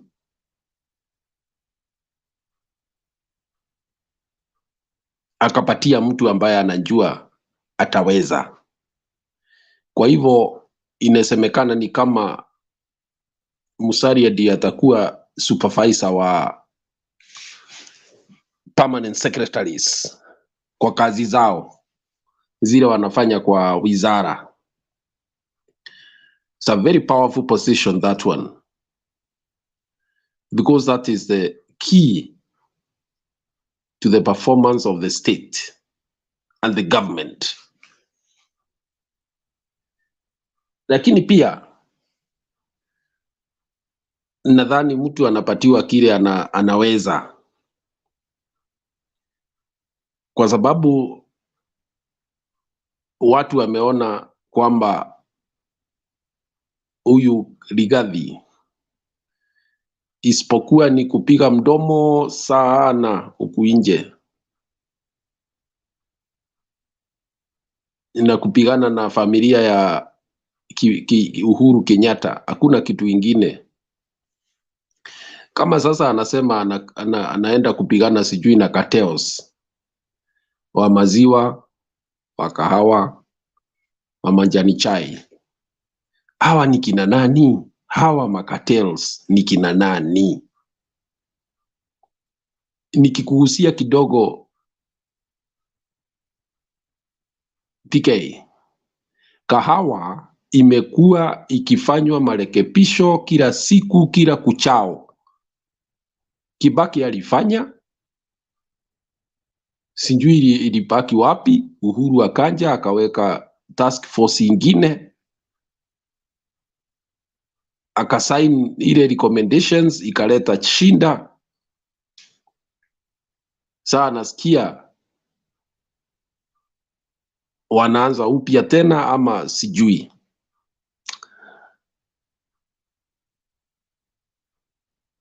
Ndugu yake Rigathi Gachagua alijaribu kupigana na wale walikuwa anaita cartels wakati alikuwa governor wa Nyeri, na iliishia kwa kilio kwa wakulima. Sababu kubwa ile tunayo ni kwamba kahawa yetu imeshikiliwa na companies ama farms 6 peke yake, na wamefunga mikanda kule Europe. Ukipeleka kahawa ya Kenya huko, those are the levelance points, and if anybody else tries to penetrate that market, wanafanya kitu inaitwa propaganda kwamba hawa hawajui mambo ya kahawa. You are not going to get quality coffee beans from these unqualified, unexperienced people. The late Joe Nyaga alinjaribu kupitia kwa Kenya Cooperative Coffee Exporters, ambayo alikuwa ameleta coffee societies pamoja ili wafanye marketing direct. Ile ilitokea ni kilio kwa wakulima, sababu hawa walienda kule kwa soko wakachafua. Kabla hawa wajafika kule, wanaambiwa kwanza rundi kule Kenya uongee na fulani, ndio sisi tunajua na ndio tuna uhakika kwamba tutapata kahawa ambayo iko safi. Kwa hivyo hii mambo ya kuongea makateo sijui cartels si rahisi vile hawa jamaa wanaongea. Hata shinda si watu yetu sana hapa, ndio kuna wale wanakura kidogo, lakini cartels za kahawa Kenya wengi wanatoka Jerumani na kwingineko huko ng'ambo. Wao they just have agents in Kenya. They tightly control the coffee market. And I understand it is not only unique for Kenya. The only country that has managed to deal with that a bit is Ethiopia. But Ethiopia adopted a different system. Kahawa ikichunwa inakuwa ni kama mali ya serikali. Kwa hivyo ukitaka kahawa ya Ethiopia unaongea na serikali, lakini hapa kila society imepewa nafasi kujitafutia soko pale wanaona soko itapatikana. Kwa hivyo nangojea, mimi nimefuatilia mambo ya kahawa miaka mingi, nangojea. Hata ndugu yake alijaribu, isipokuwa sasa ile ingine inaweza fanyika ni watafute soko bandara, lakini sio kufikiria kwamba wale wamekuwa wakifanya hii biashara miaka hii yote watakuja kuwa twist. Itakuwa ngumu, na akicheza wakulima ndio wataumia zaidi, kwa sababu wale watu they are very ruthless. They actually mount campaigns in the international fora that the Kenyan coffee has been hijacked by unqualified people who cannot be trusted to deliver clean coffee. That's how ruthless they are, Bwana Stone PK. Nimesikia amesema ataenda kutoa cartel za maziwa. Sasa I'm also waiting to see what that means, because what I understand is that this is a business like any other. It's a willing buyer, willing seller. It's as simple as that. And because this man seems to be pushed by some hatred towards the Kenyatta family, and here I qualify to say that I'm not talking on behalf of that family. I'm just talking business. I'm just talking the way I understand the market, the commodity market. Hakuna mtu ameshurutishwa kuuzia yeyote kile ni chake. Kwa hivyo, if the purpose is to go there in the attitude that I have seen regarding adopt, farmers could find themselves in a very, very tight situation. The only way the government can assist the farmer is to make animal feeds cheaper and leave the market to drive itself.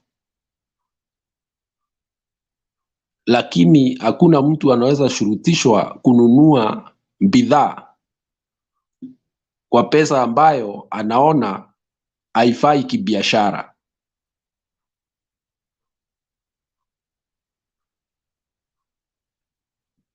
Majani chai.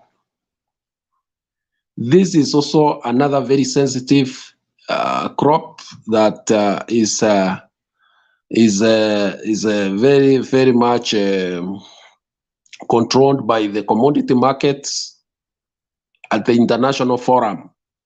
KTDA, with all its weaknesses, has been cited as one of the best systems for the small-scale farmers. And apart from a few weaknesses that lead to leakages of finances, the KTDA has stood out internationally as a good example of how to assist the small-scale farmers to come together and enjoy the benefits of economies of scale.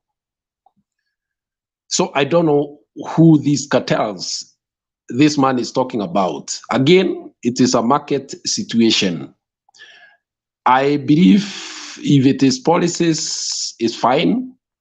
But if it is going to fight individuals, it's going to boomerang so badly, and the farmer could end up being worse off. Hakuna mtu anataka kufanya biashara pahali anahangaishwa.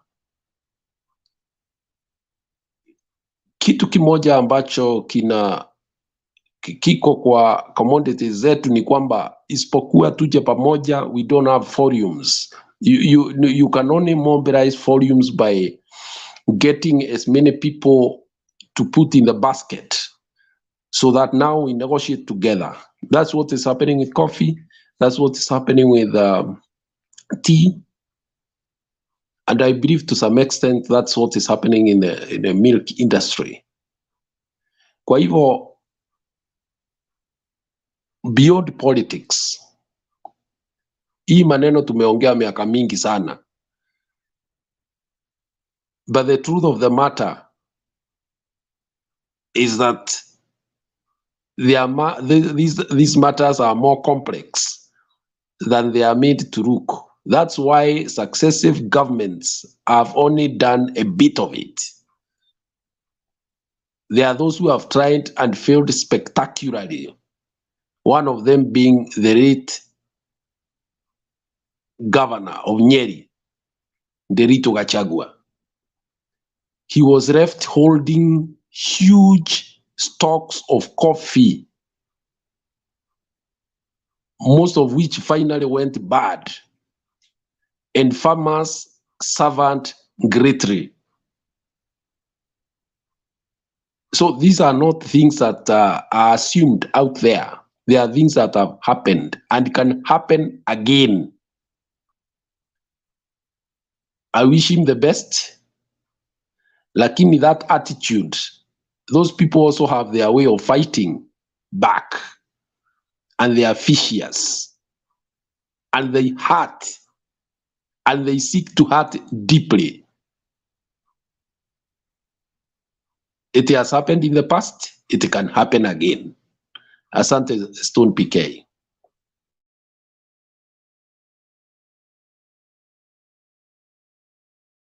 Thank you, Bwana Guru. Yes. Yeah, sisi hapa tunasema moto tumewasha. They can reorganize or disorganize or do whatever they want to do. The thing is, huwezi soma na kitabu ya mwenzako. They have no clue. You've correctly put it. But the big question is, why don't you learn from where there has been success in the world? Yes, that is the way to go. Well, if it's coffee, just borrow 1, 2, 3, 4 countries, go around, see what they are doing. Where did they get it right? Even Uganda is just next there. It's not as chaotic as it is in Kenya, despite people saying, oh, XYZ, this and that. Uganda, those who grow coffee, they get their shit, they get their money, you know. And there had never been those kind of chaotic whatever, and they do better even than us. Come to think of it, so there are things you don't have to get it 100% right, but at least you have to make progress. 60 years down the line is just too long for us to be trying and erring. We are trying and erring. Guesswork. Actually, now that is what it has amounted to. When we start being even trivial and being very, very, orthodox, like what you've just quoted. I don't like talking about it. The milk issue. I mean, really. And the good thing is that Azimio had the answer to all this. I admire one of the cooperative in Mukurweini. I mean, those guys have their own creamery. I mean, whatever milk, whatever. The farmers, their prices go up to the best you can have because they process their milk and they do everything so well. So what if we had so many of those in every other place so that you don't have to, I mean, you just take your milk to whoever is paying more for you. I mean, I don't really see this stupid big siasa ya maziwa at just because Brookhouse is in that business. I mean, Brookside. Why don't you, if you don't want to sell to Kenyatta, don't sell. If you don't want to sell to Brookside because you are saying ni ya former nini, si ni shauri yako. Hiyo watu wako wa Nyeri wewe Gachagua, wafanyie KCC yako huko, Mkurueine milk something, and then you empower them to sell the milk at whatever. So some of these things are even very, very stupid and myopic. You know, tunaleta vitu vya ujinga tu. Devolution has the answer. Tufanye hizo nini so that they don't waste the milk. Value addition to milk. Tengeneza vitu mingi. Manufacturing. Provide work and then many products out of that milk, and it will not go into waste. Indeed, the prices will just go up. Yeah, there is one very simple community module. I was part of it in Narok, in the hinterland of Narok towards Masai Mara. There's a gentleman there who has empowered, farmers to produce milk, and he goes around with his pickups, collects. Then he has a big milk processing in Narok town, and he buys milk at the very good price, market price. Even sometimes he does it better. So if an individual can do such a thing, what if, like Raila had said, you empower the counties, and if your county is producing a lot of milk, then you invest properly in it. If you are doing a lot of coffee, try to do that. The world is so huge. I don't see why we fight. Hii dunia iwezi tosheleka na kahawa. Hii maneno ya kutuuzia uoga, watu wanakuja Gachagua ati sijui anaenda kupigana, ni upuzi. Niende atafute market zingine huko juu, naye sijui ataongea kizungu gani. Dunia haijitosheleshi, especially now that there is global warming. There is a high demand for coffee, high demand for tea. Okay, what we need to do is empower the farmers and for them to do and produce quality. But how do you do that when you are stealing all the money? Or when all what you can do is kugawana madaraka na nini na nini? It's all, I mean, with poor leadership, it's all lamentation and all that. Yes, Bwana Guru. To just elaborate, in fact, you see, I don't know where our leaders, whether they think we are foolish or what. Just to talk a bit on coffee market, our coffee is basically controlled by 6 farms. 6. And these people operate a very tightly controlled, unit. The only way is to find alternative. Otherwise, if you start fighting with them without an alternative market, they sabotage the farmer. Even the little that is getting today disappears. It has happened in the past. It can happen again. So the secret, and that is what Joe Nyaga had tried to do, was to go and find new markets. Unfortunately, opening new markets for a commodity like coffee does not take 1 or 2 days, because there are issues of quality, there are issues of volumes, there are issues of logistics, there are so many issues involved. Therefore, I'm waiting to see. Nangoja, do you know Stone PK, when this happened, it forced Uhuru and Merkel to have a sitting in Germany.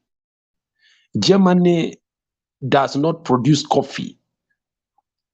but they are the greatest, one of the top exporters, quote unquote, of coffee. They congregate coffees from various countries across the world, roast, blend, package, and export. That's a business they do. Our coffee volumes are very, very, very low. We are now doing about 40,000 metric tons. So our coffee is only bought for purposes of blending with other coffees. And because we have low production, it is hard to get a sustainable market. So we are very easily manipulated in the marketplace because our volumes are just a drop in the ocean. We are just there to provide the little that we have so as to go and improve the quality of other coffees coming from other destinations. So this is not an easy thing. It's not like making a cup of tea or cup of coffee, like this man is talking. I hope before he embarks on that, and I'm not saying nothing can be done. I'm just saying I hope before he embarks on what he's talking about, he first goes and draws example from what his brother did and what happened. It's just a caution that this is not a market. You just go and do things. Don't PK. I'll be leaving. I'll come back soon. Okay, Michael. So this is a story that has been going on for many years. But those who know coffee, they know right now what is required if you want to break up this tradition is to look for alternative markets. Otherwise, the existing traditional markets are conservative, they are vicious, and they can sabotage temporarily, and farmers can suffer greatly. Wamefunga mashimo yote pahali kahawa yetu inaenda. Wao ndio kusema. And that is the position today. The only way for us is to increase volumes of coffee to over 200,000 metric tons, and then we can do good business. We can tie in contracts of production, lakini sio hii kitu ya 40,000 metric tons. Hii tutapambana tu hapa, lakini hakuna pahali. Even if we were to withdraw from the international market, the only thing perhaps that would happen is just a lowering of a bit of quality of the coffees that are passed over to the markets, but it wouldn't shake the international market. It's as simple as that, Stone PK. It's bitter, but that's the way it is. Hii mambo ya maziwa is just politics. Like you have said, nobody is forced to sell your milk to anybody. So if Gachagua wants to assist Kenyan farmers, empower new KCC, empower farmers at county level to come up with their own systems of processing, packaging, and selling. That's what Muranga has done. Muranga has a whole industry of milk. Meru has the same. That's why you don't hear them talk, because they don't sell their milk to that company that he hates so much. Those who sell because they want. They are not forced. So this issue and obsession of one family, these people, Stone PK is buying milk at this, is nonsense. the solution lies elsewhere. And that is a fact. It's not about who owns which factory. It is about the systems. In Nyandarua, there is no milk processing system, and that's why they suffer so much. That's why milk can even go to up 15 shillings. But you have never heard Muranga complain. You've not heard Githunguri complain. You have not heard Meru complain. You have not heard, I mean, why do people want to put blame on others because of their failures? And I'm not defending anybody here. I'm just talking market. I'm talking business. I'm talking reality. Kwa hivyo hii maneno sijui tutapambana sijui na kateo sijui nini, that was nonsense. It's nothing like that.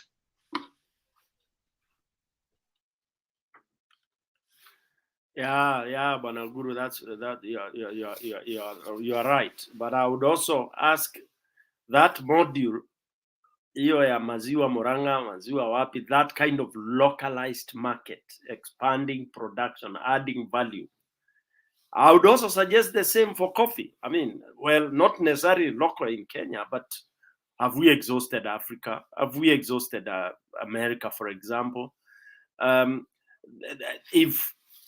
Because if you tell somebody ule ana ng'ombe moja, I increase maziwa na ng'ombe ni moja, it will be impossible. Ule mtu ana eka 5 ya kahawa, that's the best anaweza fanya. So the best ni kumtafutia sasa, wewe, this is where you are going to sell your coffee without hizo mahula balu. For me, conclusively, I would say Kenyans are lazy thinkers. They don't want to think to solve problems. The thinkers are all long gone. You can't tell me 60 years hatujawahi kufikiria what to do with coffee. This is laziness. And laziness begins with the leaders. You elect leaders that, kama sasa, do you expect Kenya Kwanza government to really make any progress in expanding, for example, where farmers can have their coffee, whatever, bought? Even if you got a small percentage of that market called America, both North and South, those two continents. I mean, you see, the thing is, we don't have people who want to think there is a solution to anything on earth. It might take long, but I'm assuming if somebody had begun those years when we were saying, oh, coffee is our number one, sijui nini nini, I hate those kind of praises. They are very defeatist and they make you lazy. Oh, our coffee is... How can your coffee be number one and it is used to blend?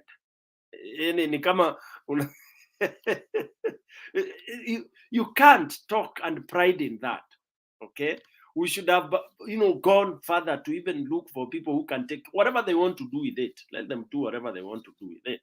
But we should have looked at the globe. Don't say, oh, Germans are the highest consumers, Sweden, sijui nani. Enda dunia mzima. There's somebody who, when we were studying economics, we were told kwanza there is one market block kubwa sana which you should struggle to capture or even get ingia hapo ndani, and with the persistence unaweza kuingia. The US, these people have almost 400 million human beings. China, they have their coffees but haitoshi. When you are trading SGR and all that, because mdomo ni kubwa na tumbo ni kubwa, you just want to see what you will eat. Why can't you do kind of some what do we call them, bilateral discussions? Tell them, take this amount of our coffee, then you have a certain amount going to a Ching Chong, you have a certain this.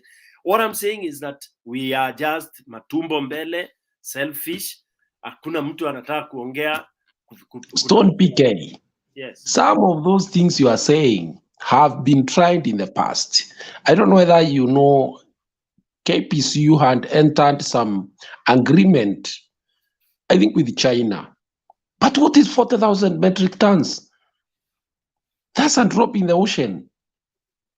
When you go to do business, the person asks you, are you going to sustainably supply us with a product because we have customers on the other end? This is precisely the problem we have here. You know, the funny thing is that you are going to find people wanting to deal with coffee in Kenya. They are more than the volumes that are being produced. So I think we are not serious. We are not serious in the sense that both government and even the farmers and generally the environment, we came down from 130,000 metric tons in 1988 to now just 40,000 metric tons. Look at that. When you look at the production levels in Ethiopia and Uganda, they have been increasing exponentially. So like you said, it is time we go and pick the practices that are happening in Ethiopia and Uganda. Then they have been increasing their production year on year, while we have been going down year on year. And by the way, our coffee, if you compare with what I would call the international market, we fetch better prices than our neighbors. But the tragedy is that our farmers are the poorest, and our volumes are going down. So I think it is just more than saying you are going to fight cartels. Which cartels? To sell what?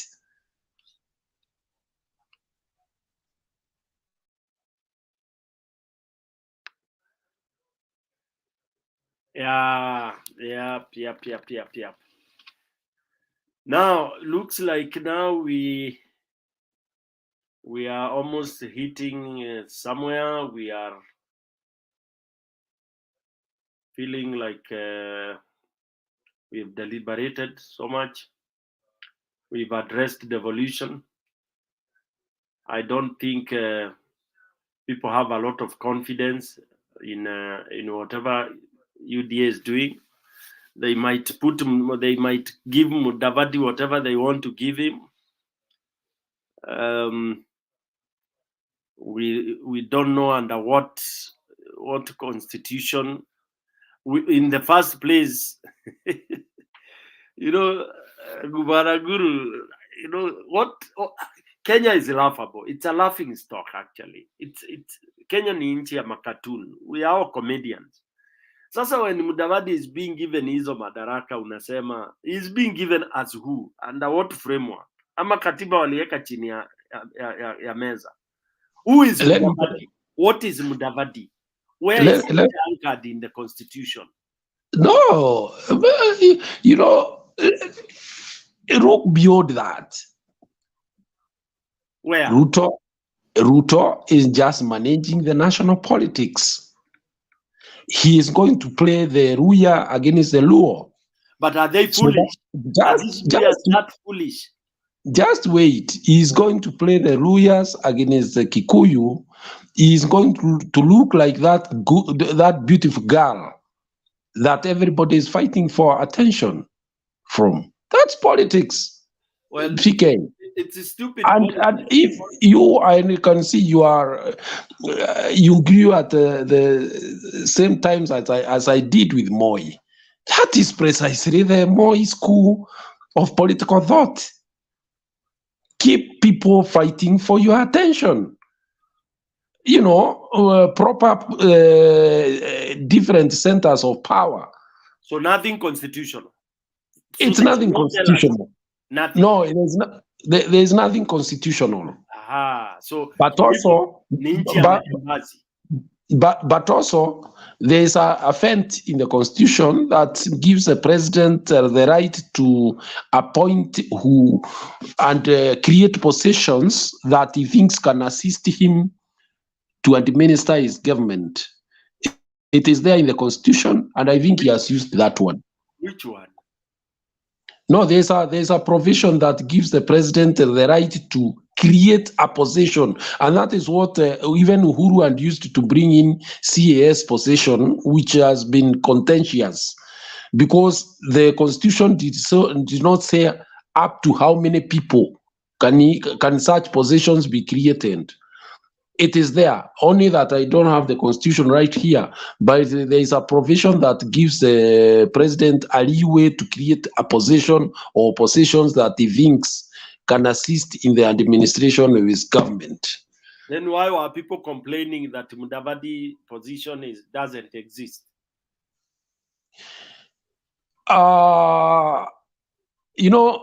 It was not envisaged that there would be a cabinet minister who is above others, and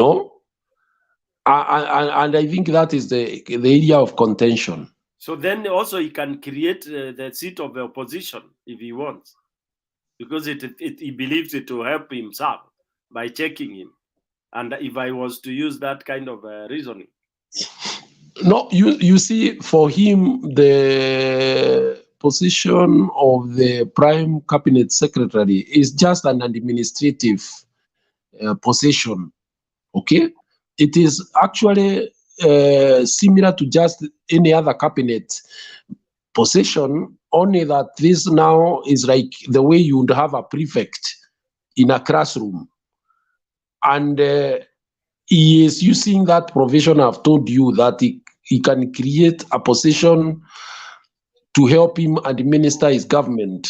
But on the issue of opposition leader, that would fundamentally change the structure of the government.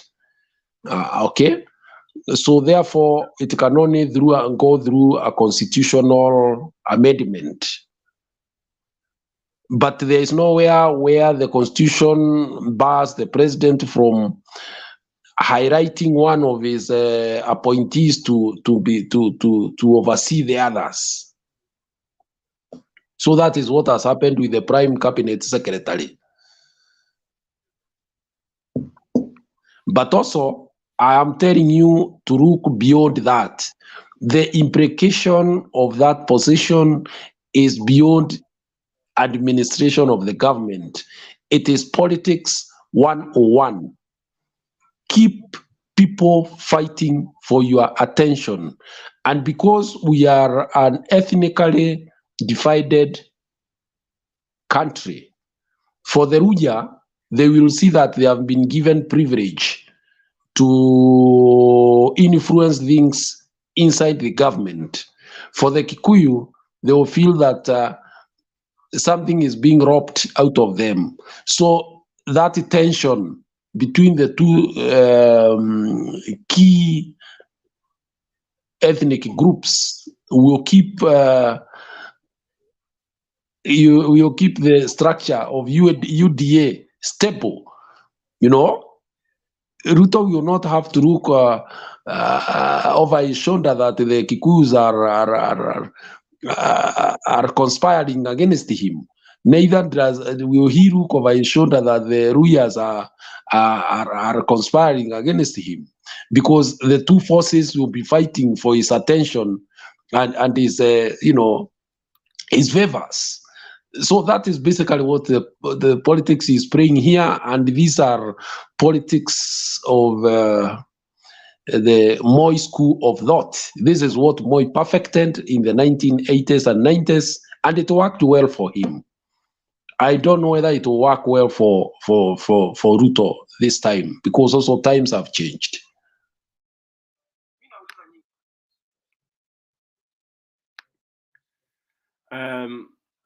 I think it will work well for Ruto because Kenyans have become more vulnerable than before.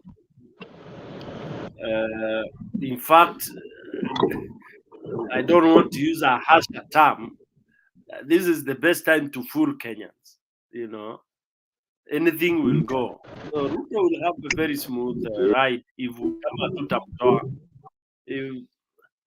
I mean, you can imagine it's the easiest time to fool people around The best time, actually. The best time is to be president of Kenya this time around, where you can stand, call press and tell them things. Then you can dupe tribes, tell them, now I have one of your own here. So they feel like they are in government. They feel nice, and our nice, yeah, unlike those days. So it is, things fall apart when people become extremely vulnerable. They see it as having a bite in the cake, as you're calling it, and they begin to feel comfortable, and they even begin to agree it is foolish not to be able to know how to steal. They also are getting convinced that wewe iba, you can steal as much as you want so long as unaiba, and if you are caught, you just say sorry, and so unaiba kwa sababu wale community ingine ameiba pia na wewe naiba. So all of us, it is ukipata chance beba, ukipata beba. Ukiwa ni representative wa Luya, ukiweza kuandika tu Luya peke yake, unafanya hiyo. You had Mudavadi praising himself ati unasema it is your time. It has never happened to have such a position being given to a Luya.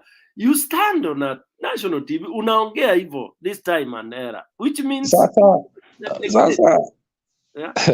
Stone PK, you have not heard that there will be a major celebration to crown the president in Mount Kenya. Now, with let me tell you. Just wait. With great celebrations cutting across the region of the Mount Kenya. I think when historians will sit down, they will see a young man who was tutored, by one Daniel Toroitich Arap Moi, and goes ahead to implement to the letter the lessons learned. We are going to see more and more, fights, political contests and fights. If you try to undermine William Ruto, you just get an opponent in your constituency and prop him with money. That is a Moi school of thought, and it is going to be that way. And now, with us here, like I have just told you, it is seen that the way to maintain this is to play the Kikuyu against the Luya, and it is going to work for him for as long as possible. He's worked against the Luo versus the Kikuyu. The Luo have found themselves on the outside. Now it is Luya versus the Kikuyu, and then from there we don't know where we will be heading.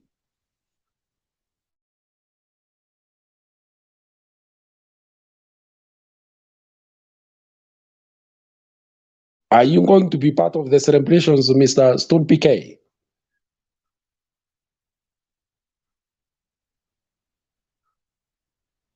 You are not being heard. Can you unmute? Me over my dead body, celebrate what? He is going to start in Githurai, Ruiru, Juja, Chania. You see, let me be a bit harsh, Bwana Guru. And I'll be a bit harsh, although we are on international TV. This country called Kenya, I can tell you the people that will bring it to its knee. And take it or leave it. I talk things that sometimes get harsh, but this is, and I'm predicting this, and it's going to pass. There are tribes that will bring this country down. Hii nchi collapse, there will be several tribes to blame. And I'm talking tribe now. I know it is profiling, but I'm talking tribe. Leadership from these tribes are the ones that we shall blame for millions of years to come for having collapsed a young country by the name Kenya because of ukora, wizi na tamaa ya pesa. Because, I mean, what is this? I want to hear somebody who can go and become. Let me say, I'm a Mbere now. I'm from Mbere. Can I go and become a kingpin in Meru? Be honest. Impossible. You are JB tried. How far did he go? No, I'm just telling you this. It's not impossible, God. It's impossible. It's not impossible. Alex, go and become a kingpin in Meru as a Kisi. No, what I'm saying, it depends on how you transcend on your politics. For a person that loves a country like Raila, he has been the kingpin of Western and Coastal because these people did not know how to play their politics. When you transcend politics and you love your country and people come to know what you're doing is right and true and is sustainable, you can become. Raila has transcended that. I am only giving an example of one person. I don't know another one.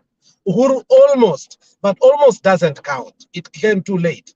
What I'm saying is that if people could love the country to a point where, Kisi, we never have a kingpin, but 80% of the people votes for Raila. He's like our kingpin. You can't.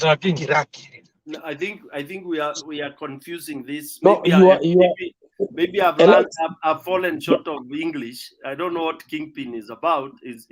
Maybe I don't know the definition of a kingpin. You see, like Manyora says, we have kingpins and kinglets. Okay, and I do agree with him. If you transcend your politics to a point whereby let's agree, Alex. What is a kingpin? Let's agree, Kwanzaa. Let's define that.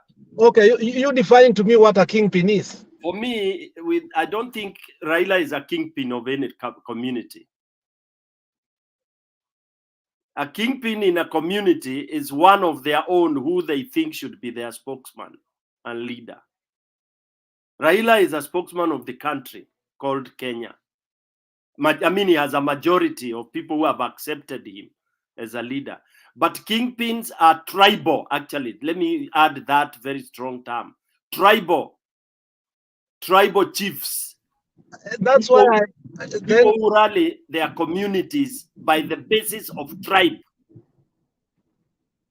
That's what I understand. Don't PK, in the absence of that person, nothing exists in a vacuum. In the absence of that, something fills it. Good. Nothing exists in a vacuum.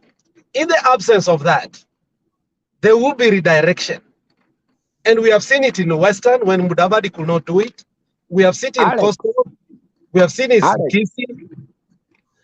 Alex. Go ahead. You interfered with the execution of a point that Stone PK wanted to bring out. I know it is true that son of Jaramogi has transcended that, but there is a point that Stone PK wanted to make about our country, and I think it is fair that he does that. Yeah, Alex distracted me, but it's a prediction I want to make, and it will come to pass. Anyway, I don't dwell on theories a lot in terms of politics. I deal with realism, real thing. Like now, the real thing that happened at Boma's election was stolen. That's real. There are theories to that, you know. So me, Sinanga time here theories. Now the other real thing I want to talk about, according to me, is that this country will go to its knees, both politically and economically. It will be brought to its knees by certain tribes, leaders from certain tribes, because of their greediness and insensitivity. Ruto is one of them. 24 years of Moi, we know what happened. So Ruto will be, as you've said, is a graduate of Moi. So you can imagine what he's going to do, and you've just kind of elaborated on how he's going to do it. So he will be number one to contribute towards that. The other one that will contribute towards that and has been seen to do that is Mulima. Mount Kenya will be the biggest second contributor to the downfall and collapse of this country. Why? Because of greediness and love for their tumbo, which is the same. Okay? Mulima is the one that tells you, like, I like quoting the Liberians when they were electing Sir Charles Taylor. When he came, the youth ran round and saying, you kill my pa, you kill my ma, I'll still vote for you. They had been kind of indoctrinated that even if you killed my mom and you killed my papa, I still vote. It happened. So ni kasumba ujinga ambayo tunakuanga nayo katika nchi zetu za Kiafrika. Kenya tumefika hapo. You know 1997 what happened. You know 2007 what happened. And you know what has happened 2022. We struggled to show Mulima the right direction. They refused. They refused completely. You would tell them this, they refused. Why were they refusing? Handouts. Now, it is Mulima that now will change and start saying they can have a kingpin from elsewhere. Why?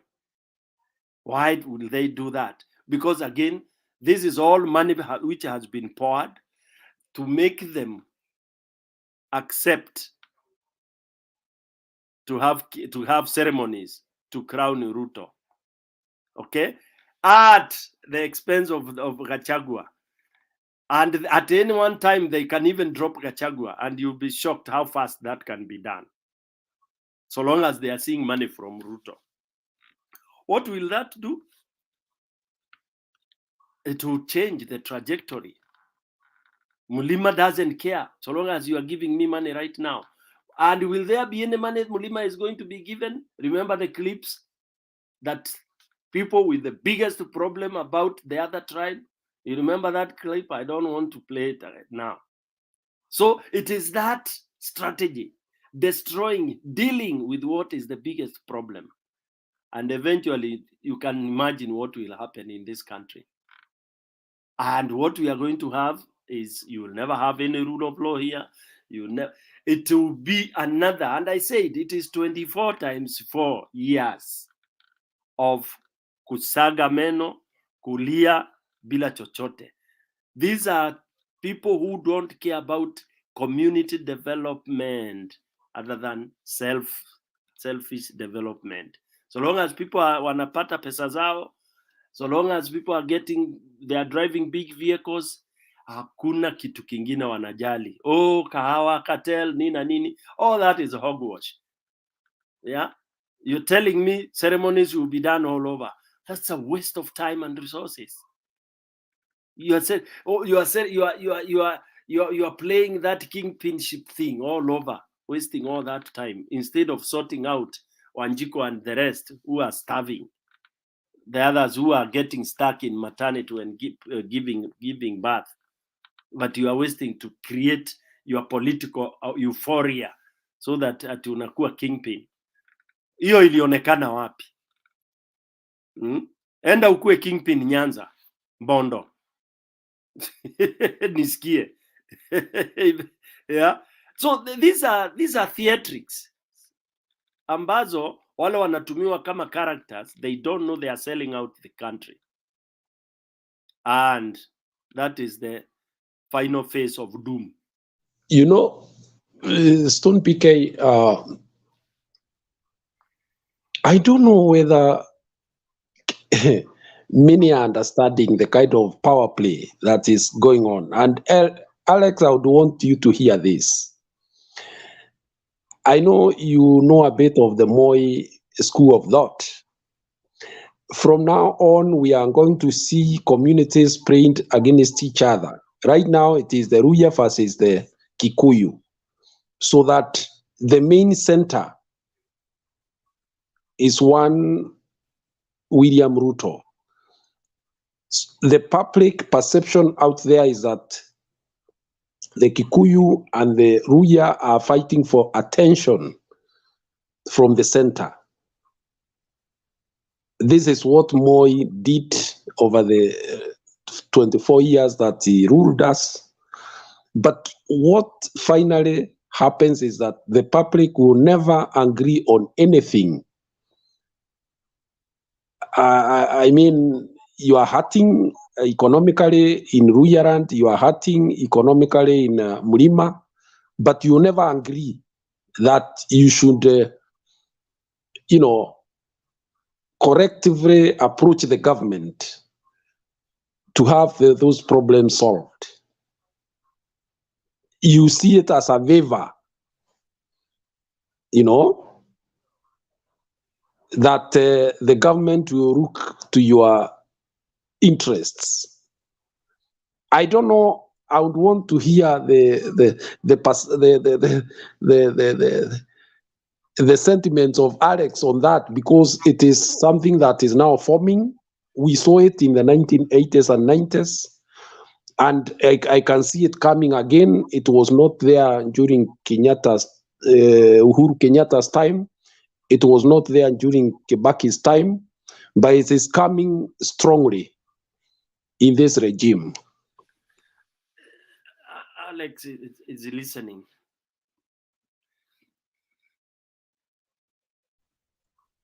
I'm at work, and I just had to devour myself quickly so that I could say two things. I'm glad I'm speaking with two people that I respect most. Not only they are factual, they are intellectuals. Not only they are intellectual, they are honest. Not only they are honest, they are trustable, and they are formidable. And in essence, sometimes we do have robust debates, and we do disagree. Guru, I want you to listen carefully what I'm saying. Half truth is as good as a white elephant lies. And we must ask ourselves the cardinal questions of this thing that now that we are being taken to. Where did the rain start precipitating? I remember reading a statement of Githu Muigai, and I got shocked because this was written in The Elephant, the so-called magazine owned by David Ndii. I was a fanatic of that until David Ndii changed. But this is what Githu Muigai said. When we drafted the Bomas Constitution, in the Bomas, there were no 47 counties. What we envisaged at that time was that we will devolve into the old provinces, but also add new regions, whereby it could be 14 regions. Then what happened? We went tribal. And in as much as I like her, in as much as I have redeemed her, in as much as she has changed, we must blame Martha Karua for what she did in Bomas. When we agreed, people like Githu Muigai, Gashbad Guy, and the rest agreed. Remember, she was the Minister for Constitutional Affairs, a seat that was so powerful during that time in Kibaki, because we had just come from 24 years of Moi rule. We were desperate to have a constitution by all necessary means. What happened? We decided to put counties as tribes. That is where the rain started precipitating. And until we go back to the Bomas draft, which consensually we had agreed that we cannot put our country into tribal cocoons, that is where the rain started precipitating. And the problem with that, we allowed again to have a presidential system, whereby again, this presidential system, that president was going to oversee the changes of the 2010 constitution. What did they do? They retained the provincial administration, giving again the president sweeping powers. That's why today we are not able to do anything. Had we totally gone to the House, made the Senate to be the upper house. Remember, Duale refused totally and completely. He was demeaning senators. Senators became minions and ninocoms. They did not know what to do. In fact, senators were begging the lower house to give them even a little bit of power, to a point that senatorship became nothing. So devolution became nothing. For me, and then the other thing they did to make it even more worse, they took the worst ministries and devolved them to counties so that they can measure up and see, so that we can see that devolution does not work. Today in Kenya, you'll find 3 months nurses and doctors are not even getting their salaries. So as Kenyans, the sweeping powers that the president has, the presidential system is wrong for Kenya because of we are tribal. West Ministerial is good because what happens is that when you go to pick a prime minister, you must agree. You can't be a prime minister. But again, the problem again with our constitution, we said the president is going to pick again what? He's going to pick again the prime minister. That's not democracy. So we must go back and ask ourselves, where did the rain start precipitating? Is when we put our counties to be tribal. And the issue of being tribal, that's why now we are coming with these issues of kingpins. We will never have come up with issues of kingpins had we segmented our country into regions so that we can give a fair share, so that Kenyans can come together. And that is why in the conventional wisdom, either of Moi and Mugabe, the only people in Africa that succeeded, if you are in Kisii, you will be taken to, in secondary, you could be taken where? To Bungoma or somewhere in Wajir or somewhere. They did not allow you to say, we integrated, the cohesion was on a different level. But what did Kibaki do? Kibaki was not serious about where he promised us within 3 months, the constitution will start. Kibaki and the people that surrounded him became such tribalist to a point from after Walikosana na Raila, they just put that country down. Now we started appointing tribal people to be next to you to protect the power. So when we talk these things, let's not say half truths.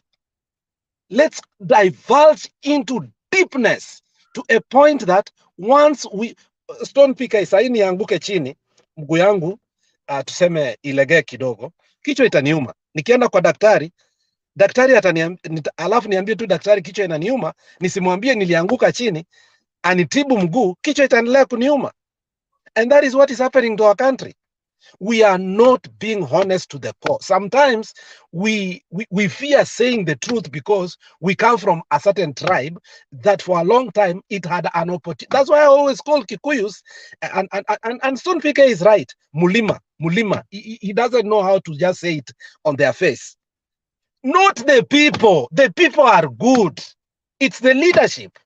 Once they get that power, they protect. Look at people like Burungaru, Kiraitu. They misadvised Kibaki. Yes, the growth was like that, but for posterity's sake, so that we could not see what we are seeing, what we saw in Bomas here, we could have healed those things. But what happened? You surrounded you so that power can surround. And you know, when power gets into you, you get to a different tribe. You are no longer a Kenyan. Look at Ruto in 3 months, the standardization, the opulence here you are seeing. Yani, these people are in a celebratory mood. You look at the red carpets, you look at the cars they are using, you look at the spoons they are using, everything. Just look at where they are. It is pure opulence. And what is happening to the mass people? They are dying. It's like Haile Selassie was feeding his lions and everything at one time, and the Ethiopians were dying. What did they do? They had to take them out. And this is what is happening today in Kenya. So I guess if we continue with the counties that are tribal, I swear to you, we are not going to heal that country. We are still going to talk about kingpins. We are going to talk about these things over and over and over, and we are not going to heal. Let's go back to Boma's draft. I know we can. If we have a revolution today, and I know we will, God's willing, by God's will, we must have a plan set, ready. Not that's when we will start saying, now we start a negotiation. That nonsensical waffling is going to put us back. That's why the people of Zimbabwe were liberated. Daylight when we saw it. But what happened? They were lied to by the soldiers because they did not have plan B. While we are doing this, we must have a contingency plan that must work. We see our ills and we say, this is it.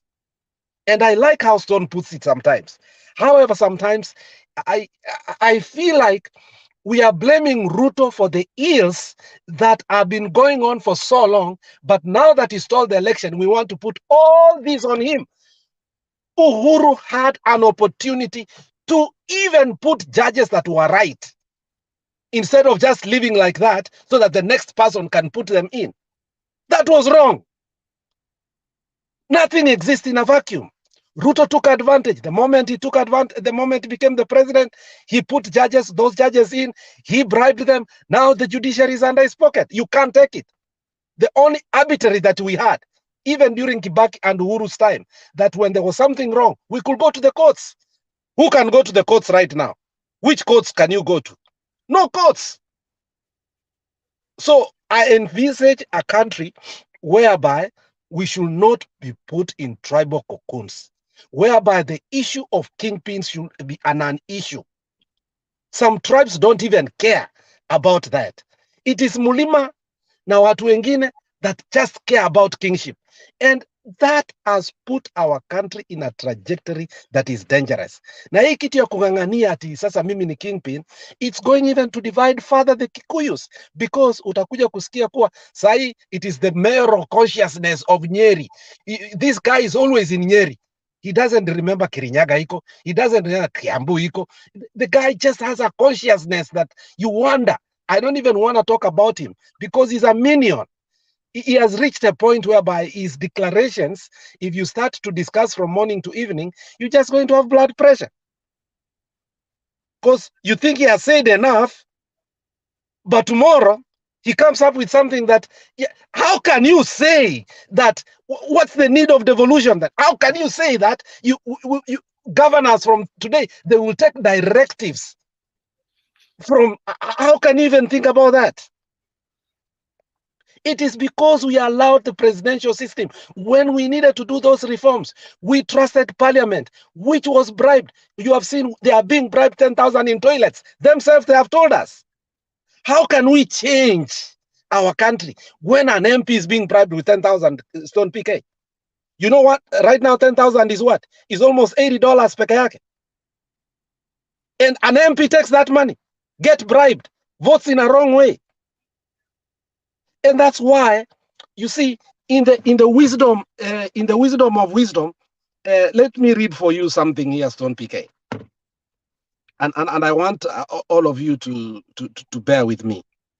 This is Jaramogi Oginga Odinga. This is saying, we can never.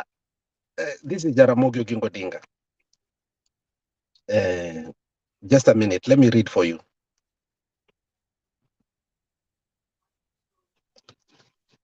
This is Jaramogi Oginga. Despite his many shortcomings and failing, Moi will stand out in a cutthroat environment.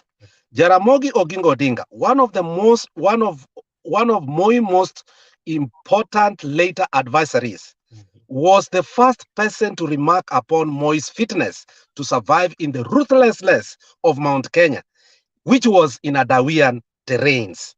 Jaramogi said, Moi is like a giraffe. He sees very far. It was a powerful metaphor. The giraffe's tall neck enables it, among other things, to see the environmental enemies from very far. Moi's well-planned political eyes could also be likened to the antelope environmental alertness. It was enabled the young man to arrive so safely to the apex in power in 1978 and rule for a quarter of a century in a political amboseli infested with some of the world's most dangerous predators, which were Mount Kenya. However, good luck also frequently intervened. I know. So, this is what I'm saying. We must look at our historicity and understand that until and unless truth is spoken without shaking, we will have Ruto rule, because we don't want to disturb and destable and say the truth about our tribes, where they went wrong and how we can heal it. And some of these people are alive. Githu Muigai Gashbai guy, Martha Karua, must go back and understand the Bomas draft was the best for Kenyans. As long as we have this thing called Kisii County, that is a tribal county, you are not going to hear whatever we are talking. We will change Ruto, but we are going still to have the same problem that we are having. Thank you, Guru. That's how I can answer you. Okay. That was quite massive. What the issue is here is we are struggling with on different fronts. One which has come out very strongly is the Kikuyu question in the nation state of Kenya and its interests. Two is the tribal nature and mindset of the Kenyan population that you can only be secured, Mr. PK and Alex, if the governor comes from your ethnicity, that you can only have your interests looked at when your MP is your village mate, that you can only have your interests secured at national level when the topmost man comes from your region. That mindset, like Alex has said, cannot facilitate the growth of our nation state in its modern form. We always think in a medieval way that a Turkana should just stay in his backyard. What does he have to offer anyway? Okay? You can imagine, like Alex has said, today, would a Turkana think of even becoming a president in Kenya? A Digo? Okay? A Samburu? And so on. Is it fair? Is it fair? Is it fair that some people cannot even aspire, cannot even have an opportunity, do not even have a chance?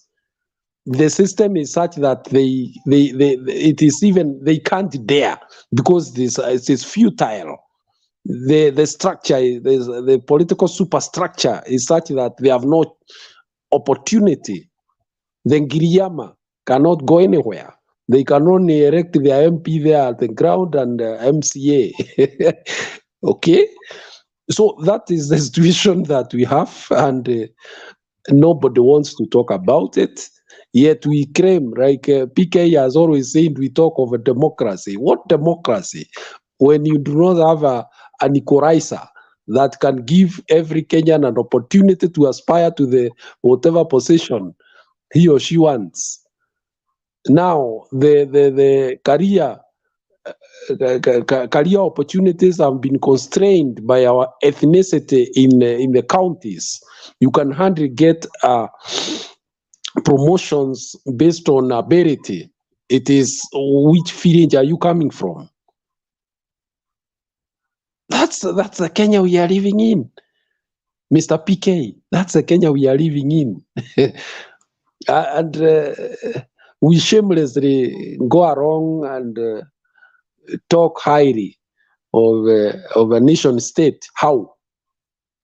When your daughter cannot go to Kisumu or to Mombasa or to Kericho and advance her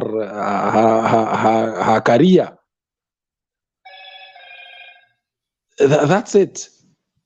Mr. PK, pick it up. Yeah, thank you, Banaguru. Yeah, it's a very sad affair, and just to kind of remind our listeners and those who are wherever they are, there is one mistake or rather one error I want to correct here. I mean, it's a notion. We are not blaming Ruto for what is happening. I think for the last 3-4 days, I've had people feeling like we are blaming Ruto. It's not that we are blaming Ruto. What we are saying is Ruto cannot fix what, especially like what Alex has enumerated. Don't expect that to be fixed by Ruto because it's benefiting him. And I want to repeat here, I had said it in my earlier submission when we opened this TV, because I've been here since the time we opened, when it was really, really very intense. I submitted and said that Ruto is like a hyena. You don't want to tell the hyena that imekuta mbuzi haina mwenyewe. You want to send the hyena to go and call mwenye mbuzi. Ati mbuzi wako wale walikuwa wamepotea wako area hii. No. What it will do, itaanza tu kukanyanga shingo, kubomoa mali.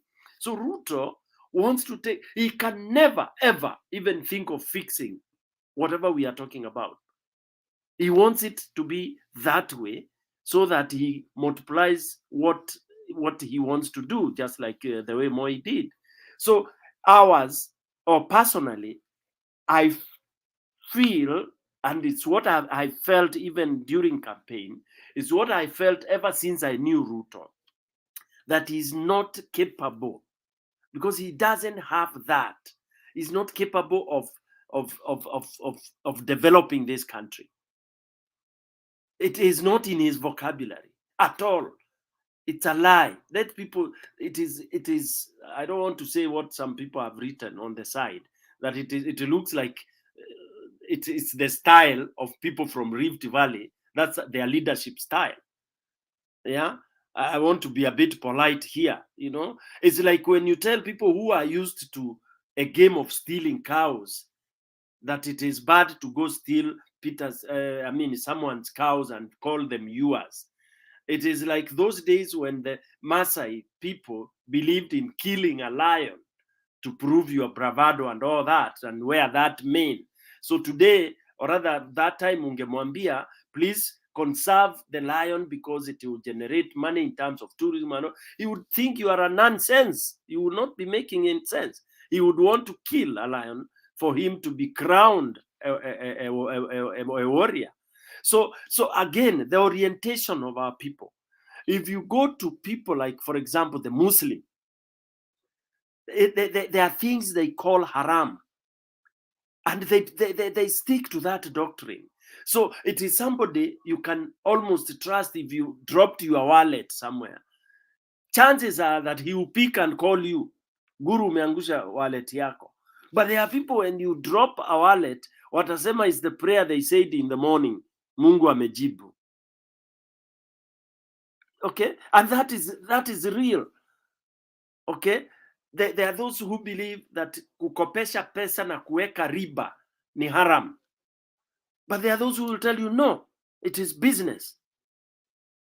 You see? So those things come into play. So when it comes to leadership, when I was quoting these communities, that they are going to destroy this country, it is true. They will destroy, because there's one community that believes ukiwa mwizi na hujapatikana ni sawa, we ni mwerevu, you have brains. Because niliingia kwa duka ya Guru, alisahau kufunga hiyo mlango, akanini, nikaingia, nikatrick, nikaiba, nikatoka. Because you didn't catch me, I was smarter. In fact, I saw people writing on the panel here at those are smarter people. Kwenda kufunya boma ya mtu, kuiba and all that. That's what we are propagating. So Ruto is smart by dividing people the way Moi did. That is what everybody is calling smart. You know, by making communities fight, scrambling for recognition. That's what we are calling smart. Yeah. So the sum total here is that this country will be destroyed by those very, very short-sighted communities in terms of leaders, not whatever. The leaders from those communities go there for themselves, pretending they are going for the community. And the community is duped that by virtue of Stone PK being there, you feel very okay. Juu ni wa kwetu. Kumbe wewe ndio mjinga. Stone PK there ni tumbo yake. I cannot tell you, like, for example, the Mbere people will not benefit even a single thing by Justin being there.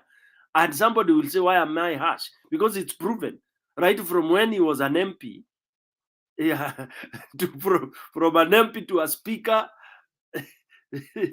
he has not, he can't give you 10 people or 10 kids that he has been able to find a scholarship or something like that. So, but he has been there big, and it has been popular. You go there, people are saying, oh, the Mbere people, they have number 3 as there, so why are they complaining? That kind. Kumbe ni bure tu. The same thing with when Jeremiah was a minister for over 18 years. I think 18 or 20 years. He was the most useless minister to his community that you can ever come across. All right. And that's why his constituency is still among the top 5 most underdeveloped constituencies. Yet it is the one that houses almost all the power stations in the country. The list can go long.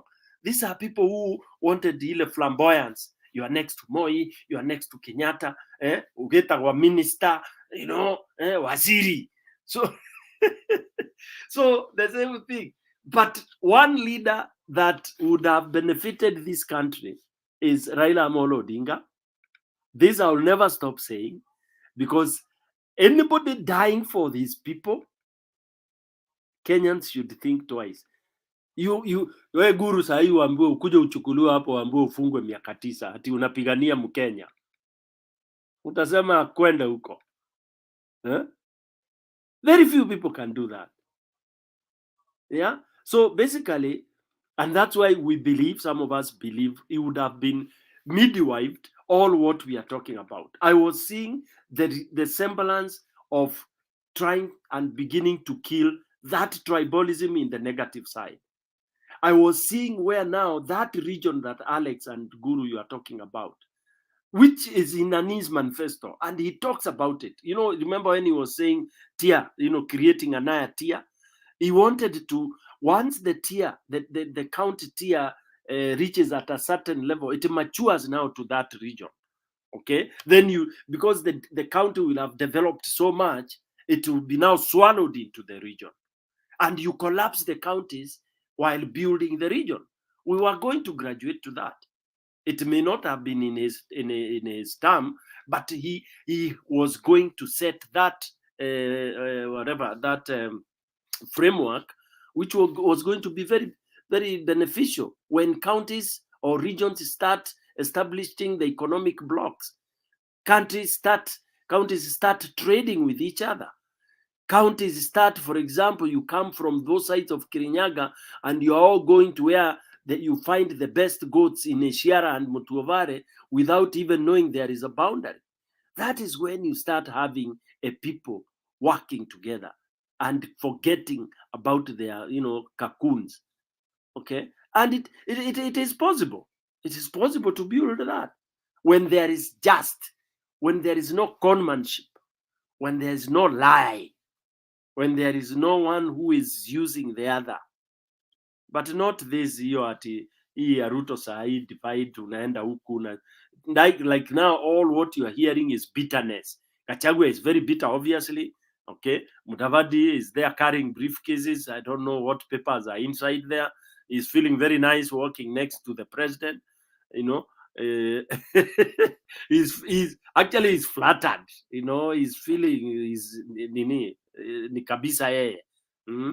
They have become like very small kids. Wale unapatia lollipop and they start feeling very nice. It is so shameful, very shameful. Wazee wakubwa hivyo wanakuwa wana submit into nonsense for the sake of madaraka na ukubwa.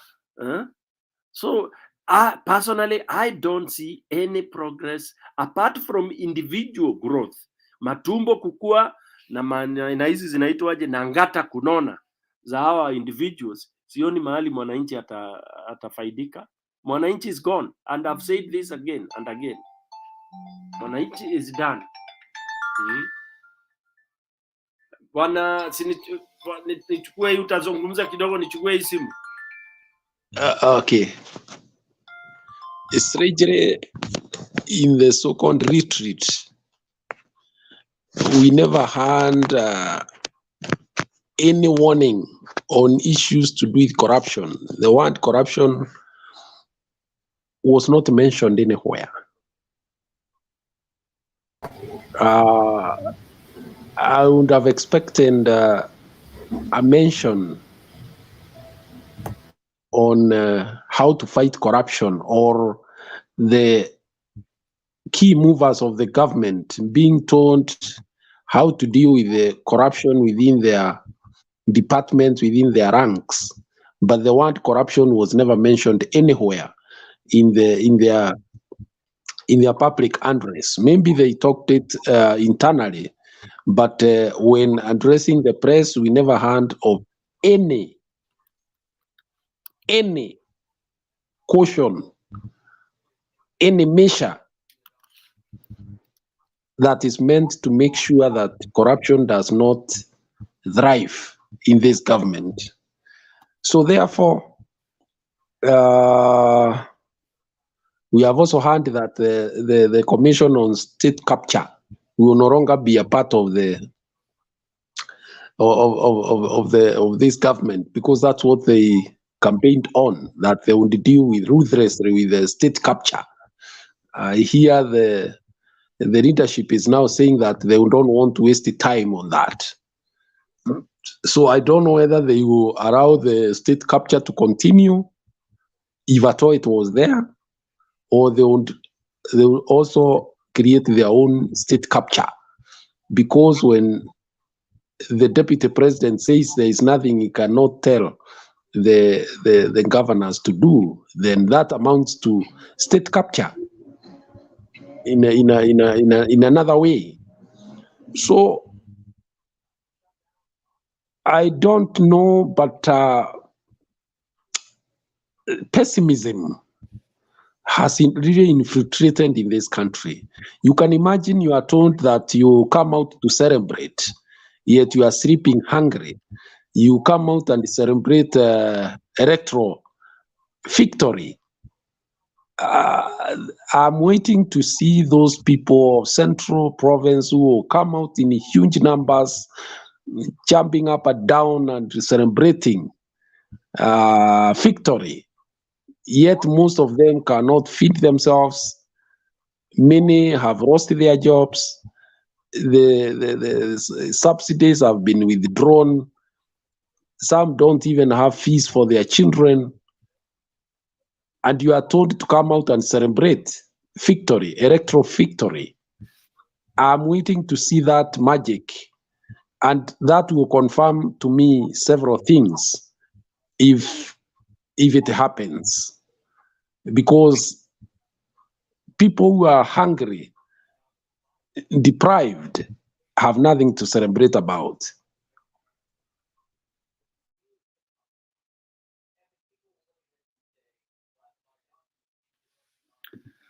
Thank you, Guru. Thank you, Guru.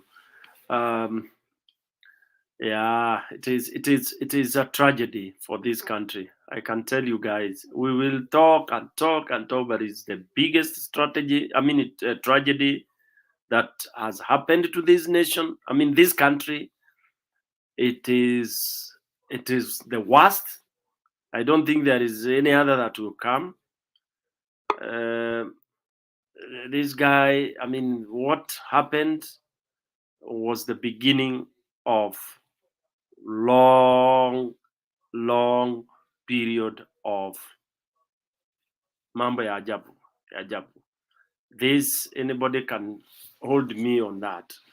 There is no, actually, to say the truth, I don't see any pathway of any light. The one they say sijui kuna dalili and all that, I don't see it. I don't see it.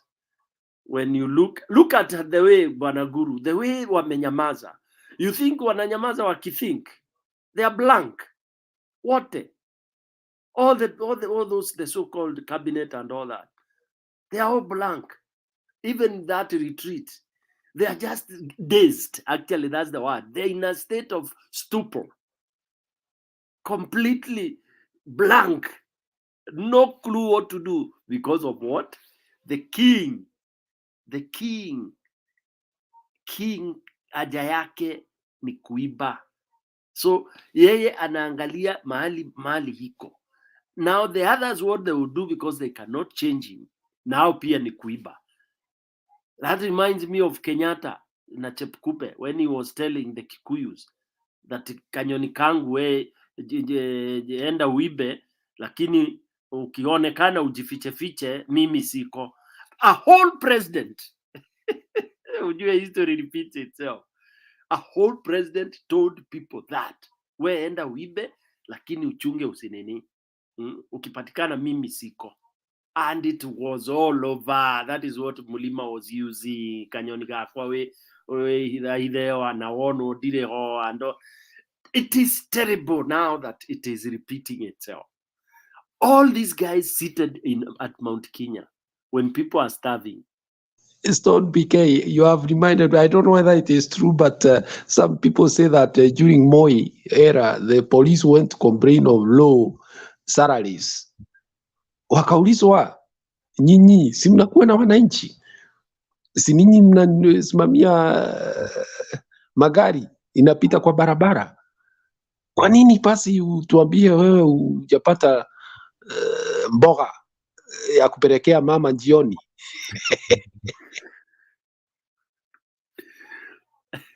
You know, it is during Moi's era when every other zingine zilikuwa ni ridicule, sarcasm. Ilikuwa hata hiyo ya roadblock, ilikuwa ukipewa roadblock asubuhi, hiyo ni gold mine.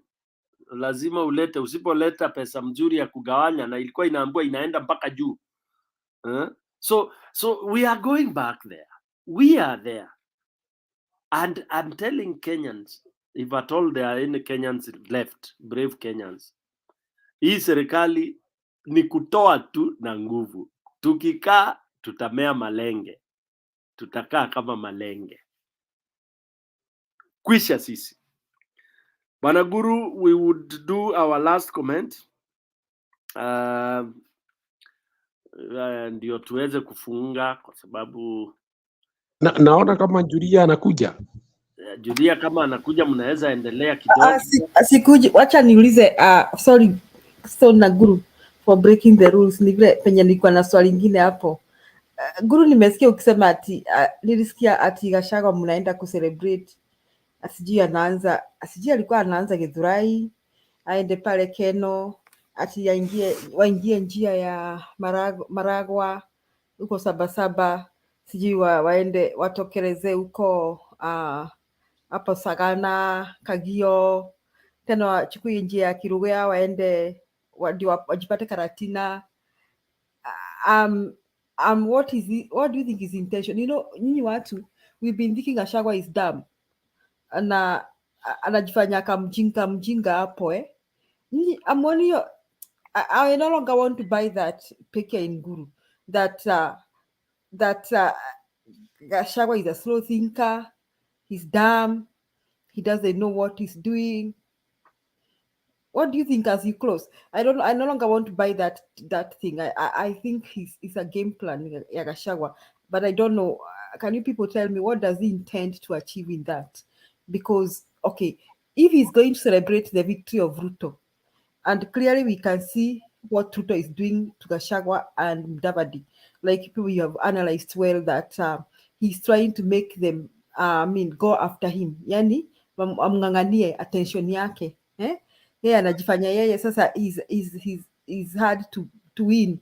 He's a center of attraction, so that he wants to post like mara ako upande wa Waluya, mara ni kama anaonekana kama anapatia Waluya nguvu. And you know I want to say this, I want to criticize those people who came out very strongly the other day when Gachagua was attacking Sakaja. And I thought I saw a lot of hypocrisy hata watu wapande Azimio, kwa sababu just the other day we were all saying Sakaja hajasoma, hana paper, he doesn't qualify to be Nairobi governor, bra bra bra bra. But as soon as Gachagua opened his mouth, we were there saying that Sakaja is a performer, he'll perform, he'll help Nairobi. Yet these people are just birds of the same feather. What we are birds of the same feather. So I don't see how Sakaja is any different It's just that now that suddenly Azimio also went to their tribal cocoons. Wamuluya wetu anasumbuliwa na Gachagua. So they went to their tribal cocoons and they began talking about how Gachagua should not open his mouth to criticize Sakaja.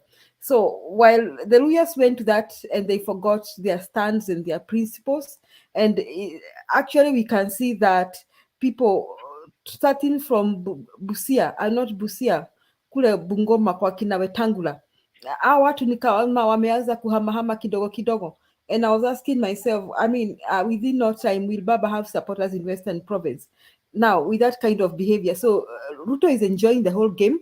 So, he's enjoying making the Luyas think that they have a place in that government and that there's a future for them. In fact, there are people who are even thinking that maybe Mudavadi should be there. I had in this debate here, ati Gachagua atolewe, Mudavadi awekwe, akue running mate. Sasa, what is the difference between Mudavadi and Gachagua? The only difference is that moja anaropokwa sana na mwingine the other one is a quiet hypocrite. There is no difference. Now, so Ruto is enjoying the game, like you have analyzed you people, to cause conflict between these two communities foolishly, but so Ruto is achieving his thing. But what is Gachagua achieving? Muniambie game plan ya Gachagua ni nini? Hii drama, muliona hiyo drama ya kwenda kuomba akiface Mount Kenya? You saw that drama because now I will stop buying ati Gachagua ni mjinga. Guru, ukweli nimefikiria leo nikaona kwamba it is us who are not intelligent, who are not interpreting Gachagua well. We are buying Gachagua ni mjinga. Do you think Gachagua is not playing ujinga wake? And we have bought that. Naomba maoni. I think you are correct. He is trying his way. You know, in politics, you are like a fish. You must keep moving. So for him, you know, there is this perception that it's a community that put Ruto there. In fact, they say that he received 47% of the votes that put him in the presidency came from Mlima. And therefore, I think the first thing he wants to remind the country and Ruto himself that were it not for Mlima, you do not be holding that position. Number two, he wants the Ruto to realize that he is now the man who is looking at the interest of the Kikuyu, and the Kikuyu to realize that if he is undermined, then their interest will also be undermined. Number three, he said the meeting will end up in Sagana, where the community will tell Ruto about their majani chai, kahawa, na maziwa.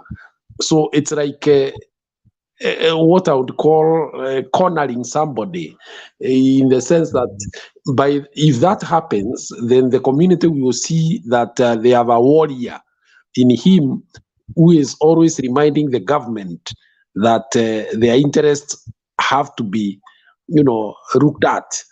And then the end game is that become next elections, if he doesn't talk well with Gachagua can as well walk away with his people. I think that is all what he is trying to do. So this celebration, they are celebrating Ruto. It's like it's sarcasm. Ni satire. Unaona, if you don't trust me, Guru, alafu during your birthday, mimi ndio nime-host your party. Unaionaje your party that I'm the one hosting? Let me tell you, Julia, these two guys are students of Moi School of Thought.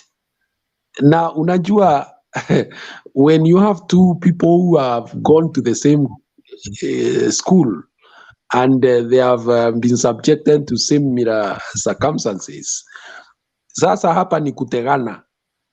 Unaona, na kutegana sio kumaanisha you have to be aggressively adversarial. You can use subtle and soft ways mpaka yule unataka aterese. ili na wewe upate nafasi. I think hapa ni unjanja tu, unjanja ndiye itaokoa. I don't know, you know now, for Ruto, he cannot refuse to go for such celebrations. Otherwise, it would seem that ameanza kuterekesha hii community ambayo ilimpatia kura. But at the same time, he could be acutely aware of the game plan. Anataka kuwekwa kwa box kiasi kwamba you have to deal with some blockers, among them Gachagua, in the next elections. So I don't know how these political gymnastics will develop over time. But we must not also, like you have said, undermine Gachagua to a level of thinking that he's foolish. Even Moi sometimes used to do things, and you wonder whether it's being stupid. But the outcome at the end of the day was something that was shattering and left the people with holding the short end of the stick in politics. So unakumbuka wakati alikaa for almost 13 months bila makamu wa rais. And then by the road side akaambia watu, kwa sababu mmepressurize sana, wacha tu nirudishie hii kiti Saitoti nione kama sufuria kwenu zitanjaa ugali. Mtashiba. I mean, politics is a very funny game. So I think it's a trap that Gachagua has laid on his boss politically, and the bait.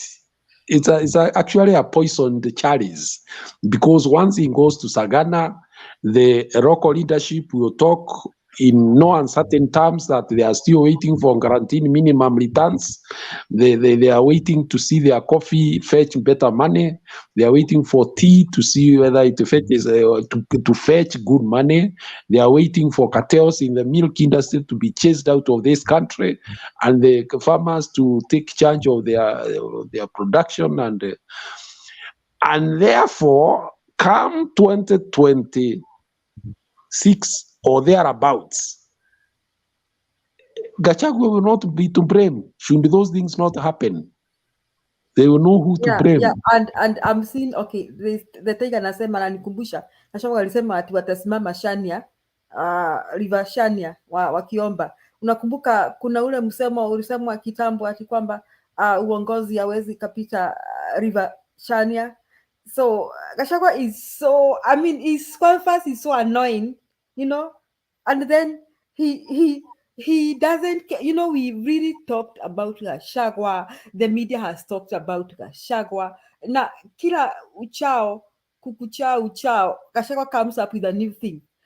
Just, we were not even done talking about him praying in Mount Kenya, facing Mount Kenya. Na alipoiruza unaombea nini, akasema ati anaombea nchi, amechoka kuomba, amechoka ati ukame nini, na ameombea Ruto. He mentioned that. I also prayed for my boss. He said that.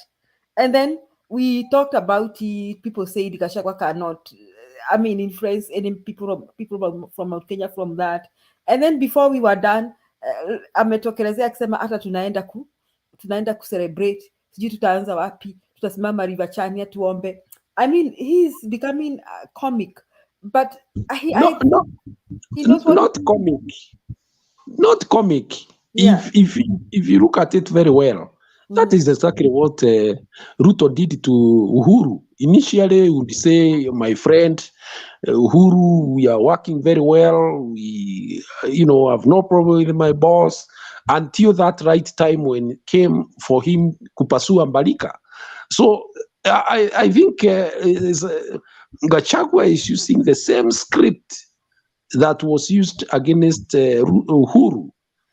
And I can tell you this, once Ruto goes to Sagana and commits on these matters, because some of them are heavy, and actually some of them are propaganda, He knows they will not be achieved. So come 2026, who will be left holding the short end of the stick? That is what matters here. Because by that time, Gachagua has seen he should be the kingpin of the mountain. So if the community by that time says, "Ay, nekoe hamuno, no, to either go to wago the," he will be left on the high ground. So he's not foolish. Yeah, he's not foolish. And if you ask Mount Kenya, even now, people watu wanateta ati Gachagua anaingilia Nairobi. Lakini if you look at those businessmen in Nairobi, they don't care. They don't care whether Nairobi is orderly or not. Huh? What they care is about their selfish needs, whether their businesses run the way they want. You see? So if Gachagua ndio anawatetea, I am beginning, what I wanted to say, Nguru and Stone PK, I'm beginning to change my mind. I don't think Gachagua is dumb.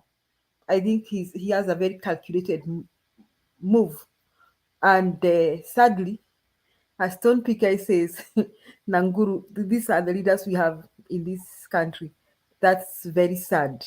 Ati your son, Stone PK, Nanguru, Kasima, when I grow up, I would like to be Gachagua.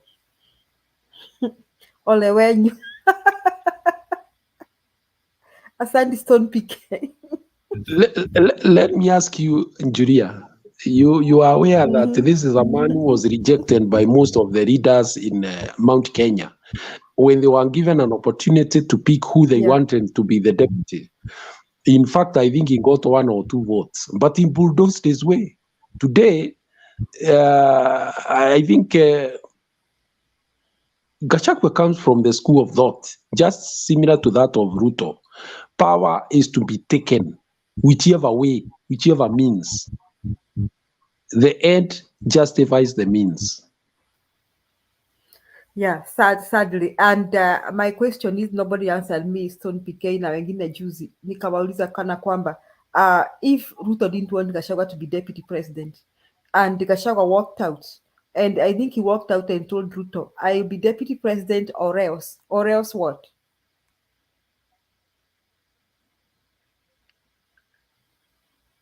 Or else he doesn't win. It doesn't get pronounced the president, which is true. The mafia, the game. Kwa hivyo Gachagua anashika Ruto kwa koo. Let me tell you what happened, you guys. Gachagua was in the game, and they knew what they were going to do. Okay, and Gachagua is one of those also who used his money. Okay, they knew they would get this through hooks or crooks, and they were ready to do anything. And when I say anything, is anything. Okay, so and Ruto knew very well that this guy is crooked, is crook. He could do anything. That you can take it to wherever you want. And the threat was that heavy that Ruto had to succumb. It was not because that Gachagua would bring Mount Kenya to vote for Ruto. No, it is not Gachagua who made whatever vote Ruto got from Mount Kenya. It was not because of Gachagua. No. All right. But Gachagua, because of the dealings they had with this guy from 2013 all along, this guy knows all the intricacies that they did, the rot that they had done. Yeah. And that's why he had to get that seat. Number 2, what Gachagua is doing is actually is acting brave.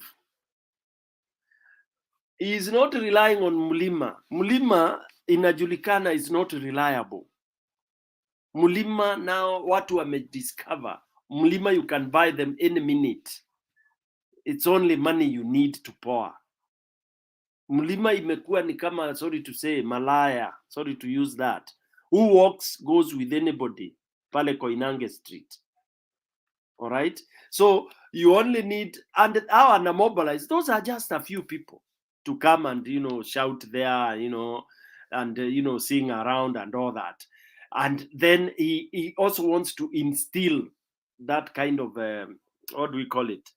Instill that fear to Ruto that if you joke around, I can incite Mulima. But Ruto knows Gachagua does not have control over Mulima. That is a fact. All right, but he wants to pretend and play that with all that incitement, talking of those kind of things. Yeah. So after they do all hops, those wakikutana huku sijui hiyo kuongea nini na nini, he just wants to, what do we call it? He's creating. He just wants to create to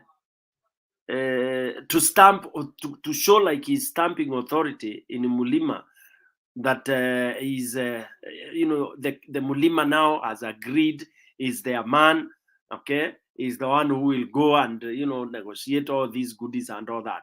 But Gachagua is doing that for his peke yake yeye, ndiye akue busy, akue anajifeel as if he is a DP. Otherwise, he would not have forgone all those responsibilities that he has ceded to Mudavadi, you know.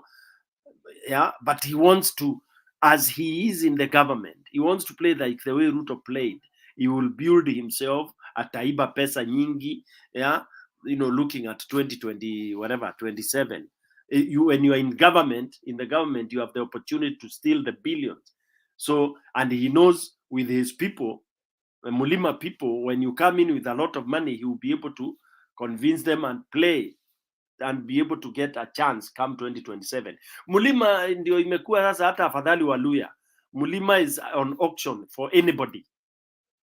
Yeah? And that's why I said Mulima will be number 2 to contribute to the death of this country called Kenya. Yeah. So it is true. I mean, whatever Gachagua is on the, it's not on the very good wherever, but he is the deputy president of Ruto. So he will hold there. He will do all that. He's playing the same script that Ruto played on Uhuru. You go wherever you go, you say you are praying for you or whatever. Unaulizwa kama kuna shida, you say there is no problem while it is there. Remember, Ruto said that the biggest problem the Kalenjins have is the Kikuyu. That has never changed. It is the benchmark. So anything that is happening, Ruto will try anything possible to either isolate Kikuyu or destroy them. And he's done with them, by the way. That's another thing that Ruto is celebrating. He's done with the Mulima. Mulima now, you cannot even sabotage Ruto. You can't do anything because one, the Mulima is with an egg on their face. You know, whatever they did, they regret what they did. Yeah, they realized they were fooled. They realized whatever they were doing around UDA Nini is not that it. Because if you listen to people like Akina Wamatangi, they are not, Akina Wamatangi and others are just concentrating to kuiba tu pesa yao for the sake of sustaining their political muscle. Yeah. So it is you know, free for all. You grab, steal, pick whatever you have. It is like when devolution came. Remember when the devolution came and the county councils were dissolved, watu walikuwa wanakimbilia, unachukua, unabaki na ile pikipiki ulikuwa nayo, whatever you are. So because you are going. So now they know Mulima is no longer there. It's no longer pamoja. They know they have been duped. So they are just running around. Kila mtu anategemea kitu yake. That's why unakuta kama hiyo story ya Nairobi. It is every man for himself. Kanyoni gakwa we hithe. That has come back. And Mulima is very good at that. Because there is lawlessness. So for them it is to try and, you know, go on individual missions. A very sad affair. It is something that Mulima will not be able to correct in the very near future. They let themselves down, although they were being taken as the leaders in terms of political direction and all that. They goofed when they disowned their own, who they had umerad like Iduraku. There are some things you do on earth before you die and they become a curse. Like you don't insult your parent, you don't disrespect your mom, you don't respect. The moment you do that, nothing will fall. Mulima was cast the day they went around insulting one of their own who they had umerad like Idraku. Then they turned and changed all of a sudden, heaped all the insults into them. That will haunt them for time to come. for a long time to come. Mulima shall never see unity. They were cast by the oracles because of kuweka tamaa ya pesa mbele. That is the situation as it is. Nothing they will be doing that can hold. Hata hii Gachagua mara akona Kiambu, mara akona hii, like that nonsense of saying unaenda kuomba pale Mto Chania. Those are garbage. Those are mockeries. You are mocking who? You are mocking Kiambu? You are mocking, you know, the guy is confused. They are like they have taken opium. The interpretation of such things which he is doing carelessly mean a lot. Yeah. Anyway, it is deeper than what people are saying. Yes, on PK. Actually, it looks crazy. Ati sasa juzi tukacheka tukaona kama alikunywa nini ile bangi ya pale ile ya kwenyu yale ya pale ya Tharaka ama ni ya wapi? Huko kwenyu kuna bangi ya manimira alikuwa amekula. Mimi nilidhani alikula miraa mingi huko pale na nyuki. Akasema ati anaenda kuomba facing Mount Kenya. So I was thinking, I really think something is very wrong with our deputy president. But now anasema ati they'll be celebrating ati watasimama pale kwa Chania waombe. Either he needs psychological help or he knows what he's doing, like what Guru is saying. He knows what he's doing, or what you have said, PK. He's doing the same game plan that Ruto did. Hii serikali ni yetu, Rais Ruto tunampenda, tunamunga mkono mpaka tunamuombea. Meanwhile anamchimba huko chini, anamchimba. So I think now we should tend to think that way, that he knows what he's doing. He's just keeping us entertained. The Chania thing, Julia, the Chania thing is, there was that story that the leadership shall never cross River Chania. Okay? It will never cross River Chania from Kiambu, going to anywhere, Nyeri, Meru, all that side. Okay? So he is now coming and saying he has to pray there, because he is now the Mudamaki. I happened to listen to Uinoro, my friend forced me to listen to it, where he was really proclaiming with a lot of authority that he is the Mudamaki of Mulima. Yeah, and he was talking with all the arrogance in Kikuyu, because Inoro is a vernacular, whatever. So he wants, again, he's talking like he's also mocking, because he's getting a lot of resistance from some leaders in Kiambu. Yeah, some people who are normal, who have brains, who cannot stand some of his theatrics, and it's already been seen, it's playing out. So he wants to rub it onto them that you like it or you don't like it. Udhamaki is in Nyeri. It crossed a second time imevuka, imeenda Nyeri, imevuka Chania, first with Kibaki and then with him. Okay? And it is obvious, according to him, even the implication when he was in that interview, is like it was obvious that he is headed for presidency some time to come. So, and you will hear these things as he talks. He is already extremely drunk. Actually, si mogoka. It is when somebody is mad. Hiyo ni gani? Kama si mogoka. Mogoka ndio yetu, lakini hiyo si mogoka, hiyo ni bangi. Unavuta bangi na unaongeza dawa. So hiyo unakuwa mwenda azimu kabisa. Kwanza ukivuta bangi na uongeze Biblia, you are finished. Because those two don't go together. You are pretending wewe ni Christian, unaomba na unafanya, you are mocking, tumetoka kuomba Mount Kenya. You don't do those things. Yeah. Yes. What will be the prayers for Chania? Whom will he be praying? Chania the river, ama atakuwa akiomba nani? The gods and those who had cast the Kiambu people. He will be mocking Kiambu people, because it's Kiambu who had said that Udhamaki will never cross to River Chania. I'm telling you, the implication is so negative. I wish he would withdraw and stop, But he hasn't withdrawn. Just the other day, he was talking about, he said something tribal the other day. I mean, he went around saying that, sijui wakikuwa wamepewa ngapi, sasa wamebakisha kupewa nini. I mean, he doesn't change, however much even the press comes out to condemn him, PK. So do you think he doesn't know what he's doing? No, he doesn't know what he's doing. He's just reckless. Ni mwenda azimu. No, he knows what he's doing. I differ with you, It's Stone okay. PK. Okay. I don't You know what he know wants to achieve with that. what I think this man has realized is that maybe if he is able to consolidate his home base first and foremost, then he can be able to have a leverage on other national leaders, because if they come, they have to meet him somewhere at the center, and therefore you has to bulldoze his way. How does Chania prayer consolidate?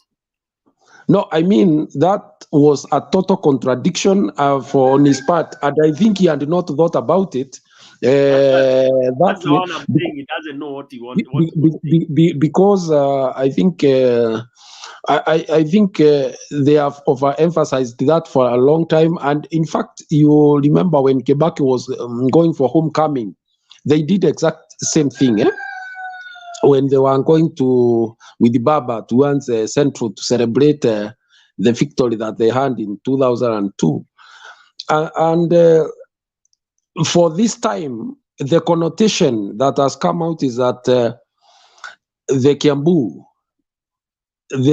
cannot be happy with Gachagua, because it's like, while it was easy that time to do what Kibaki did without hurting the Kiambu. But this time, because this man is not already accepted as a community leader, first and foremost, then it means he has alienated a section of those who he would want to get support from. I'm sure the likes of William Kabogo are observing from far. They are not just sleeping. They are noting these things very clearly, and it's just a matter of time. Na Kuria ameenda wapi Guru? Kwani Kuria haongei? What happened to Kuria? I'm not sure whether he was told to shut up, which could be the case. Who told him to shut up? Gachagua ama Ruto? Kuria cannot be shut. Kuria kona shida zake, which I can't say on TV. Okay, it's bad. The last time I heard he was in Dubai looking for business and Saudi Arabia, so I don't know. Are you sure he was in Dubai looking for business? That's what he told us. That's what he's saying. So, and you take what politicians tell you. No, we shall take what Guru is saying. He was told to shut up. Maybe you see me behind the curtain. I'll tell you. Okay, so Julia, Gachagua is not.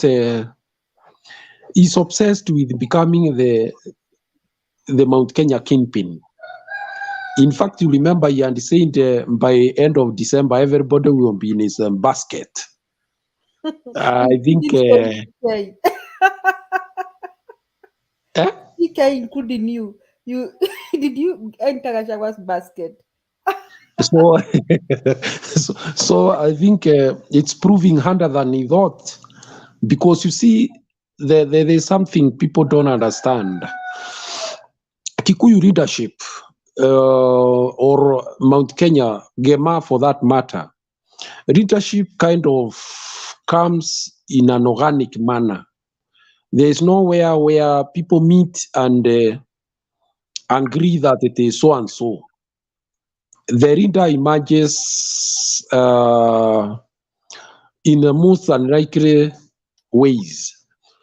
You remember somebody like Kibaki, initially huge sections of Kikuyu and Gema thought he was a coward, and they never really embraced him as a leader.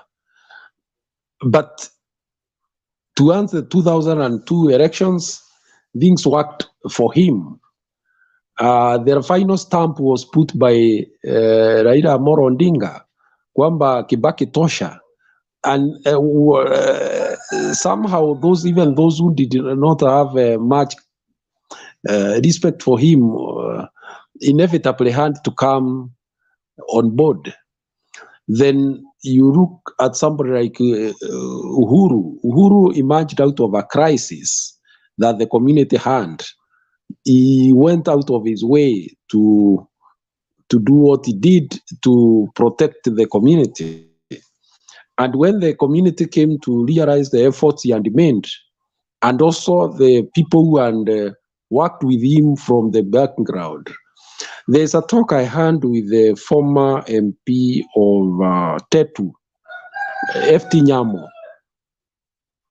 He told me, as leaders at that time, they tasked Uhuru to make sure the people who are displaced in Rift Valley were well catered for in terms of material, blankets, food, and the rest. And because he was a young man they could trust, because he and their family has money, and they knew they gave him money, he would not go and convert it into something else.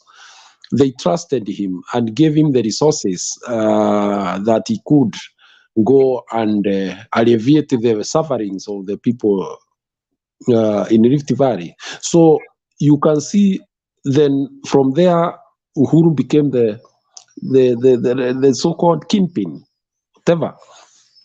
So for Gachagua, I don't know which way he is going to use. And I see him using the hardball way, because right now, if he traps Ruto into Sagana 1, that's what he called it, and makes him to commit, and therefore he might just emerge as a person who seems to be a hardball fighter for the community, and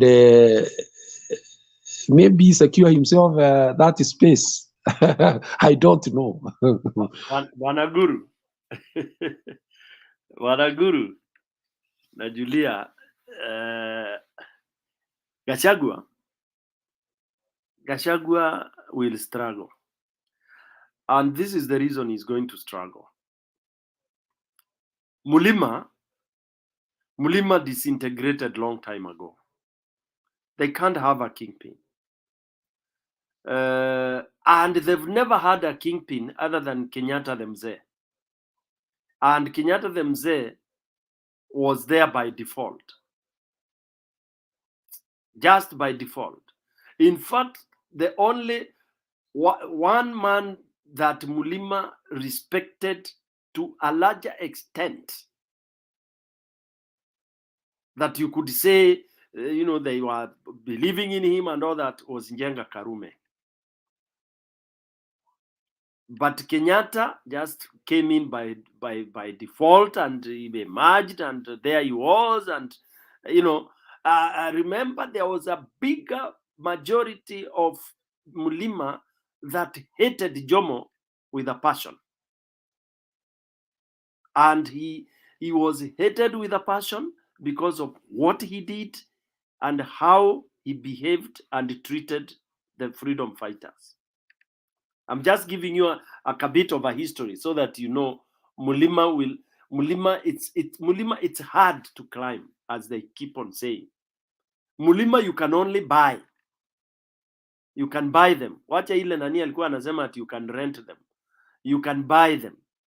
When ukija na pesa, you will. And that is what Njenga Karume did.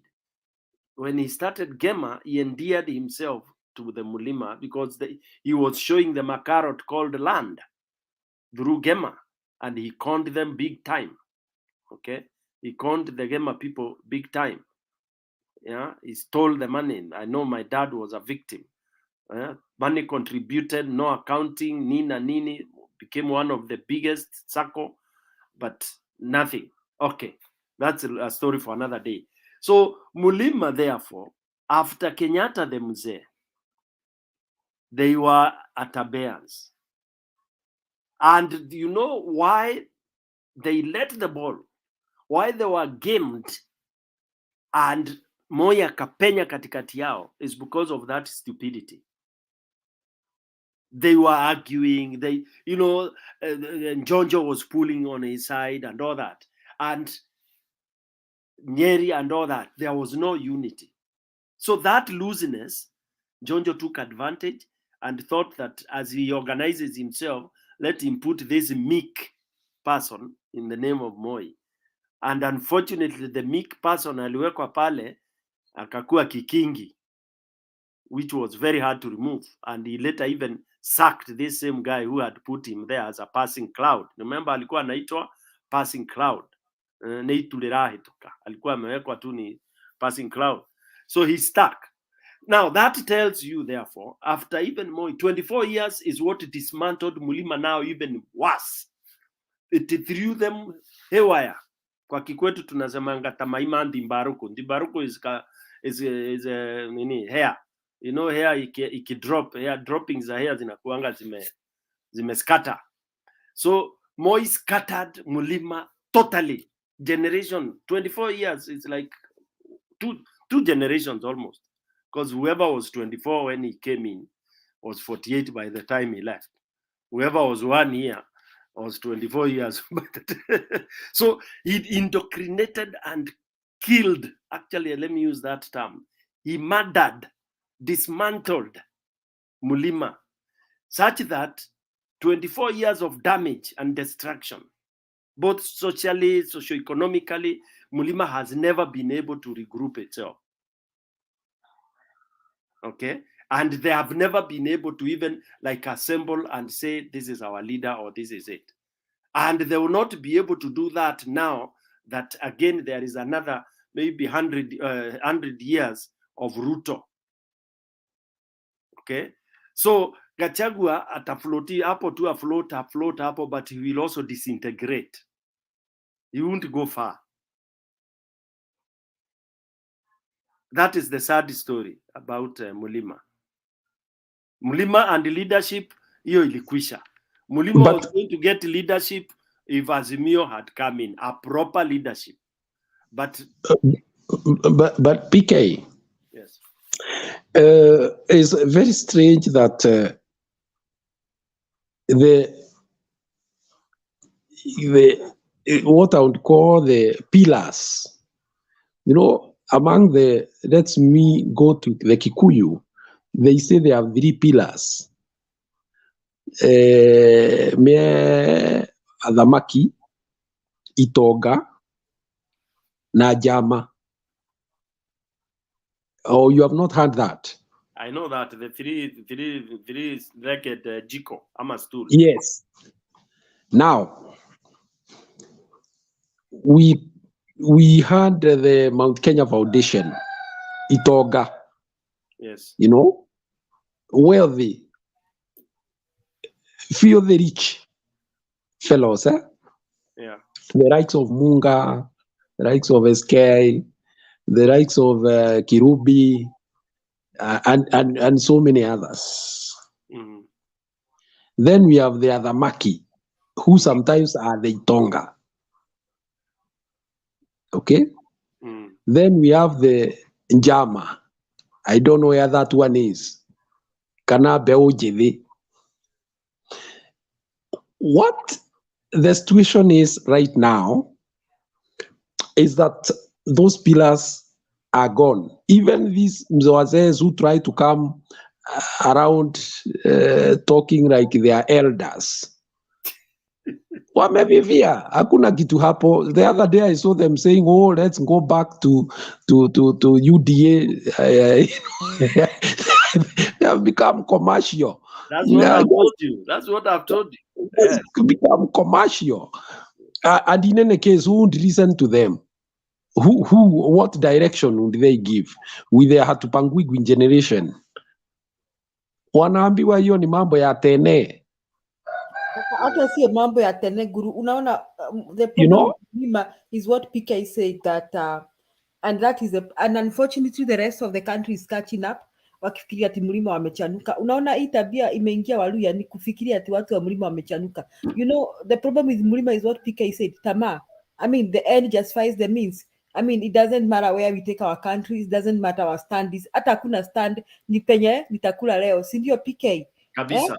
So that, and you see the rest of the country is beginning to think that's the direction. That is why we now have this across the country that when say corruption is in Mlima peke yake, because I only think it is only people who support Baba diligently wako na msimamo.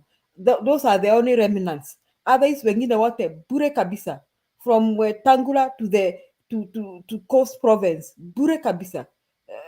But even some people who support Baba diligently, I was surprised to see this Kisii governor amepeleka miguu yake State House. What is his name again? Simba Arati. Unafikiri nini mpeleka State House? Ni njaa. Alafu tunaanza kusema ati watu wafanye kazi na serikali. So it is only people who stand with Baba diligently, au ndio mi naona wamebaki kama remnants. Others, Mlima leading. Mlima is the one that has led Kenya away into the den of corruption, because the general attitude of the end justifies the mean. Doesn't matter how we climb there, but tumepanda up. It doesn't matter how we get the money to eat tonight, but we have the money. Doesn't matter. Hata tunaona hizi nyumba zinaporomoka. They build houses, the houses calm down. They don't care, because I mean, this is just a rotten society, unfortunately. Mi PK, wacha mi nikalale, naona nyinyi mumeacha peke yenu. Hapana, tunafunga. Ama Guru, unataka kusemaje? Umesikia sasa shida ya mlima? Nimesikia shida ya mlima na itakuwa kubwa. In fact, there is a community that is going to disintegrate for many years. And I think, like you have said, by the time Ruto is done with his leadership, the political scene will have changed completely away from Mlima. That one you can take to the bank. Yeah, and it is, remember, I'm saying the bottom line, Pale, Ruto said he has to deal with Mlima. You know, that you should never forget that as you discuss and watch Ruto. And Mlima will be destroyed, they will cry, there will be the biggest number of refugees outside the country. They will run because one, watatimuliwa Rift Valley, that's for sure. I can tell you that will happen. Because even those who timuliwa, they never got back there, whatever. Na walikuwa wanaambua, oh, let's see, nenani wanasema wajapata land. Guru, today, if you are timuliwa mahali, let's say you bought land in Kamulu, ukuje utimuliwa hapo, there is no way you can ever go back there. Or umenunua mashamba vile tumenunua kama huko Machakos, some place huko, or any other place, and then you utimuliwa, there is no way you go. Utaenda ati sasa kuonyesha wazee beacon, ukiwaambia nini ati beacon hapa yangu ilikuwa wapi, ulesikia wapi? That mwiba which was inflicted, and that's why it is always very good to prevent, which Kenyans we have failed. Tumecheza na moto. We needed to prevent this thing from even manifesting into another level. We have failed to do that. Okay? We failed when tulioka mtego tukaanguka, na tulipoamuka we refused to run after this guy who ametutega. We've let it happen. The consequences will be so dire. It will reach a time when a Mulima person will not say anything. Because even now, what can Mulima say? Bwana Guru, what can even Gachagua say? Wacha nikuulize. Uliona juzi kina wale wakongwe wanalia kwamba hawakuwa wamepata pesa yao. Unamaanisha kwamba huko hakukuwa na MP ama na MC angeongea? Imagine. Lakini akiongea akiwa wapi? Akiwa wapi? Those are dunderheads. Wacha nikwambie. Those dunderheads from Mlima Kenya. Show me a leader that you know, if the Gachagua is one talking on their behalf, anaenda kuombea mtochania. Show me. And you see, this is a formula that Ruto did in 2013. You remember when he planted dunderheads as Jubilee members? Yeah. Yeah. So he made sure UDA. I'm telling you, my senator Guru, sijui kama unamjua. Senator of Embu County. Today. Yeah, I know him. Huyu anaweza enda wapi? Kava tuonaga.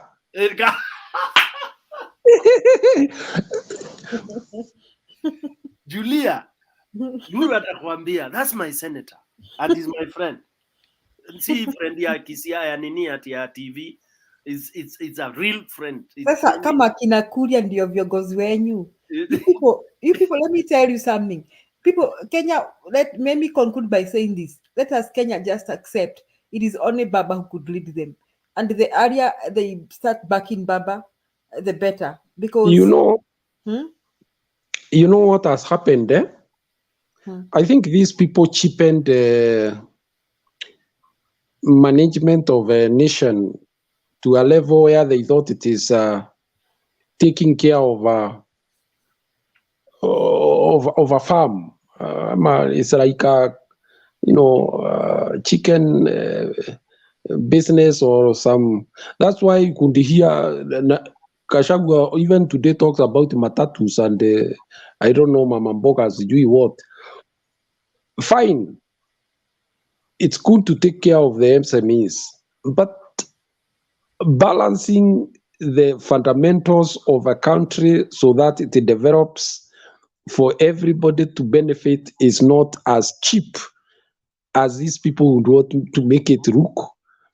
Today, we are having a situation where even the industrialization itself that they are talking about, which they, essentially we should be doing, and value addition, comes with the borrowing technology or buying technology from other countries.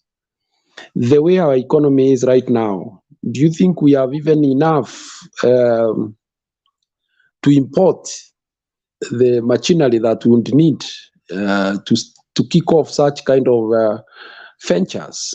Our economy is weak. Import what, Guru? What are you talking about import na vile tuko na njaa? No, I'm just saying, beyond the Mama Mboga business of getting mbogas from the farm and selling by the roadside, the economy is much bigger than that. Okay?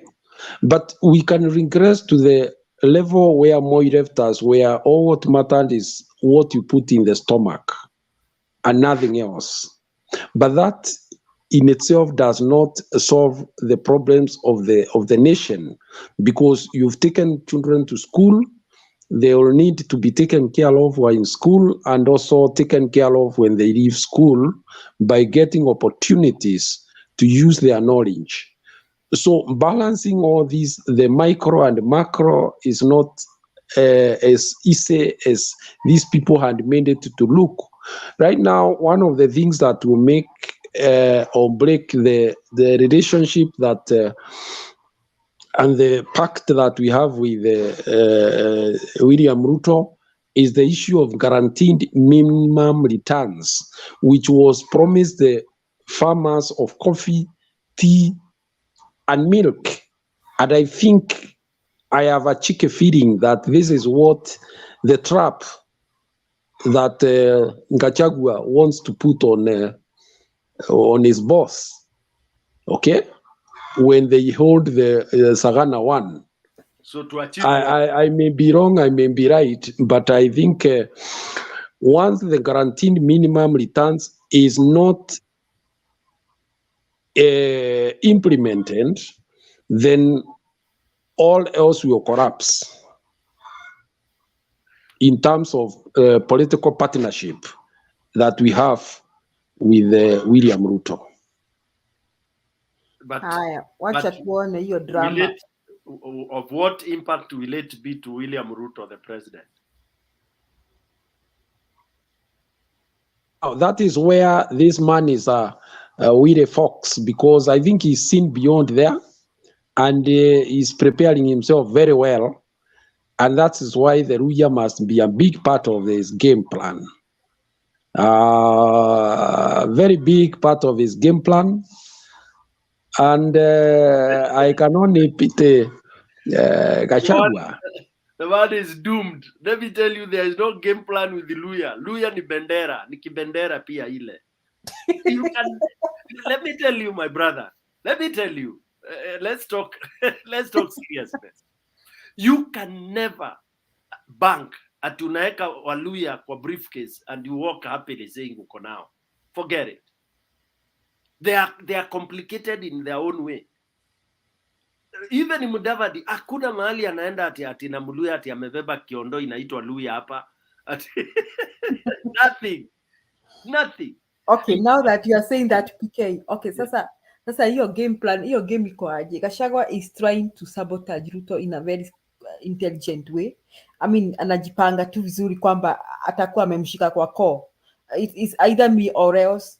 So you want to say that Ruto has no choice but to have Gachagua as running mate in 2027? No, what I'm saying is Gachagua is like somebody ule anaenda na river. I can be proved wrong later. When kwetu mtu anatwarwa na river, when you are unazama na river inakupeleka mbio, river Tana, unaonanga kanyasi hata unashikilia ukifikiria ni mti. Then unapelekwa mpaka Kindaruma damu huko Kiambere. Gachagua is moving, it's going towards its grave, political grave. It may take short time, it may take long time. May I make person to be sacrificed by Ruto, and Ruto doesn't care. So what next?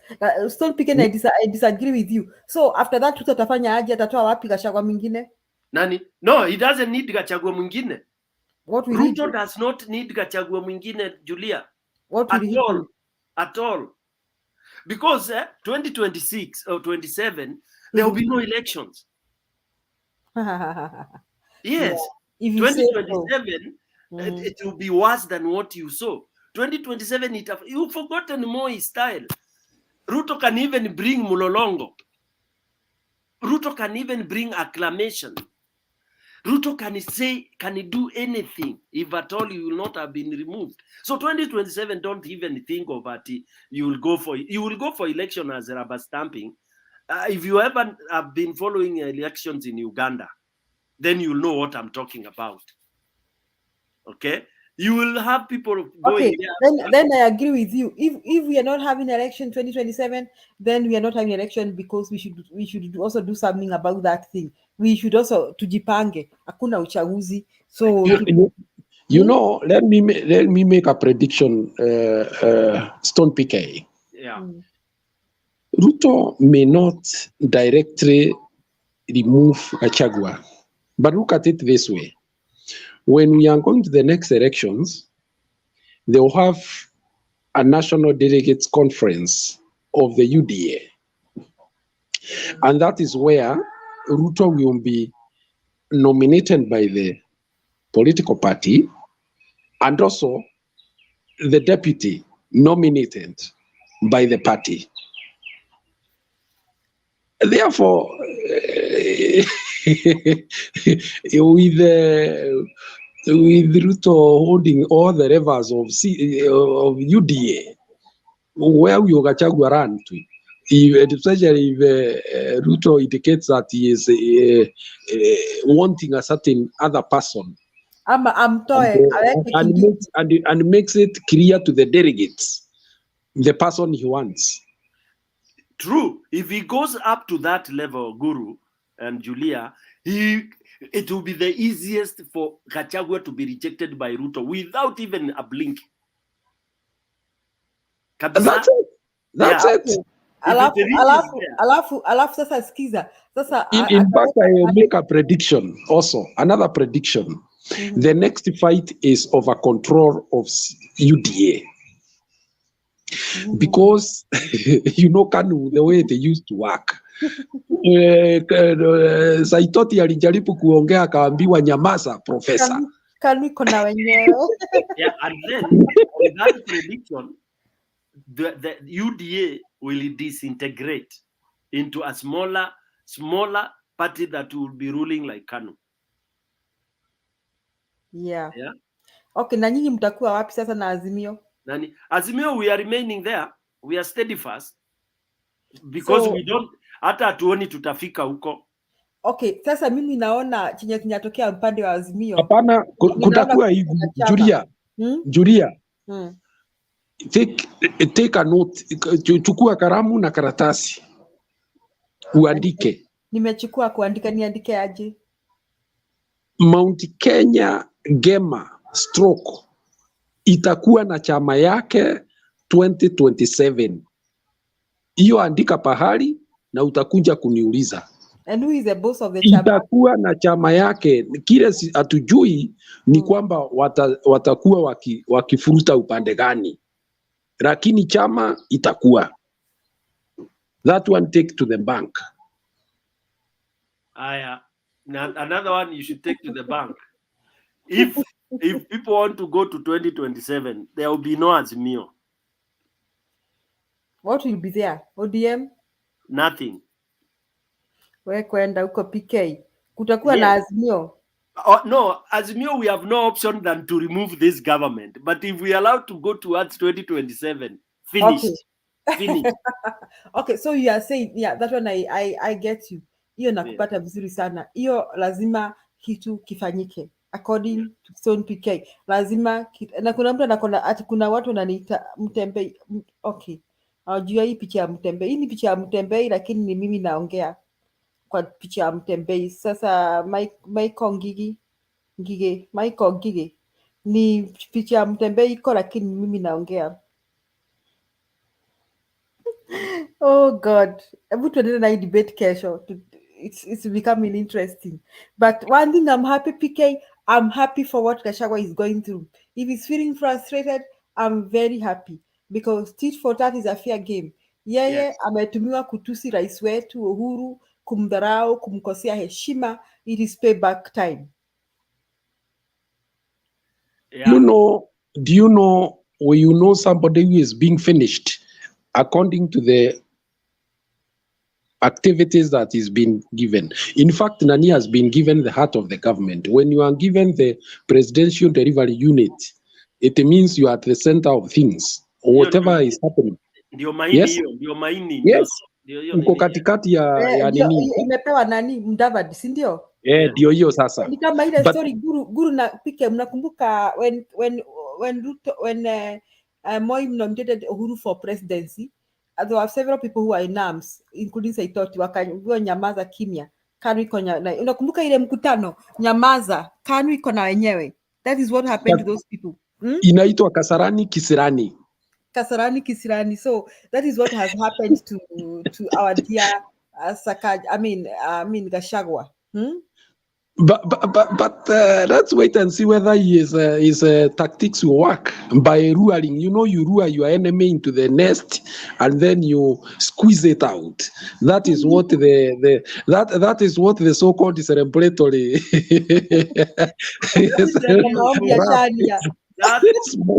Who is he squeezing? You know, I'm so happy like what Julia you said. I mean, I'm so happy, PK. Lakini unajua Gachagua is a thug. You know, the whole thing, PK, this thing is a blessing in disguise. We are enjoying the whole game plan. We want to see who will squeeze who. Tunangojea kwa hamu na gamu. Gachagua atalia, anajiita zani ya maumau, you look for a forest to go back to, wamekula yote, miti yote imeanza kuteleza, Gachagua atalia kama mtoto mdogo. But also PK, you could get what we call sympathy, and people start saying, "Oh, why?" From who? From Akina PK? From the community, yes, from the community. You could get the where will it take you? Where will the community take you? Mulima can't take you anywhere. It's integrated completely. Don't forget Mulima. Mulima, by the way, Stone PK. It is only in Mulima where you can be a one-term senator, governor. I mean, being thrown out is usually like a small thing. Yeah. I don't admire the position of this government because I was looking at one analyst, Mzungu, who has been looking at the African countries and how they have, managed their economies in the last few years and the debt issue, the growth. And he said, for Kenya, there are only two options. One is to accept a lower level of growth, or to go into a debt crisis like the one in those other countries, like Haiti and the rest, Sri Lanka and the rest. So Kenyans must embrace for a lower level of growth as a country. There is not going to be many construction of infrastructure, and there is not going to be much expansion in terms of economic activities. It will be more or less maintaining the level so that you can pay your salaries and so on and so forth. But when that comes to manifest clearly on the people and the kind of promises given to them, that is where now the explosion will come from, because the common person does not understand it that way. The common person understands that, especially in Central, that very soon he should be getting not less than 100 shillings per kilo of cherry, of coffee. Yes, And and should understands that unga should be 70 bob very soon. And Yes. na tunagojea pesa ya hasra iongezeke juu tunatarajia kuwa to grow from keeping chicken to millionaire. Look at it this way. Look at it this way. You are talking of mopping up revenues from the government in terms of revenue collection. But at the same time, you are giving people small loans to set up businesses. Businesses are as good as the disposable income in the pockets of the people. You can keep your bananas there, but I may feel I want to eat that banana, but I don't have a shilling in the pocket. So you stay with your banana, I stay with my hunger.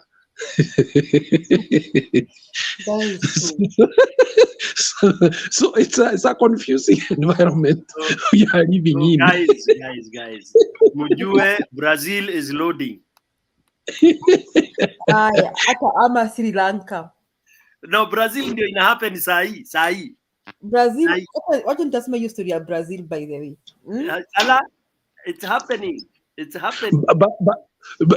But do you know somebody called Ruta? Ruta? Yeah, Ruta. Their president. Yes, Ruta. Yeah, is the guy who was running. Have you read his history? Yes. It is very similar to ours. Very similar. In fact, I was thinking he must be a Kale from Nini. From Brazil. Yeah. By the way, I even went. I read everything similar to Ruto. It could be a brother or something. Na hiyo jina unaona Ruta. Ruta. So there. Rangi yake je? Rangi iko namna gani? What about the color? Color hiyo si shida, ni mutation. Ile mama wao ile bibi unajua you men you are strange. Baba Ruta alifanya kitu. Labda alikuwa ametembea, alikuwa na sailors wakienda huko or during World War, you never know. Akafanya kitu.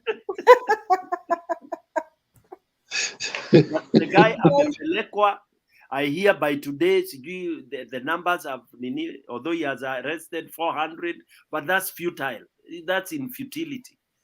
When the best is to avoid a mob. And that's why we are telling Ruto, angatuke aende before we come. Because the moment we come, watu tuseme 1,300, what do you do with such a crowd? Then it builds to 500,000.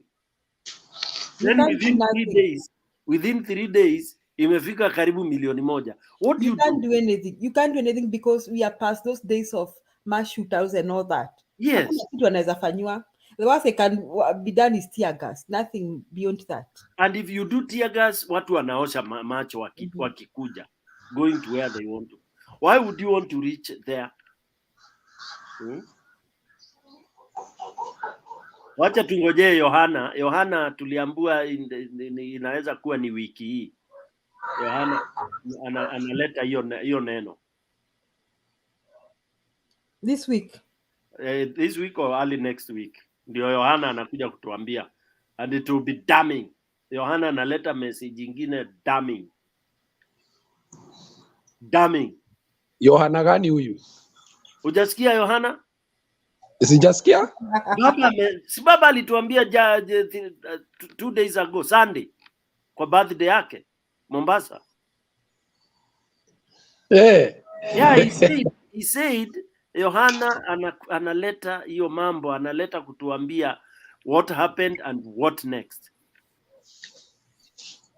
Okay, we are waiting. It's not a rumor. Iko hata clip tulionyesha jana. Meanwhile, tuendelee kuenjoy drama ya Gachagua na Ruto na Guru, mkifika Mtoshania mtuambie mlifika saa ngapi? Julia, utastuka ukisikia Gachagua ameenda kupigia baba magoti. Ama amejinyonga. Hata jinyonga. He is very brave. Ataona nyumba yao inawaka moto aende Unajua the sad thing, PK, yeah. You know, I do interact with the Kenyans of all backgrounds. Yes. Some of my greatest friends are actually from the western part of Kenya, and they tell me this: kikiumania Wakikuyu na wakikaa kama wanasukuma Ruto sana, wao ndio watamdefend kudhihaki. Mkifinywa kufike mwisho, muanze sasa ati kusema ati huyu ati tumtoe sababu ametuenda kinyume.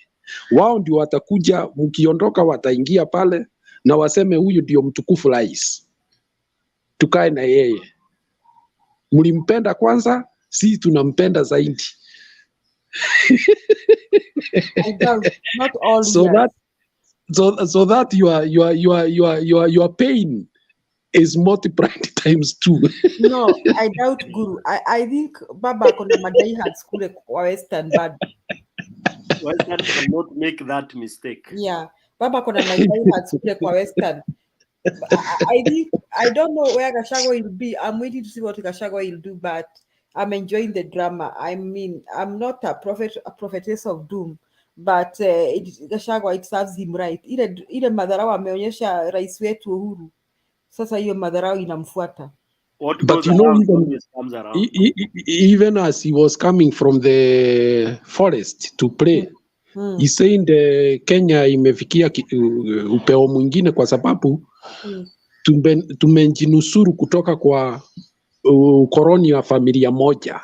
Yeah. That statement came out. It's like Jomo Kenyatta did something with his, let me not say with his mother, and akamregret. Lakini akona bitterness ingine sana na hiyo familia. Huwezi kaelewa walianzia na wapi na walimalizia na wapi. Uhuru sijui ni mwanaume aina gani. Angemwambia kuja tuonane bro. Unajua sisi kuna mahali ukifika na kuambia sasa Aromeni kuonana. Ungefanya nini picha? Ungefanya nini? Ungefanya nini? Ungefanya nini?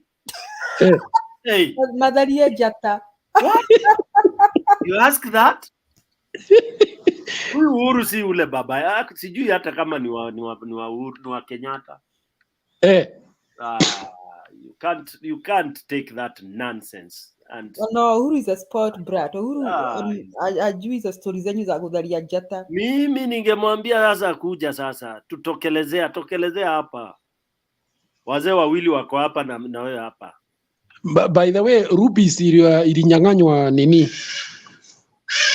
Ilinyang'anywa tenda. Maggie, I said nothing. Wacha nende nikalale. Maggie, I didn't say anything.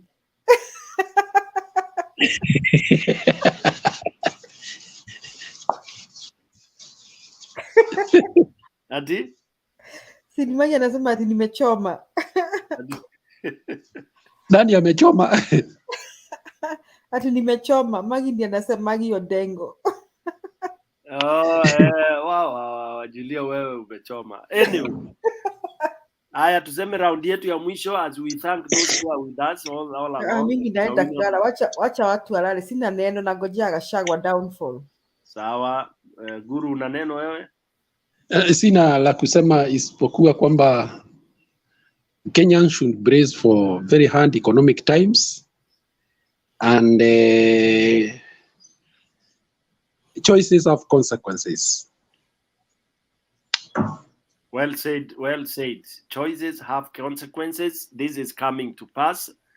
And of course, Stone PK, mimi nasema from my desk, Brazil is, we were thinking Sri Lanka. Sri Lanka imepita, Brazil sasa ndio kijiko iko jikoni sasa. Chuma kimotoni. And yes, mambo inaenda. And as we keep on warning Kenyans, don't wait until it is too late. Jiga inatolewangwa kabla ijapasukia kwa mwili izaane. Jiga kwetu inaitwa ngage. Alright, ngage na inatolewangwa na experts. Inangatuliwa. So Awino Rapemo, thank you very much. Brian, Richard, Maggie Odengo, asanti sana, tunakuona. Thank you for your comments. Ndio, Julia amechoma kidogo, sijui amechoma nini. Black, nani huyu? Michael Ngige, asanti. Tatu Juma, nitataja wachache. Dush, Black alikuwa kule. All these are our people. Sami, thank you. Douglas Blotep. Hey! Watu wana majina na kuambia wallahi. Wairimo N, thank you. Nani wao? Watu ni wengi hapa, walikuwa wengi. Pamela Kageni, asanti sana. Aha, tuko na watu kama Eugene AO, thank you very much Eugene for being with us. Michael Ngige, asanti sana. Unani sumbua, unanisumbua, nasumbuliwa na nani huyo? Alafu kuna watu kama yule anaitwa nani huyu? This is a difficult name. T the Tiger. T the Tiger, tumekuona. So ladies and gentlemen, thank you so much for being with us, and we hope we'll meet a little bit later today, Kenyan time. As we said, we meet here and discuss the unfolding events of Kenya Kwanza government. As we have always insisted on this platform, it's a it's a party that is destroying what they never participated in building. That's why they are called Kenya Kwisha. There is so much that has happened. Even the outcome of their retreat is not even very clear. Of course, we have heard about Mudavadi being given madaraka. Gachagua is cornered. We will continue to chambua more and see. And from our desk here, we are just saying, let's watch the show. And as we wait for Johanna, as we were promised by Baba to say, whatever Johanna will say, then tutajua kunaendaje. But remember, Brazil is loading. With those few remarks, Kenya wenzangu, tunasema ni kwaheri na tuonane panapo majalio ya Mola.